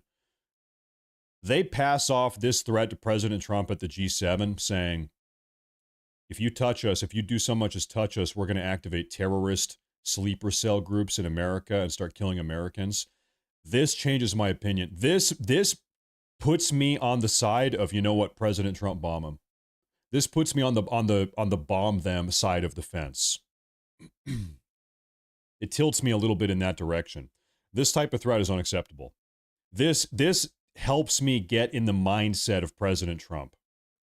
In fact, let's rewind a little bit. Keep in mind, President Trump is at the G7. He came home early. Nobody knows why. Remember that? President Trump left the G7 summit in Canada early. 2 or 3 days early. What seems to be the case is that President Trump got this threat from Iran at the G7. He said, all right, I'm going home and we're drafting up the bombing plans right now. All right, I'm leaving. Okay. They want to do this. I'm coming home immediately. I'm hopping back in Air Force One. I'm going back to DC and we're dropping bombs.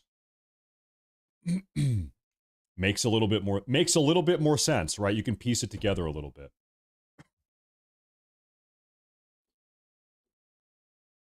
That's if the story is true. If the story, right now we maybe have an unrelated update I want to share with you guys. This is coming out right now. Where is this? Right here. A European diplomat working on the Iran issue said the United States and its allies also believe that Iran has the capability to attack Europe and American nationals beyond U.S. soil and beyond the Middle East. Beyond U.S. soil and beyond the Middle East. So I guess like if you're an American expat living in Argentina, I don't know, anywhere. They're saying anywhere in the world. Anywhere. That's what they're saying. Now, folks, I want to exercise some caution here with this type of situation. This is the type of story that does, as an American, make your blood boil. Understandably. Do we know that it's true? Do we know that this story is true? Think back through American history. How many times have we been lied to? Let's play the devil's advocate now here, folks. How many times have the American people been lied to or given bullshit, false propaganda information to get us all riled up, to get Americans riled up, so that we go along with some crazy situation? Right? How many times that happened? Numerous, multiple. So, do we know if the story is true? We don't. Like I said, that entire little monologue I just gave, that was all predicated on the notion that it is true. But we need to say we don't know that it's true. Could be, could not be. We don't know. This is a big story that they say big if true. It's big if it is true.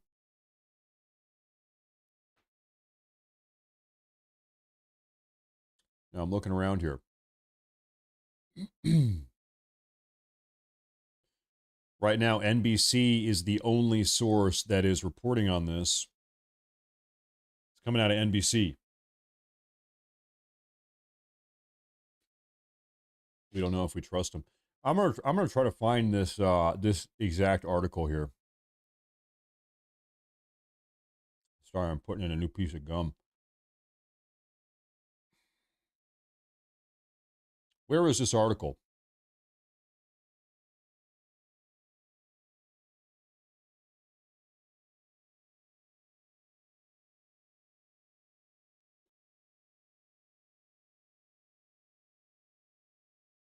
I'll change the camera here. You guys have something to look at.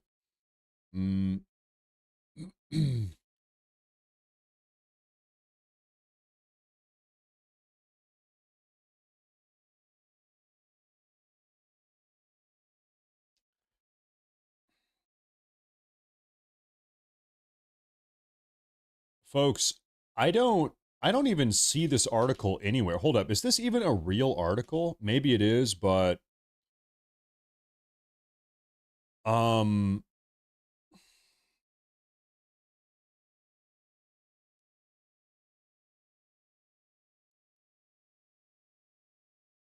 I can't even find this article. It says it's written by Courtney Cube. Can I find her? NBC author Courtney Cube. Okay, can I find a list of things that she wrote? Can I find her 9 hours ago? So Courtney Cube was credited as the main author of that article. The one that everybody's... Where is it? There it is. Right here. Courtney Cube. Okay. So I'm looking. All the articles she has ever written. U.S. braces for Iran's response. Vance says not at war with Iran.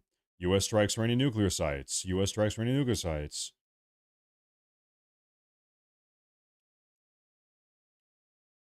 Here's a link to it. Your link did not work.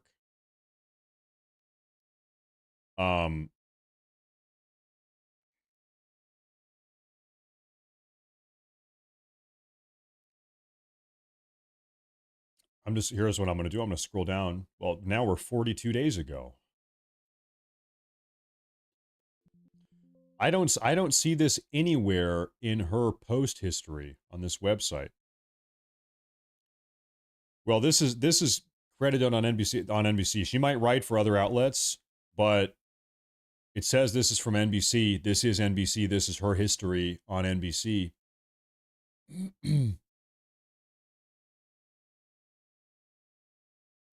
There's this screenshot circulating, this one, but I can't find the source anywhere. Maybe anybody in Discord has the source. Maybe somebody has a link. No. I'm looking around, man.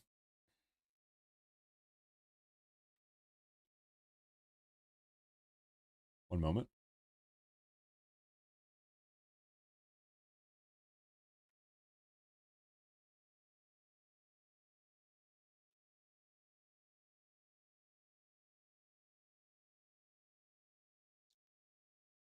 You know what? Maybe if anybody has it, it's like a pinned post on a timeline of the war with many small posts. My latest link should work.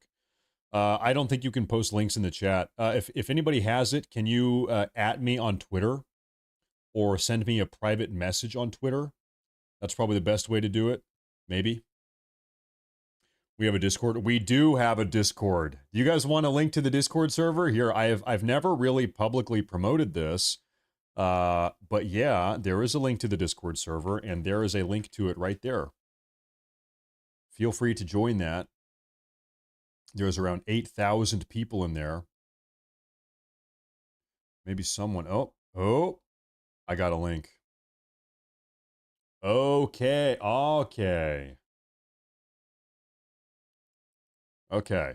Thank you. Thank you very much. Who was that? That's from Zero Ethos. Thank you. Thank you very much. I appreciate that.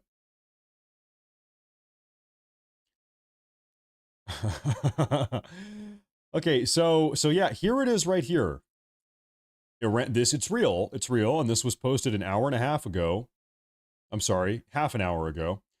Iran threatened to unleash attacks by U.S. sleeper cells if it was attacked. I'm going to read this entire thing. Bear with me here. Iran sent a communique to Trump in the days before last night's strikes on its nuclear facilities, threatening to activate sleeper cell terror groups inside of the USA if it were attacked, sources said.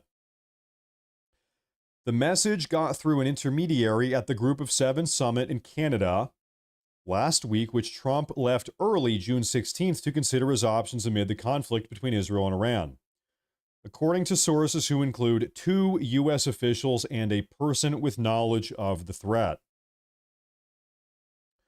The White House did not respond to multiple requests for comment, and the Iranian mission to the United Nations declined to comment as well.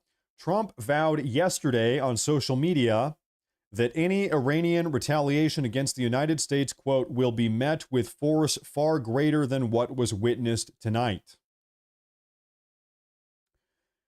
His administration, as well as law enforcement agencies in key cities, are on high alert for any potential retaliation inside of the United States. The Department of Homeland Security warned in a statement today that the Iran conflict is causing a heightened threat environment in the United States. The department said there could be an increased possibility of terror attacks in the U.S. homeland, particularly if Iranian leadership issued a religious ruling calling for retaliatory violence against targets in the homeland. So now this Department of Homeland Security update that we got earlier today makes a lot more sense. Now we have, allegedly, a credible reason to believe that Iran is serious about activating terror cells in the United States, because if this story is true, at the G7 summit, they issued to President Trump that direct threat. All of this is coming together. It's making a little bit more sense now.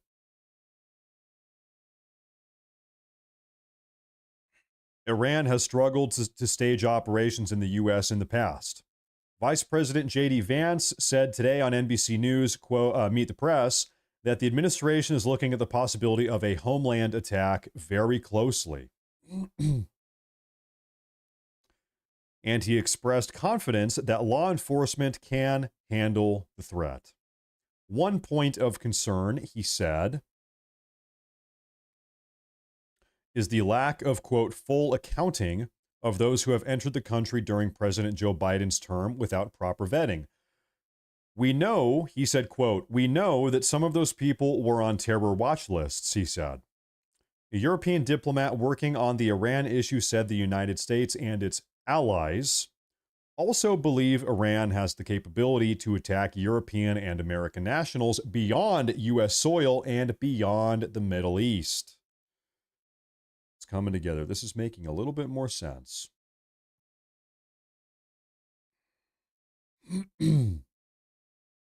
It's making a little bit more sense. It was It was Tom Homan earlier today. This is a, folks, this is a big story. This is perhaps the biggest story of the day, frankly, and nobody is talking about it. There was a clip from Tom Homan talking about domestic terror threats earlier today. I want to find that for you guys. In the meantime, while I find that, if you guys could do me a favor and follow on Twitter. Do me a favor and follow on Twitter. Also, make sure you are subscribed to the live broadcast here. Make sure you are subscribed to the YouTube broadcast. We're going to keep an eye on the Middle East here for a minute, and I'm going to try to find this Tom Homan domestic terror threat. He was talking about the stuff earlier today. I want to take a look. We are taking a look.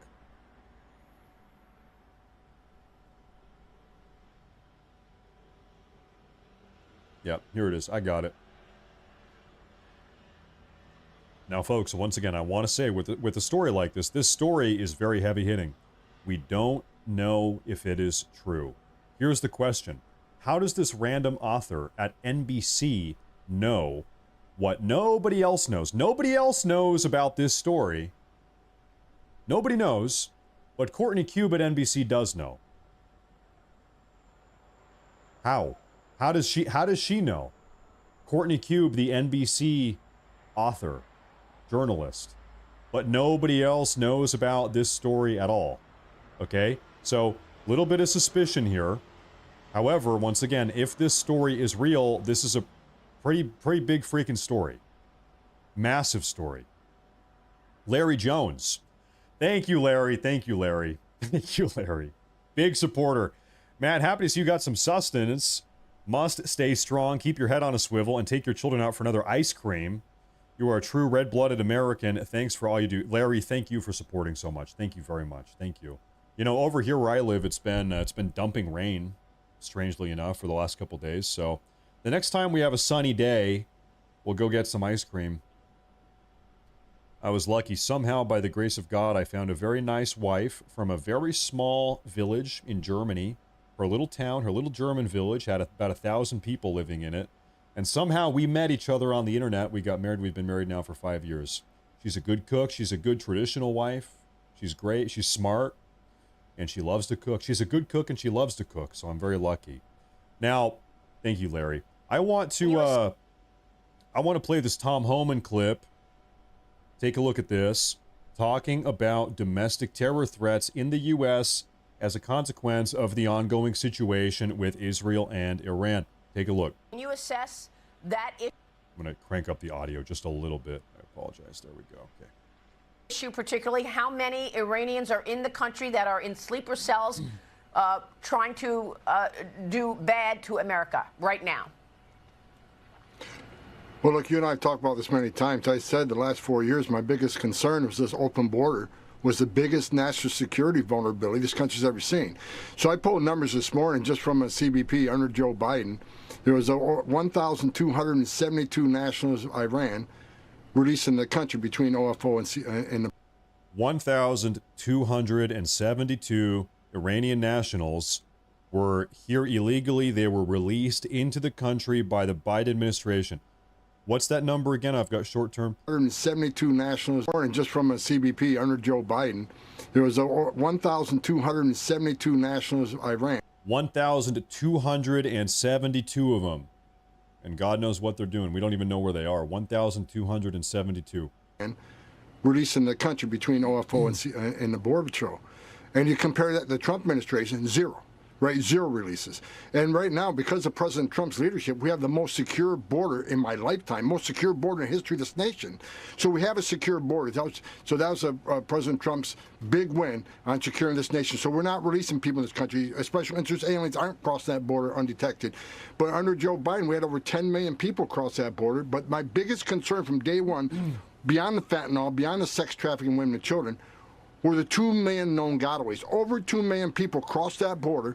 We don't know who they are, where they came from, because they got away, because Border Patrol is so overwhelmed with the humanitarian crisis that Biden created that over 2 million people crossed the border and got away. That is my biggest concern, and that's what created the biggest national security vulnerability this country's ever seen. And you have that on surveillance, seeing people get away. Do you have a sense of where they went? No, intelligence community under President Trump has been on this since day one. What gives me any comfort at all is that you don't have Christopher Wray there, you got Kash Patel there. You don't have Alejandro Mayorkas there anymore, you got Kristi Noem, and you certainly don't have Kamala Harris as a border czar. So President Trump brought a great team, been on this since day one. Do we know where every one of the 2 million are? No. We don't know who they all are. We don't know why they're here, where they came from. But we do know Border Patrol Intelligence for the last 4 years, they found prayer mats south of the border. They found identification from people from Iran, Turkey, Uzbekistan, Syria, south of the border. So we know that some terrorists have crossed that border. We'd be a fool to think zero cross. The thing is, though, we got President Trump as a commander-in-chief who's put all resources on this. That's why President Trump from day one, ICE operations, despite what the left media says, he has been focused on national security threats and public safety threats. And between ICE and the Bureau, we've removed thousands of national security threats because of President Trump's leadership on this. Yes, that's... Folks, if we start having domestic terror threats in the U.S. here, not just domestic terror threats. We already have domestic terror threats. If we start having domestic terror attacks, if it starts happening, what is it going to take for President Trump? I mean, is he going to be able to invoke martial law? Are we going to do martial law? This whole conversation about the Alien Enemies Act, a little bit of context here. President Trump has so far tried to invoke the Alien Enemies Act not for every single illegal alien, but only specifically for Tren Aragua Venezuelan gang members. And even that, his invocation of the Alien Enemies Act has been clogged up in the courts. As far as I know, it's been a while since I've touched up on this, but I think it's still bogged down in the courts. I think it still is not even in effect yet. It's working through the federal courts right now. So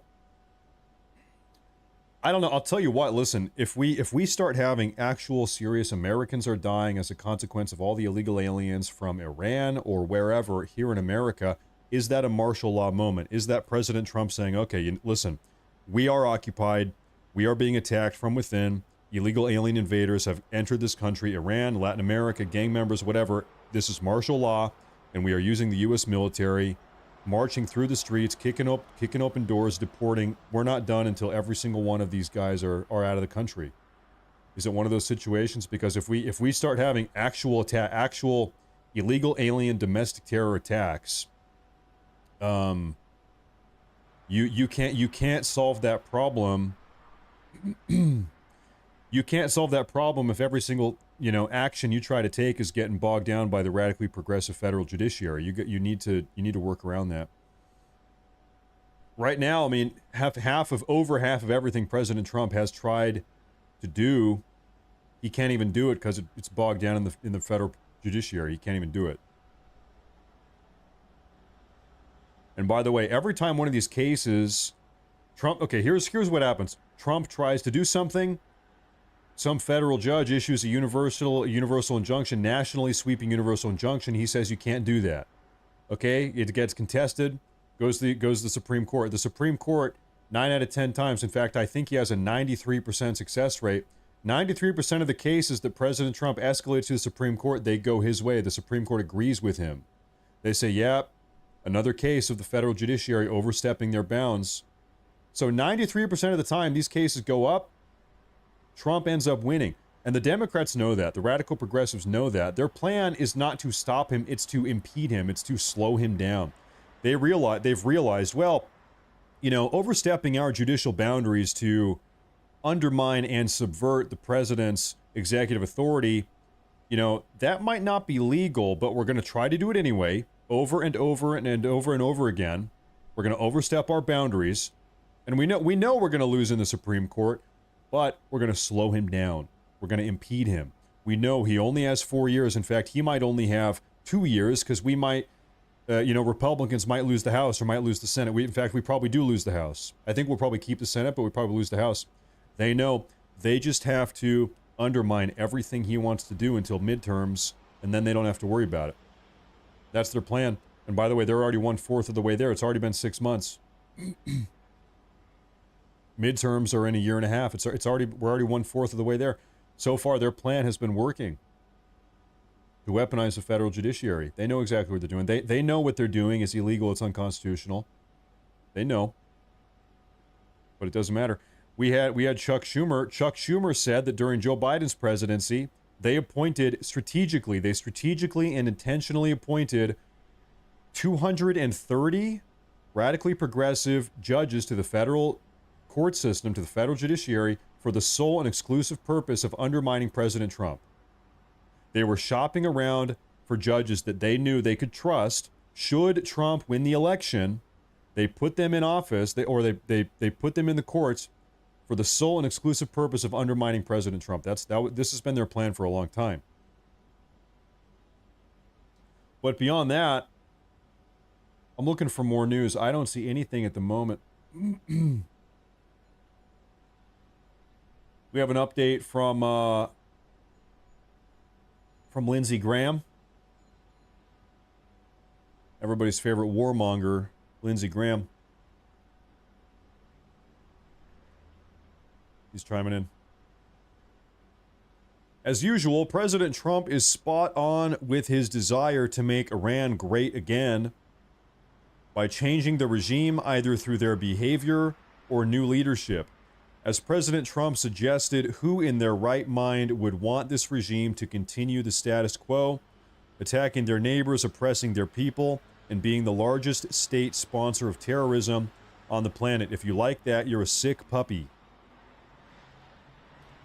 Count me in. God, Lindsey Graham is just such a loser. I'm sorry, this guy's just such a loser. Count me in. Not that I am sitting here defending the Iranian regime. I'm just side note, little asterisk. I just hate Lindsey Graham. Count me in for any way possible to make Iran great again by making it decent again. All right, Lindsey Graham, we have a special mission for you. We're going to give you a gun and a helmet, and we're going to drop you into downtown Tehran. Lindsey Graham, we have a special covert ops deep behind enemy lines mission for you. We're going to strap you into a parachute. We're going to give you a gun. We'll give you a K-bar knife, and we'll put a helmet on your head. You're going behind enemy lines, baby. Let's go, Lindsey Graham. We're sending you in. He's going in. We have Mr. Blue Tie. Hey, thank you. Thank you very much. That is a massive super chat. Thank you very much. Let me take a look at this. Matt, search YouTube shorts for Iran missiles in United States. Current OPSEC status is moderate to high for CONUS. All external forces boots are in a, quote, hold at the fort down. Can I tell you something? Listen, you military guys, you always act as if everybody knows what these abbreviations mean. CONUS, SIGINT, ELINT, SATINT. I don't know what the hell any of that means. I have to sit here and Google all of this. You guys are always abbreviating everything. I don't know what the hell that means. Anyway. No, thank you. I'm kidding. Hey, thank you.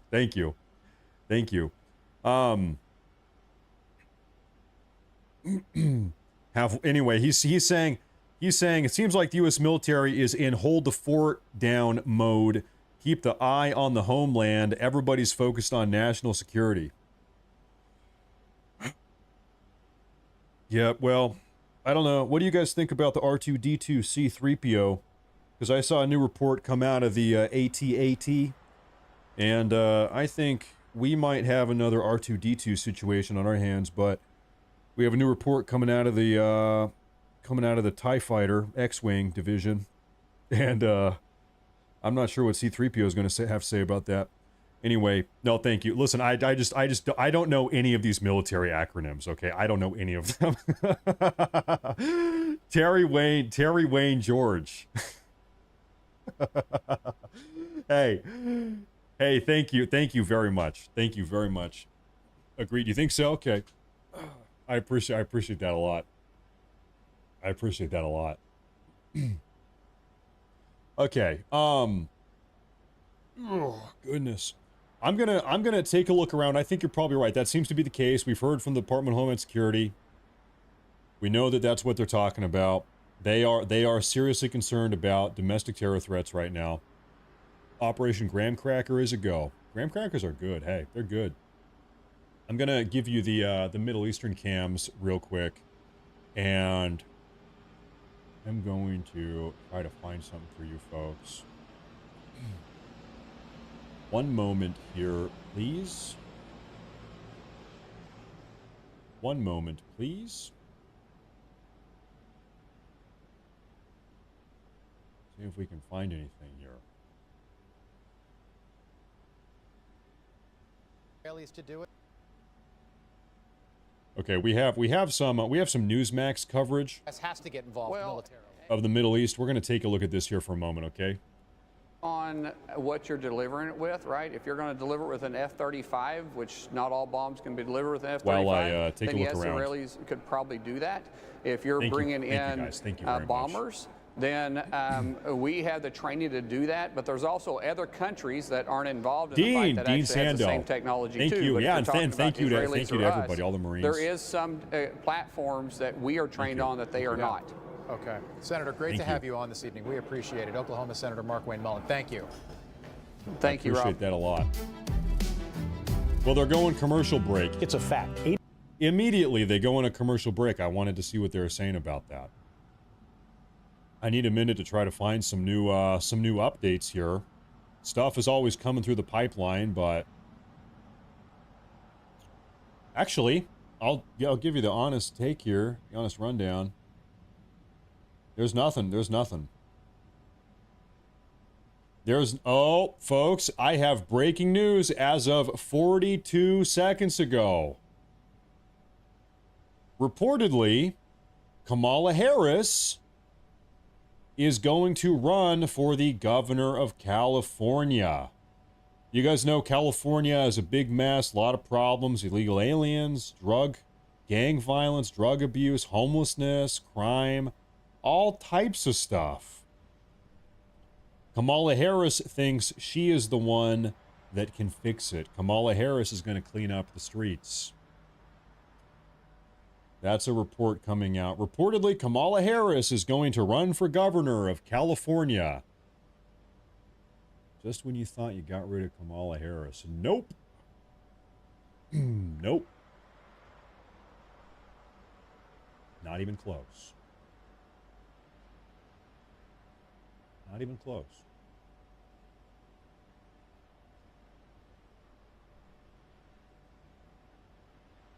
Now give me 1 moment here. There was something I was going to pull up. Yeah, man. What do you go from? What is that? 8 years of Newsom right into Kamala Harris, something like that. Rest in peace. Rest in peace, California. It's been a good run. It's over. California used to be great. Everybody knows California was awesome. It used to be one of the best states in the country. Beautiful. Everybody wanted to go to California. Everybody wanted to live in California. Nope. Not anymore. Rest in peace, California. And I mean, this has happened all up and down the West Coast. Everybody knows Oregon is beautiful. Washington is beautiful. California is beautiful. Maybe, dare I say, some of the most beautiful states in the nation. I think all three of them are in the top 5. That's my opinion. You know, probably you got to put Hawaii up there, maybe Alaska up there. Depends on what you like. Okay, you know, some people like the desert or whatever. Okay, but anyway, they're beautiful. Inarguably, they are gorgeous states, but the people that live in them have ruined them. The people that live there have run these states into the ground. Into the ground. Folks, I'm going to just reiterate something I've been saying for the last 2 hours. Nobody is saying anything.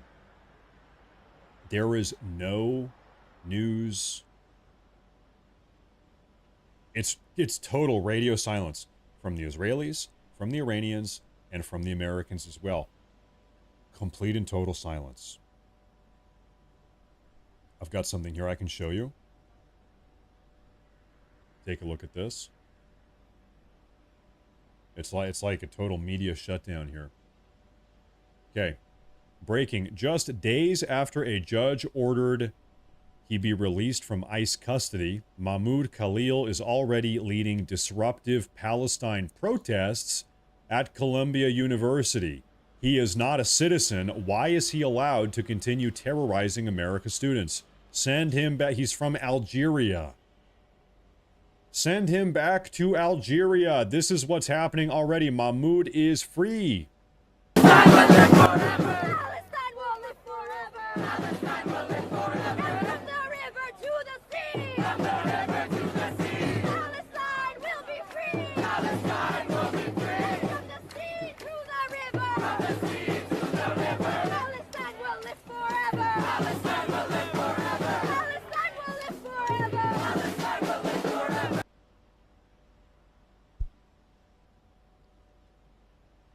Why do we have to deal with this bullshit in America?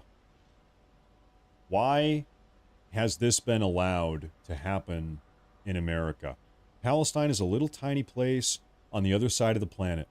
Why, here in America, why have we been put in a position where we have to have this on our streets in our country? We shouldn't have to deal with this. Right? Am I crazy? We shouldn't have to deal with this.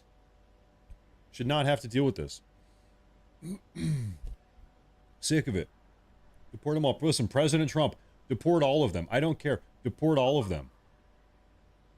Get them out. Get them out of here. Unbelievable. Unbelievable.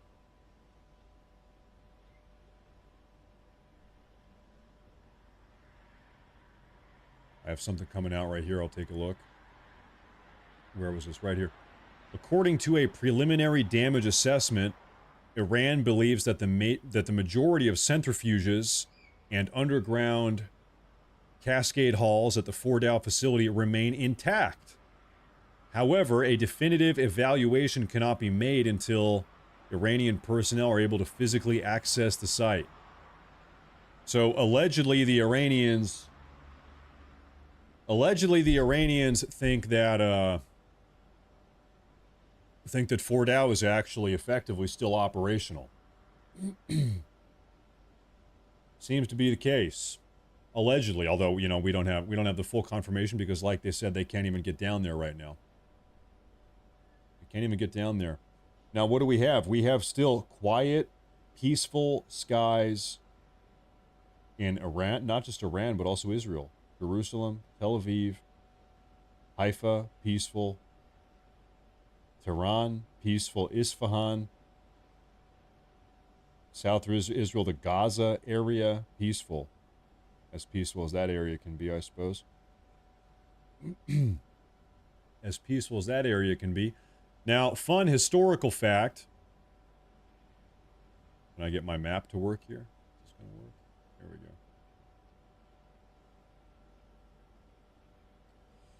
Fun little historical fact. Folks, we are looking at the Levant. This is Israel.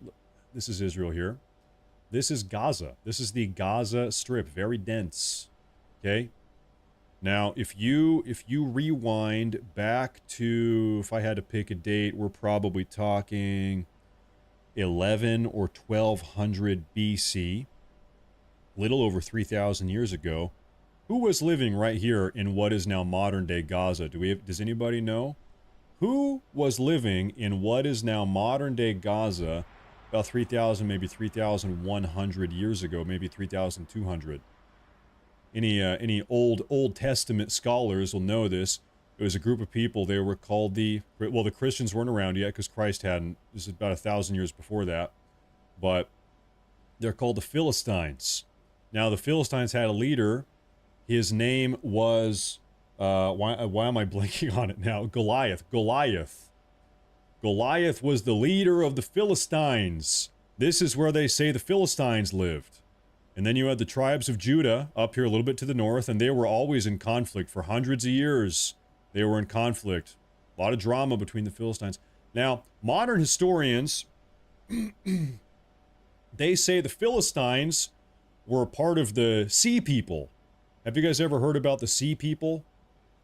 They say the Sea People created what's known as the Bronze Age collapse. It was around 1100, 1200 BC. There was something called the Bronze Age collapse, where you had these for 100 years or 150 years. You had a bunch of sea raiders, effectively nomadic sea people, landing on the beaches of Egypt and the Levant. The Hittites, which lived up here in Anatolia, they were struggling with the Sea People also. Anyway, the Sea People caused all these problems, and it led to what's called the Bronze Age collapse, where global, when I say global, I mean this area of the world, a lot of trade fell through. You have a fall off in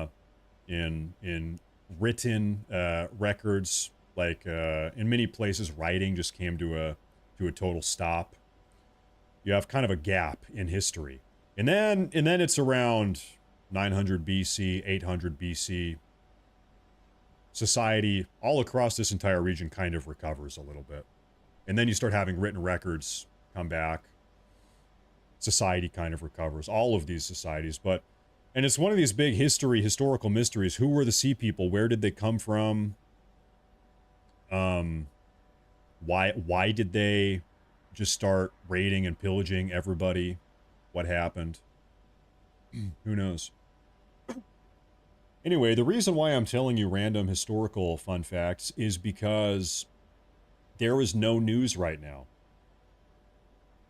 It's not like there are 10,000 people watching. There are 10,000 people watching this.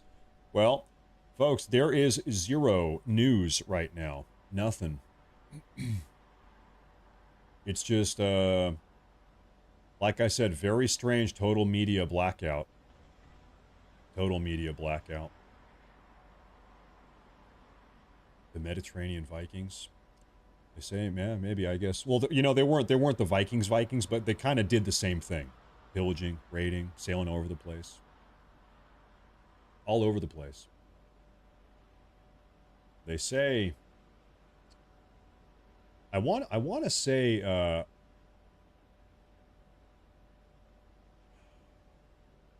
I think right around here is where Troy was. Who here knows about the story of Troy? Maybe you've seen the movie Brad Pitt. Right here in what is now modern-day Turkey. Oh, right there. Troy at Troya Garden. Anyway, about right here was Troy, the ancient city. And so when you imagine that ancient battle, the Mycenaeans, call them the Greeks, they landed on the beach. They're attacking the Trojans. Right on these beaches, right here, on these very beaches. That's where that happened. Right down there, ballpark, in that area. Anyway, Kenton Lewis, breaking, U.S. courts rule no launches tonight. Breaking news, the federal judiciary, Judge Boasberg, has ruled that President Trump needs to rebuild the Fordo nuclear enrichment plant. President Trump must rebuild the Iranian nuclear enrichment plant. A federal judge has decided. I'm kidding. Wouldn't put it past him. Wouldn't put it past him. Now, folks, I hate. Listen, I'm starting to feel a little bit guilty because, like, literally nothing is going on. I'm scanning everywhere. I'm looking at everything. I have 10 different live news feeds plugged into my brain right now, and I don't see anything. Now, we have news potentially coming out of France. Now we're just grasping at straws. Take a look at this. Clashes with police and tear gas at a French music festival. Something is crazy. This is a French music festival happening like now.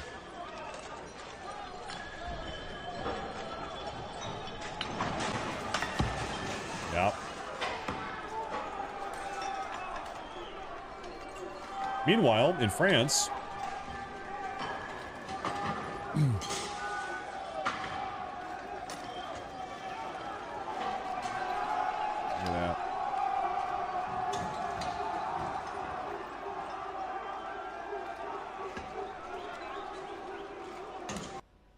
Now, I would bet money that most of these people are not French. I would bet that a lot of these people causing all this damage, all this ruckus, I would suspect that many of them are not exactly French.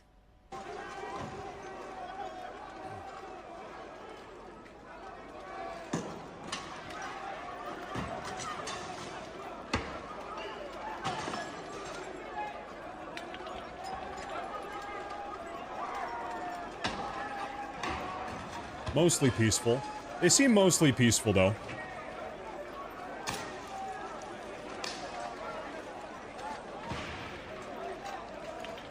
They're really just doing it. They're just doing it.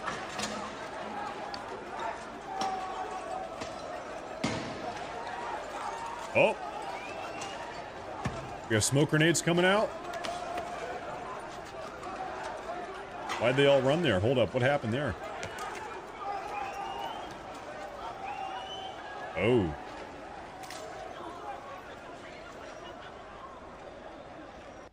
So they have like 9 guys.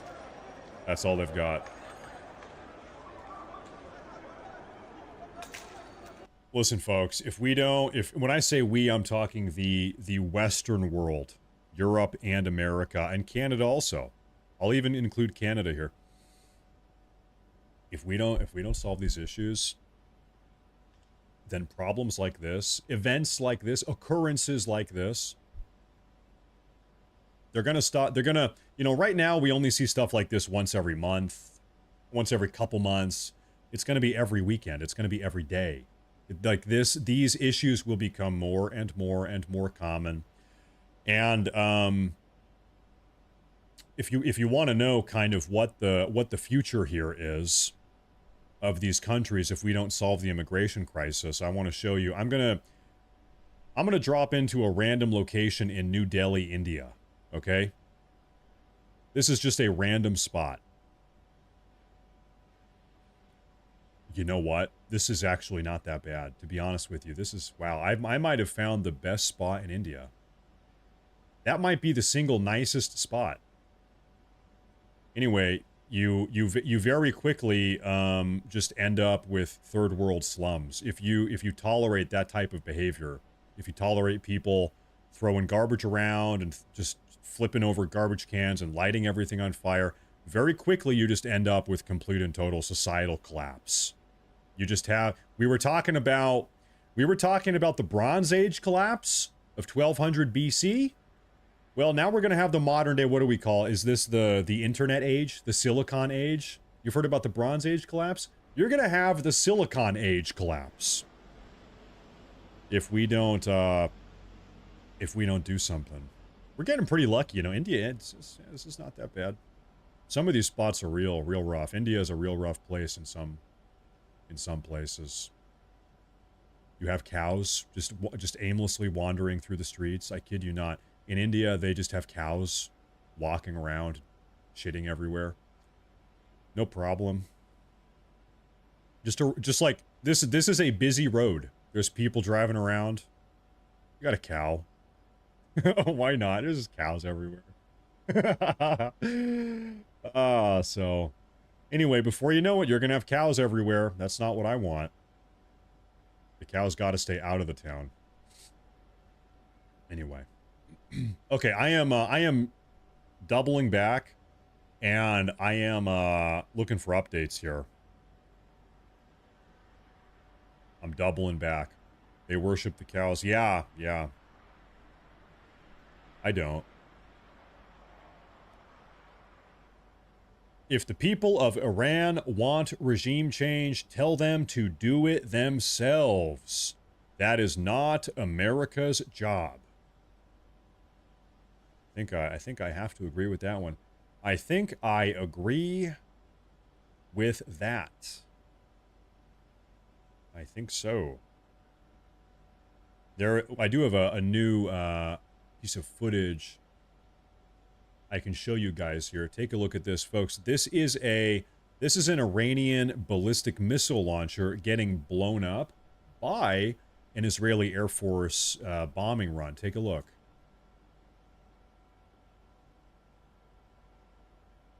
You're gonna watch this thing. Well, I guess there you have it. They're locking on. There's a person right there, and this is the ballistic missile launcher.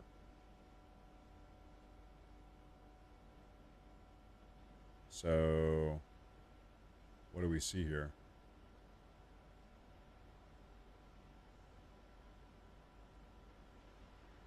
What do we see here? I guess that's all there was there. And that's the way that it goes. So, as you know, for the last couple days, really last week or so, Israel has been scouring all over Iran trying to blow up their ballistic missile launchers. You know, every time they launch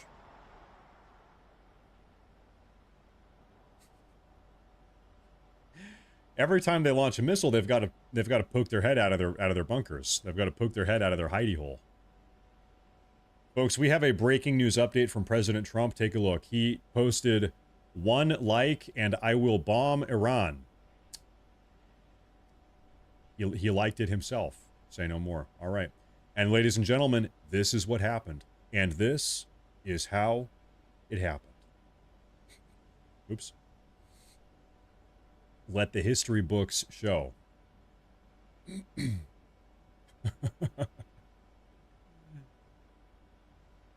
You can tell. Listen, I told you guys. Listen, there's not a lot going on right now.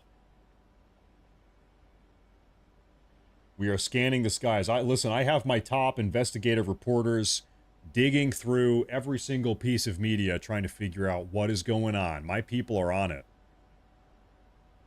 We will get to the bottom of this. Fake Trump. That was a fake Trump. Yes, that was a joke. Yes.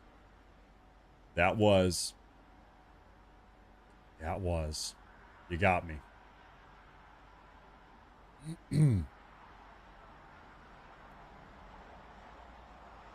got me.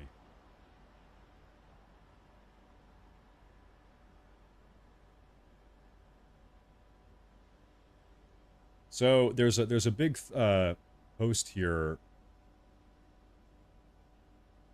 that everybody is talking about.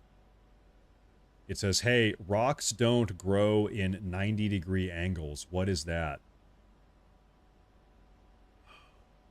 He says, rocks don't grow in 90-degree angles. I don't even know exactly what are we saying here. Here are some wider shots. Could be shadow and debris obscuring a good view, but the mountainside left of the ridgeline at the impact looks different. Oh, I think this guy is like a total conspiracy theorist. I think what he is arguing here is that this is a fake hill site, that this isn't even the same hill. He's saying the ridge line is different.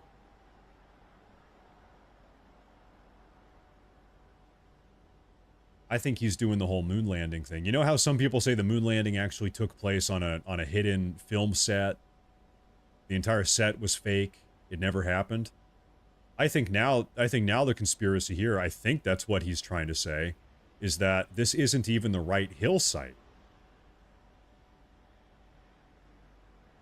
That the ridge lines don't match up. This is not my opinion, by the way. I'm trying to figure out what this guy is saying. Deleted earlier because I wanted to include the latest from him since it was edited. No change. I'm just comparing these. Well, I mean, that looks the same to me. Yeah, maybe it was Stanley Kubrick that blew up Iran. Maybe Trump didn't even do it. What if Stanley Kubrick was the one that dropped the bombs on Iran? Could totally be the case. What is he trying to say? I think he's saying the bombs, the entire bombing narrative is fake, I think is what he's trying to say. And that all of this is a lie, and that all of this is a forgery. I don't believe that at all. I don't think so. but I think that's what he's trying to say. Here is the site development, 2005, 2009, 2015, 2022. Okay, so folks, this is 2005. This is 2009. Oh, look, so we have satellite imagery from 2009. The reason why the Trump admin knew where the ventilation shafts are is because they went back and referenced satellite imagery from 16 years ago. So the US government, every single year or month or day, has been taking satellite imagery footage of this bunker complex, and they made note exactly where the ventilation shafts are. And then they went back 16 years later, looked, okay, this is where they are exactly, and that is where they fired their missiles, or their bombs, their bunker buster bombs. That's actually pretty impressive. They went back and checked old satellite images. And then this is 2015, right here. And this is 2022. Impressive. Really, really impressive. And that's where they dropped the bombs. Allegedly, this is what the complex looked like inside. And so, okay, so now what they're trying to do is map the bunker buster impact sites with where they are actually on the complex. So the idea, see these three dots? Allegedly, this is where the bunker busters would have entered the complex and then blown up this kind of interior chamber here of the complex.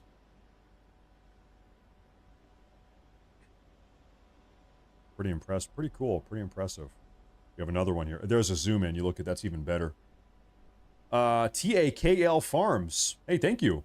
Seen it earlier when the pics came out. I was intel in the Marines. The pics don't match for sure. The landscape is a zero match, but let's pretend. Okay, so there you have someone. You have TAKL Farms who thinks this is a different site, totally different site. I don't know if I'm exactly there with you.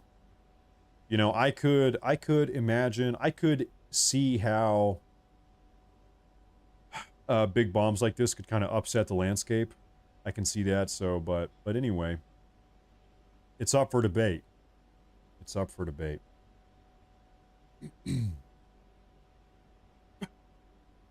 Really pretty impressive, though. This is one of my, trying to find those images again, right here. I have a big thing for bunkers. I think bunkers are really cool. I've always wanted to have a bunker. I'm not rich enough, but maybe someday I'll have... My only desire to become successful in this life is so that I can make enough money to build a bunker. That's really all I care about. You know, I take care of my kids and my wife. Yeah, okay. Whatever. But really... what is important is building an elaborate bunker complex in your backyard. That is the most important thing. So someday, I'm not saying that I want to enrich uranium. I'm not going to be enriching uranium. I don't need to do that. I don't want any issues. I don't want to have to deal with any bunker busters. But bunkers are cool. Bunkers are very cool. Someday, I got to have a bunker. It is a man's patriotic right. It's his American right to have a bunker. Bunkers are cool. So, I understand why the Iranians want to have a bunker, because bunkers are cool. They just can't... You just can't be enriching uranium. That's not cool. That's not cool. Don't do that. Do not do that. I see an update here. I'm going to pull this up for you folks. Take a look right here. 8 minutes ago. Okay, following last night's strikes on the United States against nuclear facilities inside Iran, the U.S. State Department has issued a, quote, worldwide travel alert. Well, we already saw this. We saw this like a half hour ago. Folks, we are way ahead of the news at this point.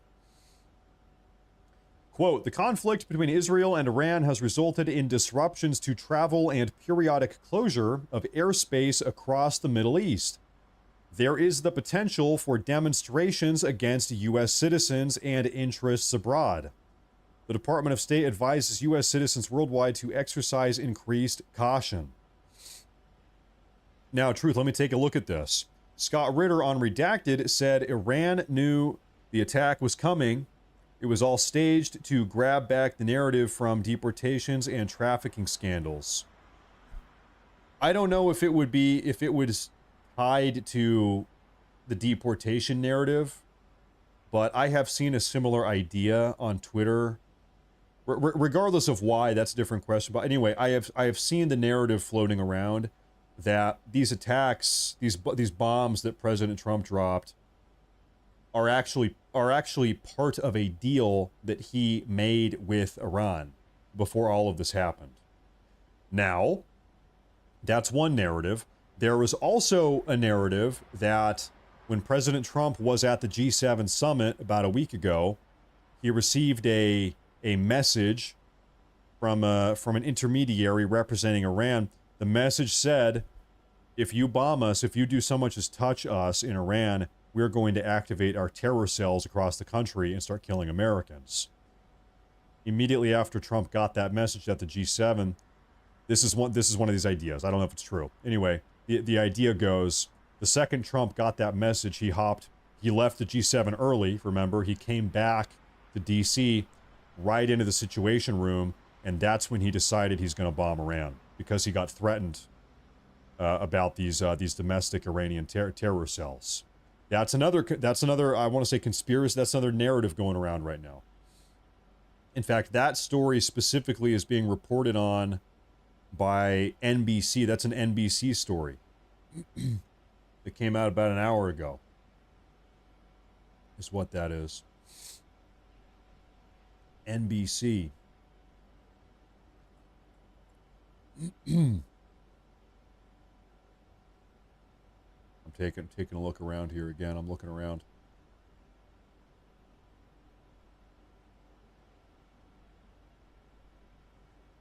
Okay, I have another alleged story. A lot of the time, it's hard to get a confirmation on what exactly is going down on the ground, but I'll share this with you anyway.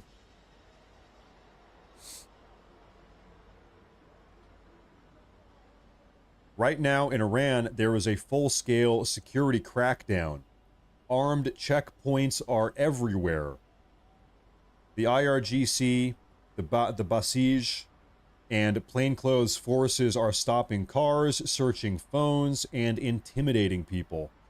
On top of that, the regime is taking families of Iranian journalists and activists abroad hostage, threatening them to silence opposition voices. Dozens were arrested today. Several were executed this week under false charges of, quote, spying for Israel. The regime is using fear and lies to justify killings. So that is an unconfirmed report coming out of Iran right now. That wouldn't particularly surprise me, to be honest with you, but who knows? I'm looking around. We do know for a fact, however, that Mossad, the Israeli intelligence, is active on the ground right now in Iran. Mossad has boots on the ground. Matt works for the IRGC? No. I work for the Matt Morse TV news agency.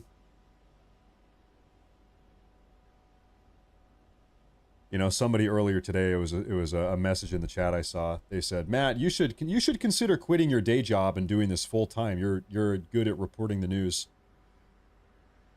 I hate to break it to you, but I'm unemployed. I don't have a job. This is the closest thing I have to a job. So quit my job. What job? I'm unemployed. Now, I actually have another report I want to share with you guys real quick. Take a look at this. Okay, hold up here. These are protesters, pro-Iran protesters in New York, looks like. Take a look. Ah, Palestine. Stop the war. Pro-Iran. We love Iran. We love Palestine. Uh-huh. Meanwhile, in New York City,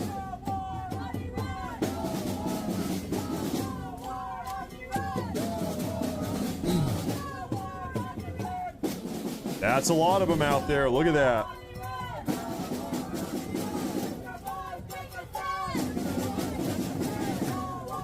I'm just gonna let, this is 3 minutes long, I'm just gonna let it play. Is under attack! What do we do?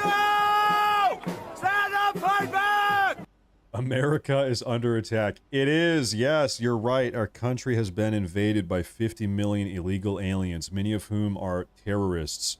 You are right. Yes, you are right.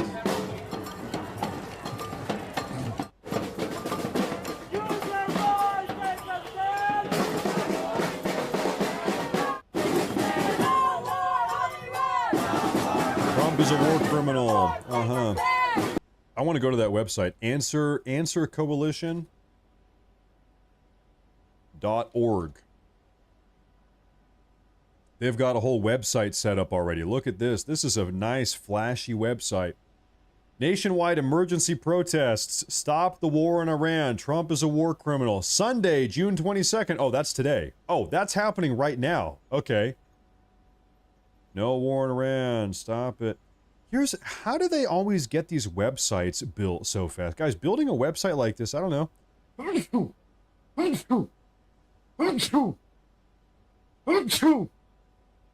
Demons, be gone. Be gone. Get out of my body, demons.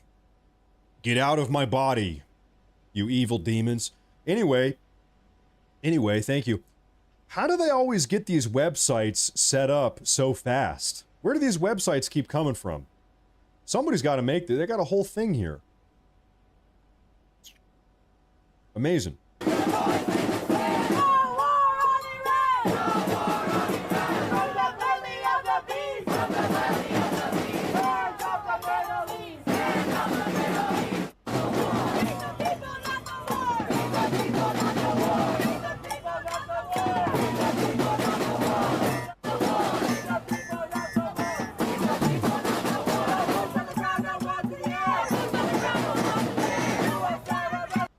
You are not angry. If you are not angry, you're not paying attention.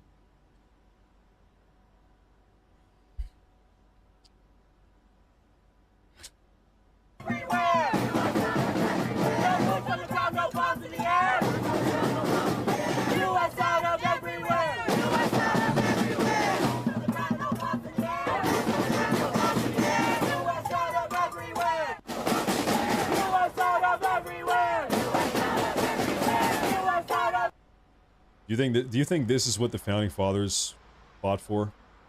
Do you listen, man? If you could show the founding fathers this video, if you could show the brave men that fought and died in the Revolutionary War what the streets of Manhattan would look like 250 years later, what would they do? I don't even know what they would do. What would they do? Man, we have fallen. Whoa! Tackle, I want to say real quick, I think this is the biggest single super chat I've ever gotten, by the way. You have set the record. You are a record holder. First off, record holder. That's massive. First off, thank you very much. It's all speculation. Nobody here is in the yeah, you're right. You're totally right. Nobody here is in the briefing room. Nobody here is in Iran. Did the initial push into Iraq. So yeah, I'm concerned what the news reports. They are known liars. I had to think about it since it all started. I trust that Trump is doing. I trust what Trump is doing, but every action is followed by a reaction. Tackle, I feel like we are kindred spirits. That's the message I'm trying to say also. Thank you for that. Thank you. Somebody is backing me up here. Finally. No, hey, thank you. I appreciate that. You know, I don't know if you guys can tell. I keep trying to say, you know, here we have one alleged story. This is one alleged thing. I'm trying to get all of the different points of view. I'm trying to see what everybody's saying. I like to reuse this word that Alex Jones likes to use. Alex Jones, it's an info war. It's an info war. Listen, folks, we are in the middle of an info war. It's true. It's true. Everybody has a difference. You've got You've got Israeli stories, American stories, left-wing stories, right-wing stories, CNN stories, NBC stories, Fox News stories, Iranian stories, and you kind of have to piece it together and try to figure out what the hell's going on, because everybody is spinning something, right? You're exactly right about that. You're exactly right. And I said the same thing earlier today, is that, you know, I have to trust the decisions President Trump is making right now, because he has infinitely more information than I do or you do or anybody else does. That's why we voted for him, is because he's going to be the decider on this stuff. So I appreciate that a lot. Thank you very much. And I feel the same way. Thank you. Thank you. True. He's a smart guy. He's a really smart guy. Now, there was this one also, Mr. Blue Tie. Matt, best guess, Mr. Blue Tie. I'm going to call him Mr. Military Acronym. Wait, actually, take a look at this. Matt, best guess is currently Mossad, SAS, and Delta teams are now conducting he said human intelligence. He clarified, because he knows I don't know what any of this stuff means, to root out command and control for targeting and making contact with humans who are not loyal to the party. I think you're right. I bet you're right. You know, this is something I don't know. I want to ask you guys. With what degree of certainty, 0% up to 100%, would you say there are American Black Ops, Delta Force, whatever, secret, super duper operators on the ground in Iran right now? 0%, 100%. Okay? What are the odds? From America, American super duper operators are on the ground right now. 0% or 100%? I want to know what you guys have to say, because frankly, I don't know. I don't know what type of situations they would be sent in. This might be too hot. It might be too hostile. I don't know that. So I'm looking at the chat. Everybody in the live chat here is saying 100%. Everybody is 100%. All right. Okay. The situation's hot. It's a hot situation. Like, really. If those guys were to get caught or found or intercepted by the IRGC, that would be a very bad situation. Bad situation. Now, you know what pops in my head here? Correct me if I'm wrong. I think a lot of these guys, they have a very serious, really crazy kind of code of conduct here. As far as I know, the rules for those guys, if they are behind enemy lines and they get captured or they get used as negotiation or hostages, the American military denies any involvement. Right? Like officially, the the president, isn't going to come out and say, American people, we just had 7 Delta Force operators captured by the IRGC. It's nothing. Never talk about it. No public acknowledgement. Nothing. If they're caught, pretty much they got to get themselves out. Maybe a little help, but pretty much they're on their own. They're like solo operators, right? Totally hands off. That's a big sacrifice. That's a dangerous mission. That's a big sacrifice. And by the way, thank you. Thank you for these super chats. Thank you. Thank you very much.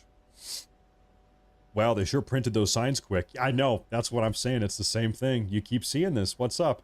I bet they're all making $200 a day. A lot of them at least. Thank you guys again. Thank you very much. Thank you. Thank you. Thank you. Thank you very much. The Lion King.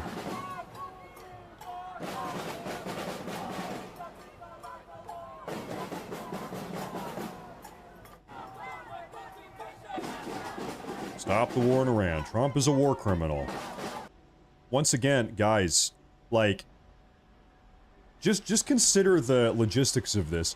They had this big-ass yellow sign printed, ready to go in less than 24 hours. Guys, President Trump dropped the bomb 20 hours ago, maybe 19 hours ago. This protest took place probably 2 hours ago. So it took them 15, 16 hours, maybe 17 hours to get this sign made. These guys are fast. These guys are, if they mobilized, they had all these people turn out. These guys are fast.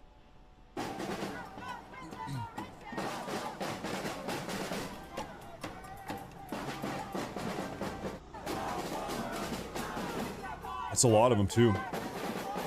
It's a couple hundred.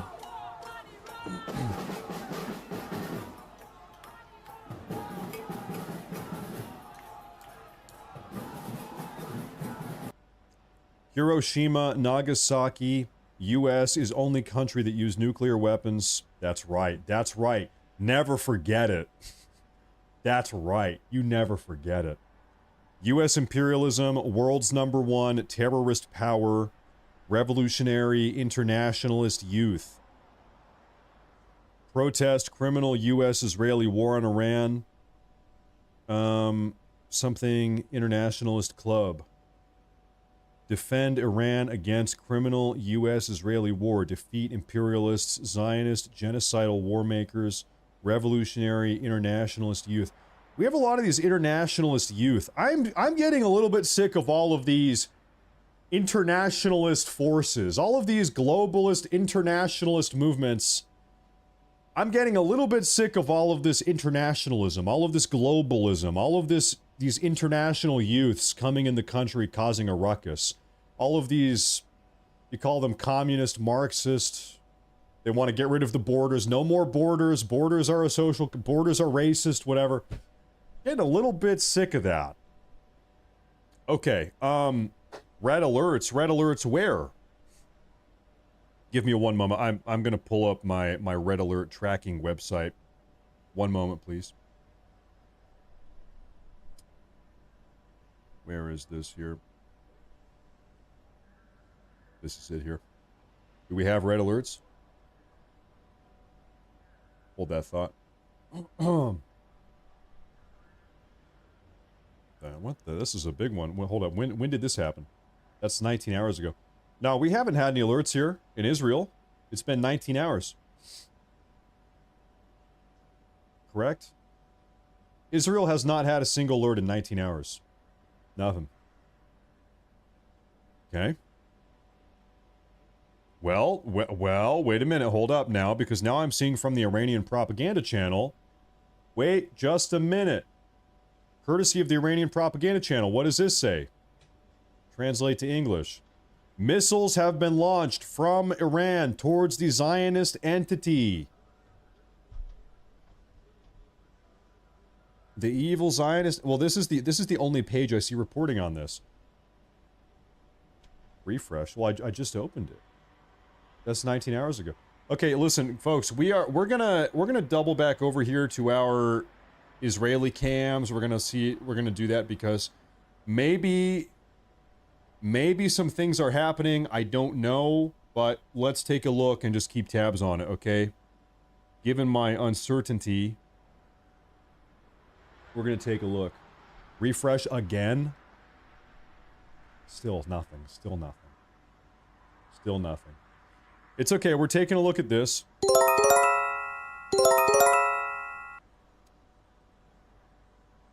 Okay, maybe we do have some alerts.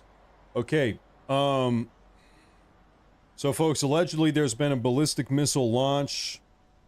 Breaking news, the IDF has identified the launch of missiles from Iran towards the state of Israel. Everybody take a look at Tel Aviv. Our camera is moving. The Tel Aviv camera is on the move. Inbound seems... Yes, I'm seeing multiple reports now that ballistic missiles are inbound. That does seem to be the case. We're keeping tabs on that.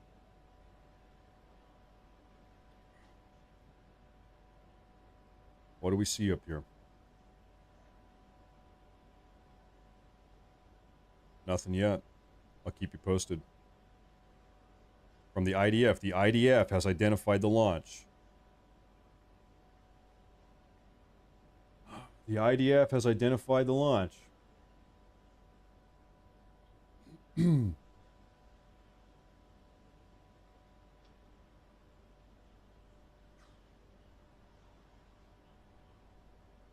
Allegedly inbound.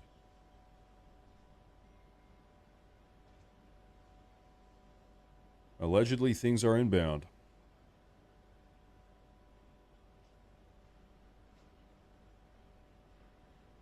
I'm going to go ahead and turn up the audio. Oh, hey, look at our Tel Aviv camera. So folks, this is something the IDF has been doing. They issued a nationwide mandate. Anytime ballistic missiles are inbound, all of these live streams have to tilt their cameras up in the sky. They do not want to live stream where the ballistic missiles are landing, because the Iranian intelligence has been using that footage to further calibrate their ballistic missiles, make them more precise. Okay, 3 degrees to the left, 1 degree this way, 2 degrees that way, that type of thing. So now, if we do see some ballistic missiles here any minute, this camera is most certainly gonna get tilted up, no doubt. No doubt about that. Give that a minute. I'm gonna see if I can find another Tel Aviv angle, another angle for Tel Aviv, because that's where they all go.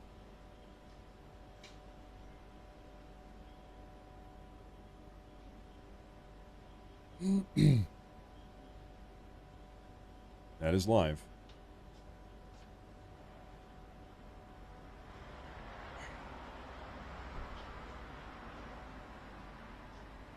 Okay, I'm going to go ahead and put up another Tel Aviv cam. That is what this is right here.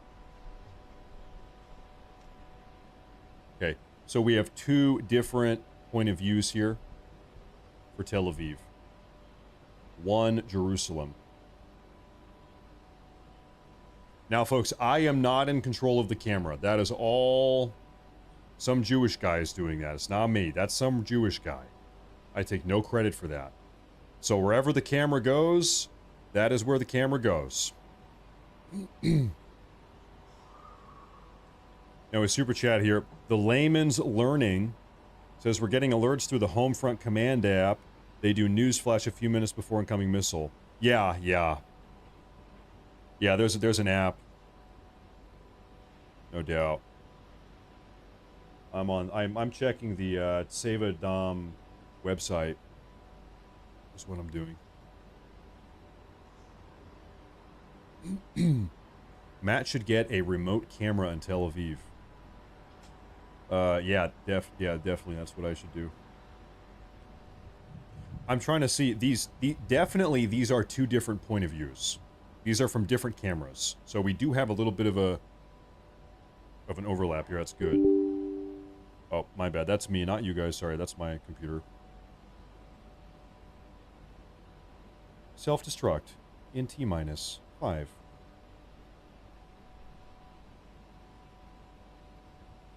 Well, it seems like it'll still be a couple minutes. Israel has detected a launch of ballistic missiles from Iran with sirens expected soon across central Israel. Soon across central Israel. Soonish. Can you guys imagine, folks, there are 10... Oh, ladies and gentlemen, take a look at this real quick. This is bad. This just popped up. This is the biggest red alert. This is bad. I have not seen a bigger red alert than this. Okay. That's a lot. Some people are hearing sirens. I don't have sirens yet on my live streams. There they are. And there they are. And there they are.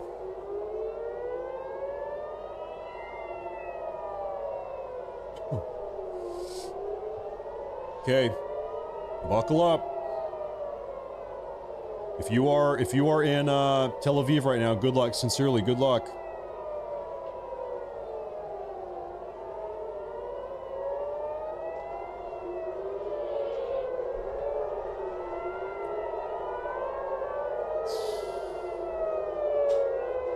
Activate photon shields.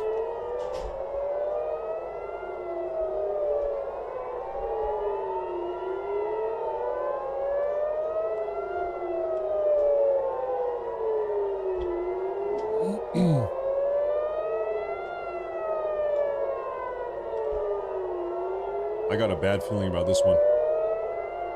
That red alert map, they have just added more. Ladies and gentlemen, they added more locations.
Jews win again. Iranians 0, Jews 1.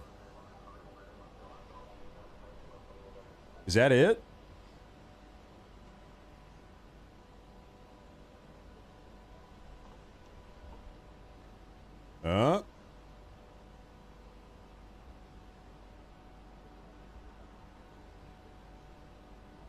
That might be it.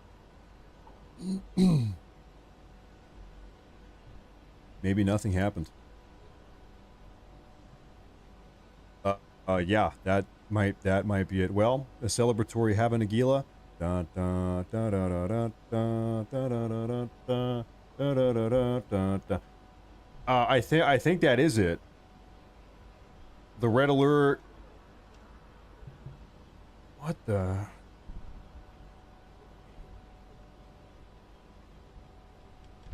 We're gonna keep on taking a look at this. I'm not going away yet, but 5 more minutes. Okay. I'm gonna go ahead and leave this up here. Just keep looking at that.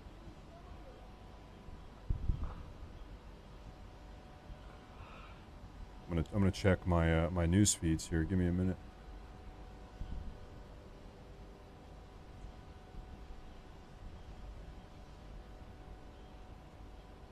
Scanning around. 21 seconds ago, interceptors have been seen departing Tel Aviv. As of 20 seconds ago.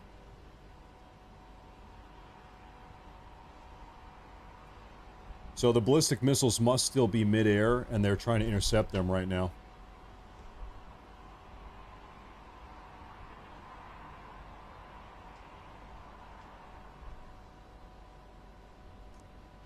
The Iranian propaganda website just posted, "In the name of God, we will destroy the tyrants." In the name of God, we will destroy the tyrants. Presumably the Zionists, presumably.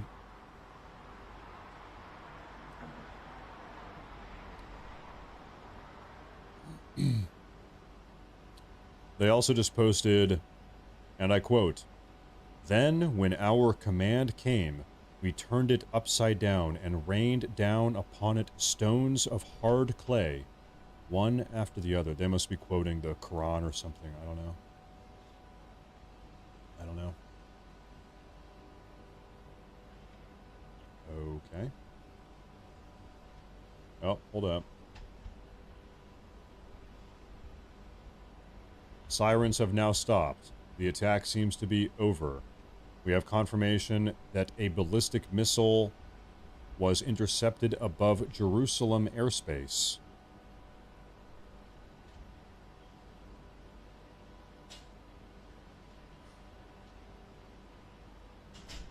Seems like it might have just been one. Definitely confirmed one of them was intercepted over Jerusalem. But,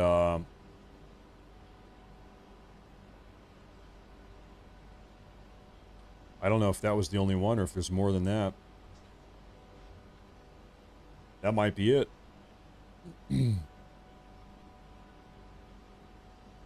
All right, good job, Iran. You're really sticking it to the Zionists with that one. You really showed them.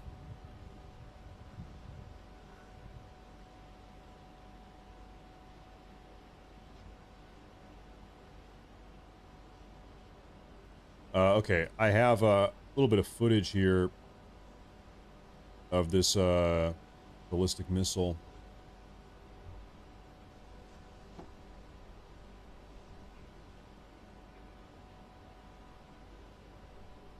Got a couple things I can show you. All right, so first off, we have... Where was this other thing I was going to show you, folks? Right here. Okay. All right. This is one Iranian ballistic missile seen in the sky just moments ago over central Israel. There it is. That is the loneliest ballistic missile I've ever seen. We have another one. This is the same one over the skies of Jerusalem.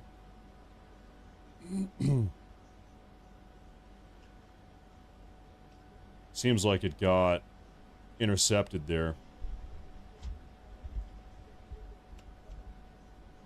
That is what it seems like. Yeah, sure did. Sure did. Now, this is from earlier this morning. One of the Iranian ballistic missiles struck a bomb shelter in Tel Aviv. This is from earlier in the day, not recently. Hit a bomb shelter. So every time these missiles come out, the Israelis, they go down in their bomb shelters here. Come on out.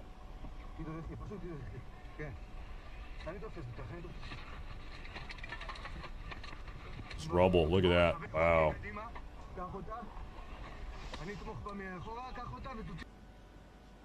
Blew up the upper level of the bomb shelter. Is what that did. Okay, well, there are no red alerts at the moment, folks. Peace. You know, makes you wonder,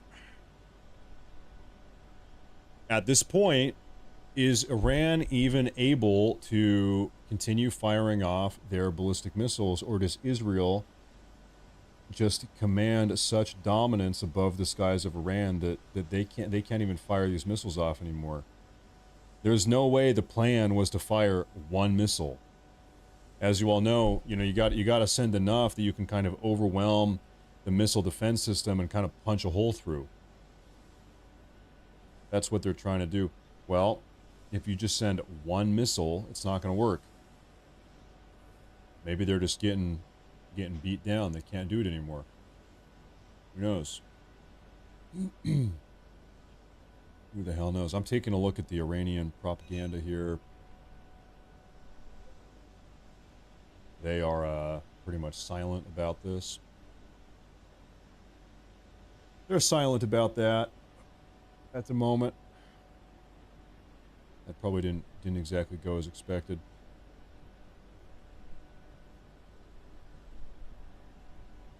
But beyond that just recent out of nowhere attack,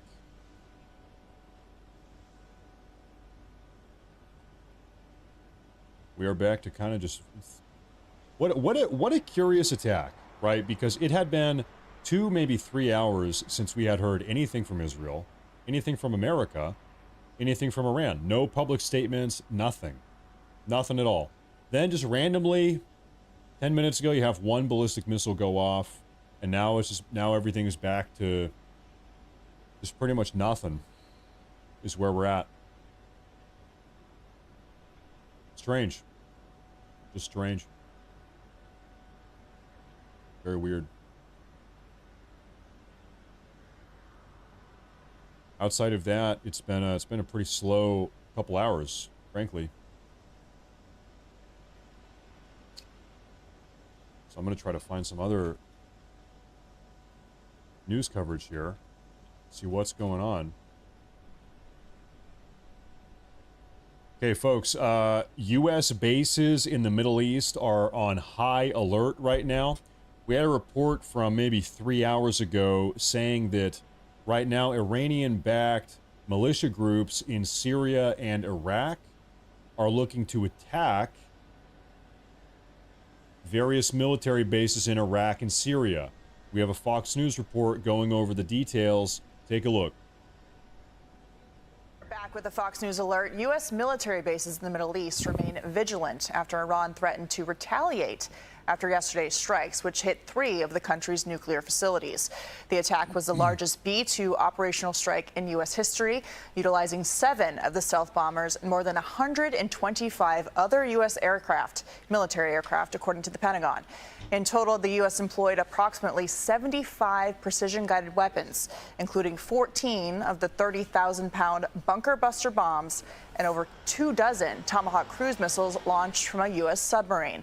Lucas Tomlinson is live East at the Pentagon Tennessee. with the latest. Lucas, Thank you. what new information do you have for us tonight? Sir. Well, Thank you good very much. evening, Katie. Where did those other 31 bombs and missiles come from? They came from U.S. military fighter jets, which were the first into Iran ahead of the B-2 strike to launch this operation. Here was the chairman of the Joint Chiefs of Staff, General Dan Raisin-Kane. The U.S. employed several deception tactics. Real quick, I just saw someone in the chat say that Haifa is going down right now. I've got a Haifa cam. The Haifa cam is the one right in the middle. Little one right in the middle. Nothing is going on. That's Haifa. I will let you know if anything happens, okay? Including decoys, as the 4th and 5th generation aircraft pushed out in front of the strike package at high altitude and high speed, sweeping in front of the package for enemy fighters and surface-to-air missile threats. Now, this mission began with deception. 9 B-2 stealth bombers took off from Whiteman Air Force Base in Missouri just after midnight early Saturday. 2 flew west over the Pacific to act as decoys. But 7 of those B-2s did not fly west. They flew quietly to the east, not squawking with minimal communication. Their destination, Iran's underground nuclear facilities, of course. The B-2s entered Iranian airspace at 6 p.m. Eastern. 40 minutes later, those B-2s dropped those 14 massive bunker-busting bombs, 12 hit the underground uranium enrichment site in Fordo, 2 struck Natanz. And at the same time, those 15-ton bombs hit their targets. 30 Tomahawk cruise missiles launched from a guided missile submarine, just one, Katie, slamming into the nuclear site in Isfahan, the 3rd target. And this afternoon, those B-2s landed back home at their base in Missouri to complete their 37-hour round-trip mission. They were refueled at least 3 times in the air each way. And Defense Secretary Pete Hegseth says this mission against Iran is not open-ended and does not seek regime change. Real quick, we have a breaking news update from the LA County Sheriffs. They have issued a statement. I'm not kidding. This is from the LA County Sheriff's Office. Our hearts go out to the victims and families impacted by the recent bombings in Iran. While this tragic event occurred overseas, the Los Angeles County Sheriff's Department is closely monitoring the situation alongside our local, state, and federal partners. Folks, the Los Angeles County Sheriff's Department, they are more concerned with public safety in with public safety in Iran than they are in their own city of Los Angeles. They need to focus on their own city. They've got their own problems. Now, I'll tell you why they do this. Let me tell you why they do this, okay? It's because the LA County Sheriffs, they know that their city is occupied by a bunch of foreign insurgents. They know, we just saw it with Latin American protests and riots all across the city a couple days ago. Okay, the reason why they say this is because they don't want all of these people to riot again and burn the city down again. They just had that a week and a half ago. They're trying to appease the people that they know have invaded their city, saying, please, hey, listen, don't burn down the city again. That's why they do this. I guarantee you. That's why they're doing this. We have a super chat from LT Matt. LT Lestat Travesty FYI lol. You need to see Steven Crowder video on protester funding. He gives all the receipts, who's funding them, and how it works. Watch that. Oh, I know. No, we've talked about that a lot. You've got Indivisible and Act Blue, and a lot of the money's coming from overseas and George Soros. We know we have seen that a lot. It's a big problem. This is what we're talking. We had a big conversation a couple days ago about foreign influence and foreign money coming in the country. It's not just the foreigners illegally coming in the country, okay? It's the foreign money coming in the country also. You've got foreign money riling up foreigners, illegal foreigners. It's a whole cycle. It's a big time problem. And thank you very much. I appreciate that a lot. LA City Sheriff's Office. Katie? From the air and the sea. Thank you, Lucas. Amazing. Good to see you. All right, well, the United States successfully attacked 3 Iranian nuclear sites last night, including the Fordo facility, which was Iran's last untouched nuclear base buried deep underground and required the U.S. to use bunker buster bombs. These bombs were also used on the Natanz nuclear site. Meanwhile, U.S. submarines fired over 24 Tomahawk missiles at the Isfahan nuclear site, as well as the Natanz site. Joey Jones is here to break down why this mission was such a success and what might happen next. Over to you, Joey. Yeah, listen, I'm going to get through these first few screens, and I'm going to nerd out on a bomb real quick. So this is kind of a schematic of what happened. The red here shows you where the Tomahawks came in from. The blue shows you the egress, the coming in and the coming out of the plane. So let's go ahead and move forward and talk a little bit about the mission. 7,085 miles from Missouri straight to Iran. We don't know they went straight there, but pretty much. You see here it says it'll go about 6,900 miles before refueling. That's without 60,000 pounds of a bomb strapped to its belly. So it refueled multiple times along the way. I don't know exactly where, but to do an air refueling at night with a stealth bomber, man, just so impressive. So let's get to the bomb itself. We've heard a lot about it. I'm going to tell you probably a little bit more than I should, but that's okay. So what happens here is from here to here about, well, maybe down here, this is your penetrator. What happens here is you have two different types of explosives. So you've got, and these are plastic polymer explosives. So what they are is they're not very sensitive at all. So you have two different types of explosives, and it's wrapped and coated in 25,000 pounds of steel, because there's only about 5,500 pounds of explosives in here. What you have up here is your guidance unit. So all of the guidance happens up here. This is where your electronics are. This is what's stabilizing it and causing it to go on course. So what happens is when this cone hits, it causes a chain reaction through multiple fuses. So that impact inertia is what we call it. You have different motions like setback, like when your car takes off, throws you back in the seat, that's setback. When your car hits a wall, you go forward, that's impact inertia. When the impact inertia of it hitting the ground happens, you have a time delay fuse in here or a delay fuse in here. And what happens is it actually, I believe, initiates from the bottom and goes forward into your explosive. So think of a sensitive explosive here, a slightly less sensitive explosive, slightly less sensitive explosive, and that's so that they can withstand the impact of going into the ground 100 feet without blowing up from a sympathetic detonation. So what I really want to show you here is that this is super simple. This guidance unit, we use that on all types of guided bombs. The fuses that are in it, we use those fuses on all types of bombs. The explosives that's in it, that's explosives that we use all the time with various types of bombs. A penetrating bomb is not all that uncommon. So when we say the United States is the only country that has the capability to do this, a lot of it has to do with how it got there. The fact that we can deliver it the way we did. And we're the only country that's put the parts together and said, we have this capability, dare you to dig something in the ground, and that's what happened. So I want to show you a little bit more kinetic version. We keep saying, this is my own ignorance, so I'm asking a question. We keep saying that the U.S. is the only country that can do this.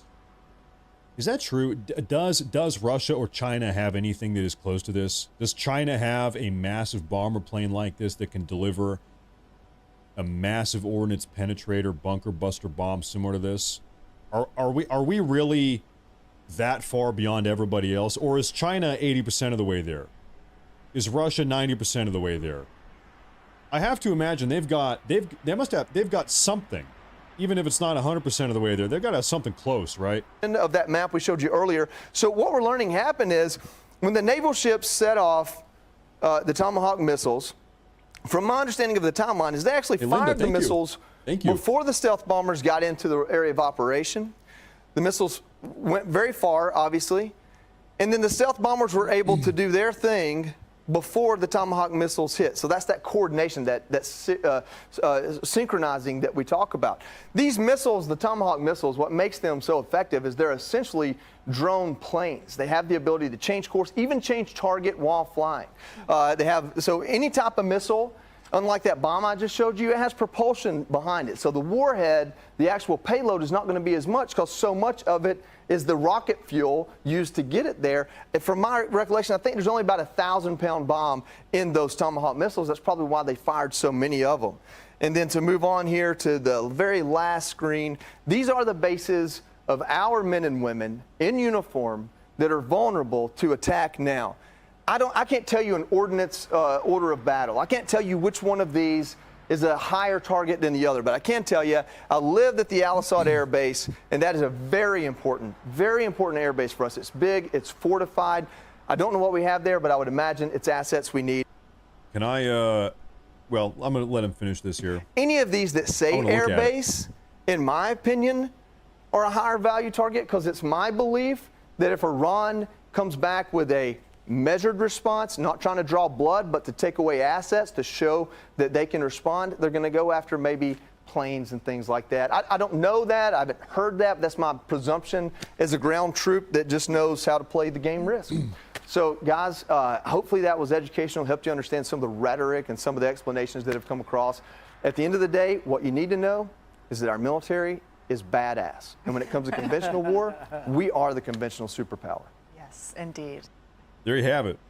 So that's how the bunker busters work. These are the military bases that are at risk. And he says that this is one of the most high-risk locations, military bases we have, folks. We have a military base, the Al Asad Air Base in north central Iraq. It's that little red dot right there. Okay? Let's zoom in and take a look at what that base actually looks like. You've got this river running through. Now, our base is just pretty much literally middle of nowhere. No, it's right outside al-Baghdadi. It's right outside al-Baghdadi. And this is that base. This is the base that if Iran were going to try to attack a U.S. base in the Middle East, this is where it would be, maybe. You see multiple runways. You've got, I mean, I've never been out here. You got all types of stuff. I'm just gonna, if you don't mind, I'm just gonna take a minute and kind of look around here, if you don't mind. So we've got, that's like a Chinook helicopter. What's that? A Black Hawk helicopter? Chinook, probably transport. These look like drones. Right there. We've got all types of these. I mean, this base is I was expecting something much smaller, to be honest. I didn't even know what I was expecting. This base is massive. It really is. You're going to have a car to drive from one end to the other. It's a big old base. It is. Jeez, and then it just keeps going. Look, you've got more of these helicopters over here. Wow. It is probably hot as hell. Zoom out. This is where we are. This is middle of Iraq. It is hot as hell. And they built this on this hillside. Is this a hillside? It looks like a hillside. That's what it looks like. You know, and I would bet we have at least one person in the audience here that has been here. Give me a 1 in the chat if you have been here, if you have been stationed here, if you have served here. This is, I mean, it's a base, but it's like a city. I don't know what, I was expecting something way smaller. Like I said, this is a freaking city is what this is. Wow. I'm sure somebody's been here before.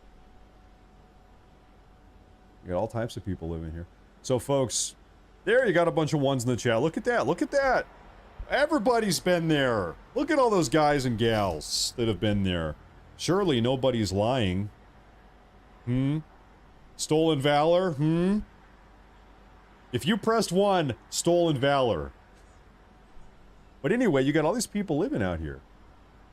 And then this is just a big trash heap. They just toss all the trash over here is what that looks like. I wonder what the hell, what even happened over here?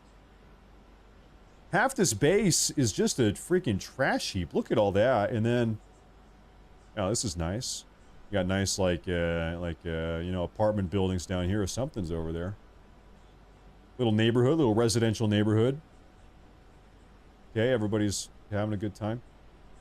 You got a basketball court. Okay. This is much bigger than I was expecting. Massive, just massive down here. Okay, here's what I want to know. How many, real quick.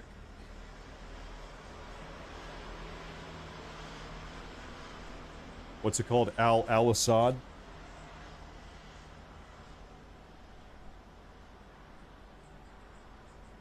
How many Americans are stationed at Al-Assad base right now?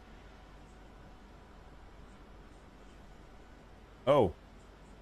Frankly, not as many as I thought. It's 2,500. So, this place is big. This place is massive. And they've got only 2.5. I was expecting like, I don't know, 5, 6, 7, 8, 9, 10, maybe 2,500, they say. My high school had about 2,500 kids. My high school. I was expecting way more people here. You know, I guess, you know, the base is built to accommodate more people than are there currently now. You know, back in the day, I'm sure they had more people. Now they've kind of emptied it out a little bit. Now it's a little bit of a ghost town, maybe even, you know? Wow. Just something else. Just really something else. Jeez. Okay, folks, I need to take a quick 90-second bio break, little biology break. So I will be back. Do not go anywhere. If you are new, do me a favor and subscribe to the channel. Make sure to follow on Twitter. I'll be back, and we're going to keep up to speed with all these breaking news updates, folks. It is getting close to being morning, meaning sunrise in the Middle East. Sunrise is when things have tended to happen, okay? We're going to be here all night. 90-second break, though.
All right, gentlemen, ladies. Okay, ladies and gentlemen, ladies, gentlemen. We are back, and we are scouting around. Oh. Now what is this? Everybody hold your horses here. We might have something to talk about. If you could do me a favor, everybody say hello if you're here. I think my internet might be having issues here. Oh, okay. I'm back. Okay, we're good. All right. Folks, the Ayatollah, the Supreme Leader Khamenei, I call him Ali. He lets me call him Ali, is what I call him. He has posted something for the first time in over 24 hours. Khamenei is back, and he has made a Twitter post. It says, "The punishment continues right now. The Zionist enemy has made a big mistake, committed a big crime. He must be punished, and he is being punished. He is being punished right now Allahu Akbar. Hashtag Allahu Akbar. And he posts this image.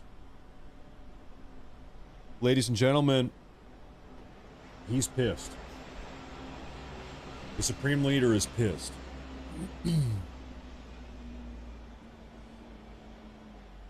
Once again, the punishment continues right now. Well, listen, there actually is...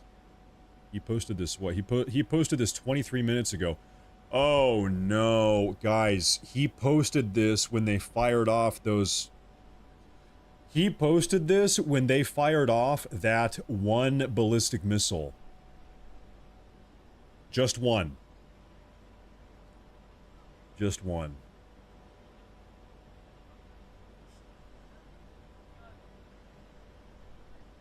This is just, it's getting a little bit bad. It's getting rough out here for Khomeini. Times are getting tough. Okay. Now let me take a look at this. We had a super chat here from Jasper Shershot. Thank you. U.S. can do it is based on plane operate 50,000 feet out of any detection, fly to the other side of the planet, high altitude, refuel mid-flight. No other country has that level of logistical support. Yeah, I think you're probably right about that. You're probably right about that. You know, because we are curious people, hold that thought. Why don't I do a little bit of research here while we have a moment? Because I think right now, scanning... We're having a little bit of a reprieve here. I see one war reporter just posted, what's up with launching just one missile? Did they run out of launchers already? Are they out of missile launchers? Maybe. It does seem to be the case that they're probably going to run out of missile launchers before they run out of missiles. Because Israel has been really doing a good job at just blowing up all their missile launchers. Israel's blowing them up. Now, I was going to try to find out for everybody in the audience here. I think Twitter is having some issues tonight, folks. A little bit slow, a little bit non-responsive. Okay. This is what I was going to do is, what is China's most advanced stealth bomber? Of course, maybe that's not public information, but we'll see what is publicly available. It's called the Xi'an H-20. It's a subsonic flying wing strategic bomber. Okay, let me pull that up. The Xi'an H-20, Xi'an H-20 is what it's called.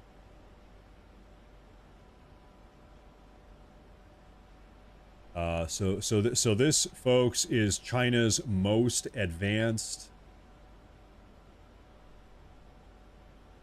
stealth bomber. Allegedly, it's called the Xi'an H-20.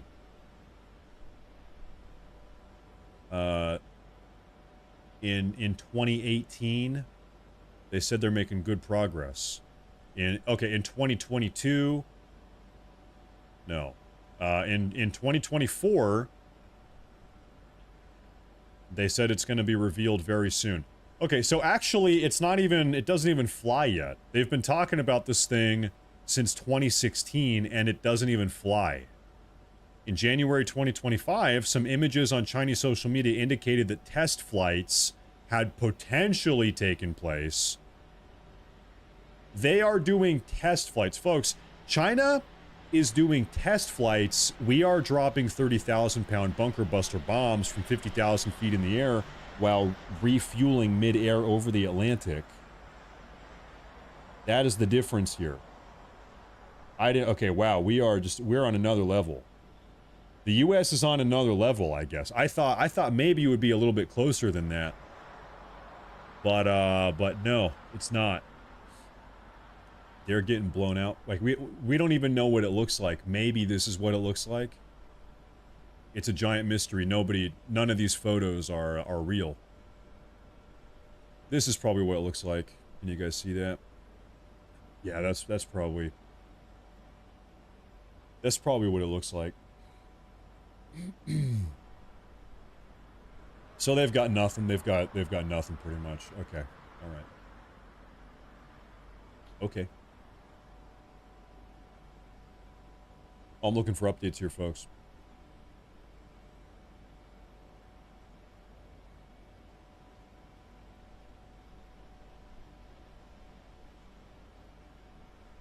Oh no.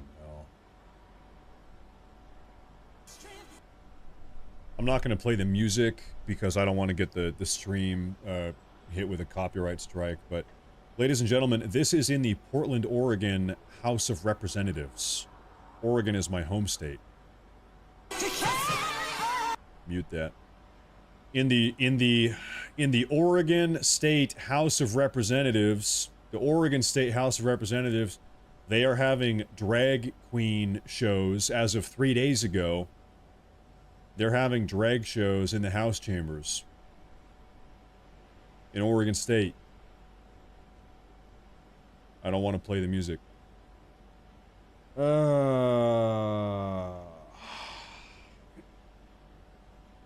Okay. Okay. This is just not good. Ladies and gentlemen, this is a good reminder. Every single super chat, every time you guys are tuning into my stream, I want you to know, maybe some of the other broadcasters, they spend all their money on cocaine, hookers, parties, sports cars, mansions. I don't know. Listen, me, I am getting my 2 beautiful children and my wife. I live in Washington now. I used to live in Oregon. I am moving us over to Idaho. We are moving to Idaho. So, regrettably, no strippers, cocaine parties, sports cars. For me, it's going to have to wait. We are all the money. We're moving to Idaho. We are moving away from this stuff, from that stuff. We're getting out of here. We're going to Idaho. We're saving up money. We're getting out of here. Oh, it's getting to be a little bit too much over here on the West Coast. It's getting to be a little bit much. So, hey, you know what? Give me a 1 if you live in Idaho. Specifically, we're talking about North Idaho in the Coeur d'Alene area someday. Maybe Sandpoint. If anybody here lives in North Idaho, we'll go to the bar together someday. Who knows? Now, I'm taking a look at these at these breaking news updates. Nothing yet. I see nothing yet.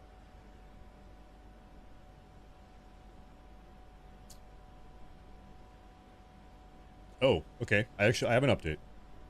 Everybody check this out. Trying to load this up for you folks here. One moment. Twitter, I think X is having a little bit of some issues tonight. Okay. So the question we were all thinking to ourselves about a half hour ago was why did Iran only launch 1 ballistic missile? What's up with the 1 ballistic missile? Well, okay. In all I'm going to read you a post here. In all seriousness, I spoke with a friend in Iran who has reliable IRGC-affiliated sources, and this is the current situation regarding Iran's ballistic missile capabilities. The launch capacity in western Iran, whether from traditional ground-based platforms, underground facilities, or even silos, has been significantly degraded. This is largely due to successful Israeli Air Force operations and covert ground activities, which effectively suppressed much of Iran's western launch infrastructure. As a result, the IRGC has been forced to shift its missile launchers to the central region of the country.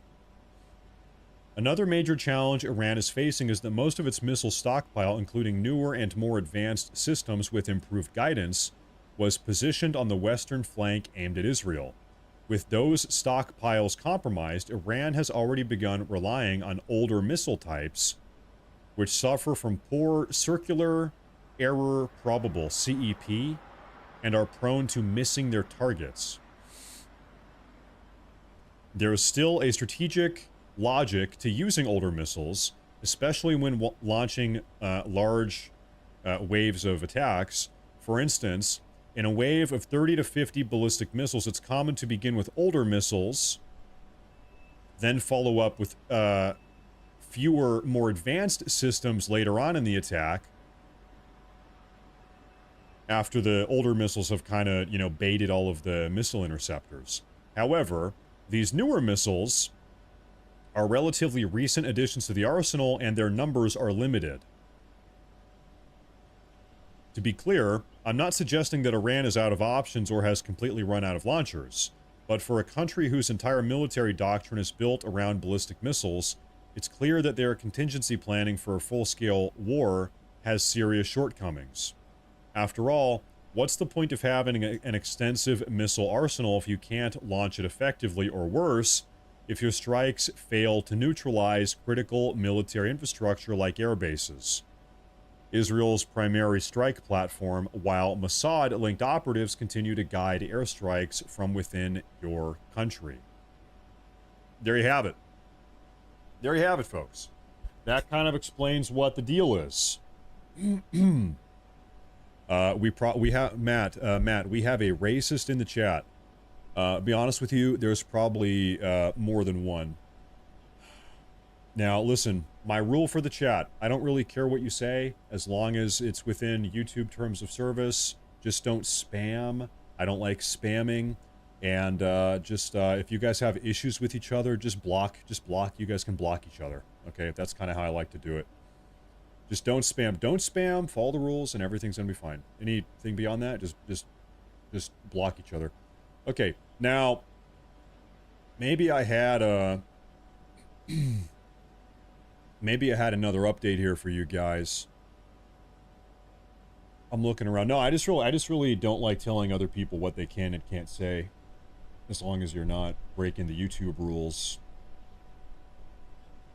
We have further updates. The State Department, once again, the State Department has issued a state of worldwide caution for United States citizens abroad. If you are living abroad anywhere in the world, anywhere, the U.S. State Department is saying be careful, because they are worried that Iranian sleeper cells are going to start attacking and targeting Americans that are not in America and that are not in the Middle East. So if you're an American expat living in, I don't know, Costa Rica, still they're saying you need to be careful, got to be careful, watch out. Okay? Now, there is a super chat here I want to take a look at. Bob Jones, he says, Federal Way forever, CDA is horrible. Coeur d'Alene is horrible. I've only ever heard good things, but I'll look into Federal Way. Thank you. I appreciate that. Thank you. We've got a man on the ground. He knows what's up. Thank you. I appreciate that. Thank you very much. Thank you. And let me take a look here. No King's Day, following the money. It's 5-hour live stream done on the Army's 250th birthday anniversary. We got your movie, by the way. Them blue people are toxic.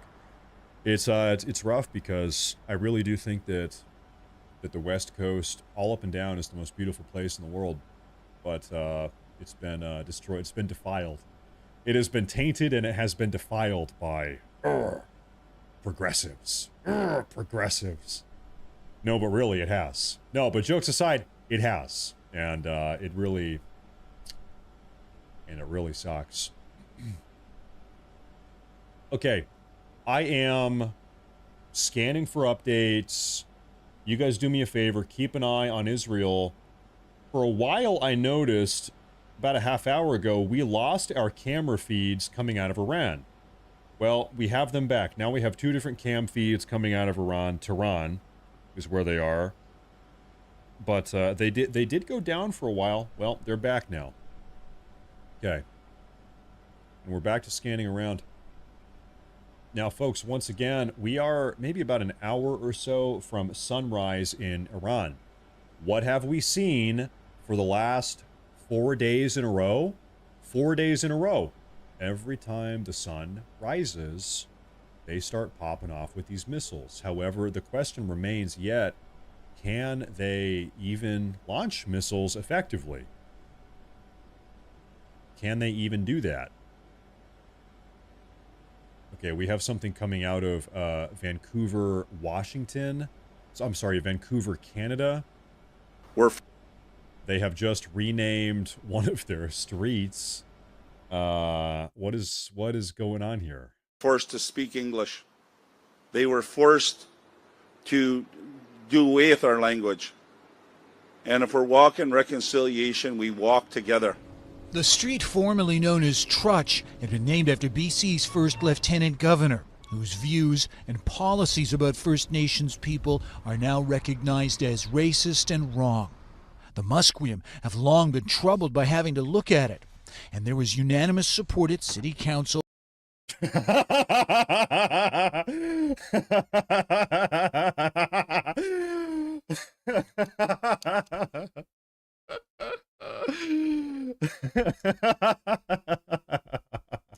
To take it down, but what to replace it with? Every symbol has a sound, and they're all sounded out. Well, the English translation is Musqueam View. The new legal name of the street is written in characters from the North American phonetic alphabet, a system developed by linguists to express words from First Nation languages. Here's May. Listen, you are not allowed to use English letters. Listen, that is still, using English letters is still an expression of white, Western, European colonialism. It's evil. No English letters for you. I think you should use your original Native American written language. Oh, that's right, you didn't have one. Oh, that's right, you never even had one. Mayor Sim having a go at it. Today, we officially renamed Trutch Street to Shmukwim Awesome Street. It's fine by me. It's just a Suck Me Off Street. Are they're renaming this to Suck Me Off Street? It's progress, but this is what progress looks like. Okay. That is what progress looks like. Sorry, folks, I had to share that.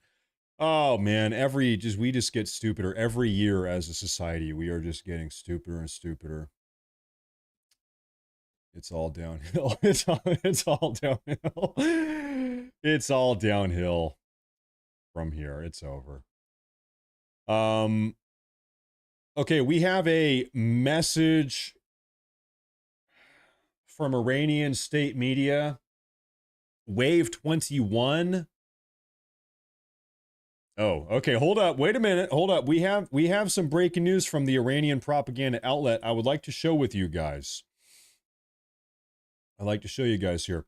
So, they said 36 minutes ago, a single experimental missile sent millions of Israelis into their shelters. So they're saying, yeah, that one missile, yeah, we only fired one missile. But that's how scared the Israelis are of us. All we have to do is send one missile, and all of these Israelis scurry down into their bunkers. So that's the Iranian propaganda. We got them quivering, shaking with just one missile. And then we have another update 3 minutes ago. It says, Wave 21 has not yet been implemented. You better be ready for Wave 21. What's going to happen when they do Wave 21? That might be 2 missiles. That is very concerning. Okay. I've never seen a country cope and seethe more than this before. You know, it's all coping and seething until they actually strap a nuke to one of these things. You never know, and it could be, I don't know. Every single time one of these ballistic missiles fires over, there is a 0.001 or more or less % chance that one of those things has a nuclear warhead on top. I don't know. It's probably not going to happen, but I don't know. Probably not. I'm back to scanning around here, folks. I'm scanning around. And once again, ladies and gentlemen, if you are new to the broadcast, it really does help a lot. The way YouTube is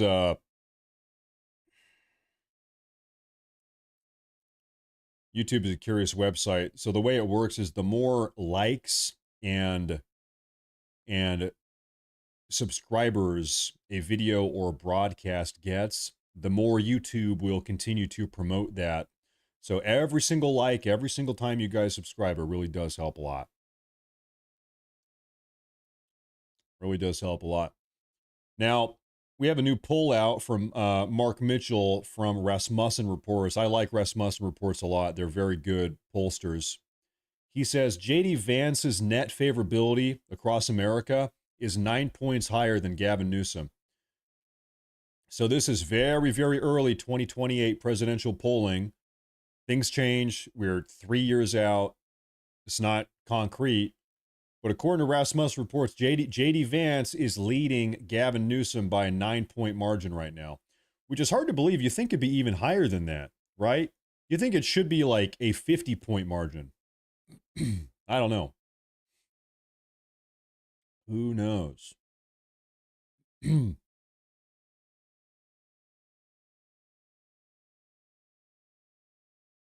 I'm still looking out here.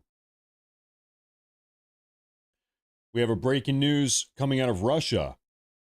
Russia warned U.S. President Trump he has opened Pandora's box with his attacks on Iran, and no one knows what the consequences will lead to. Putin has just said Trump has opened Pandora's box, is what it is. Oops, my bad here. And once that box is open, they say can't be closed. Now, Mr. Blue, you are dropping some big support today. I appreciate that. Thank you very much. Thank you very, very much. That's massive. Thank you. Thank you very, very much. Every time you gift out one of those gifted memberships, that's one more person that doesn't have to watch all these damn ads on YouTube. If you're a member, you don't have to watch them, I believe. Now,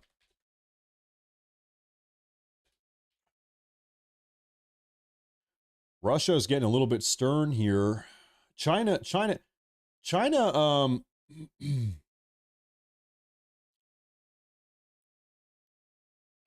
has remained very distant. In fact, the Trump administration earlier this morning called on China to convince Iran to not shut down the Strait of Hormuz. We were talking a lot about this earlier today. I'm going to zoom out here on my map and show you exactly what's going on. Okay.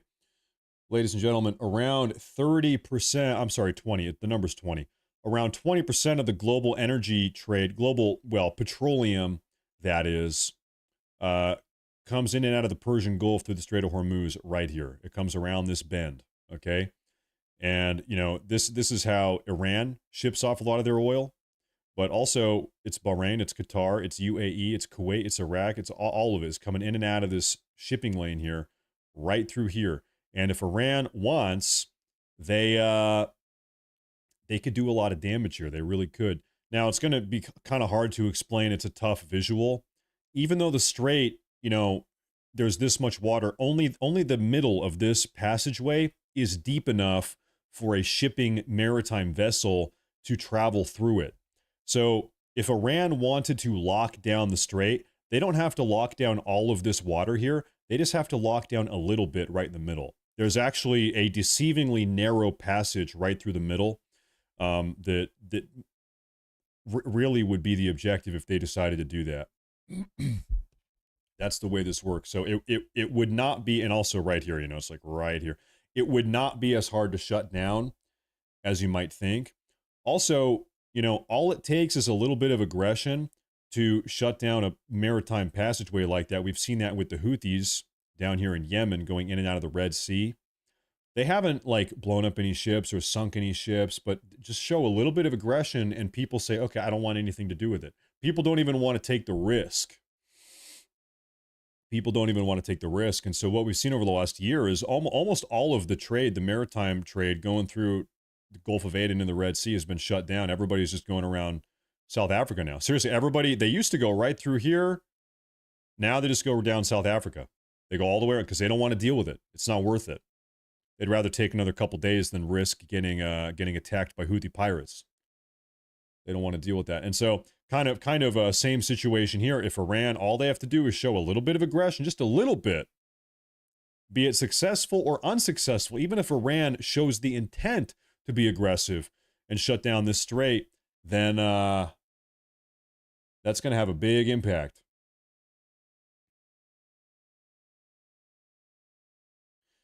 We have a report coming out right now, folks. United States military and intelligence officials report detecting indications that Iran-backed militias are currently preparing retaliatory attacks on U.S. bases in Iraq and possibly Syria. We saw reports about this, the early phase of this, the idea of this, probably 5-6 hours ago. Now we're getting another report that the preparations are being made, that these Iran-backed militias in Iraq and Afghanistan are seems like they're going to actually do it. And that military base, this one right here, we have that U.S. military base in Iraq. It's right here. It's called the Al-Assad military base. This seems like the likely target. Seems like this is where it would be.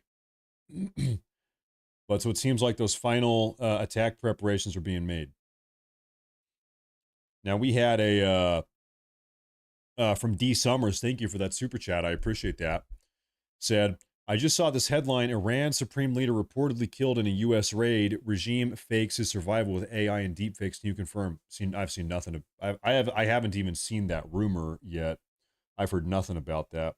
I doubt it. In fact, I highly doubt that. I highly doubt it.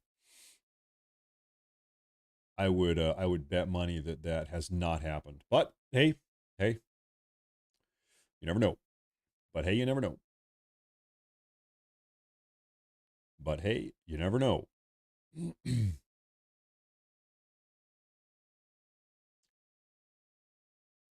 Now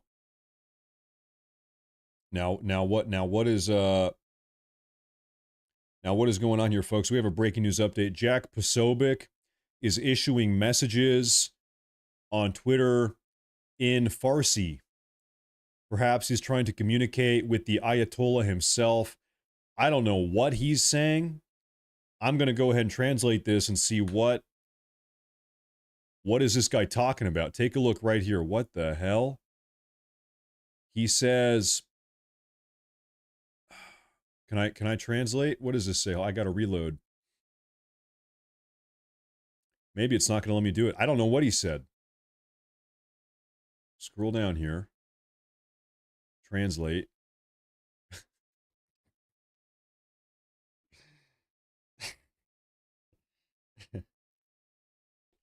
He said, make America great again. America first. We have 50 million illegal immigrants who have invaded the United States of America. They must be deported. They must return to their homes. They cannot stay here any longer. And I tend to agree.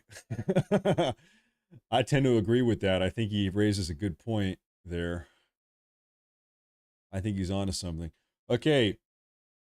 I'm going to flip us back over to the Middle Eastern cams. You can actually see over there, folks, in Iran, it is about sunrise. It's getting a little bit brighter over there. Iran is a couple hours. Well, it's about an hour, I think 90 minutes to the east of Israel. So they're going to have their sunrise a little bit earlier. Now, Cocked West Watson, he says, as far as I'm concerned, so long as the U.S. is involved in the Middle East, the government is not putting America first. Thank you, Cocked West Watson. Thank you, Wes Watson. I appreciate that. Cocked Wes Watson. Thank you. I appreciate that. Okay, we are keeping an eye on this. Oh, listen, folks, I'm getting old. Sitting in this chair for 12 hours a day, it's really, I'm dying. I'm dying. It's the hardest job in the world. It's harder than working in a coal mine. I don't see any updates. Nothing at the moment. I'm pulling up. Looks like we have something coming out of the Iranian propaganda outlet. Let me take a look at what they posted here. They said Iran. Oh wait, what? now they are reporting on our media. The Iranian propaganda media reported that the enemy media, which is our media, said Iran and its allies are manipulating us. So pretty much they are saying that we are saying that the Iranian media is manipulating us. Do you feel manipulated by the Iranian media? I don't think I feel that manipulated by it. This is just kind of confusing. I don't think I'm that manipulated by the Iranian media. I don't really think so. Probably not that much. Taking a look around here. Nothing there at the moment. Oh, hey, there's the moon. There's the moon over Tel Aviv right there, just a little bit to the left of that big building. A crescent moon. Wait a minute, a crescent moon? Isn't that the sign of Islam? Oh boy, that's a bad omen. That's got to be a bad omen. Matt, a suicide bomber blew up a church in Syria. ISIS claimed it. Greg Adamite, we saw a report about that about an hour ago. That seemed very bad in Damascus. You're right. And you're right. The Islamic State took credit for that. And this is just another anti-Christian attack carried out by ISIS and various other associated groups in Syria. There has been, over the last year or so, really since Bashar al-Assad was deposed. I want to know exactly what month. Was that a year ago now? It was pretty recent. Anyway, after Bashar al-Assad got deposed, there was pretty much a Christian genocide that got kicked off in Syria, and it still is going to this day, to this very day. When did Bashar al-Assad... It couldn't have been a year ago. That's probably too long ago.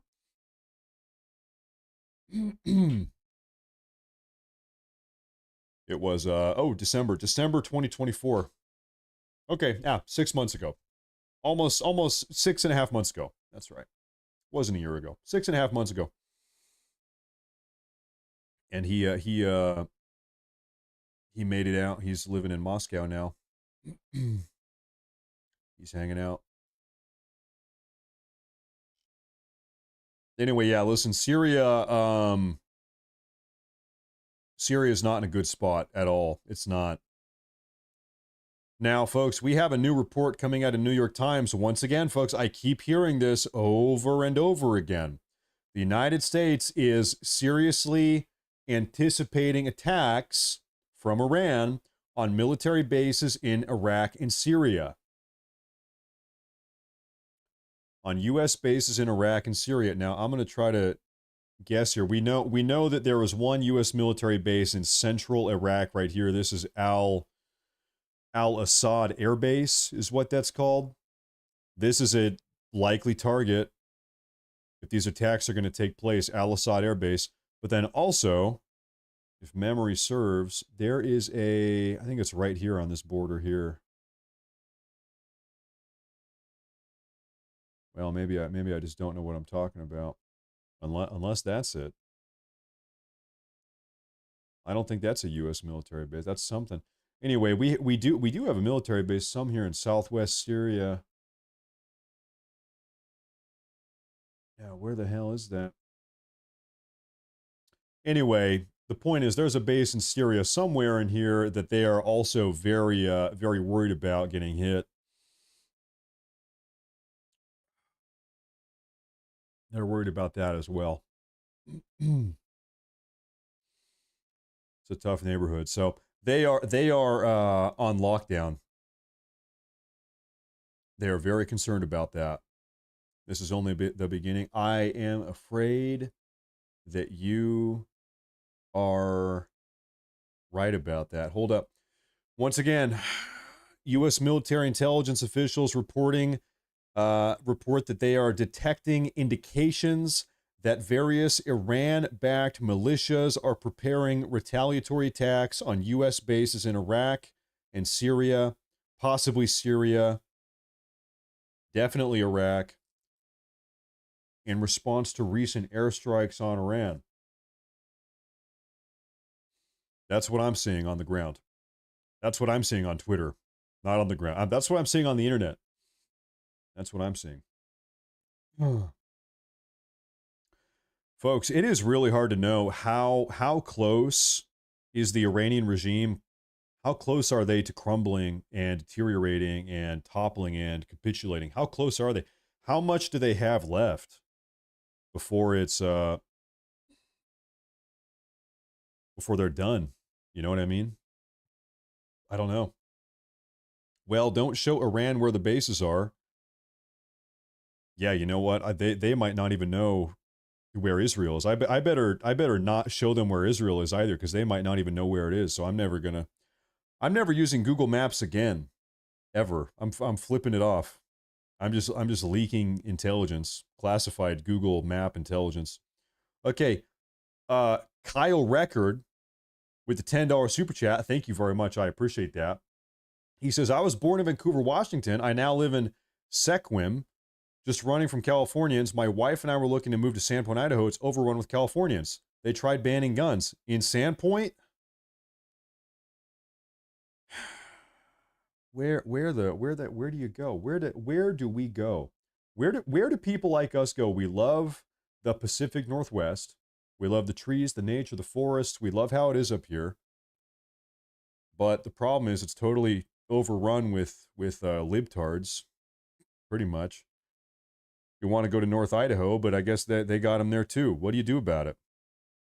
Where can you go?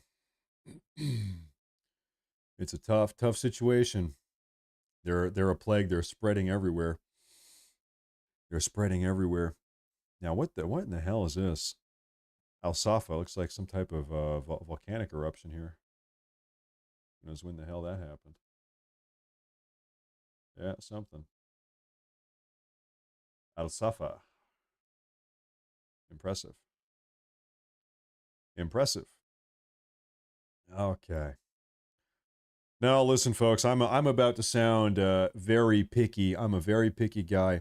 For me, it's very important. I have to be. You see this type of forest behind me in the green screen. You got the mountains back there. I have to live in that type of environment. If you don't have that type of forest, I'll come visit. We hang out. I'll come visit. I've been all over the place, but it has to be this type of dense, evergreen, coniferous forest. It has to be a nice lumberjack forest, a nice Paul Bunyan type of forest. For me, that's how it's got to be. No hate, no offense. Okay, that's great, but that's where I have to stay, and so that's a problem. It's a big problem because I'm very limited. Alaska, you have it in Alaska. Here's where you have it, real quick. You have it that specific type of forest. It's a very unique type of forest. You only have that in all of this in this area. Okay, it's a very specific type of forest. Very specific. Not any forest will do.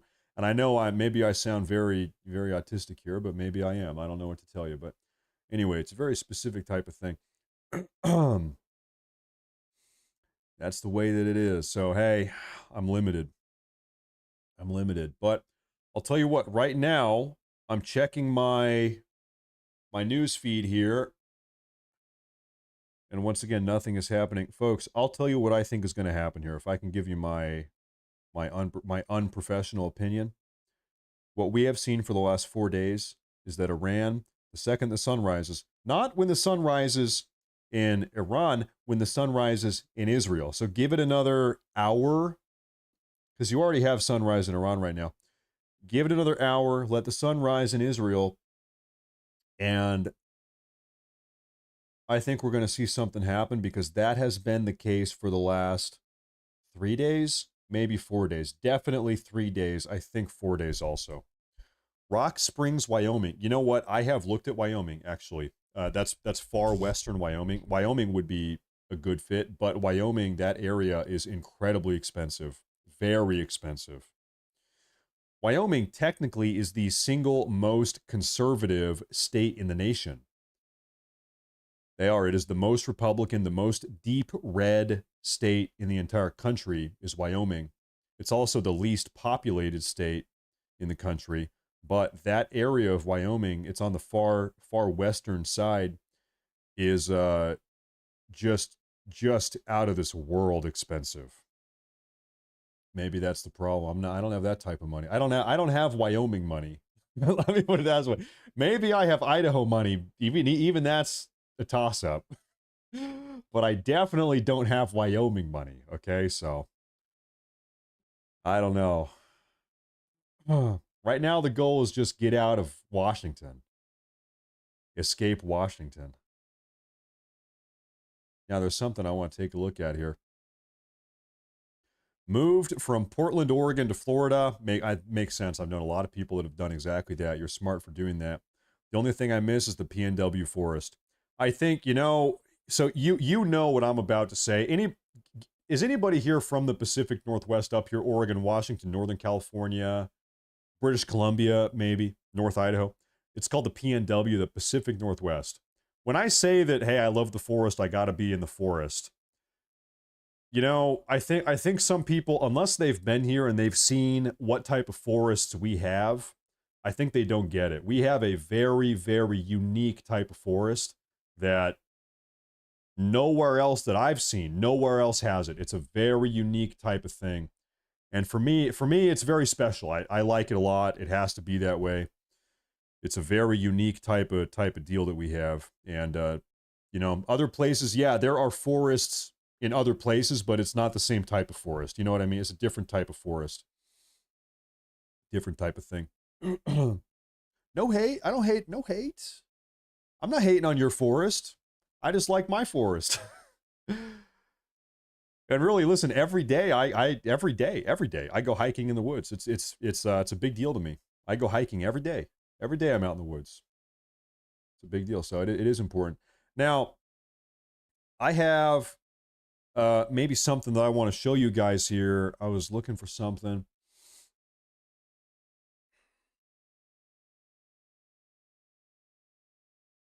Actually, maybe that is, I'm trying to find something interesting. I thought I had something interesting, but actually, you know what? Maybe I just don't. False alarm. I just don't. But I am out here scanning. That's Bigfoot Forest. Listen, there's 11,000 people. I know every single person here is going to call me crazy here in a minute, but I have seen Bigfoot. I'm not lying. I have no reason to, I don't care if you believe me. I don't care. You call me crazy, call me a schizophrenic person. It doesn't matter. I have seen Bigfoot one time. I have seen Bigfoot in real life with my eyes in person. I have seen him. Well, could have been a her. Could have been a female Bigfoot, to be fair. I don't know. But anyway, no, I've seen one. I am a diehard Bigfoot believer. 100%. I swear on my life, I've seen Bigfoot. Now, I've never, I'm not an alien guy. I don't deny the moon landing. I'm not really, I don't know. I don't believe in many crazy things, I don't think, but I've seen Bigfoot. I have seen Bigfoot. I'm not lying about that. Down in Southwest Oregon and right outside Ashland. The year was must have been 2012. 2012, maybe 2011.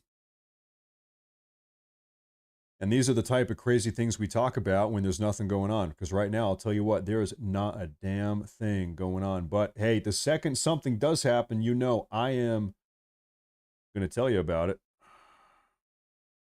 Maybe the people in the Discord have something to let me know. Let's see what we have here. Anything going on? No.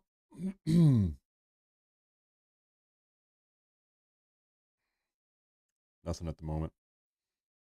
The Strait of Hormuz is only important to China, Iran, and Iraq. All crude oil in the Saudi Peninsula can flow through east-west pipeline to the Red Sea in Yanbu Port. Great maps online about it. Yeah, I think you're right to some degree, maybe to a large degree. I don't know how much that slows down the traffic or the flow. How much does that slow the flow?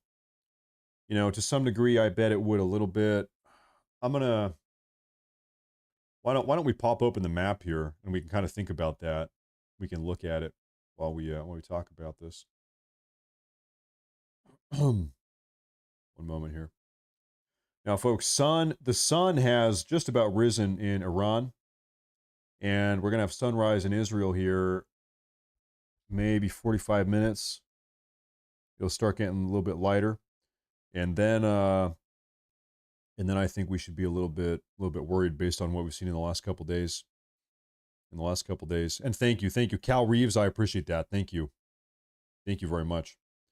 I moved out of Enumclaw, Washington, a few years ago, and now I'm a desert rat outside Las Vegas. I miss the Washington beauty. I believe you. I believe you. I can't blame you. I believe you, and I can't blame you. That's the problem. You know, it's like having a little slice of heaven and then losing it. Nothing ever is as good. Matt, I grew up on Bainbridge Island in Puget Sound 50 years ago. My backyard was a forest. You gotta have a forest. Listen, I'll tell you, nothing is better for a young boy growing up, probably a young girl growing up too, than having a forest to play in. Gotta have a forest. Okay, I was real quick, and thank you folks. I was going to. I'm gonna try to. Okay, I'm dialing back in. Okay, I've been ranting about forests here a little bit too long. I am going to dial in here. I want to find more about this situation. Give me one moment about this pipeline. No more complaining about forests. Not for me. Not for me, at least. Okay. Here's what I want to do.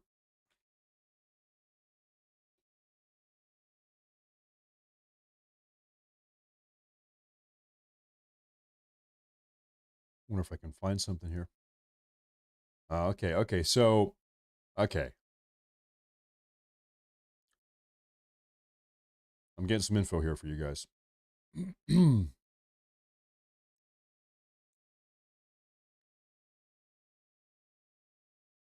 Oh, that's a good one.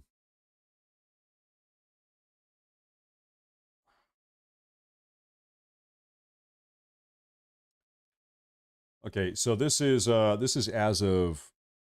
actually from the official Saudi Arabian government website, I believe, from within the last year.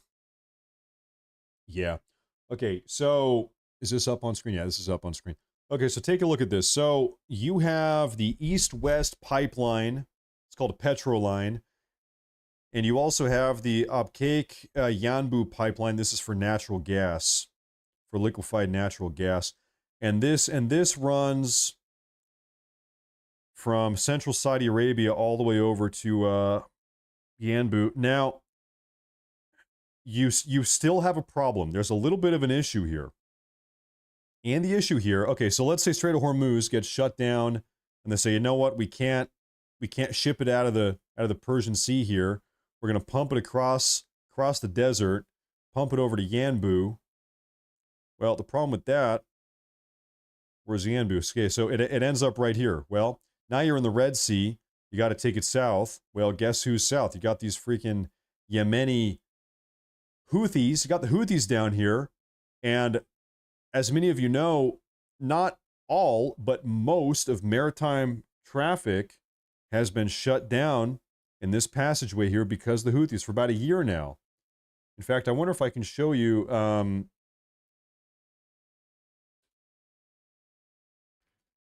can probably, maybe I can try to find a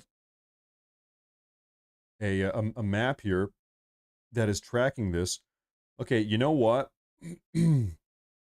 It is not entirely shut down, folks. This is an active maritime trade vessel map. So you can see a lot of people are going around South Africa, but you still see a little bit of traffic going in and out here. It is not complete and total shutdown. You guys can see, look at how packed the Strait of Hormuz is. The Persian Sea, there is a lot going on. A lot. Now, who here lives in Europe? Give me a 1 if you live in Europe. You probably have noticed that over the last year, maybe 2, a lot of your basic goods have gone up in price. Okay, anything you might want to order on Amazon, pretty much anything made in Southeast Asia. These days, a lot of things are made in Southeast Asia, Malaysia, China, Singapore. Okay, a lot of manufacturing is done over here. That's one of the big topics these days, in fact. You might have noticed over the last year or two, all this basic stuff you might want to buy at the store or at if you're German, at a Globos or whatever. What's the other at an Aldi? You know, this maybe on Amazon, whatever. Anyway, all of these basic goods you've noticed have gotten more expensive. That's because a lot of that traffic going to Europe from Southeast Asia, now a lot of those boats have decided, okay, we don't want to go into the Red Sea here. It's not worth it. The Gulf of Aden into the Red Sea, it's not worth it. We got Houthi pirates. So now a lot of those boats, what do? Now they're going this way. You can see there's a straight shot traffic line right there. They go all the way around South Africa. They go all the way around the, Mauritania over here, through the Pillars of Hercules, as they used to call it, and into the Mediterranean. Big issue. The Pillars of Hercules, as the Greeks used to say. Anyway, so that's why. These Houthis, they have caused, this is undeniable. The Houthis have caused, at this point, must be hundreds of billions of dollars worth of economic damage globally. Hundreds of, maybe you'd even put it at trillions at this point, because all of this traffic used to go right through the Red Sea. Okay, now through the Suez Canal. Now you're going around Africa. They don't want to deal with it. And the reason why, I want to show you something why.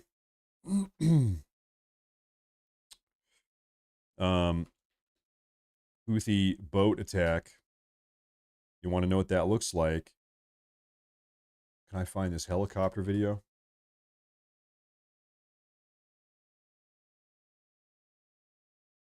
I'm trying to find that video where the Houthis land a helicopter right on the back of that. This one. Okay, folks. The reason why these boats are not going anywhere near the Red Sea or the Gulf of Aden, and they're going around South Africa, is because of this. This is the type of stuff that's been going on. This video is from about 1.5 years ago. These Houthis, they landed a helicopter with commandos on this boat. They hijacked the entire crew. I don't think they killed any of them, maybe. Anyway, they ended up holding these guys hostage for over a year. They took this boat hostage. They took the crew members hostage. And so all it takes is one situation like this. That's it. And nobody wants anything to do with it. Nobody wants anything to do with that. They say, I'll take another 2 weeks. I'd rather sail around Africa. I don't want to deal with that. It's not worth, risking my life. And you can't blame it. That's a video of like AI. Yeah, everything is AI. Do you know that? Every single thing you ever see on the internet is AI these days. Every single thing. Okay. I'm getting reports right now of massive explosions in Parchin, which is in southeast Iran. That was not real. That video was real. Yes, it was. That video was, in fact, real. Man, I gotta say, AI has really done a number on some of you guys. Not everything is AI. The amount of times I see people in chat say something is AI when it is not is actually astounding. AI, guys, not everything is AI. Now, this was in southeast Iran. I'm looking for a town called Parchin. Give me one moment here. Because right now there are Israeli airstrikes going on Parchin.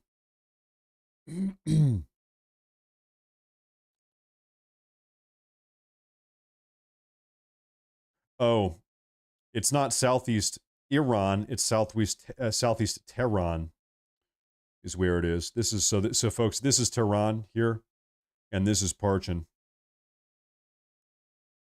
Now, what's going on at Parchin? What do we have here? We just detected IDF airstrikes here. Makes you wonder what's going on here. Do we have any type of ground view? We have nothing. I'm zooming in. Some type of orchard here.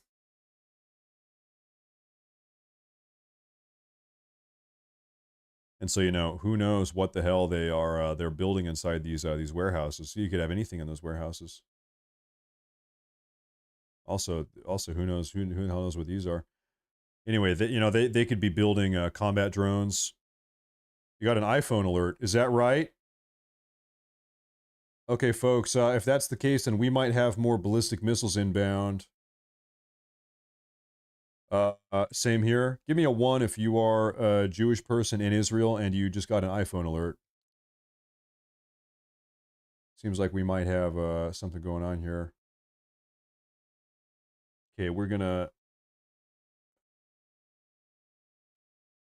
transition over here.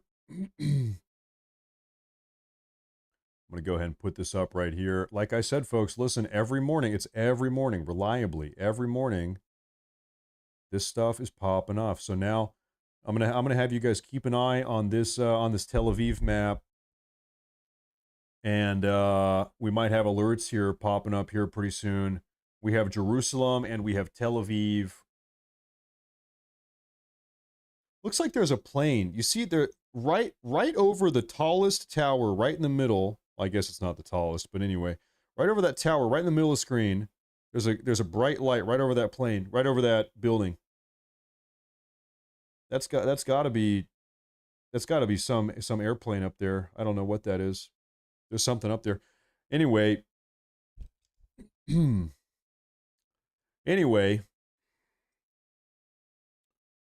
allegedly we're going to have alerts here popping off here in a minute. It's a moon. Could be a Death Star. Could be a forest moon called Endor. Very likely. Now, do me a favor. If you guys are new to the broadcast, make sure to subscribe to the channel. That helps a lot.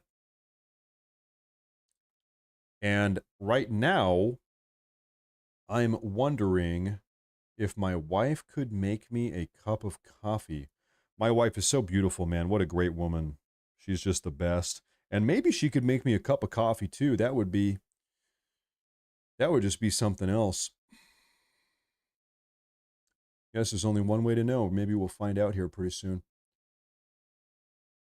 Anyway, so folks, here on my end with the news feeds I am tracking, I don't see any reports of ballistic missiles. I don't see anything about ballistic missiles.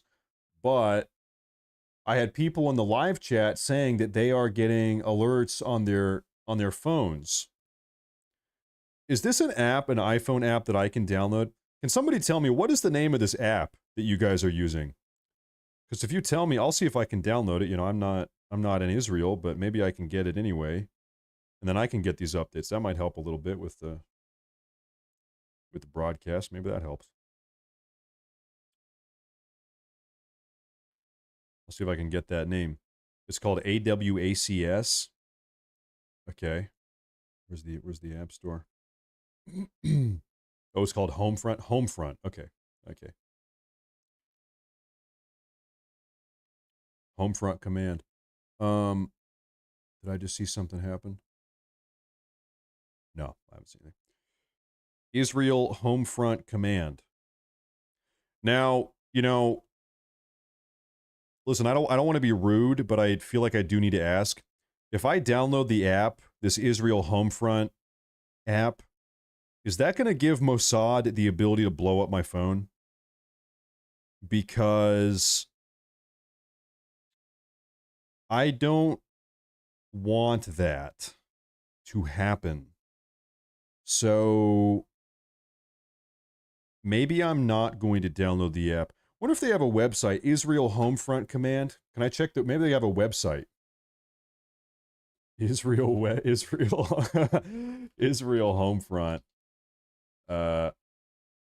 command. Yeah, 100%. Okay. I don't think they actually, maybe they do. What is this? Hold up. They do have a website, and I tried to go to it, and it actually tells me access denied.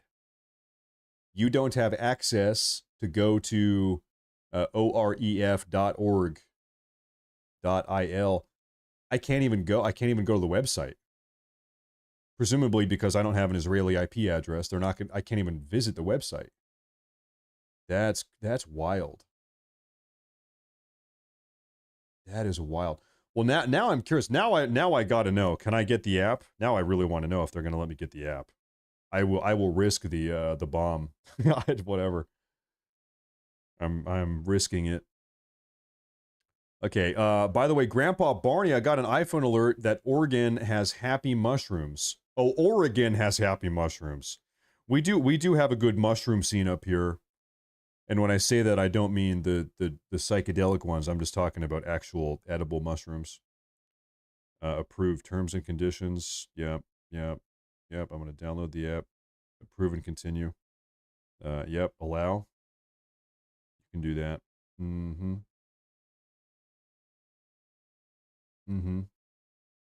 Allow. Yep. They want to send me critical alerts. Sorry, I'm downloading this Israeli app right now to get alerts. Oh, hey, I think I well, I have the app downloaded, but I'm not getting anything. You know what? I think the app just like geolocates to my region, and in my region of the world. Oh, thank you, dear. Thank you, sweetie. Yeah, no, so the way it works, I think, is that because I'm over here in the US, you know, that nobody is launching ballistic missiles at me, so I'm not going to get any alerts. I don't think I can get alerts for Israel. I don't think so. That's not the way it works. All right, well, I'm just going to delete the app now. Goodbye. Goodbye, app. Yeah, I think that's the way it works. Okay, okay, can we get an actual confirmation here that there were missiles inbound? We had some people in the chat. We had 2 or 3 people in the chat say they're getting alerts, but I haven't seen anything anywhere on any of my trackers that anything has gone on here. I'm not seeing anything. Nada. Zilch. Zero. Nothing at all. No. Use a VPN. Well, I'm too lazy to do that. Well, I'm just too lazy to do that. Well, I'm just too lazy to do that. I'm going to keep taking a look around and seeing what's going on here. Yeah, breaking news. We've talked about this, folks. Per NBC, this is NBC, and this is an unconfirmed, uncorroborated report. I want to make this very clear. Everybody pay attention real quick. According to a report from NBC a couple hours ago, at the G7 summit in Canada about a week ago, President Trump received a threat from an Iranian, somebody that relayed an Iranian threat to him at the G7 summit about a week ago that said, if you start bombing Iran, we will activate our sleeper cells across the USA and start attacking Americans domestically inside America. You might remember President Trump left the G7 summit early, came home, and went right into a National Security Council meeting the second he got back in the U.S. So this story coming out of NBC is that President Trump received this threat. Iran threatened to activate terror cells across the country, and he got the message while he was at the G7. And that is what prompted him to come home. Nobody has any alerts? Okay, well, then maybe there's no alerts. Okay. You already told us this. Well, Melissa Gibson, I have been live for 8 hours, and not everybody watches for 8 hours. Some people, they watch for a half hour, and then they leave. And so there's people coming and going. People come and go all the time, right? And so sometimes I need to repeat myself, Melissa, because not everybody watches the stream for 8 hours straight. Melissa. Anyway. So I need to, so sometimes I repeat myself a little bit. We got people coming and going all the time. Melissa. Okay, and my wife made me a wonderful coffee, and I'm going to start drinking it now.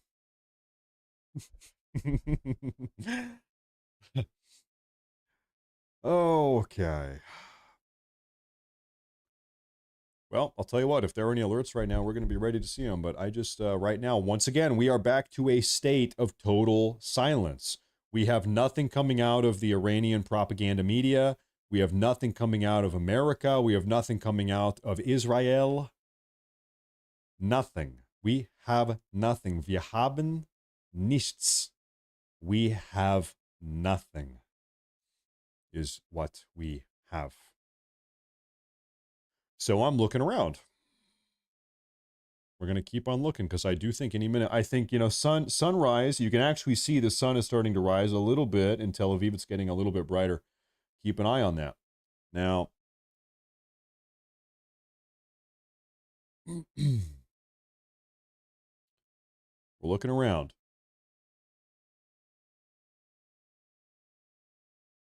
Oh boy. Okay, maybe I've got a no. Okay, if you guys wanted to see what that report looked like, over in Damascus in Syria, there was an Orthodox Christian church that was attacked by an ISIS member earlier today. Terrible. 20 people I didn't know that. Oh no, that is terrible.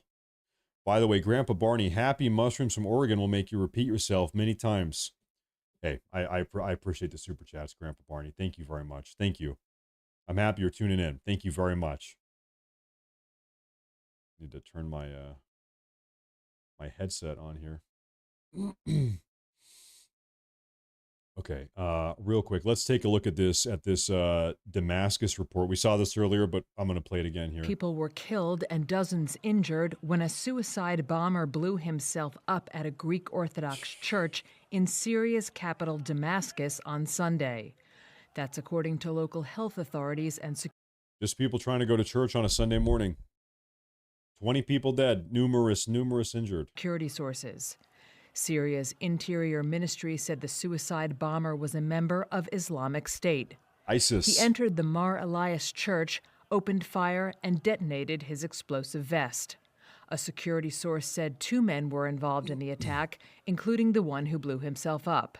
The priest said he heard gunfire outside the church before 2 people entered with explosive belts and detonated them during Sunday Mass. It was the first suicide bombing in Damascus since former President Bashar al-Assad was toppled by an Islamist-led rebel insurgency in December. Islamic State has been behind several attempted attacks on churches in Syria since Assad's fall, but this was the first to succeed, according to another security source. Syrian President Ahmed al-Sharaa, who led the offensive against Assad before taking over in January for a transitional phase, has repeatedly said he will protect minorities. That's something else, just indiscriminately blowing up innocent people. That's just next level. That's next level evil. And then also you in your mind, well, this terrorist bomber that did it has convinced himself that he will be rewarded for doing that in the afterlife, whatever. He thinks he's doing the right thing, that he will be rewarded, he will be praised for blowing up a congregation of people at church on a Sunday morning. It's evil, terrible. It's terrible. Okay, I was looking for some more updates here. It was a mostly peaceful suicide bombing. Yeah, right. Yeah, that's what Chuck Schumer would try to tell you. Yep. I'm still browsing out here for updates. Seems like on the Israeli Iranian front, things are slow. But take a look at this. We saw this video earlier, folks. This was earlier today in Dearborn, Michigan, USA. I'm not playing that music. No music, but this is Dearborn, Michigan.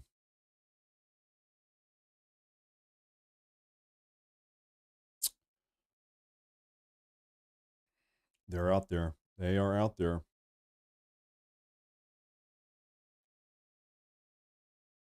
This is just inconceivable. Inconceivable. It's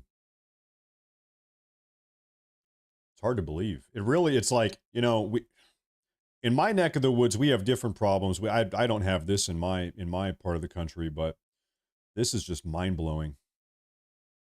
In my part of the country, we just have Antifa riots, Antifa protests. Stunning. Stunning. That's in Dearborn, Michigan. But right now, doubling back. You know, I'm going to take a look. I'm going to see if Newsmax or Fox News Live have any updates about this. Let me see here. And hey, Papa T, thank you. Thank you very much. I appreciate that a lot. I appreciate that a lot. Hey, you know, maybe President Trump can pass this no tax on tips thing. Maybe that'll count on YouTube also. I never even thought about that.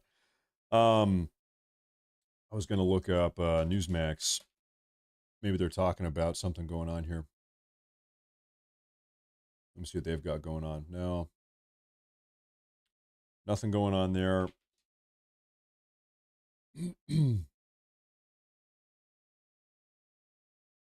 Fox News Live. By the way, seems like close some of these tabs. We still have our Iranian news feed. It is now daytime. Looks like it's an overcast, kind of cloudy day. All throughout Iran. Cloudy. It's a tough place to be, Iran, right now. Israel, too, really. Really it is. It kind of seems like the entire world is on fire a little bit. You guys ever feel that way? It's kind of everywhere, is what it feels like sometimes. You know, some places are worse than others, no doubt. But it kind of feels that way everywhere. Is it safe to say the Iranians are pissed? Well, most certainly the regime, the leadership structure, no doubt about that.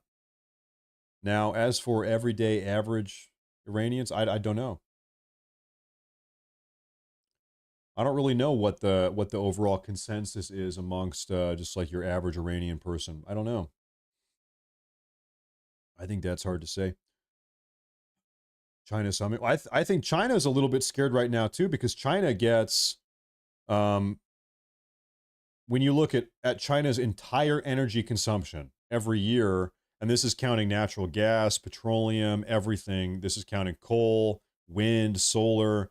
Okay, China's entire energy footprint, everything considered, 9% of it comes from Iran specifically. 9% of everything they have in the entire country is coming from Iran. So if Iran gets totally shut down, okay, please stop spamming. I'm just going to time you out here for a minute. Please don't do that. If Iran gets shut down, if Iran is no longer operable, then China has a serious energy crisis on their hands. I guess maybe that would push them a little bit more towards Russia. Maybe Russia would work out a deal with them, but right now, 9%, like I said, in total comes from Iran. Now let me see what we have here. U.S. military bases are on high alert right now throughout the Middle East. High alert. Very concerning time. We have an update on this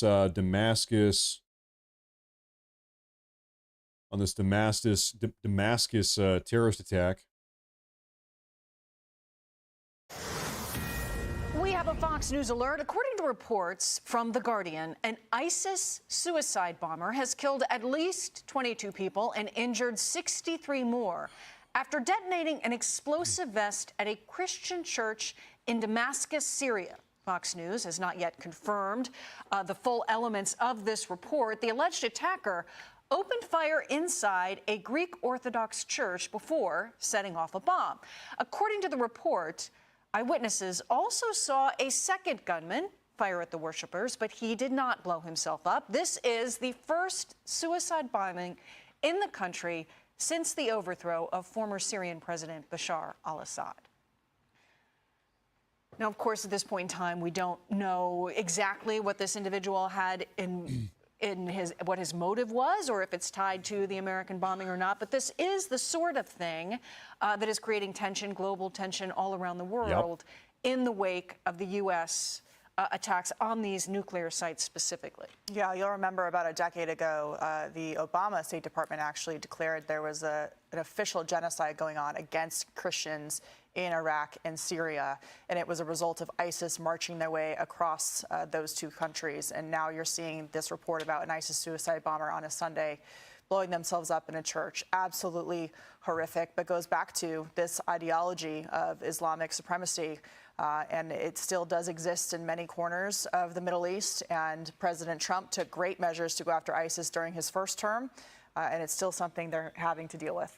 Yeah, I think this brings in a really important topic that we've talked about for the last couple of days, which is this idea that if we cripple Iran's conventional army in a big way, if the proxies in the region are stalled or held back, does that turn into sleeper cells activating here at home? Of course, that's a fear that we should have. We should be, since 9/11 and even before, honestly, we should be vigilant for that. But the other side of it is, if they're here, they're already here. And what activates them may not be what we're seeing in the headlines. As we see this now, who knows how long this was planned. And that's why it is important to have a government that looks at our border, looks at who has made it here, that uses the FBI as a part of its immigration policy. And I hope that that's what we're doing right now. Listen, first, I want to applaud you both for being cautious. We don't know the motivation. You know, there was that situation up at a church in Michigan earlier today, and my mind immediately went to maybe that has something to do with what's happening overseas, and the fact is we just don't know the motivation. However, given that we've seen this sort of attack happen before numerous times, I don't think it's difficult to put two and two together. Now, that said, I think what you said, Joey, is the most important note here, and that is what the prior administration did was unconscionable in allowing so many people to come into this country that we simply didn't vet. We don't know anything about them. And unfortunately, in many cases, we don't even know where they are. Now, that obviously puts the onus on the FBI and local law enforcement to make sure that we find them immediately. But we're all vulnerable. And this is a fact of life. We've seen this happen in the Middle East previously, and we can only hope for the very best for the folks there. Absolutely. I think that last thing on this, we're praying for them. Yes, they were at church, they were in their place of worship, and they were murdered. And unfortunately, terrorists are like cockroaches. If you kill one, 5 come to its funeral. And that's still what we're dealing with. Hey, Sean Hannity here. Hey, click. There's that terrible situation. It is hard to know where Iran goes from here. What is their, they need an off-ramp. You either find an off-ramp to get out of this entire situation, de-escalate, whatever it takes to shut this conflict down, or you just continue to escalate until everybody in the leadership structure has been killed. They are not going to eradicate Israel. They're not going to eradicate America. They're not going to win against America. What is the plan? What is the long-term objective here? For Iran, what is the win condition? Not only what is the win condition, you have to acknowledge the survive condition. What is the condition for them to just survive? They're going to have to play by Trump's rules. For better or for worse, you can disagree, you can agree, you can say, whatever about Trump. It doesn't matter. They are going to have to play by Trump's rules. Otherwise, they are not going to be around for much longer. That is just the truth. Now, have a report here. Earlier today, there was a UN Security Council emergency meeting. All these different countries came together to talk about the ongoing situation. Russia, China, and Pakistan are pushing for a ceasefire after U.S. airstrikes have hit Iran's nuclear sites. Russia, China, Pakistan want to have a ceasefire. The United Nations chief, a guy named Guterres, called the bombing a, quote, perilous turn. The U.S. is not backing down. Russia has called the entire situation Iraq 2.0 and is accusing the U.S. of repeating old mistakes. We have a live Fox News report right now. How do we know that, given all the conversation about Fordow ahead of the strikes, how do we know that some of the pertinent hardware inside that facility wasn't moved from that location before the strikes occurred? Seems like it was. I believe some of the HEU, the highly enriched uranium, was likely moved. We saw trucks and Iranian trucks in front of the facility, likely moving the material, perhaps to the Esfahan tunnels, perhaps somewhere else.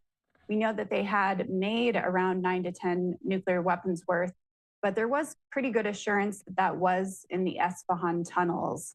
And so it probably was around 2,700 centrifuges down in that facility. Around 1,000 of those were the basic Iranian centrifuges, and around 1,700 were the more advanced, faster models. So regardless, it's a significant hit, and it really prevents the regime from using that facility, I would say, if not permanently, then for years to come. What questions do you have moving forward? Well, certainly we want to know if there are any secret enrichment facilities. We would like to account for that highly enriched uranium stock. And then we want to know if Iran plans to respond to the United States in any way. It's hitting Israel with missiles this evening, or at least attempting to. And we have to recall that the last time the U.S. took out Qasem Soleimani, the head of the IRGC Quds Force, in 2020, Iran waited around 5 days before responding. And so I know our military personnel and our bases are likely preparing for some kind of a response. But the Iranians really have to be careful that they're not going to provoke an even higher rung of escalation from the United States and risk the supreme leader being taken out, even since the U.S. and Israel seem to know his whereabouts. Yes, we do. So you mentioned the idea of secret sites. How likely is it that there are secret nuclear sites that U.S. and Israeli intelligence hasn't quite picked up on? I think absolutely.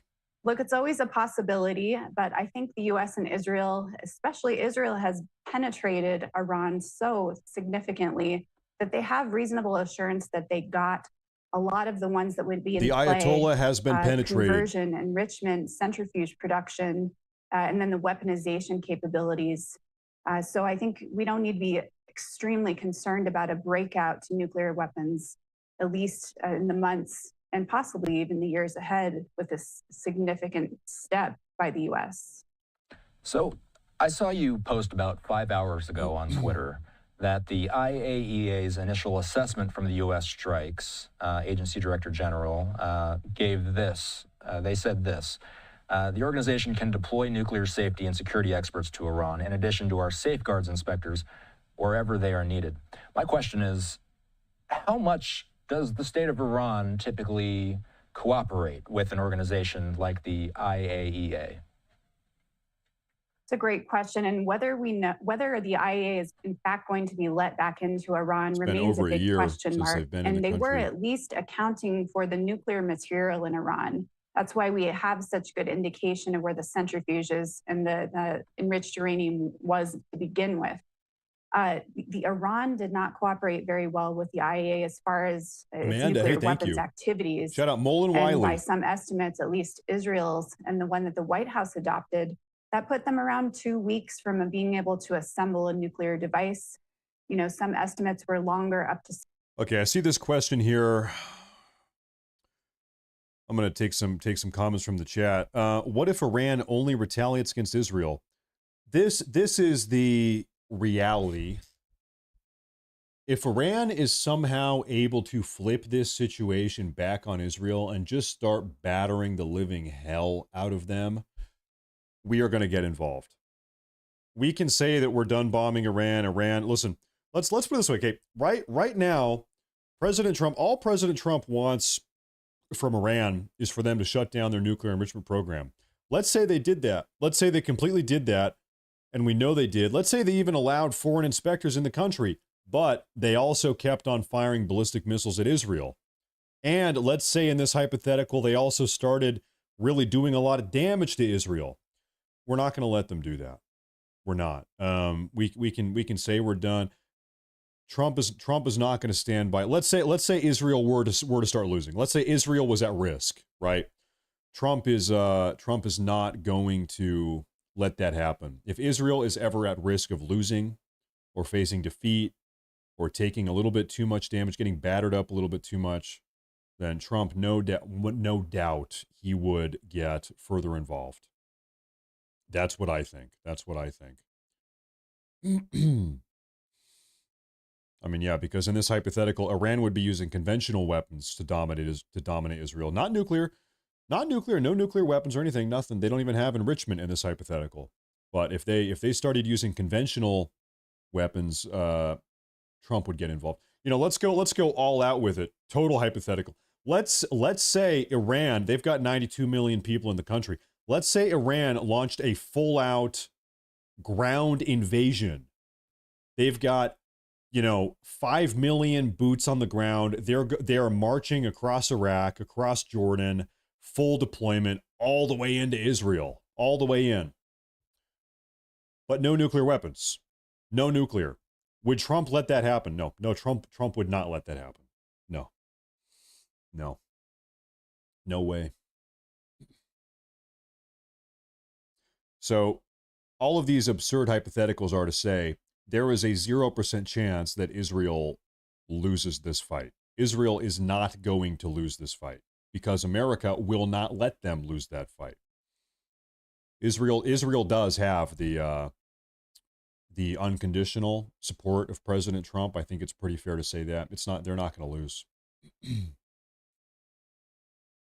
They're not going to lose. Oh, goodness, man. Now, ground invasion, they can't even control. Listen, folks, we're talking just absurd. Like I said, you ever heard of it's like a hypothetical in order to kind of prove a point or to, go through all the options here, right? I don't think that's going to happen. That's not going to happen.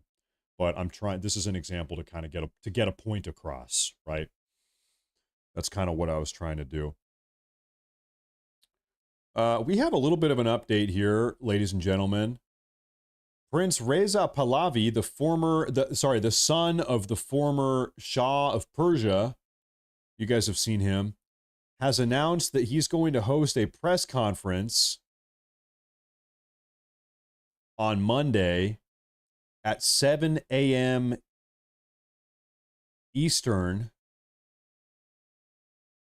which is 2:30 p.m. Iranian time. So this Iranian prince, he's in his 60s, I believe. He's an older guy. He's going to be holding a press conference on Monday. That's tomorrow at 7 a.m. Eastern, presumably to send a message to the Iranian people. That's my guess. He wants to speak directly to the Iranian people. He wants to send a message to the Iranians. And no doubt he's going to try to get them to rise up and toss off their shackles. Oh, folks, we might have a new status from President Trump here. Hold up.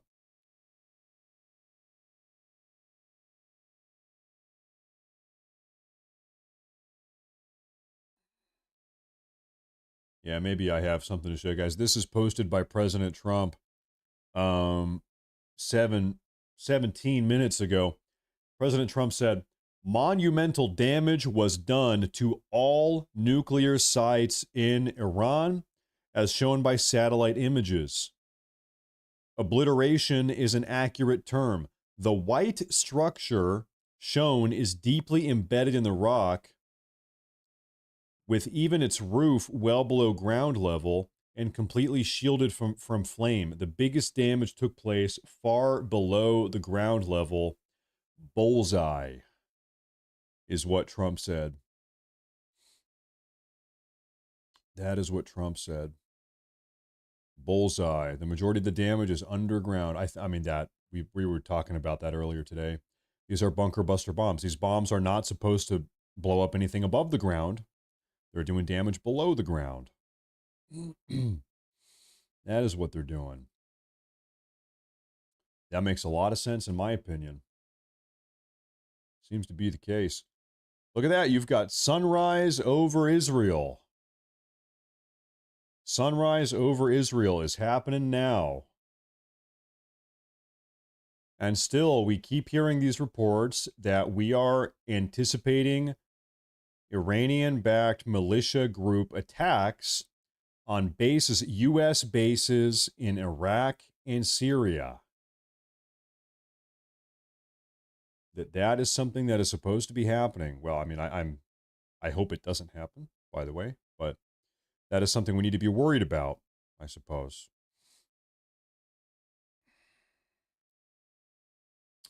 My multicam is half an hour behind. Well, yeah, you're right. I don't know how that happened. Make sure all these. Jerusalem is also not. There's Jerusalem. There we go. Sometimes these live if you ever notice that again, let me know. Sometimes these live broadcasts, they just like freeze, and then they end up getting behind. So if something ever doesn't look right to you, let me know. I'll do a quick refresh. I don't know why YouTube does that. Anyway, there you have it. There you have it. Matt, look what Alex Jones is reporting. I haven't touched base with him in probably about 5 hours. What is he saying now?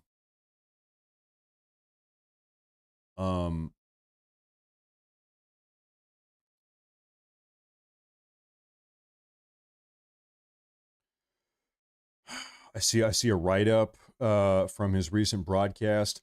Full Sunday emergency broadcast. President Trump endorses Iranian regime change. This is one of these confusing tweets. President Trump sent out a tweet a couple hours ago where he was kind of loosely talking about regime change. Is it a complete and total endorsement?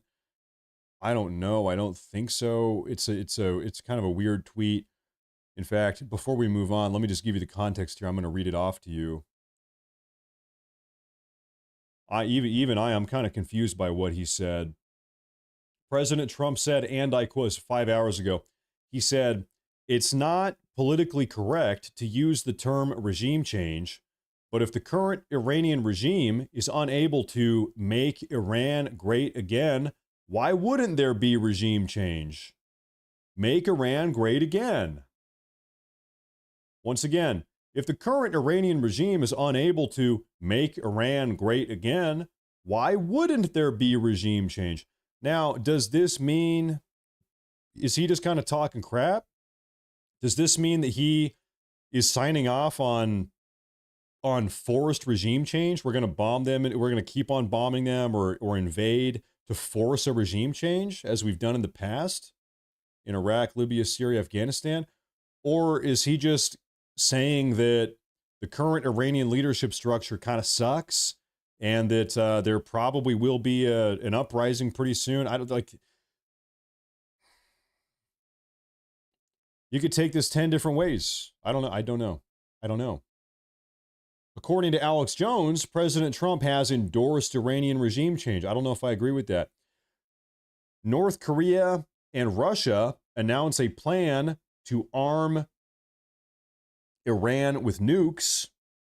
So North Korea came out today and said that they would be willing to give Iran nuclear warheads. That part is true. The former Russian president, Medvedev, he's no longer the president. He's a former Russian president. He came out at the same time earlier today and said there are countries that are willing to give Iran nuclear weapons. Take that for what you want. I don't take that as you will. Compound that with the North Korean statement. Tehran has voted to block the Strait of Hormuz. That's true, hasn't happened yet. The Ayatollah has to sign off on that. So Iran has a parliament. They all vote on things, but the Ayatollah, he decides whether or not to do it. Okay? So you could have a unanimous vote in the Iranian parliament, but unless the Ayatollah signs off, it doesn't matter. Doesn't matter. It's kind of like a democracy with a dictator at the top. That's a good way to put it. Yeah, we are a democratic country, but we have a dictator at the top, and really all that matters is what he says. So that's kind of how they do it over there. On top of that, the Department of Homeland Security has been warning all day. Also, the U.S. State Department.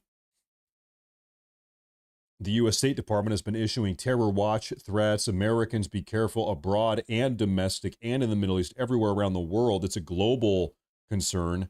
If you're American, be careful. There are Iranian threats globally, sleeper cells globally. And then there was that attack at the church in the Middle East in Damascus today. So we are a republic. Well, a republic is a type of democracy. Hold up. Do I have an update here? I'm getting maybe some type of report. Hold that thought.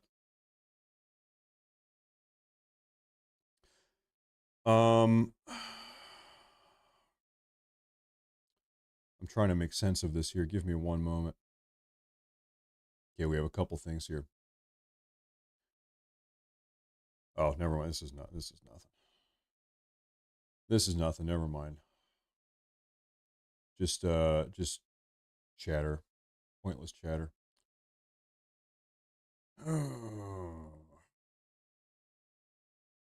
Matt, you never even looked at the Michigan church attack. Yes, we did. We've spent a lot of time talking about that today, but keep in mind I've been live now on YouTube here with you guys for 9 hours. So maybe just because you haven't seen me talk about it does not mean that we have not talked about it. But earlier on in the broadcast this morning, we talked a lot about that. It's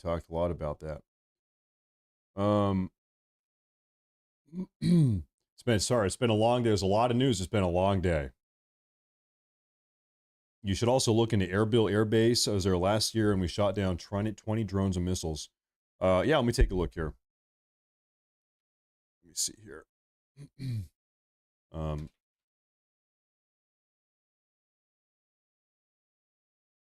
Okay. So this is in far north Iraq.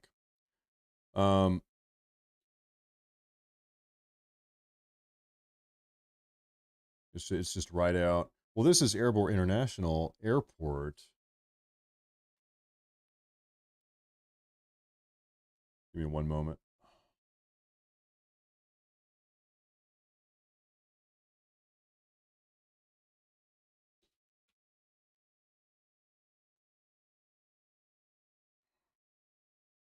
Maybe this is what I want here.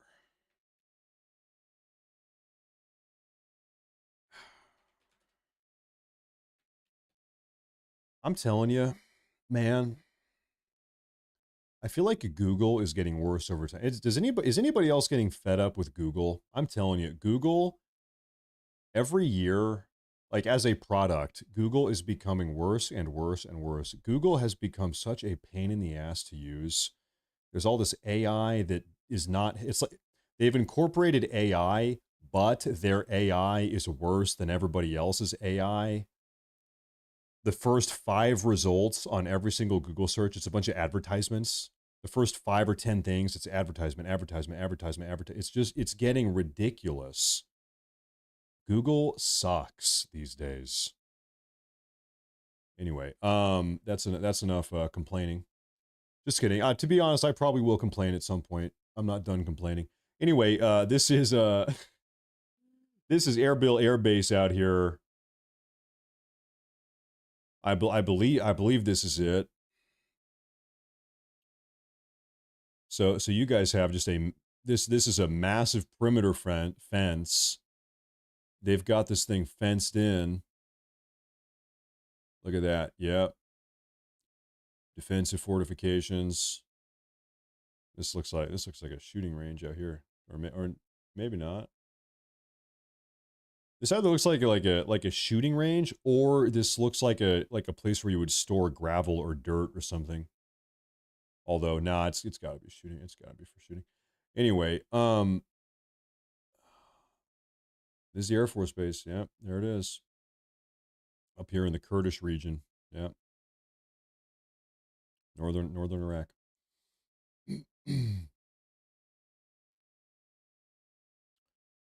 It has been a rough, 2 hours of just nothing happening. It's been a very slow couple hours. Weren't you just saying a couple days ago that you prefer a king and a theocratic government? No, I was not. Oh, I'm trying to remember. I'm trying to think why you would think that. Are you talking about the conversation we had about the Greeks inventing democracy, or the Greeks inventing the first form of constitutional democracy? Is that what you're talking about? I think I know the conversation you're thinking of. No, that was not. I was not saying that my preferred form of government is a theocracy, is a monarchist theocracy. I was not saying that. That is not what I was saying.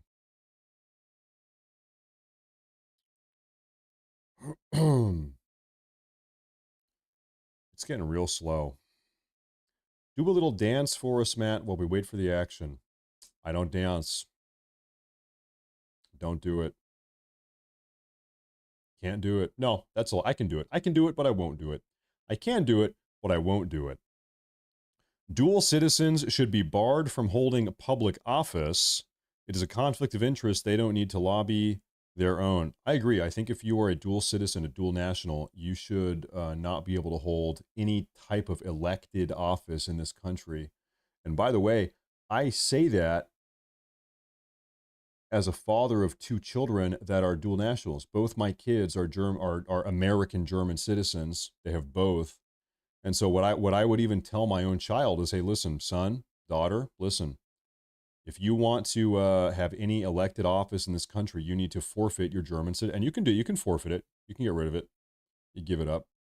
Say, listen, son, if you want to hold a public office in America, you need to forfeit your German citizenship. I would even say that to my own child.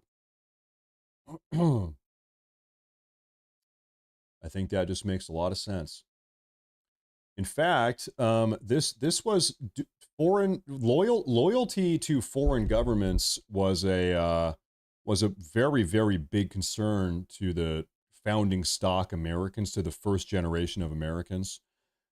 This is actually one of the reasons why Catholics were discriminated against for so long in the U.S. You guys might know America, the United States, has a very long history of anti-Catholic sentiment. And one of, not the only reason, but one of the reasons is because as far as a lot of the early Protestant American Christians were concerned, Catholics had a loyalty to a leader, the Pope, who was back in Europe across the world. You know, and as far as the American Protestants were concerned, if you're an American, your loyalty should lie exclusively to America, not to a guy, the Pope, who's on the other side of the planet. Because you have this concern, what if you have an issue where Catholic interest is in conflict or at odds with American interest? They said, and it goes back to this dual loyalty. This was a very this is not my interpretation. This is a well-documented, this is like common American historical knowledge. Big concern over dual loyalty. Where does your loyalty actually lie? And this is, in fact, it was Teddy Roosevelt in the 1920s, maybe the 19-teens, who, I think it was him, he said, we don't have any room in this country for hyphenated Americans. We have no room for hyphenated Americans. And what a hyphenated American is, if you say, I'm a German American. No, you're not. You're either German or you're American. That was the thought process back then. You're not Italian American. You're either Italian or you are American. You're either in or you're out. You're not both. That was a sentiment. We have no room in the country for hyphenated Americans. I'm Israeli American. No, you're either Israeli or you are American. That was the common thought, common mindset. That was the American mindset. You're either American or you're not.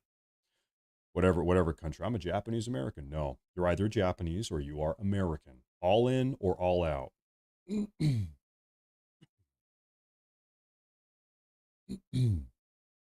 Hyphenated Americans.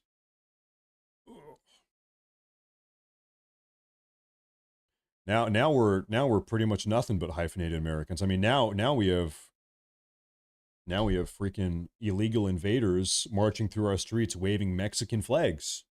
Think about that. Now we have illegal alien invaders marching through our streets, blowing up cars, attacking federal officers while waving Mexican flags or foreign flags, Palestinian flags. For the first 150, maybe 200 years of American history, that would have been inconceivable that you would have foreigners marching through the country waving foreign flags. Inconceivable, unacceptable, unacceptable. Yet here we are. That is where we are now. Did I just hear alerts going off? What did I swear I just heard something bing bonging. But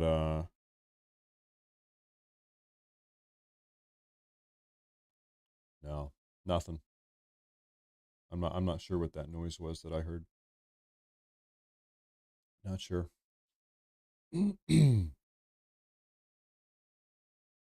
Iran is still talking a big game all day. The Ayatollah about an hour ago said that Israel's gonna really suffer here pretty soon. It has been a very quiet night. Very, very quiet night, folks. It has. Very quiet night.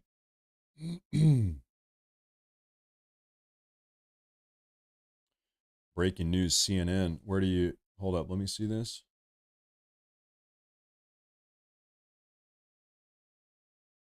No.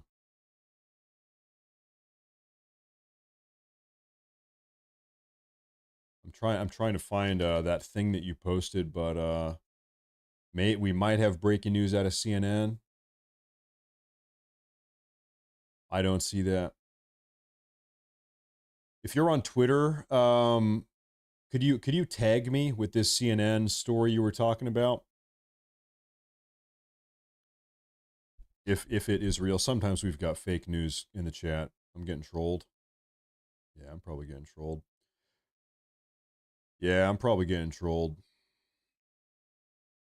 Remember when people used to rickroll each other? Hey, everybody, look at this. Never gonna give you up. Never gonna do. Breaking news. Rick Astley has just invaded Iran. Rick Astley is fighting the Ayatollah right now. They're in a fist fight in downtown Tehran. You wouldn't even believe it. Well, yeah, I think this CNN story is bogus. I think this is some bogus, some bogus baloney. John Patrick McNown. Thank you. I appreciate that. Thank you for that super chat. Thank you, man. Thank you, sir. My understanding was that naturalized citizens are required to pass an English and U.S. civics test and swear no BS allegiance to the U.S. Swear no BS allegiance to the U.S. Constitution. Someone is doing their job. Well, keep in mind, a lot of these people marching the streets, they're not U.S. citizens. They are here on temporary visas, or they are here illegally. I do think that most people that come here legally, and it takes a couple years, they pursue becoming a U.S. citizen and they take the test. I think most of those people generally are just like, okay, they're fine. Those are not the people causing problems. The the people causing problems are people that are here like Muhammad Khalil, whatever his name is, Muhammad Khalil, whatever his name is. He's here on a student visa, attending university, putting together pro-Palestine riots. It's like, dude, get out of the country. Get out of the country. You are bringing your problems with you into this country, creating more problems, blowing those problems up. Okay, illegal aliens in Los Angeles marching through the streets, attacking federal officers, waving Mexican flags. These people have not assimilated. They've not even tried to become a citizen. They're not even, they don't even want to. In fact, listen, you got to understand, I want to break some down for you guys. I think a lot of people don't realize this. All of these people that are saying, well, nobody is illegal. Nobody is illegal in America because this country it's built on stolen land. It's built on stolen land and it was built by immigrants. So therefore, nobody can be illegal in America.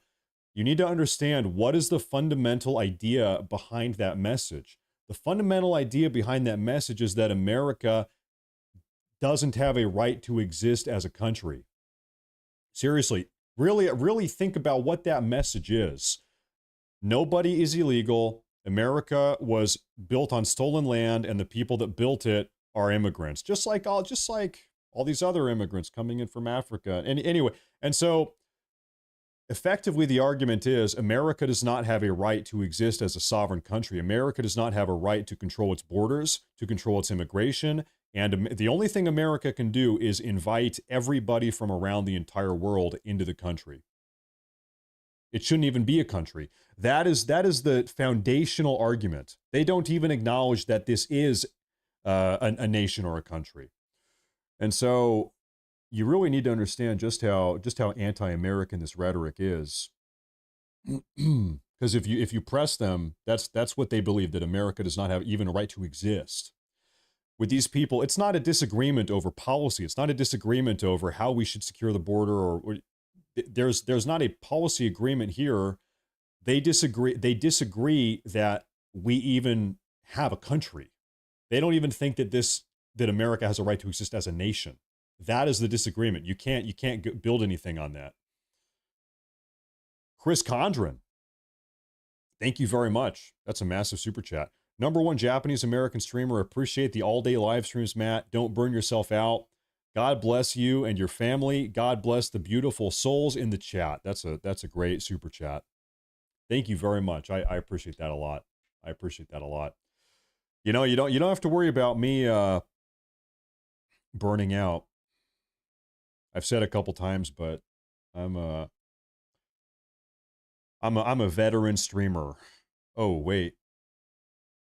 We've got maybe some breaking news here. By the way, thank you very much. That's a big time super chat. Thank you very much. I appreciate that a lot. I want to show you something here. We have a breaking report. It says more than 700 Iranian nationals who illegally entered the country were released into the country by the Biden administration, according to data obtained Sunday by the Center Square from a Border Patrol agent. By the Center Square, some reporting agent, some news agency from Border. So anyway, according to this report, 700 illegal Iranian nationals were released into the country. 700 of them. Yeah, that's a problem. Yeah, that could be a big issue.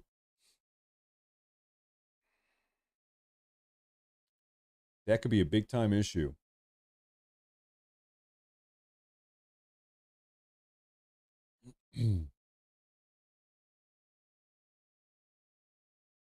Scanning around. Quiet morning. Quiet evening over here. Quiet morning over there. You know what, folks? You know what? Let's be optimistic here for a moment. What if this entire situation is over? What if the reason why, hear me out, what if the reason why nothing is happening is because it's over? Peace. Maybe we have peace. Maybe it's peace on earth. It's peace in the Middle East. Maybe it's over with. Maybe everybody is happy. We're all going to be dancing and singing and kissing and hugging here pretty soon.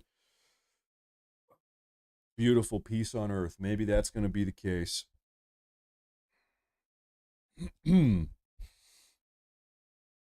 Who knows?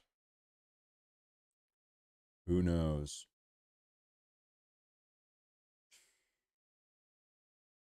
Let me take a look at something here.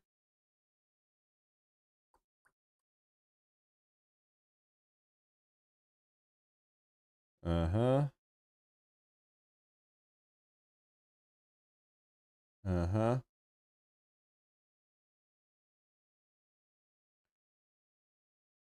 Goodness. Okay, I think I've got some stuff to talk about here.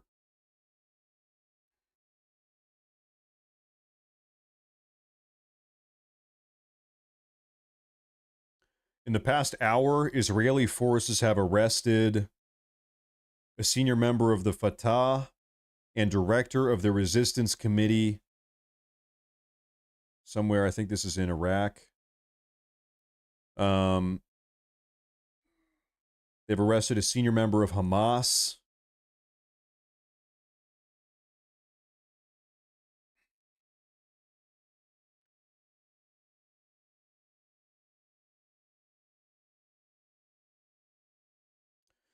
The U.S. Justice Department has officially stated as of 30 minutes ago that President Trump's strikes on Iran, on Iranian nuclear sites, are protected under his Article 2 constitutional authority.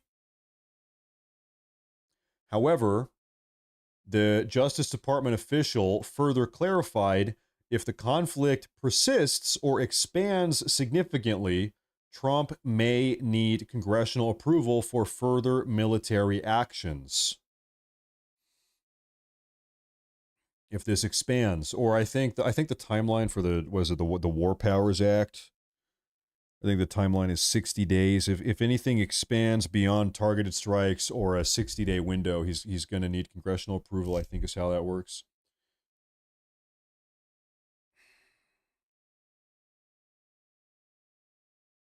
I'm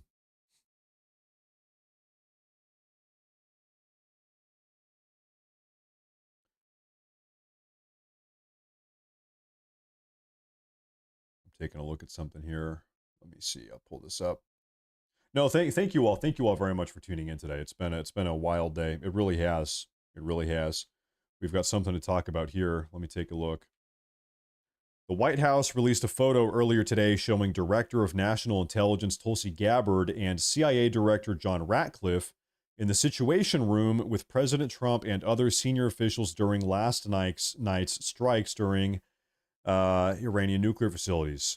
The release of this photo follows weeks of reports about friction between Trump and Gabbard, with her said to have been sidelined from planning strikes against Iran due to previous statements she had made publicly and to Congress about the Iranian nuclear program, some of which were seen to have contradicted other statements made by Trump.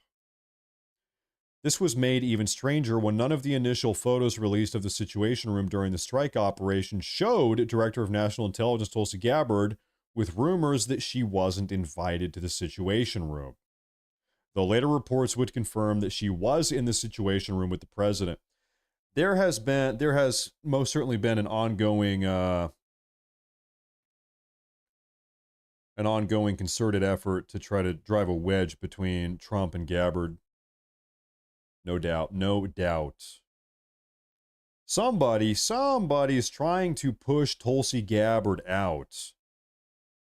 Somebody doesn't want Tulsi Gabbard as the DNI of this country. Somebody doesn't like her. A lot of rumors, a lot of gossip. That's right.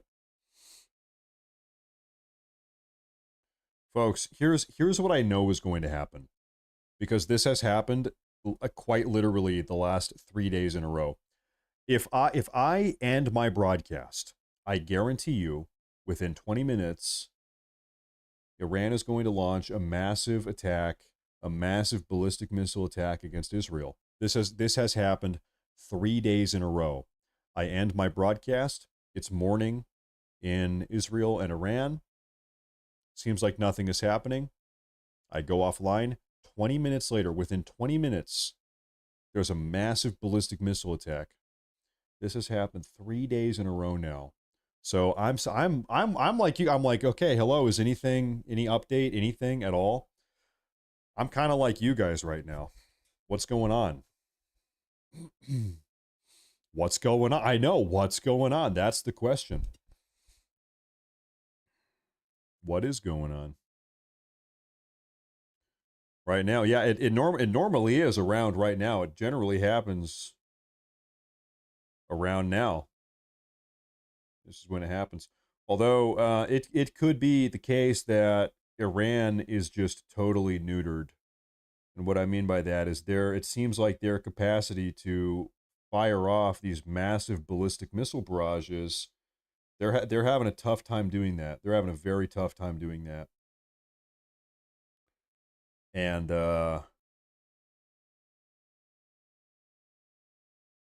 yesterday morning, about 24 hours ago, exactly 24 hours ago, they pulled off a really pretty big attack, did some damage. But it's been a rough day, every day they lose. Every day they're losing more ballistic missile launchers. Every day Israel is taking these things out. Pretty successfully so. They're figuring out what to do next. Yeah. Yep. We've been kind of asking this all day. What is the game plan? What is the end goal for Iran? How do you get out of this situation? What are the options?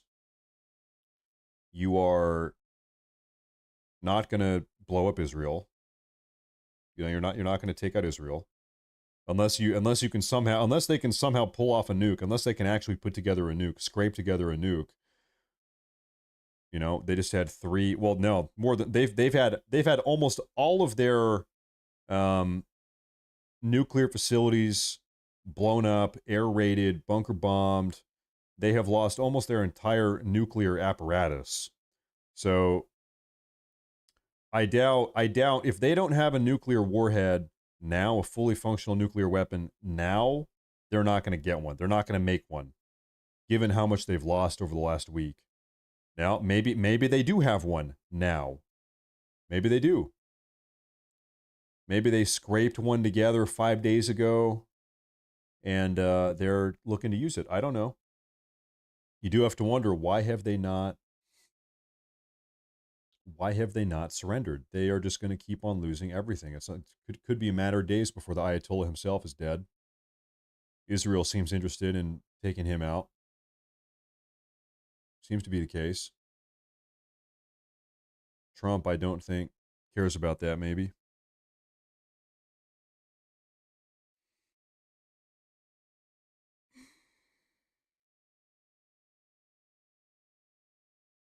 It's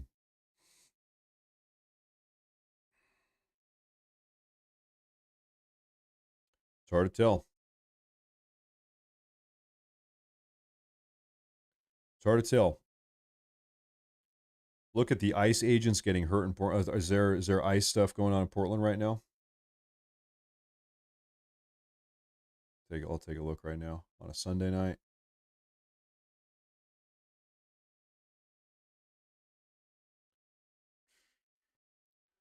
It's always hard to find. No, I don't think anything's happened. There's nothing in Portland right now. I don't think so. Well, folks, okay, I'm going to be honest here. I think it's probably about time to wrap it up for the day. It's getting late. I'll tell you what, though. I know for a fact. I know very soon, within an hour, let's say within an hour, Iran is going to launch a bunch of ballistic missiles at Israel. I know. I already know it. This is what they always do. It's happened 3 days in a row. And every time I'm like, gosh, freaking darn it. So I am going to wrap up the show. It's been a long day. It's been a great day. You guys, listen, this broadcast here has almost 500,000 views on it. Thousands of subscribers. Thank you all very much. If you are new, please subscribe to the channel. Last minute. It's not too late. You can still do it. And also, if you have not followed me on Twitter, it's a great time to do it. It's a great time. There's never been a better time to do it. It's a great time to do it. There's a link. I will be back tomorrow. We're going to do it again. Thank you all very much for tuning in. I really do appreciate it. It's been a great day. I really, just sincerely, I really do appreciate everybody's time. You guys have no idea how much it means. I really do appreciate everybody tuning in. And even if you're just hanging out, you don't even have to type anything. Even if you never donate, that's fine. Just the fact that you're here tuning in, I really appreciate that. So sincerely, thank you very much. I appreciate that a lot. And I'll be back tomorrow, and we'll keep doing the live coverage. So have a great night. Have a great morning, everyone.